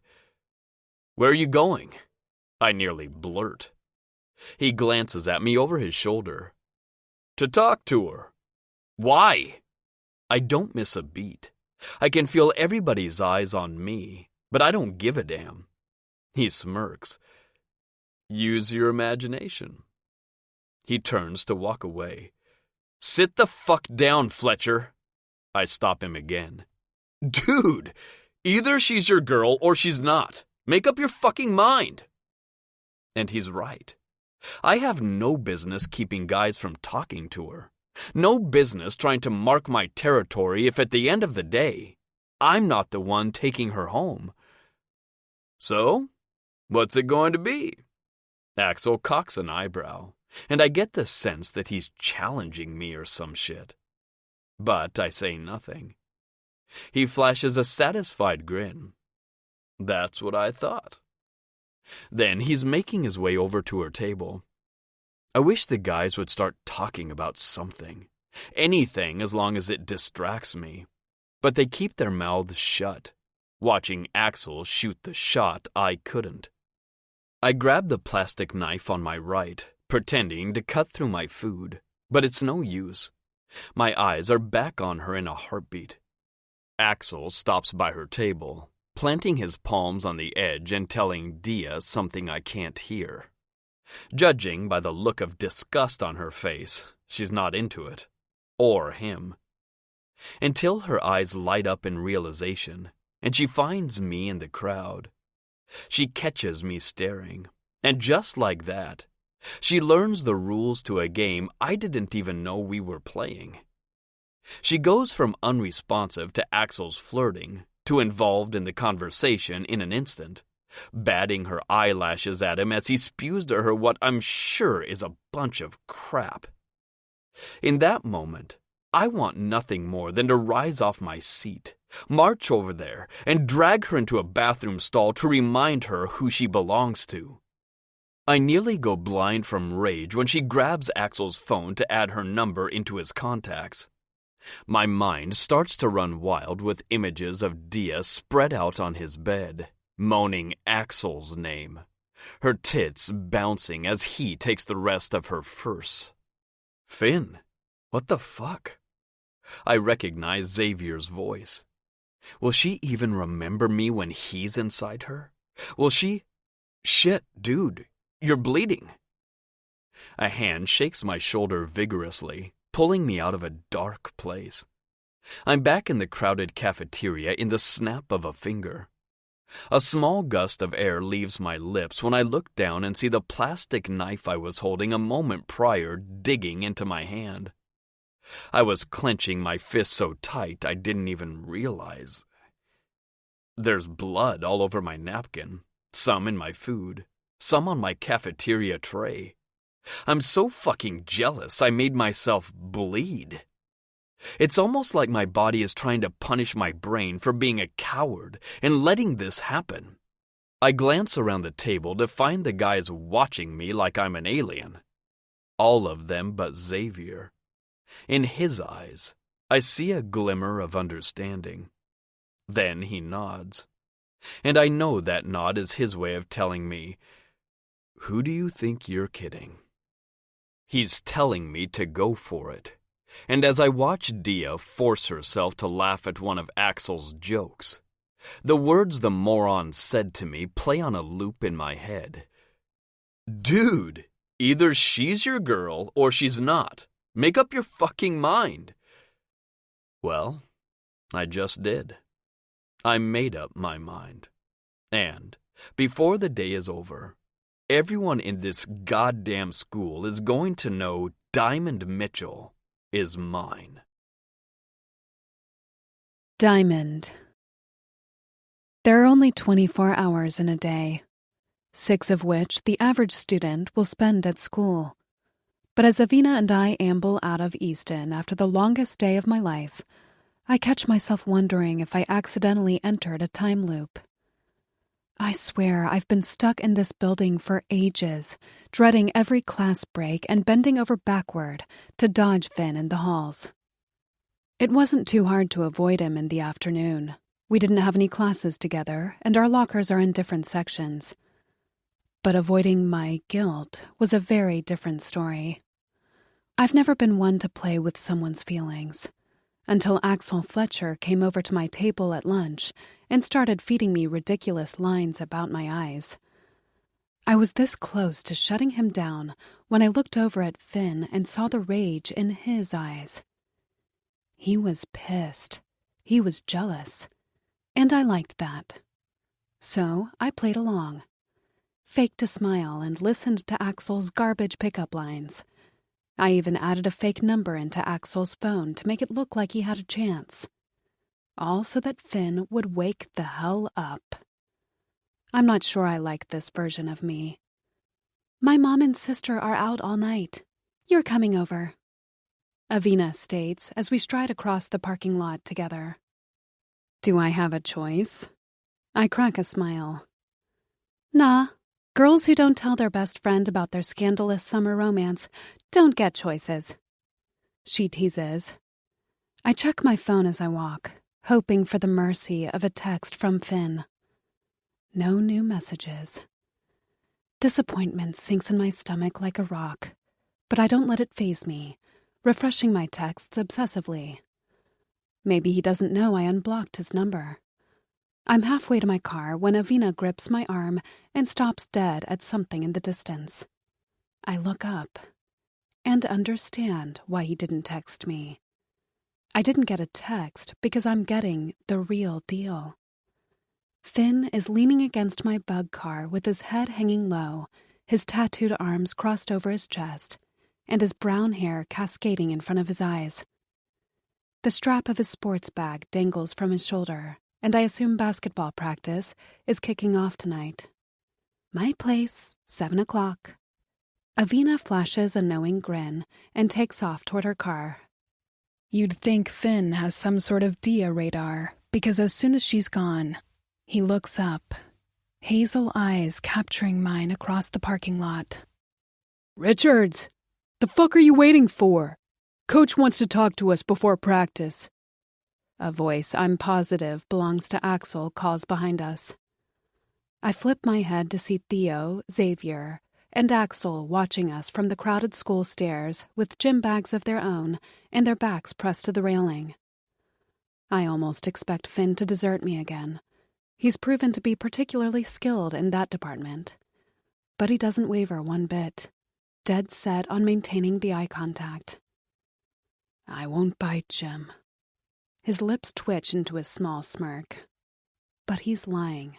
He might not bite, but I'm afraid if I get any closer, he'll sink his claws into me, making good on his promise to never let me go. I can feel 1,000 eyes on me, the weight of unwanted attention slowing me down as I approach him. My demeanor is cautious, apprehensive, when I come to a stop before him. What do you want? My shoulders shrink under half the school's scrutiny. In response, he lets out a scoff. It's low, deep, captivating, but it's also mocking, like he's surprised that I'm even asking. I think you know exactly what I want. My heart hammers in my chest. But only if you can hide it, right? I meant to sound confident, but it comes out as a whisper. Finn pushes off my car, slowly stalking toward me. He stops a hair too close for my heart's liking, but my pride forbids me to move away. I shiver when he tucks one of my curls behind my ear. Do I look like I'm hiding? He arches an eyebrow. He's got a point.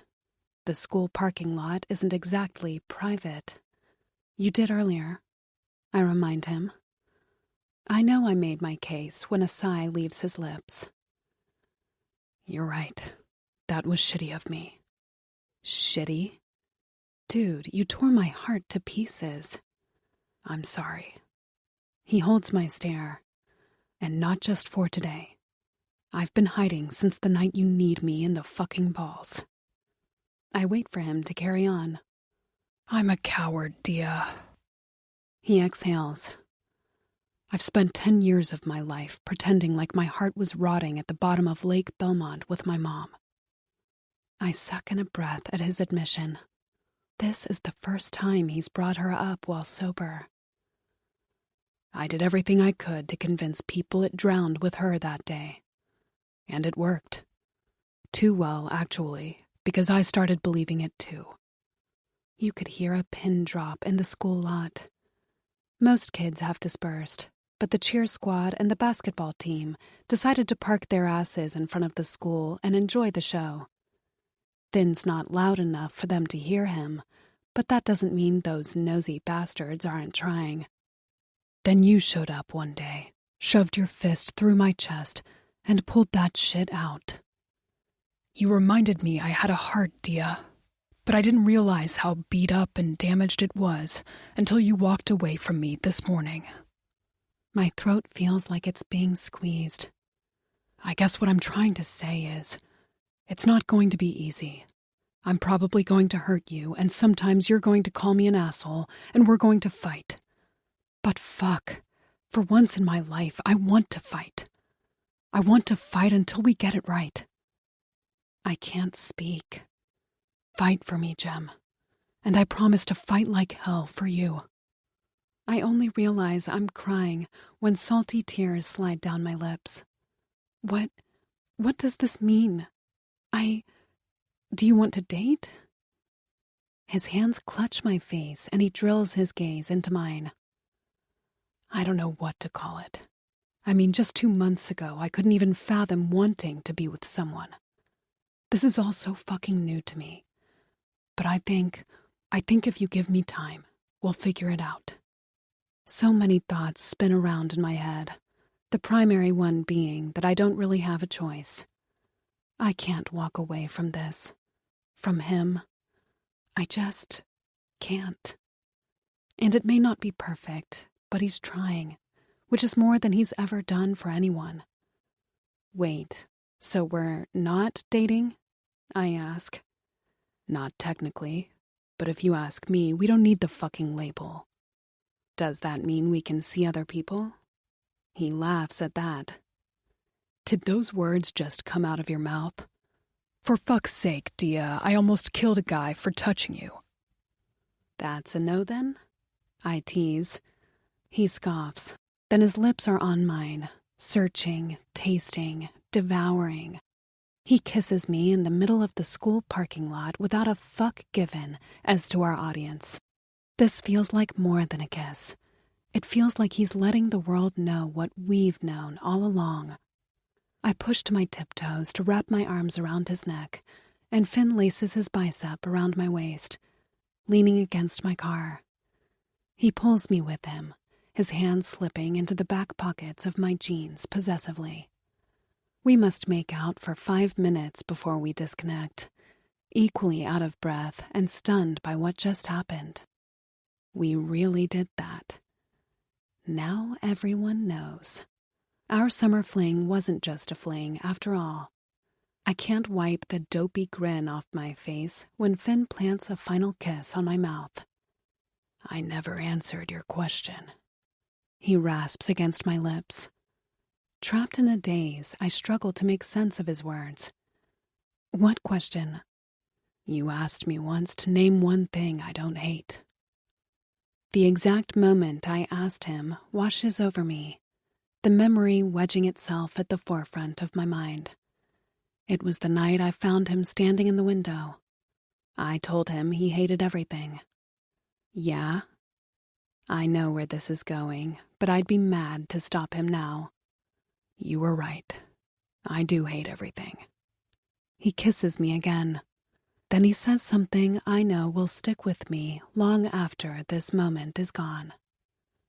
Everything but you. 6 months later. I made a deal with the devil without reading it first. Of all his pretty lies, "I love you" was the worst. 20. Diamond. You're going to hell for this. My hand drops between my legs to clutch Finn's hair. Good thing I saved you a spot. He laughs against my core and flicks my clit with a stroke of his tongue, spreading my legs wider as he eats me out mercilessly. I'm not sure how I ended up here, in nothing but a bra with my legs open on the hood of a basketball player's car. Actually, that's a lie. I know exactly what got me here. A text. Finn, meet me at our spot before Theo's party. I'm fucking starving. I knew better than to think he was talking about food. After all, we've come to these woods every week for the past 6 months, and not once did we eat something here. Well, except each other. Oh shit, yes, yes! My stomach clenches as the pleasure reaches unbearable levels. Finn groans, his tongue replacing his fingers at my entrance and pushing inside me. In a perfect world, we wouldn't have to hide like this. I'd be able to tell my parents I did way more than watch a dog last summer, and Finn's place wouldn't be a fucking fortress guarded by security 24/7. I can't blame Mr. Richards for being extra careful. Lexi's murder really did a number on him. If my dog had bled out in my son's arms while I was away, I'd probably hire hardcore security too. Some would argue he's doing too much, especially considering the dirtbag who killed Lexi was sentenced to 3 years in jail for attempted murder and possession with intent to sell a month ago. But Finn's dad made it clear he's not about to let history repeat itself. It's ironic, really. Finn went from wishing his dad was home more often to impatiently waiting for him to go away again. Knowing Lexi died in Finn's arms, and Finn didn't even think to call him, the cops had to do it, seems to have woken up Mr. Richards as to how broken their relationship truly is. He's been back in town ever since, trying to reconnect with his son. Let's just say Finn isn't big on the idea of making peace. I think he blames his dad for the 1,000,000 business trips and not being there that summer. Finn smacks his palms onto his car as he licks me up and down. My nails scratch at the paint, the sensation of his tongue tearing me apart. Careful, you wouldn't want me to ruin Remy. I choke on a moan, and Finn laughs. Ruin whatever you want, baby. His mouth clamps down on my clit, and my back arches off the car. You never did tell me why you called your car Remy. Is it after someone? I ask. Nah. Finn shrugs. I don't know anyone named Remy. I just like the name. Finn slips 2 fingers inside my pussy, curling in and out of me furiously. I hope the next time we do this is in an actual bed. But between Finn having basketball practice nearly every day and my parents not knowing about us, stolen moments like these are all we've got. They don't even know that I have a boyfriend. Well, Finn and I don't exactly have the title yet, but everyone at school knows we're together. If my dads found out, they'd probably disown me for lying to them. And I know it's wrong, but I've been pretending that I'm hanging out with Avina every time Finn and I sneak off to the woods. Shit, I'm going to. Fuck yes, baby. Give it to me. And I do.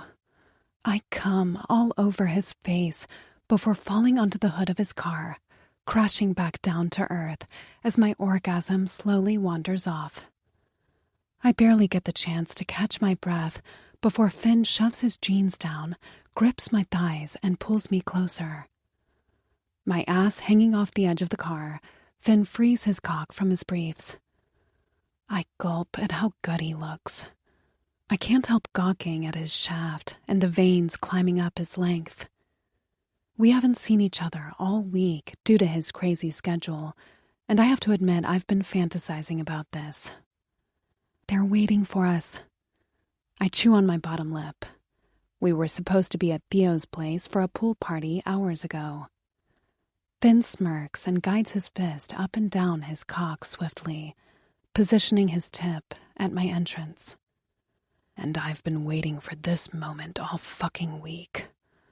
Life's a bitch.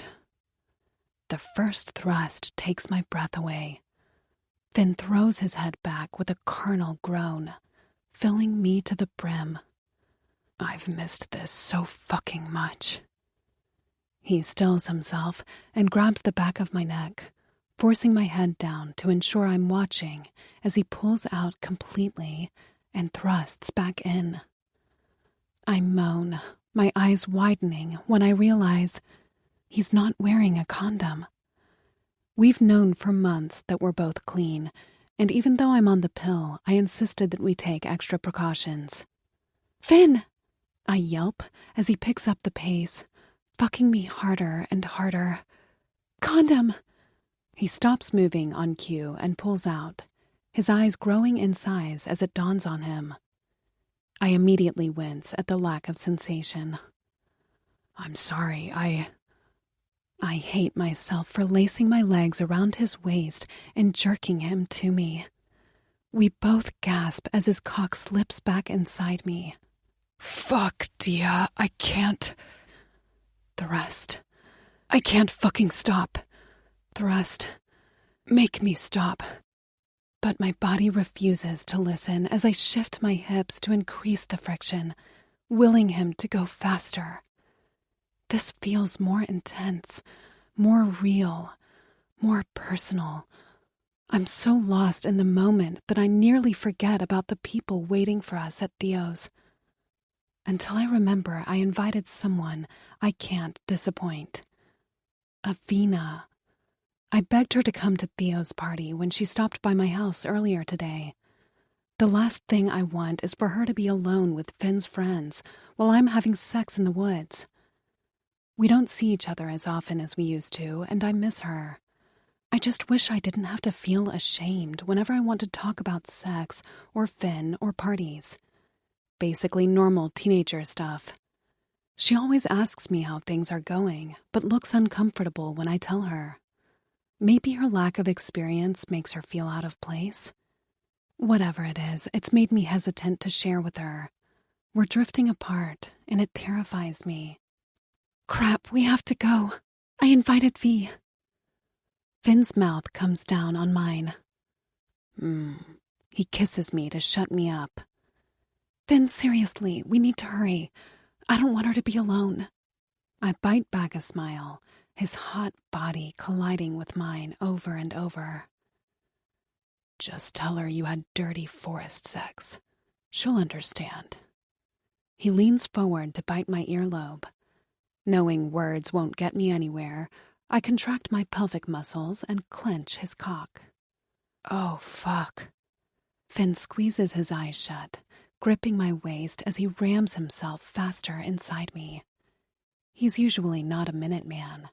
I'm going to have to speed the process along. If you come now, I'll let you do it. His eyes fly open. He knows exactly what I mean.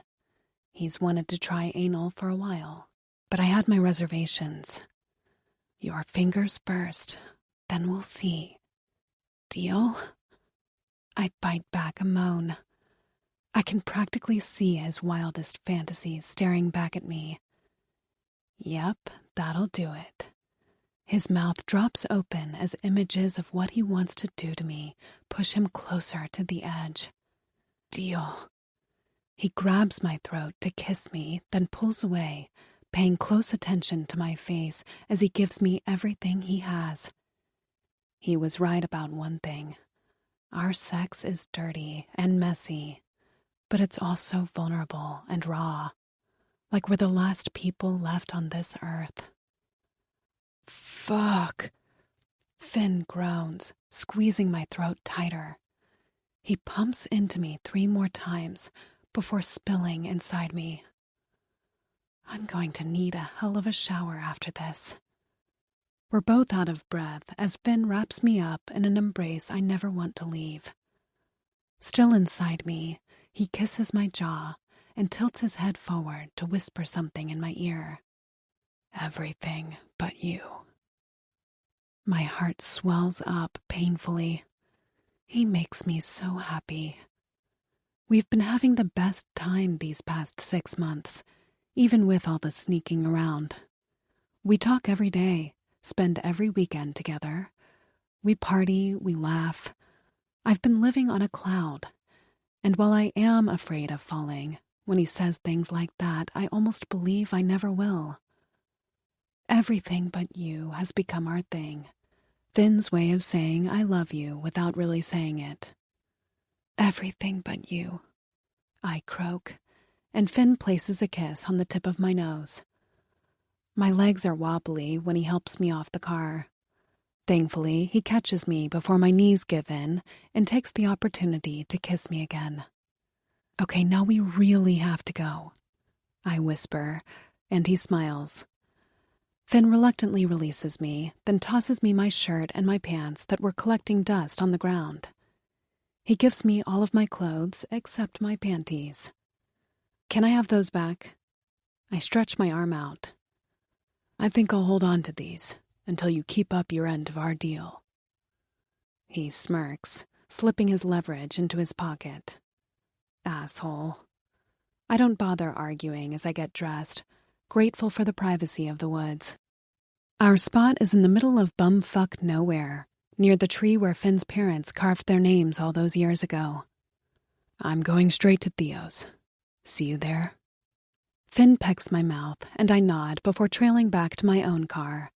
My parents would find it suspicious if Finn chauffeured me around. Finn's car disappears down the dirt road by the woods a moment later, and I check my phone for texts once I've buckled up. I have 2 messages from Lacey, and 1 from my dad. Lacey.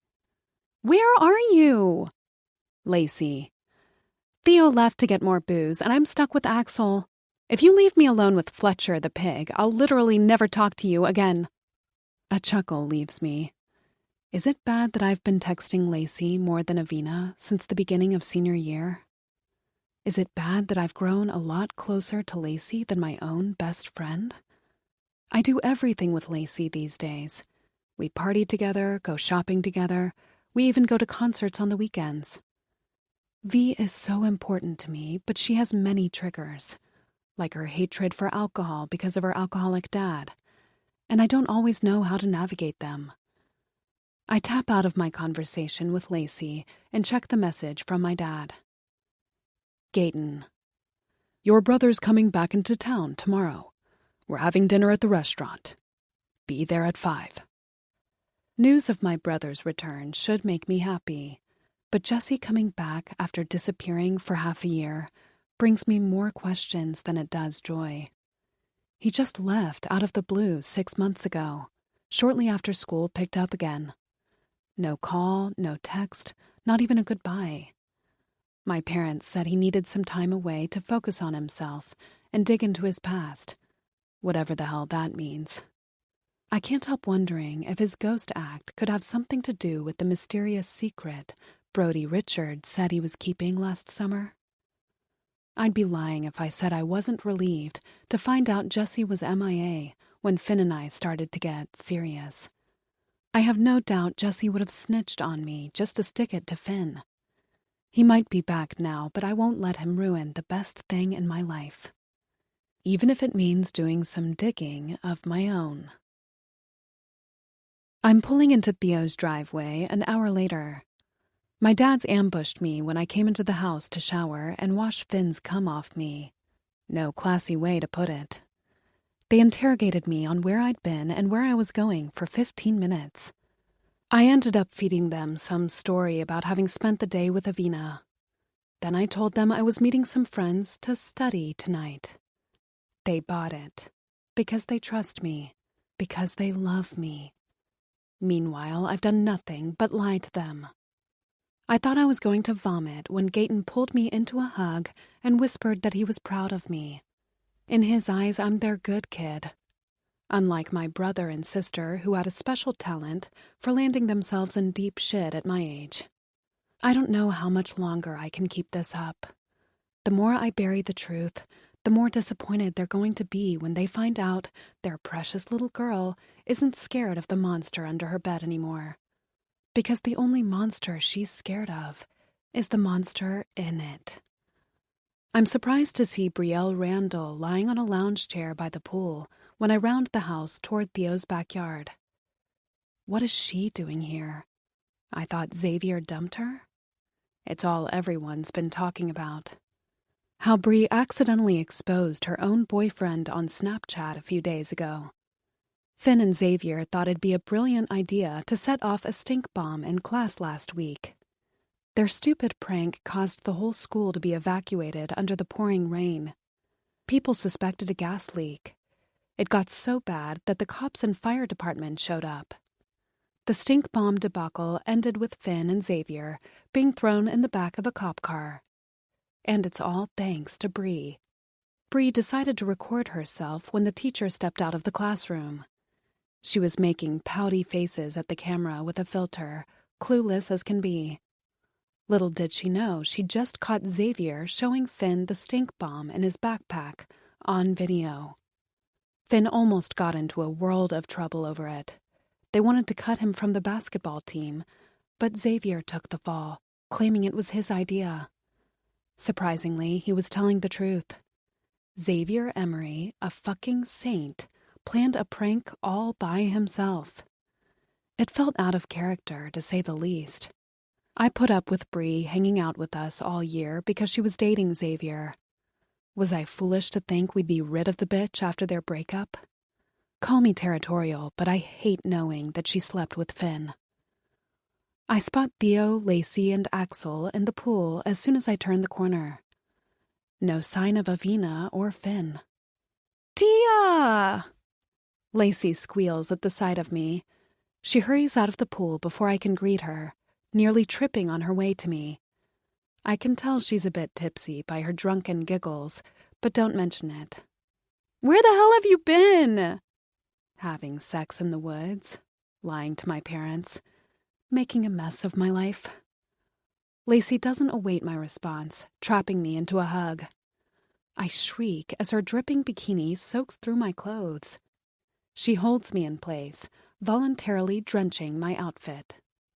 That's for leaving me alone with Axel, she whispers as we hug, a hint of humor audible in her voice. Fair enough. I chuckle. Go change into your bathing suit. The water's great. Lacey pulls away to assess me.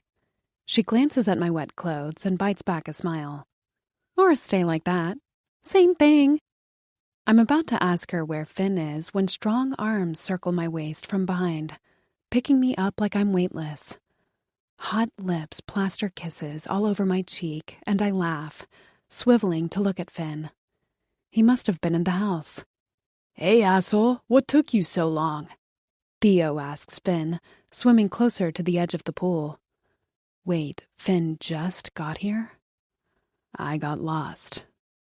Finn's eyes remained fixated on me, and he smacks a long kiss on my lips. Where? In Dia's mouth. Axel snorts, and everyone laughs.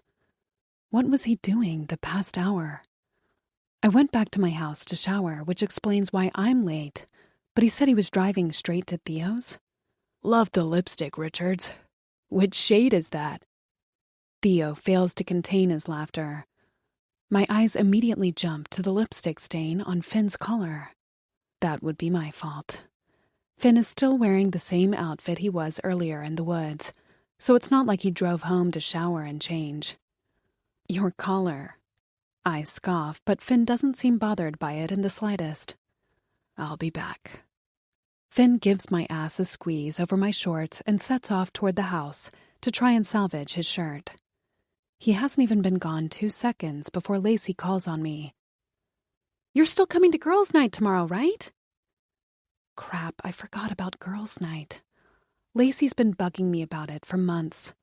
Her birthday is coming up, and she invited a bunch of her friends to hang out at her place tomorrow night. It's a school night, which means no sleepover, but she hasn't stopped saying how excited she is for me to meet her out-of-town friends. Absolutely. I nod. I'll just sneak off to Lacey's after the dinner from hell.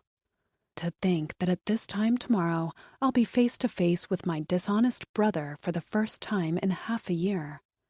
Most people go to family dinners because they want to spend quality time with loved ones. But not me. What I want is a confession. 21. Diamond. Dinner is awkward. My dads and I sit in a leather booth, putting our acting skills to the test as we pretend we're not sharing a meal with a stranger. The worst part is, Jesse doesn't only feel like a stranger. He looks like one, too. He's changed since I last saw him. He got a buzz cut, new tattoos, new secrets. He's also pale, exhaustion sucking the life out of his eyes. I don't know where he ran off to these past 6 months, but it sure wasn't a 5-star resort. I'll be right back with the dessert menu, our waiter says before walking away. Dinner was filled with meaningless chit-chat and desperate attempts to avoid confronting our real issues. I'm afraid I won't make it through dessert unless I say something. Are we seriously not going to acknowledge him disappearing for 6 months? I address the elephant in the room. I thought it was awkward before. I was wrong. This is what awkward looks like. Gayton clears his throat, shifting in the banquette and resting his forearms on the table to join his hands. Your brother needed some time to himself. Here we go again. What does that even mean? I confront Jesse directly. Dave cuts in. It's complicated. It would be nice if they let him speak. Where did you go? I push my luck. Gayton opens his mouth to speak, as though he's got rehearsed answers lined up, but Jesse gestures for my dad to let him speak. Redwater. I have some friends there, Jesse says. His explanation triggers my memory, making way for a dark and distant story tucked in the deepest corner of my mind. I remember my dad's telling me Redwater is where our foster home was, where they found Jesse and me when we were kids. Why would Jesse want to go back? All this town has ever brought him was misery. He spent his entire childhood bouncing from foster home to foster home there. I'm about to speak again, but Jesse beats me to it. What about you, sis? How was that summer job? Anything we should know? He flashes a knowing smile. Kids, please, can we enjoy a nice dinner? Dave swoops in. They're lying to me. They didn't even blink when Jesse mentioned last summer, which begs the question, why don't they find his comment suspicious? They wouldn't have missed that unless they were wrapped up in trying to conceal their own sins. I have to go to the bathroom. I make up an excuse to get away before it gets ugly. I hide in a bathroom stall for 5 minutes, contemplating the clusterfuck my life is sure to become if Jesse decides to snitch on me. I almost wish he hadn't come back. Finn and I are happy. We didn't go through actual hell for Jesse to show up and mess up everything. I've just stepped out of the ladies' room when my phone rings. An idiotic grin dislodges the scowl on my face when I see the caller ID. Finn. I press the phone to my ear. Please tell me your night is going better than mine. I'm careful to hide in the isolated hallway by the bathroom to prevent people from eavesdropping. Finn laughs into the phone, his voice low and raspy. Meh, it's all right. You're not naked on the hood of my car. I can practically hear his smirk. Trust me, I wish I was. I heave a chuckle. What are you doing? Thinking about our deal. He teases, his tone thick with lust. My cheeks heat up on cue. I had no idea what I was getting myself into when I agreed to try anal. Now I'm not saying we're going to go all the way. The stuff looks more painful than this dinner, and that's saying a lot. But I did agree to test the waters. You're never going to let this go, are you? I lean back against the wall. Not a chance. He scoffs. God, I can't fucking wait to see you Friday. I wince at the reminder. We won't be able to see each other until the end of the week, at least not alone. There's a basketball game this Friday, which means Finn has practice every single night. He's going to be exhausted by the time the big game rolls around. This is going to be the longest week of my life, I complain. Don't I fucking know it. Remember, we're all meeting at my place after the game. My dad's giving his clowns the night off. I chuckle quietly. It's about time Mr. Richards realized he was doing too much with the round-the-clock security. I'll be there, I assure him. You better. I know he's kidding, but I also have no doubt he'd find me and drag my ass to his house if I didn't show up. The floor creaking startles me. I stiffen up. It came from around the corner. I'm not alone, am I? I have to go. I'll talk to you soon. Not soon enough. The words slip out of my mouth before he hangs up. Finn? Yeah, baby. My stomach flips. You know you have it bad when a stupid nickname makes you blush. Everything but you, I confess. Everything but you, he says right back. Then I hang up the phone and step out of my hiding spot to investigate my possible audience. No one. This place is old. It could just be normal building noises. I feel my smile disintegrate as I make my way back to my family's booth. Both my dads are gone, leaving me alone with the one person I didn't want to talk to, Jesse. I consider sneaking through the back door. I already told my dads I was going to Lacey's after dinner, but it's too late. Jesse's seen me, and he might not be my favorite person right now, but I can hardly see myself walking the other way at the mere sight of him. Where's everybody? I ask once I regain my seat. Gayton got called away to the kitchen. Something about the sous chef bailing at the last minute. And Dave stepped out to take a call from Charlie's babysitter. I give a small nod, fidgeting with my fingers underneath the table. I don't say another word and snatch my phone out of my pocket, intending to let the conversation die. Too bad Jesse has other plans. Are you dating him? He shocks me by saying. I look up from my phone. Who? I opt for my last line of defense. Ignorance. Oh, cut the bullshit, Dia. I heard your phone call. It was him. I said, are you dating him? Jesse hounds. I have two options. Play dumb and risk pissing him off more, or come clean. To hell with this. So what if I am? I lie. Finn and I aren't official, no matter how much I wish we were, but Jesse doesn't need to know that. Jesse slouches into his seat, rubbing his palms down his face. Finn Richards, seriously? You can't possibly be this fucking dumb, Dia. It's clear that his goal was to make me feel guilty, to make me doubt what Finn and I have. But all his speech is doing is make me hate him. Have you forgotten everything he did to you?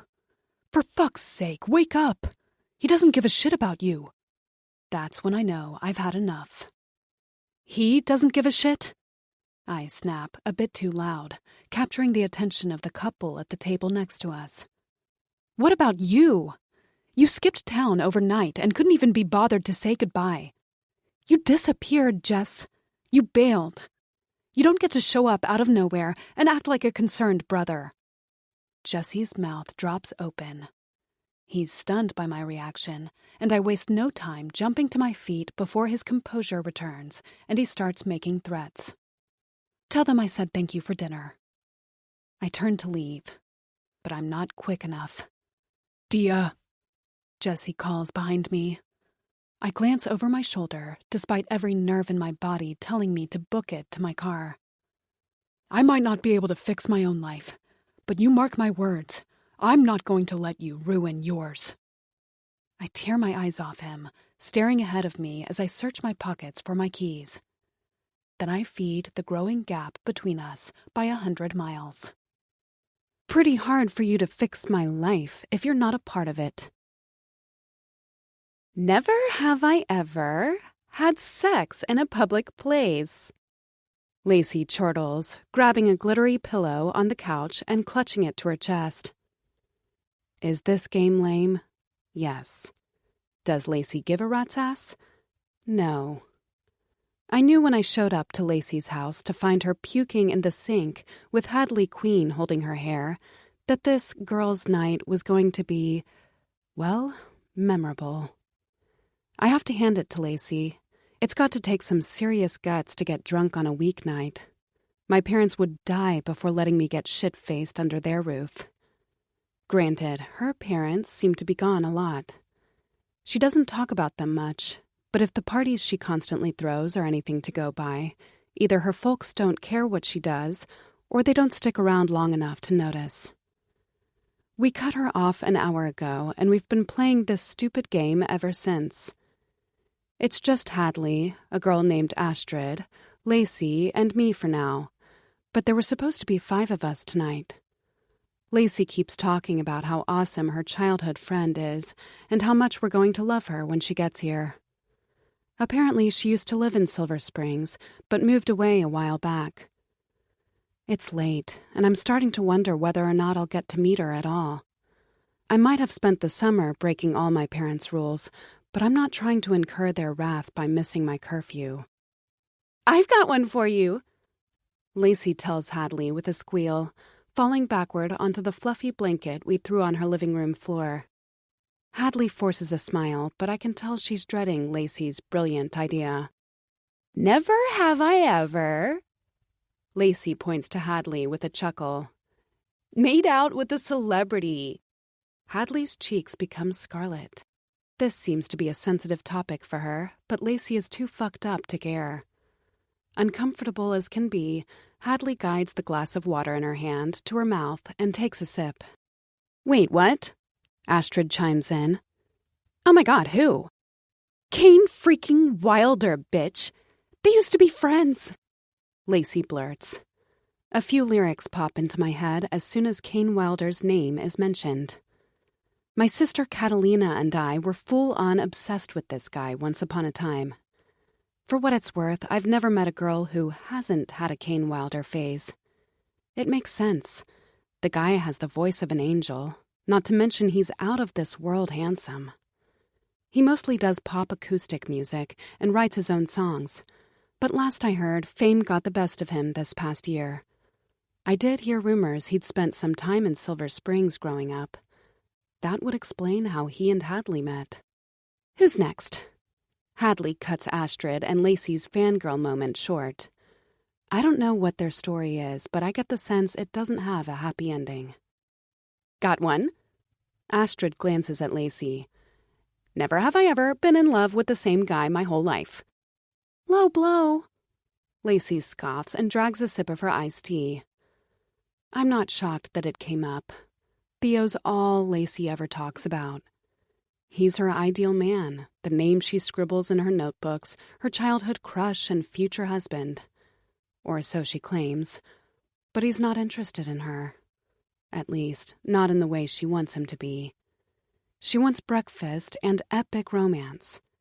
He wants midnight sex with no strings attached. Girl, you have got to get over him. Hadley speaks her mind. Triggered, Lacey groans and covers her face with her hands. Nope, not talking about him tonight. I'm way too drunk. I'll start crying. But she's already getting emotional. I'm about to pull her into a hug when knocks rattle the front door. Lacey immediately dabs her eyes dry with the back of her hand, rising to her feet. I'm surprised she can even stand, considering her blood is 98% vodka. She's here!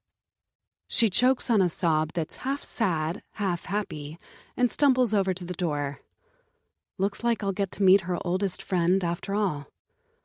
Lacey swings the door open, revealing one of the most gorgeous girls I've ever seen. I'm not exaggerating.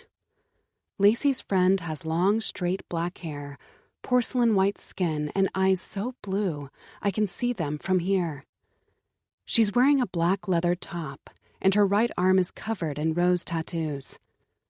A cute lip ring accentuates her cherry red lips, the unshakable confidence radiating off her, making her just as intimidating as she is stunning. I can't believe you made it! Lacey squeezes her into an embrace so tight her friend taps her shoulder to let her know she's suffocating her. I wouldn't have missed your birthday for the world, Lace. She laughs, reciprocating Lacey's enthusiasm. They pull away a few seconds later. Happy birthday, rich girl. Lacey's friend teases, and I assume this has to do with some inside joke. Lacey chuckles, grabbing the girl's wrist. Come on, I'll introduce you to everyone. Lacey and her friend stand in front of us seconds later. This is Astrid, Hadley, and Dia. Lacey makes quick work of telling her our names.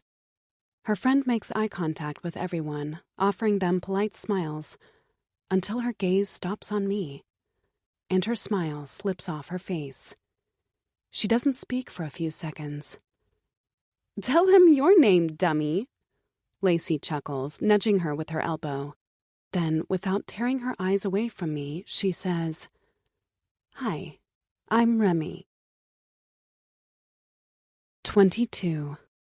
Diamond. Finn. Where are you? Finn. Stop torturing me and get your ass over to my house. Finn. Pretend like I said something less desperate. Finn. Also, pretend like I didn't just text you 4 times in a row.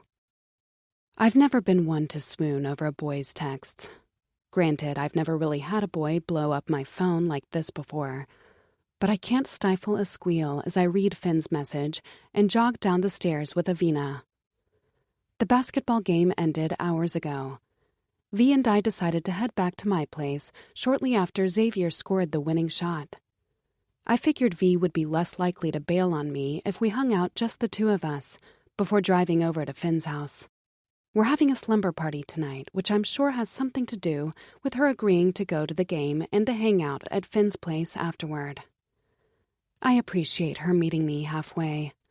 I think she's made peace with the fact that in order for us to spend more time together, she has to be willing to spend some of that time with the jocks. We've been eating lunch with Finn and the guys every day for 6 months, and she's yet to get to know them. It also wouldn't hurt if she made friends with Lacey. I could hardly see myself telling her about the whole Remy thing a few days ago, considering she wasn't invited to girls' night. I've been biting my tongue all week, obsessing over the blue-eyed, paled-skinned beauty who happens to share a name with Finn's car. Is it a coincidence? I thought so, at first. But I would have had to be blind not to notice the way Remy forced a smile whenever she talked to me. It was clear that she couldn't stand me. I tried to convince myself I was crazy, until Lacey glanced at me with a devilish grin and slurred, "Never have I ever slept with my boss's son." Halfway through the night, Finn's name somehow got slipped into the conversation, and I swear Remy's face changed. She had that look in her eyes, like she was mentally ripping me apart. The whole thing has made me realize that I don't know much about Finn's past. His mom's accident is pretty much the only window I have into his life before me. What was his relationship with his mother like? Is Finn's envy of Xavier the only reason he and his father drifted apart? How many girls has he been with? Did he love any of them? I've been meaning to ask Finn about Remy, but I didn't want to mention it in front of everyone at lunch, so I decided to wait until I got him alone. I planned to tell him last night. Since Lacey told me practice ended early, the cheer squad and basketball team share the gym. But when I texted Finn, he said he had a thing. He was very vague about it, too. But I didn't insist. I trust him. He cares about me. He wouldn't screw me over. I quickly text Finn back before Avina and I reach the first floor. Dia. Leaving now. My trust issues evolve into stone-cold betrayal when Avina and I walk into the kitchen to find my dad's and Jessie seated around the table. There isn't a sound to be heard, the harsh truth creeping under my skin as they stare directly at me. Dave's eyes are bloodshot with rage, and Gaten's are packed with disappointment. My gaze darts to Jessie. His eyes are loaded with guilt. He snitched on me, didn't he? "Avina, sweetheart, can you give us a minute?" Gaten tells my best friend softly. "Oh, of course." V takes the hint. I glance at her over my shoulder, and she musters a small, good luck smile. "I'll be in the car," she assures me, before plucking her keys out of her pocket. She's driving us tonight. I know I'm in deep shit from the moment she steps outside. What the hell is this? Some sort of intervention? Gaten releases a deep sigh. "I'm only going to ask you once, Diamond. Were you, or were you not, alone this summer?" If looks could kill, Jesse would have a smoking hole in his forehead right now.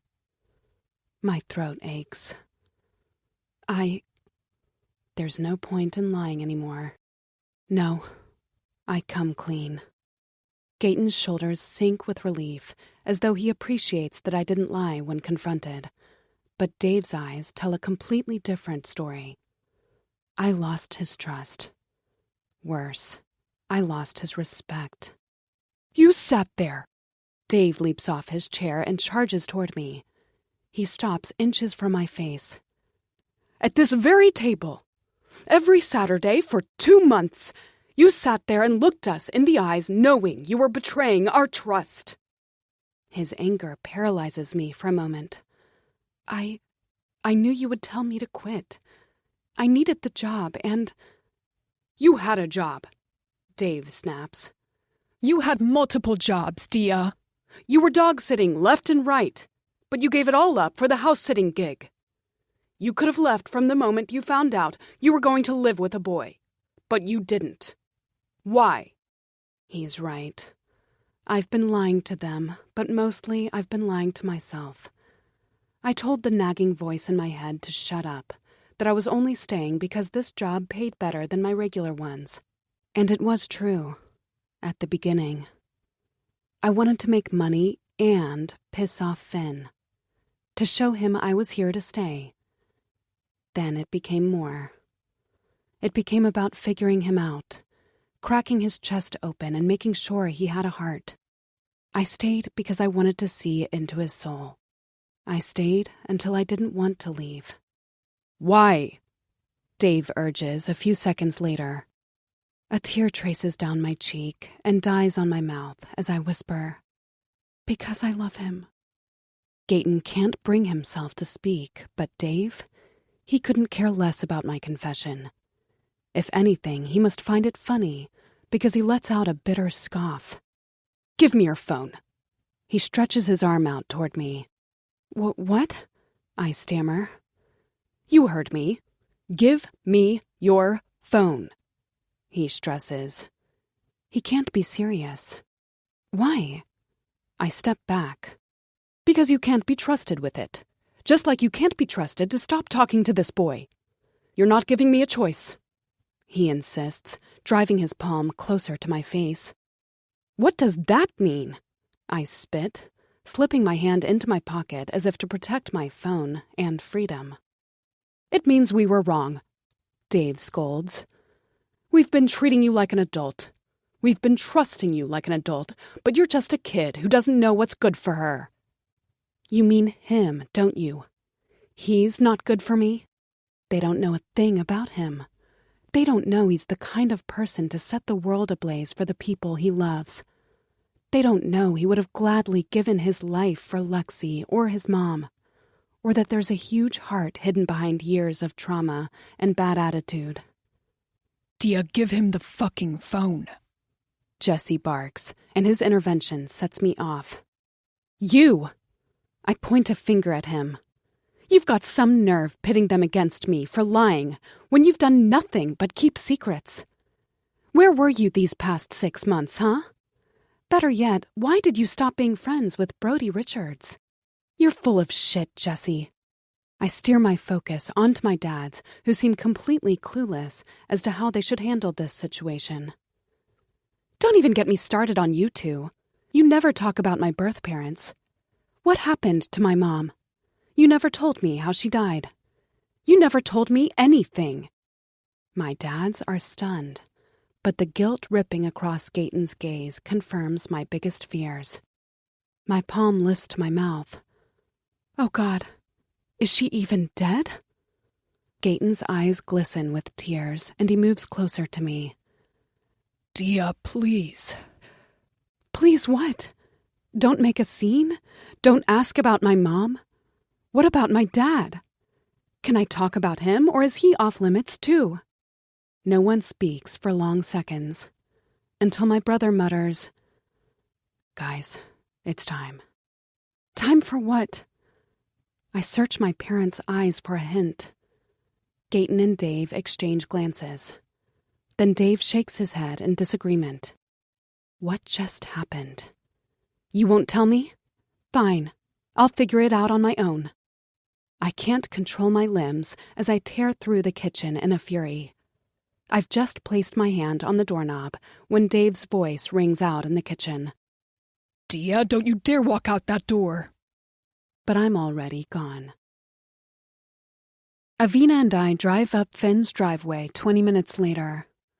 I haven't shed a tear or said a word about the fight with my dads since I climbed into her car. She doesn't suspect a thing. Not because she's a bad friend, but because I'm surprisingly good at pretending like my whole world isn't falling apart. As if today wasn't awful enough, I just saw Bree and Xavier making out on Lacey's Instagram story.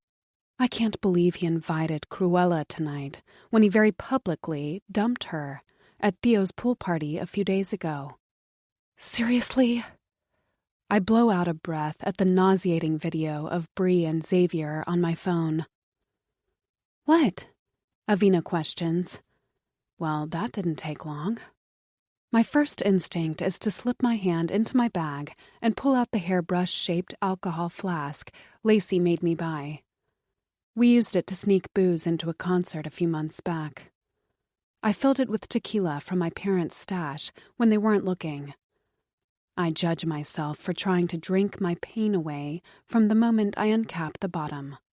And if the look on Avina's face is any clue, she's judging me too. I make up some excuse about needing a drink since we're going to be spending the night with Bree, and she doesn't argue. Meanwhile, I'm dying inside.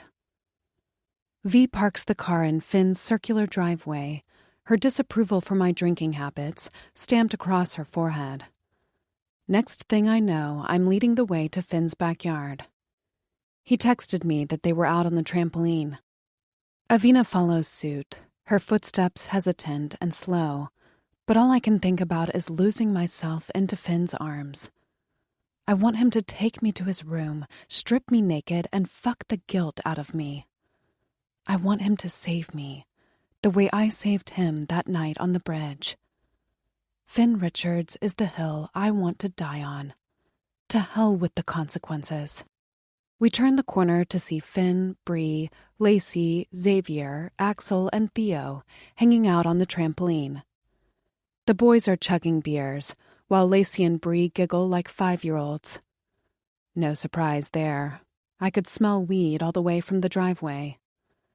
Finn's eyes flare when he notices me. Ladies, just in time, Axel comments as we approach them.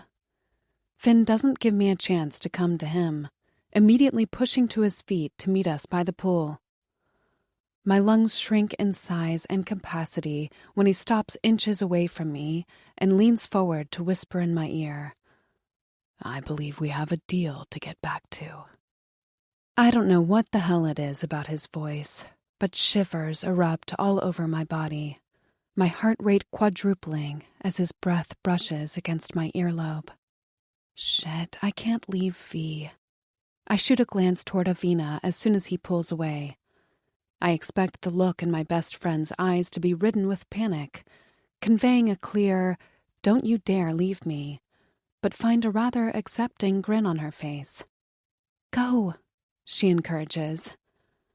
I assess her features for a moment, a grateful smile on my face as I ponder my next move. But Finn's heard more than enough, capturing my hand into his and taking off in the direction of his house. I'm not sure how we wind up in his bedroom, but I embrace my shrouded thoughts, my hands flying to his hair when Finn's mouth crashes against mine. Fuck to the yes. I shriek when my back hits his mattress with a thud, and Finn laughs, climbing on top of me to muffle my shock with a hot kiss. We never once talk about what's going to happen, grasping at each other's clothes desperately. It's been a whole week since the last time we were alone, and it shows. Our shirts are the first to go, but his cock begs to be freed, protruding from his pants. I shift my hips against his, eating up his groans when his thumb grazes my nipple over my bra. He's about to fling my bra over my head when his phone rings. This isn't the first time someone's called him while we were doing the deed. He's never let that stop us before, so you can imagine my surprise when he releases an irritated groan and disconnects from my mouth. He looks like he's in pain, like it kills him to do this as he exhales. I have to take it. I'm shocked, to put it mildly, but tell myself this call has to be important for him to leave me hanging. I'll be right back. He anchors torturous kisses up and down my neck. He's quick to grab his phone on the nightstand and exit the room. His footsteps sound down the stairs. Red flag, my brain screams. Why wouldn't he just pick up the phone in front of me? Why would he need to go downstairs? My doubts retreat to the back of my brain when I spot a dusty wooden box neatly placed on Finn's desk. It looks old, a visible crack embedded in the lid. I'm willing to bet it hasn't been opened in years. It's calling my name, tempting me to take a peek. You'd think I would have learned my lesson after sneaking into Finn's mom's office last summer, but nope. I still move off the bed and make a beeline for the mysterious box. I open it, expecting to find, well, anything but this. In the box are letters, hundreds of them, all dated from 3 years ago. Did Finn write these? I recognize his clumsy handwriting from the many notes he left for me last summer. According to the dates, he would have written these when he was 15. I keep glancing toward the door as I reach for one of the wrinkled letters. Then I unfold the piece of paper, sit on the edge of his bed, and start to read. Dear heart, you're a fraud. Do you know how many dumb fucks actually believe you can feel things? They think you're so great, in control of our emotions, but you're just a vessel, pumping blood into our bodies and hogging the credit for every love story ever written. The brain is really the one doing all the work, and the worst part, even though I know you don't feel shit, when my mom disappeared underwater, it hurt in my chest. That's right, in my chest, not my brain. What the fuck is that about? I should tell you I didn't want to write you this letter.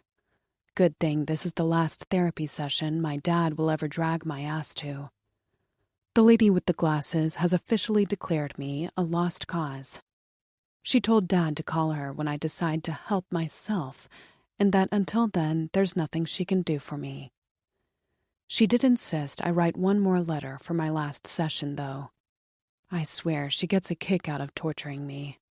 First, I had to write a letter to my dead mother, and now I'm writing a letter to a goddamn organ. I know what you're thinking. Maybe she's the one who needs help. Anyway, I'm not sure what else to say, Heart. The point of the exercise was to pinpoint how I feel about you, and I think I've made myself pretty clear. But just in case I didn't, here's a recap. Dear Heart, I hate you. Finley. A smile preys on the corners of my lips as I read 15-year-old Finn's words on repeat. I may not know much about his childhood, but this, his letter, it helps me see into a world he's kept tucked away for most of our relationship. This is what his life looked like. After his mom died, she left behind a broken, reckless teenage boy whose survival depended on finding someone to blame. And when it wasn't himself, it was his own heart. Am I bothering you? My heart somersaults when Finn's deep voice travels across the room. Chances are he's been watching me infringe his privacy for 5 minutes, but I still try to cover my tracks and stash his letter under my thigh. He cocks an eyebrow at my reaction, a smirk stretching his beautiful lips. He scoffs. Subtle. Flushed, I pull the wrinkled letter out from underneath my thigh, exposing my sin with a cringe. Was worth a shot. Finn heaves a quiet laugh in response, stalking toward me and plopping down on the edge of the bed next to me. How much did you read? He questions, before reaching for the letter in my hands and trapping it into his fist. All of it, I admit shamefully. He nods. I didn't know your dad dragged you to therapy. Yep. He blows out a breath. Every Friday from 15 to 16. Worst year of my fucking life. I watch him trail to the trash can by his desk, ball up the letter, and throw it away. I found the box under my bed when I was cleaning my room. He explains. I know exactly what he's referring to. It wasn't too long ago that he was wrecking this very bedroom with a baseball bat. Lexi had just died in his arms a few hours prior. It took him months to clean up everything and replace what he broke. I'm not sure why I kept them. He shrugs, picking the box off his desk for a closer look. I always told myself I'd burn those letters to ashes, but never got around to it. He doesn't look at me when he says it. He's lying. I'm willing to bet the letters made him feel connected to his mom somehow. And he'll never admit it, but he kept them because he cares. He cared too much then, and he cares too much now. Finn was a mama's boy, through and through. I used to think my parents were superhumans too. Sad to think my dads might never look at me the same way again. My recollection of the harsh words I exchanged with them before coming here chips away at my composure. I wasn't supposed to let it get to me.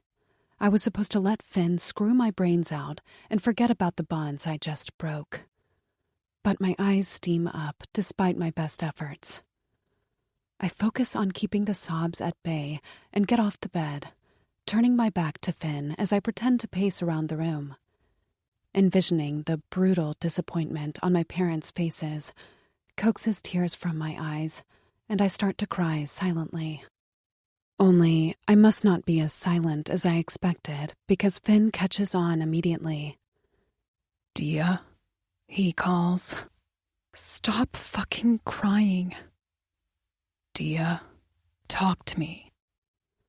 I choke on a sob a moment later and feel Finn's imposing presence behind me.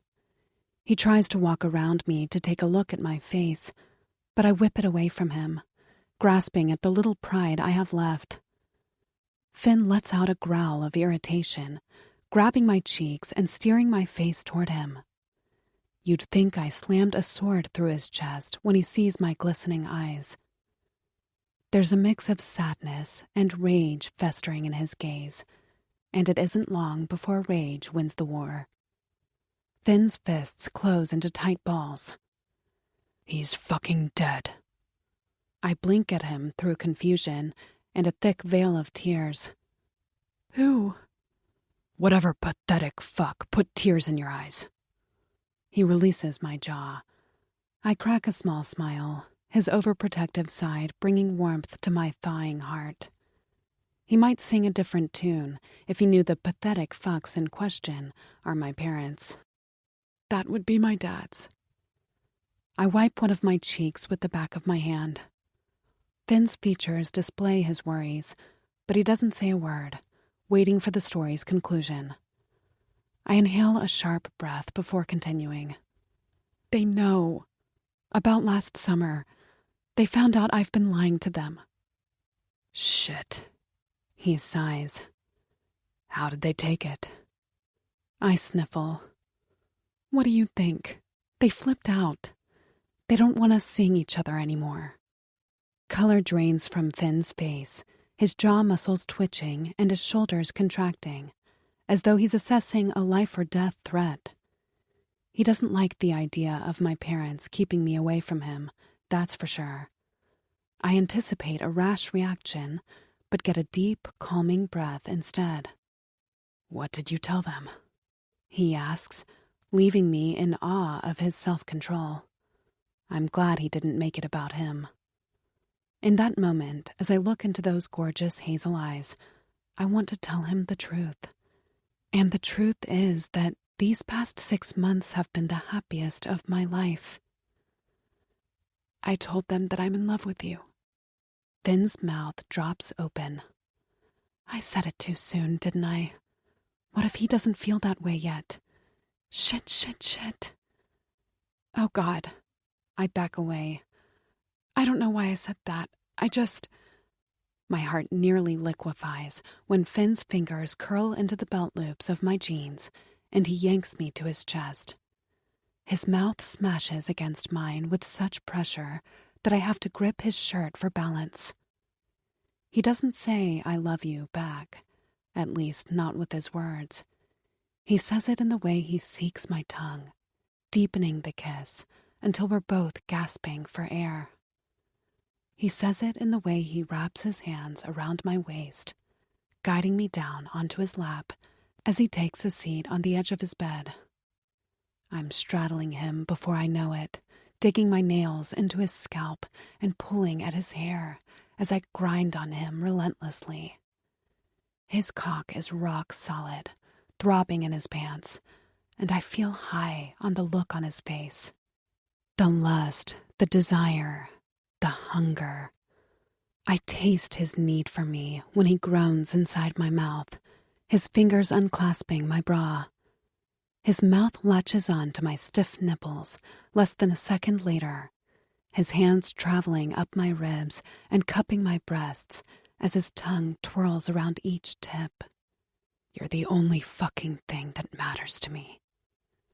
Finn disconnects from my breasts to mark my neck with purplish wounds. I'd die for you, Dia. I'd kill for you. Tell me you know that.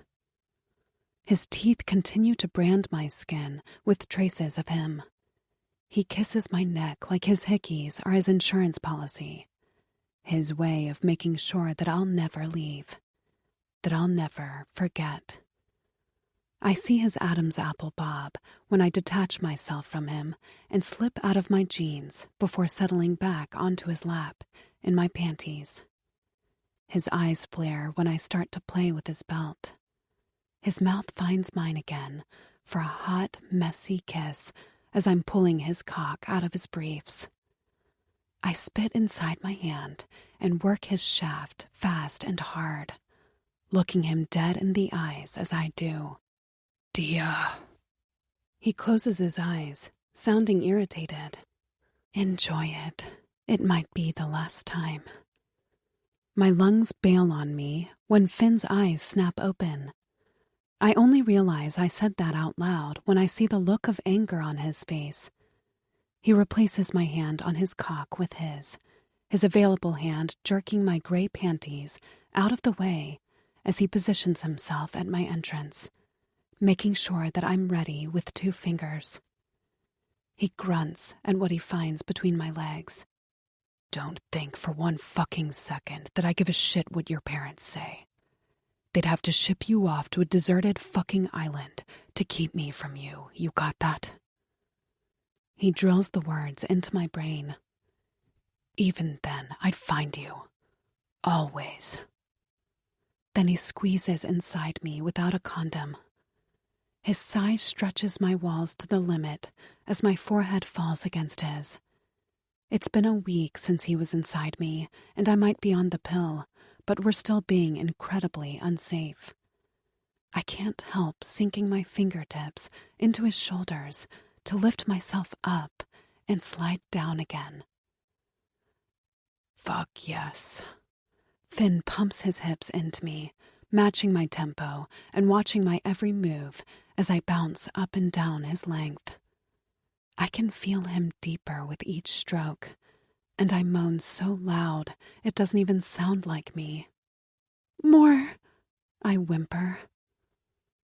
Take it, baby. I can handle it.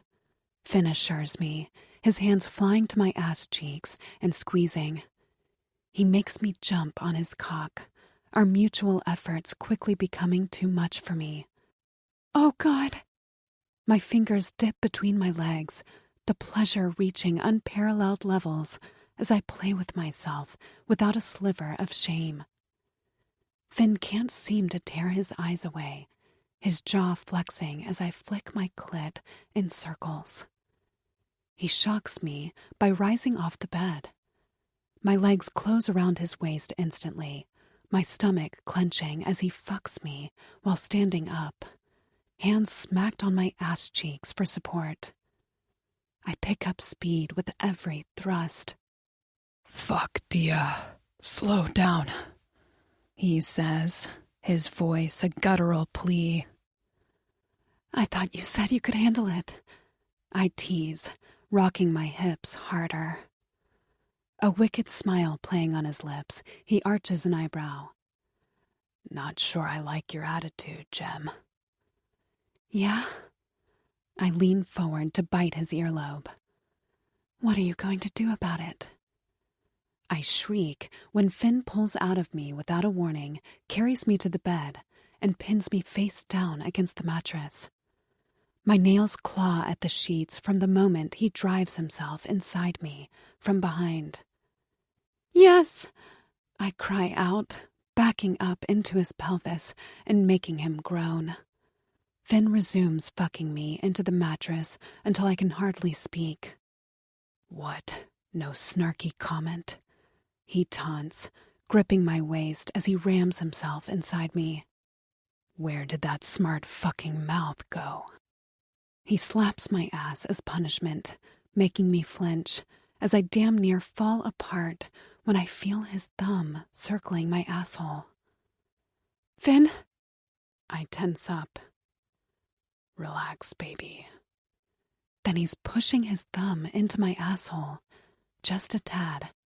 I don't even think it's fully in, but it's enough to drive me completely insane. Oh, God! I whimper into the sheets as he starts to finger my ass. It hurts a smidge, but his arm snaking under me to find my swollen clit allows for a change of sensation. Finn rubs me in strong and speedy circles for a few minutes, his thumb and cock stretching both of my holes, over and over. An earth-shattering orgasm overtakes me in a matter of seconds. There she is. I can practically hear his victorious smirk as I squirm beneath him. Milk my cock. That's a good girl. His dirty talk tips me over the edge, and I come undone, roping Finn into an orgasm of his own. His thrusts become sloppy and demanding as he twists my hair around his fist and moves in and out of me furiously. He's unloading inside me a split second later. I'm stuck in a daze, in a far, far away land where I can't be reached, when he pulls out, lies back on his bed, and ushers me into his arms. We stay like that, sweaty bodies pressed to one another, for over 30 minutes. We kiss, we laugh, we relish in the aftermath of our orgasms. It's almost perfect. Almost being the key word here. Not to ruin the moment, but I smell like semen. I whisper into his neck, and Finn lets out a breathy laugh. I'll get our shower started. He kisses my nose and pauses. Everything but you, he says, before rising off the bed and throwing on a pair of sweatpants. Everything but you, I reply. My gaze shadows him inside the bathroom connected to his room, a big, dopey smile on my face. He's just disappeared inside the bathroom when I decide to check my phone. I spot it on the floor, next to my clothes. I have 3 messages from Avina, and 2 from a number I don't recognize. Curious, I tap the stranger's messages, my eyes skimming over the most horrifying words I've ever read in my life. Unknown number. This happened last night. Unknown number. I'm so sorry. There's a video attached in the conversation. And the thumbnail? The thumbnail is my worst nightmare. 23. Diamond. The screen is black, the distant buzzing of silence all I can hear when I click on the video and wait for something to happen. There's nothing. No sound, no image.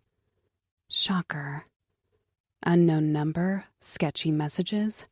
I knew this had to be a prank from the moment I unlocked my phone, but I could have sworn I'd seen a shirtless Finn in the thumbnail of the video.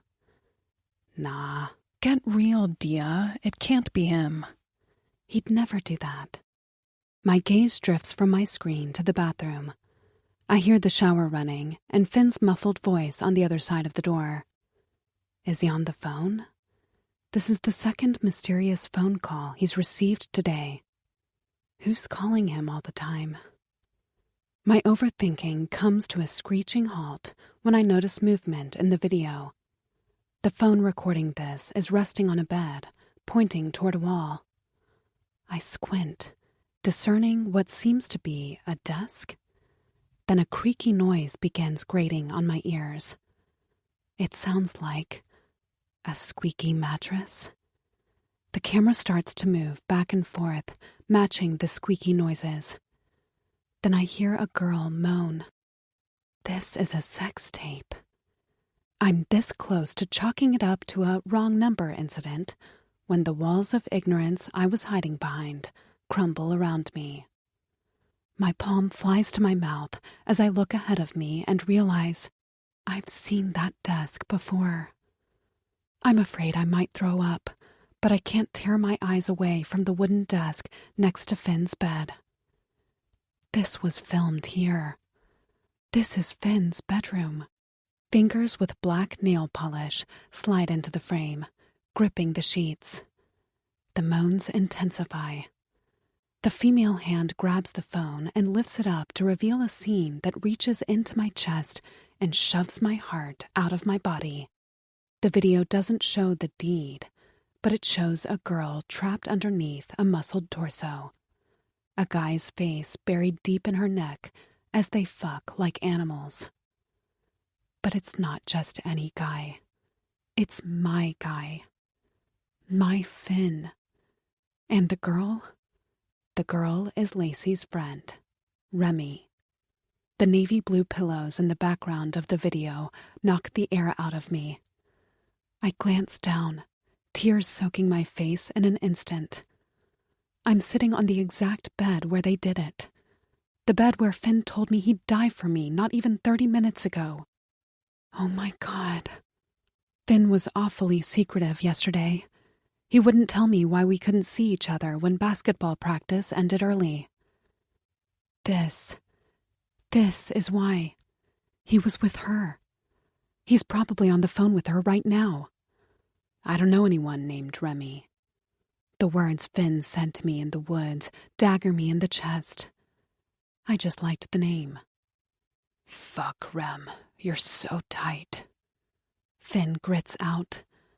I'm crying so hard I can hardly breathe. Remy's piercing blue eyes lift to the camera, staring me dead in the eyes and taunting me. Promise me you don't care about that bitch. Finn laughs, a gravelly laugh, drawing his head out of her neck and saying, I don't care about that bitch. It's always been you, Rem. He pauses. Everything but you. That's what kills me. 3 little words are all it takes to murder a part of my soul. I recognize his groans. He's going to come. I know because it used to be me. I've been the girl in the video. Now I'm just the idiot who fell in love with a monster. Finn pins both Remy's arms on each side of her head as he finishes, and the black stones clasped around his wrist cause irreversible damage to the shriveled-up, cold vessel in my chest. He's wearing the bracelet I made him. Finn. Stop fucking calling me when she's here. I spit into the phone, the clattering of the shower on my left doing little to muffle my voice. This bitch has no sense of timing whatsoever. She pulled the same shit last night when I was walking out of basketball practice. I swear she has some sort of sixth sense for picking the worst moments to call. I've just shoved my phone into my pocket when I hear a woman moan. It's faint enough that I convince myself I imagined it. Until it happens again. Louder. Clearer. I swivel around, sneaking a peek toward the bathroom door. It's open an inch. The noise coming from my bedroom. I swing the door open without a second thought. I walk out of the bathroom to find Dia sitting on the edge of my bed, all dressed, her back facing me. I scoff. Porn, huh? This your way of telling me you're ready for round 2? But Dia doesn't laugh. She doesn't even move, staying disturbingly still with her head hanging low. Her phone lies flat on her lap, her eyes fixated on the screen. Dia? I assume she didn't hear me. Still nothing. Dia, I repeat. Okay, this is weird. Baby, what's wrong? She doesn't acknowledge my existence. Her lack of a response starting to freak me the fuck out. My patience runs out fast enough, and I cut across the room to meet her. She doesn't even glance up when I stop before her. She looks like she's in shock, her eyes ghostly, her makeup smeared down her flawless face. The moans grow louder and louder the closer I get to her. What the fuck? What are you watching? Fear grips my insides. I don't wait for her to return to the land of the living and pick the phone off her lap to see for myself. Then I immediately want to die. I want to tear my own throat out, peel off my own skin, make myself bleed for the atrocity on the screen. The video shows Remy, clawing at my back, her mouth open as I fuck her brains out. It never ends. It just goes on, filling my throat with rage and panic. That's what you were doing. Dia's croaky voice is gutting. Last night. That's why you were busy. No. Fuck. It's her, isn't it? The person you're always on the phone with. I don't even get a chance to reply before she's pushing to her feet and snatching her phone out of my hands. Dia, wait, please! I word vomit, but it's too late. It feels like the air is thinning in my lungs as I watch her swing my bedroom door open. Then she runs. She gives up on me. As she fucking should. But it doesn't stop me from throwing on the first t-shirt I can find and chasing after her. I run like a goddamn track star, shadowing the only good thing in my life down the hall and nearly breaking a leg in the process. Dia, wait! Pathetic. So pathetic. She gets to the stairs before I do, and doesn't waste a second bolting to the first floor. I'm so agitated I almost consider sliding down the banister like they do in the movies. Anything to catch her before I lose her forever. V! Car! Now! I hear Dia tell her best friend, who happened to be in the kitchen. The front door slams, and I lose it, my sight becoming blurry. I can't think. I can't breathe. The only thing that matters is stopping her, getting her to listen to me. Everything else fades away, including the truth. The truth being that she's right. I did betray her, even if it's not the way she thinks. I barely notice Xavier standing in the kitchen when I rush to the door. He's watching the scene unfold with a million question marks in his eyes, but I don't give two shits right now. Dia! I choke on an embarrassing plea as soon as I'm out of the house. Fuck you, Hart. I knew I was right to hate you. I see Dia climb into Avina's passenger seat as I'm closing in on them like a professional stalker. Avina hurries inside the vehicle, and I hear the click of the door lock just as I halt in front of them. Locking the doors was a smart move. I definitely would have swung the door open and dragged Dia's ass out of the car. Avina begins to drive away. Then I panic and jump in front of the car without a care about my survival. Thankfully, Avina slams the brakes at the last minute. Dia can either hear me out or have her friend run me over. Her choice. My baby is sobbing in the passenger's seat, and I'm almost tempted to let Avina hit me with her car. I deserve it. I deserve all of it. Dia, please. I stare her dead in the eyes through the windshield. The window on her friend's side is open, and I know she can hear me. Don't fucking do this. Just listen to me. In response, Dia severs the eye contact and glances at Avina before saying, Drive. Avina pushes the gear into reverse, and I rush to the passenger seat window before they can take off. I slam my palms to the glass, fully aware that I look like a psycho. I can't help it. I can't just let her go. Dia, look at me. Just fucking look at me, please. I start to tear up, sounding like I swallowed a chunk of fucking glass. She won't even spare me a glance, avoiding my eyes and covering part of her face like she can't stand to look at me. Avina's expression reeks of pity, and I cringe. This is what I've become, huh? A love-struck puppy people feel sorry for? My brain clings to the word love. That's right. I fucking love her. I'm in love with the girl I once swore to destroy. And if she's going to leave, she should know that. Diamond, I love you! I croak, pressing my forehead to the window. For the first time since she got into the car, she hears me. She hears me and looks up. I fucking love you, Dia. I do. Just give me a chance to explain. Just... please. Her features twist in shock, like she can't believe I just said that. I wish I'd said it earlier, back when she first told me she loved me. I wish I didn't have to use my love like a weapon to keep her. But I'm selfish. Let's be real. I'm a piece of shit. I'm the guy who ruins everything she owns and lies. I'm the guy she has to lift off a fucking bridge in the middle of the night. But mostly, I'm the guy who borrows money from a criminal to hire a private investigator. The guy who would cross every line imaginable to get rid of his house sitter.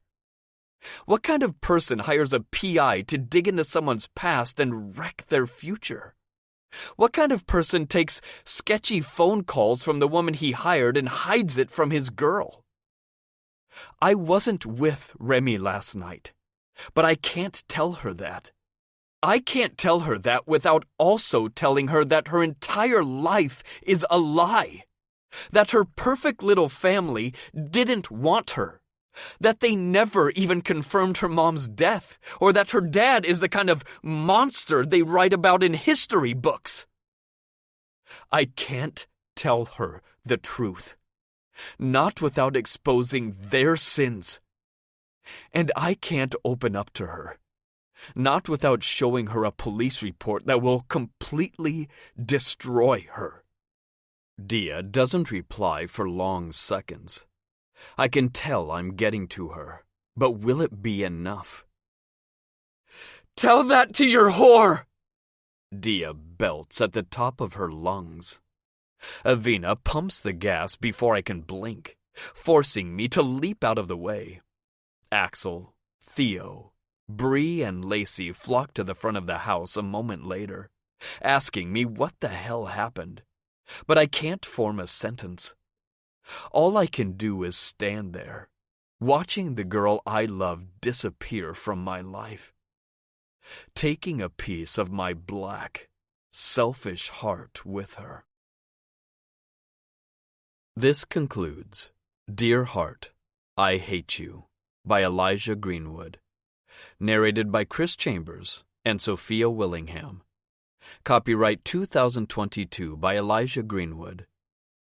This unabridged audiobook is published by arrangement with Eliah Greenwood, care of Bethany Weaver, and was produced in the year 2023 by Tantor Media, Incorporated, a division of Recorded Books, which holds the copyright thereto. Please visit Tantor.com for more information on our growing library of unabridged audiobooks.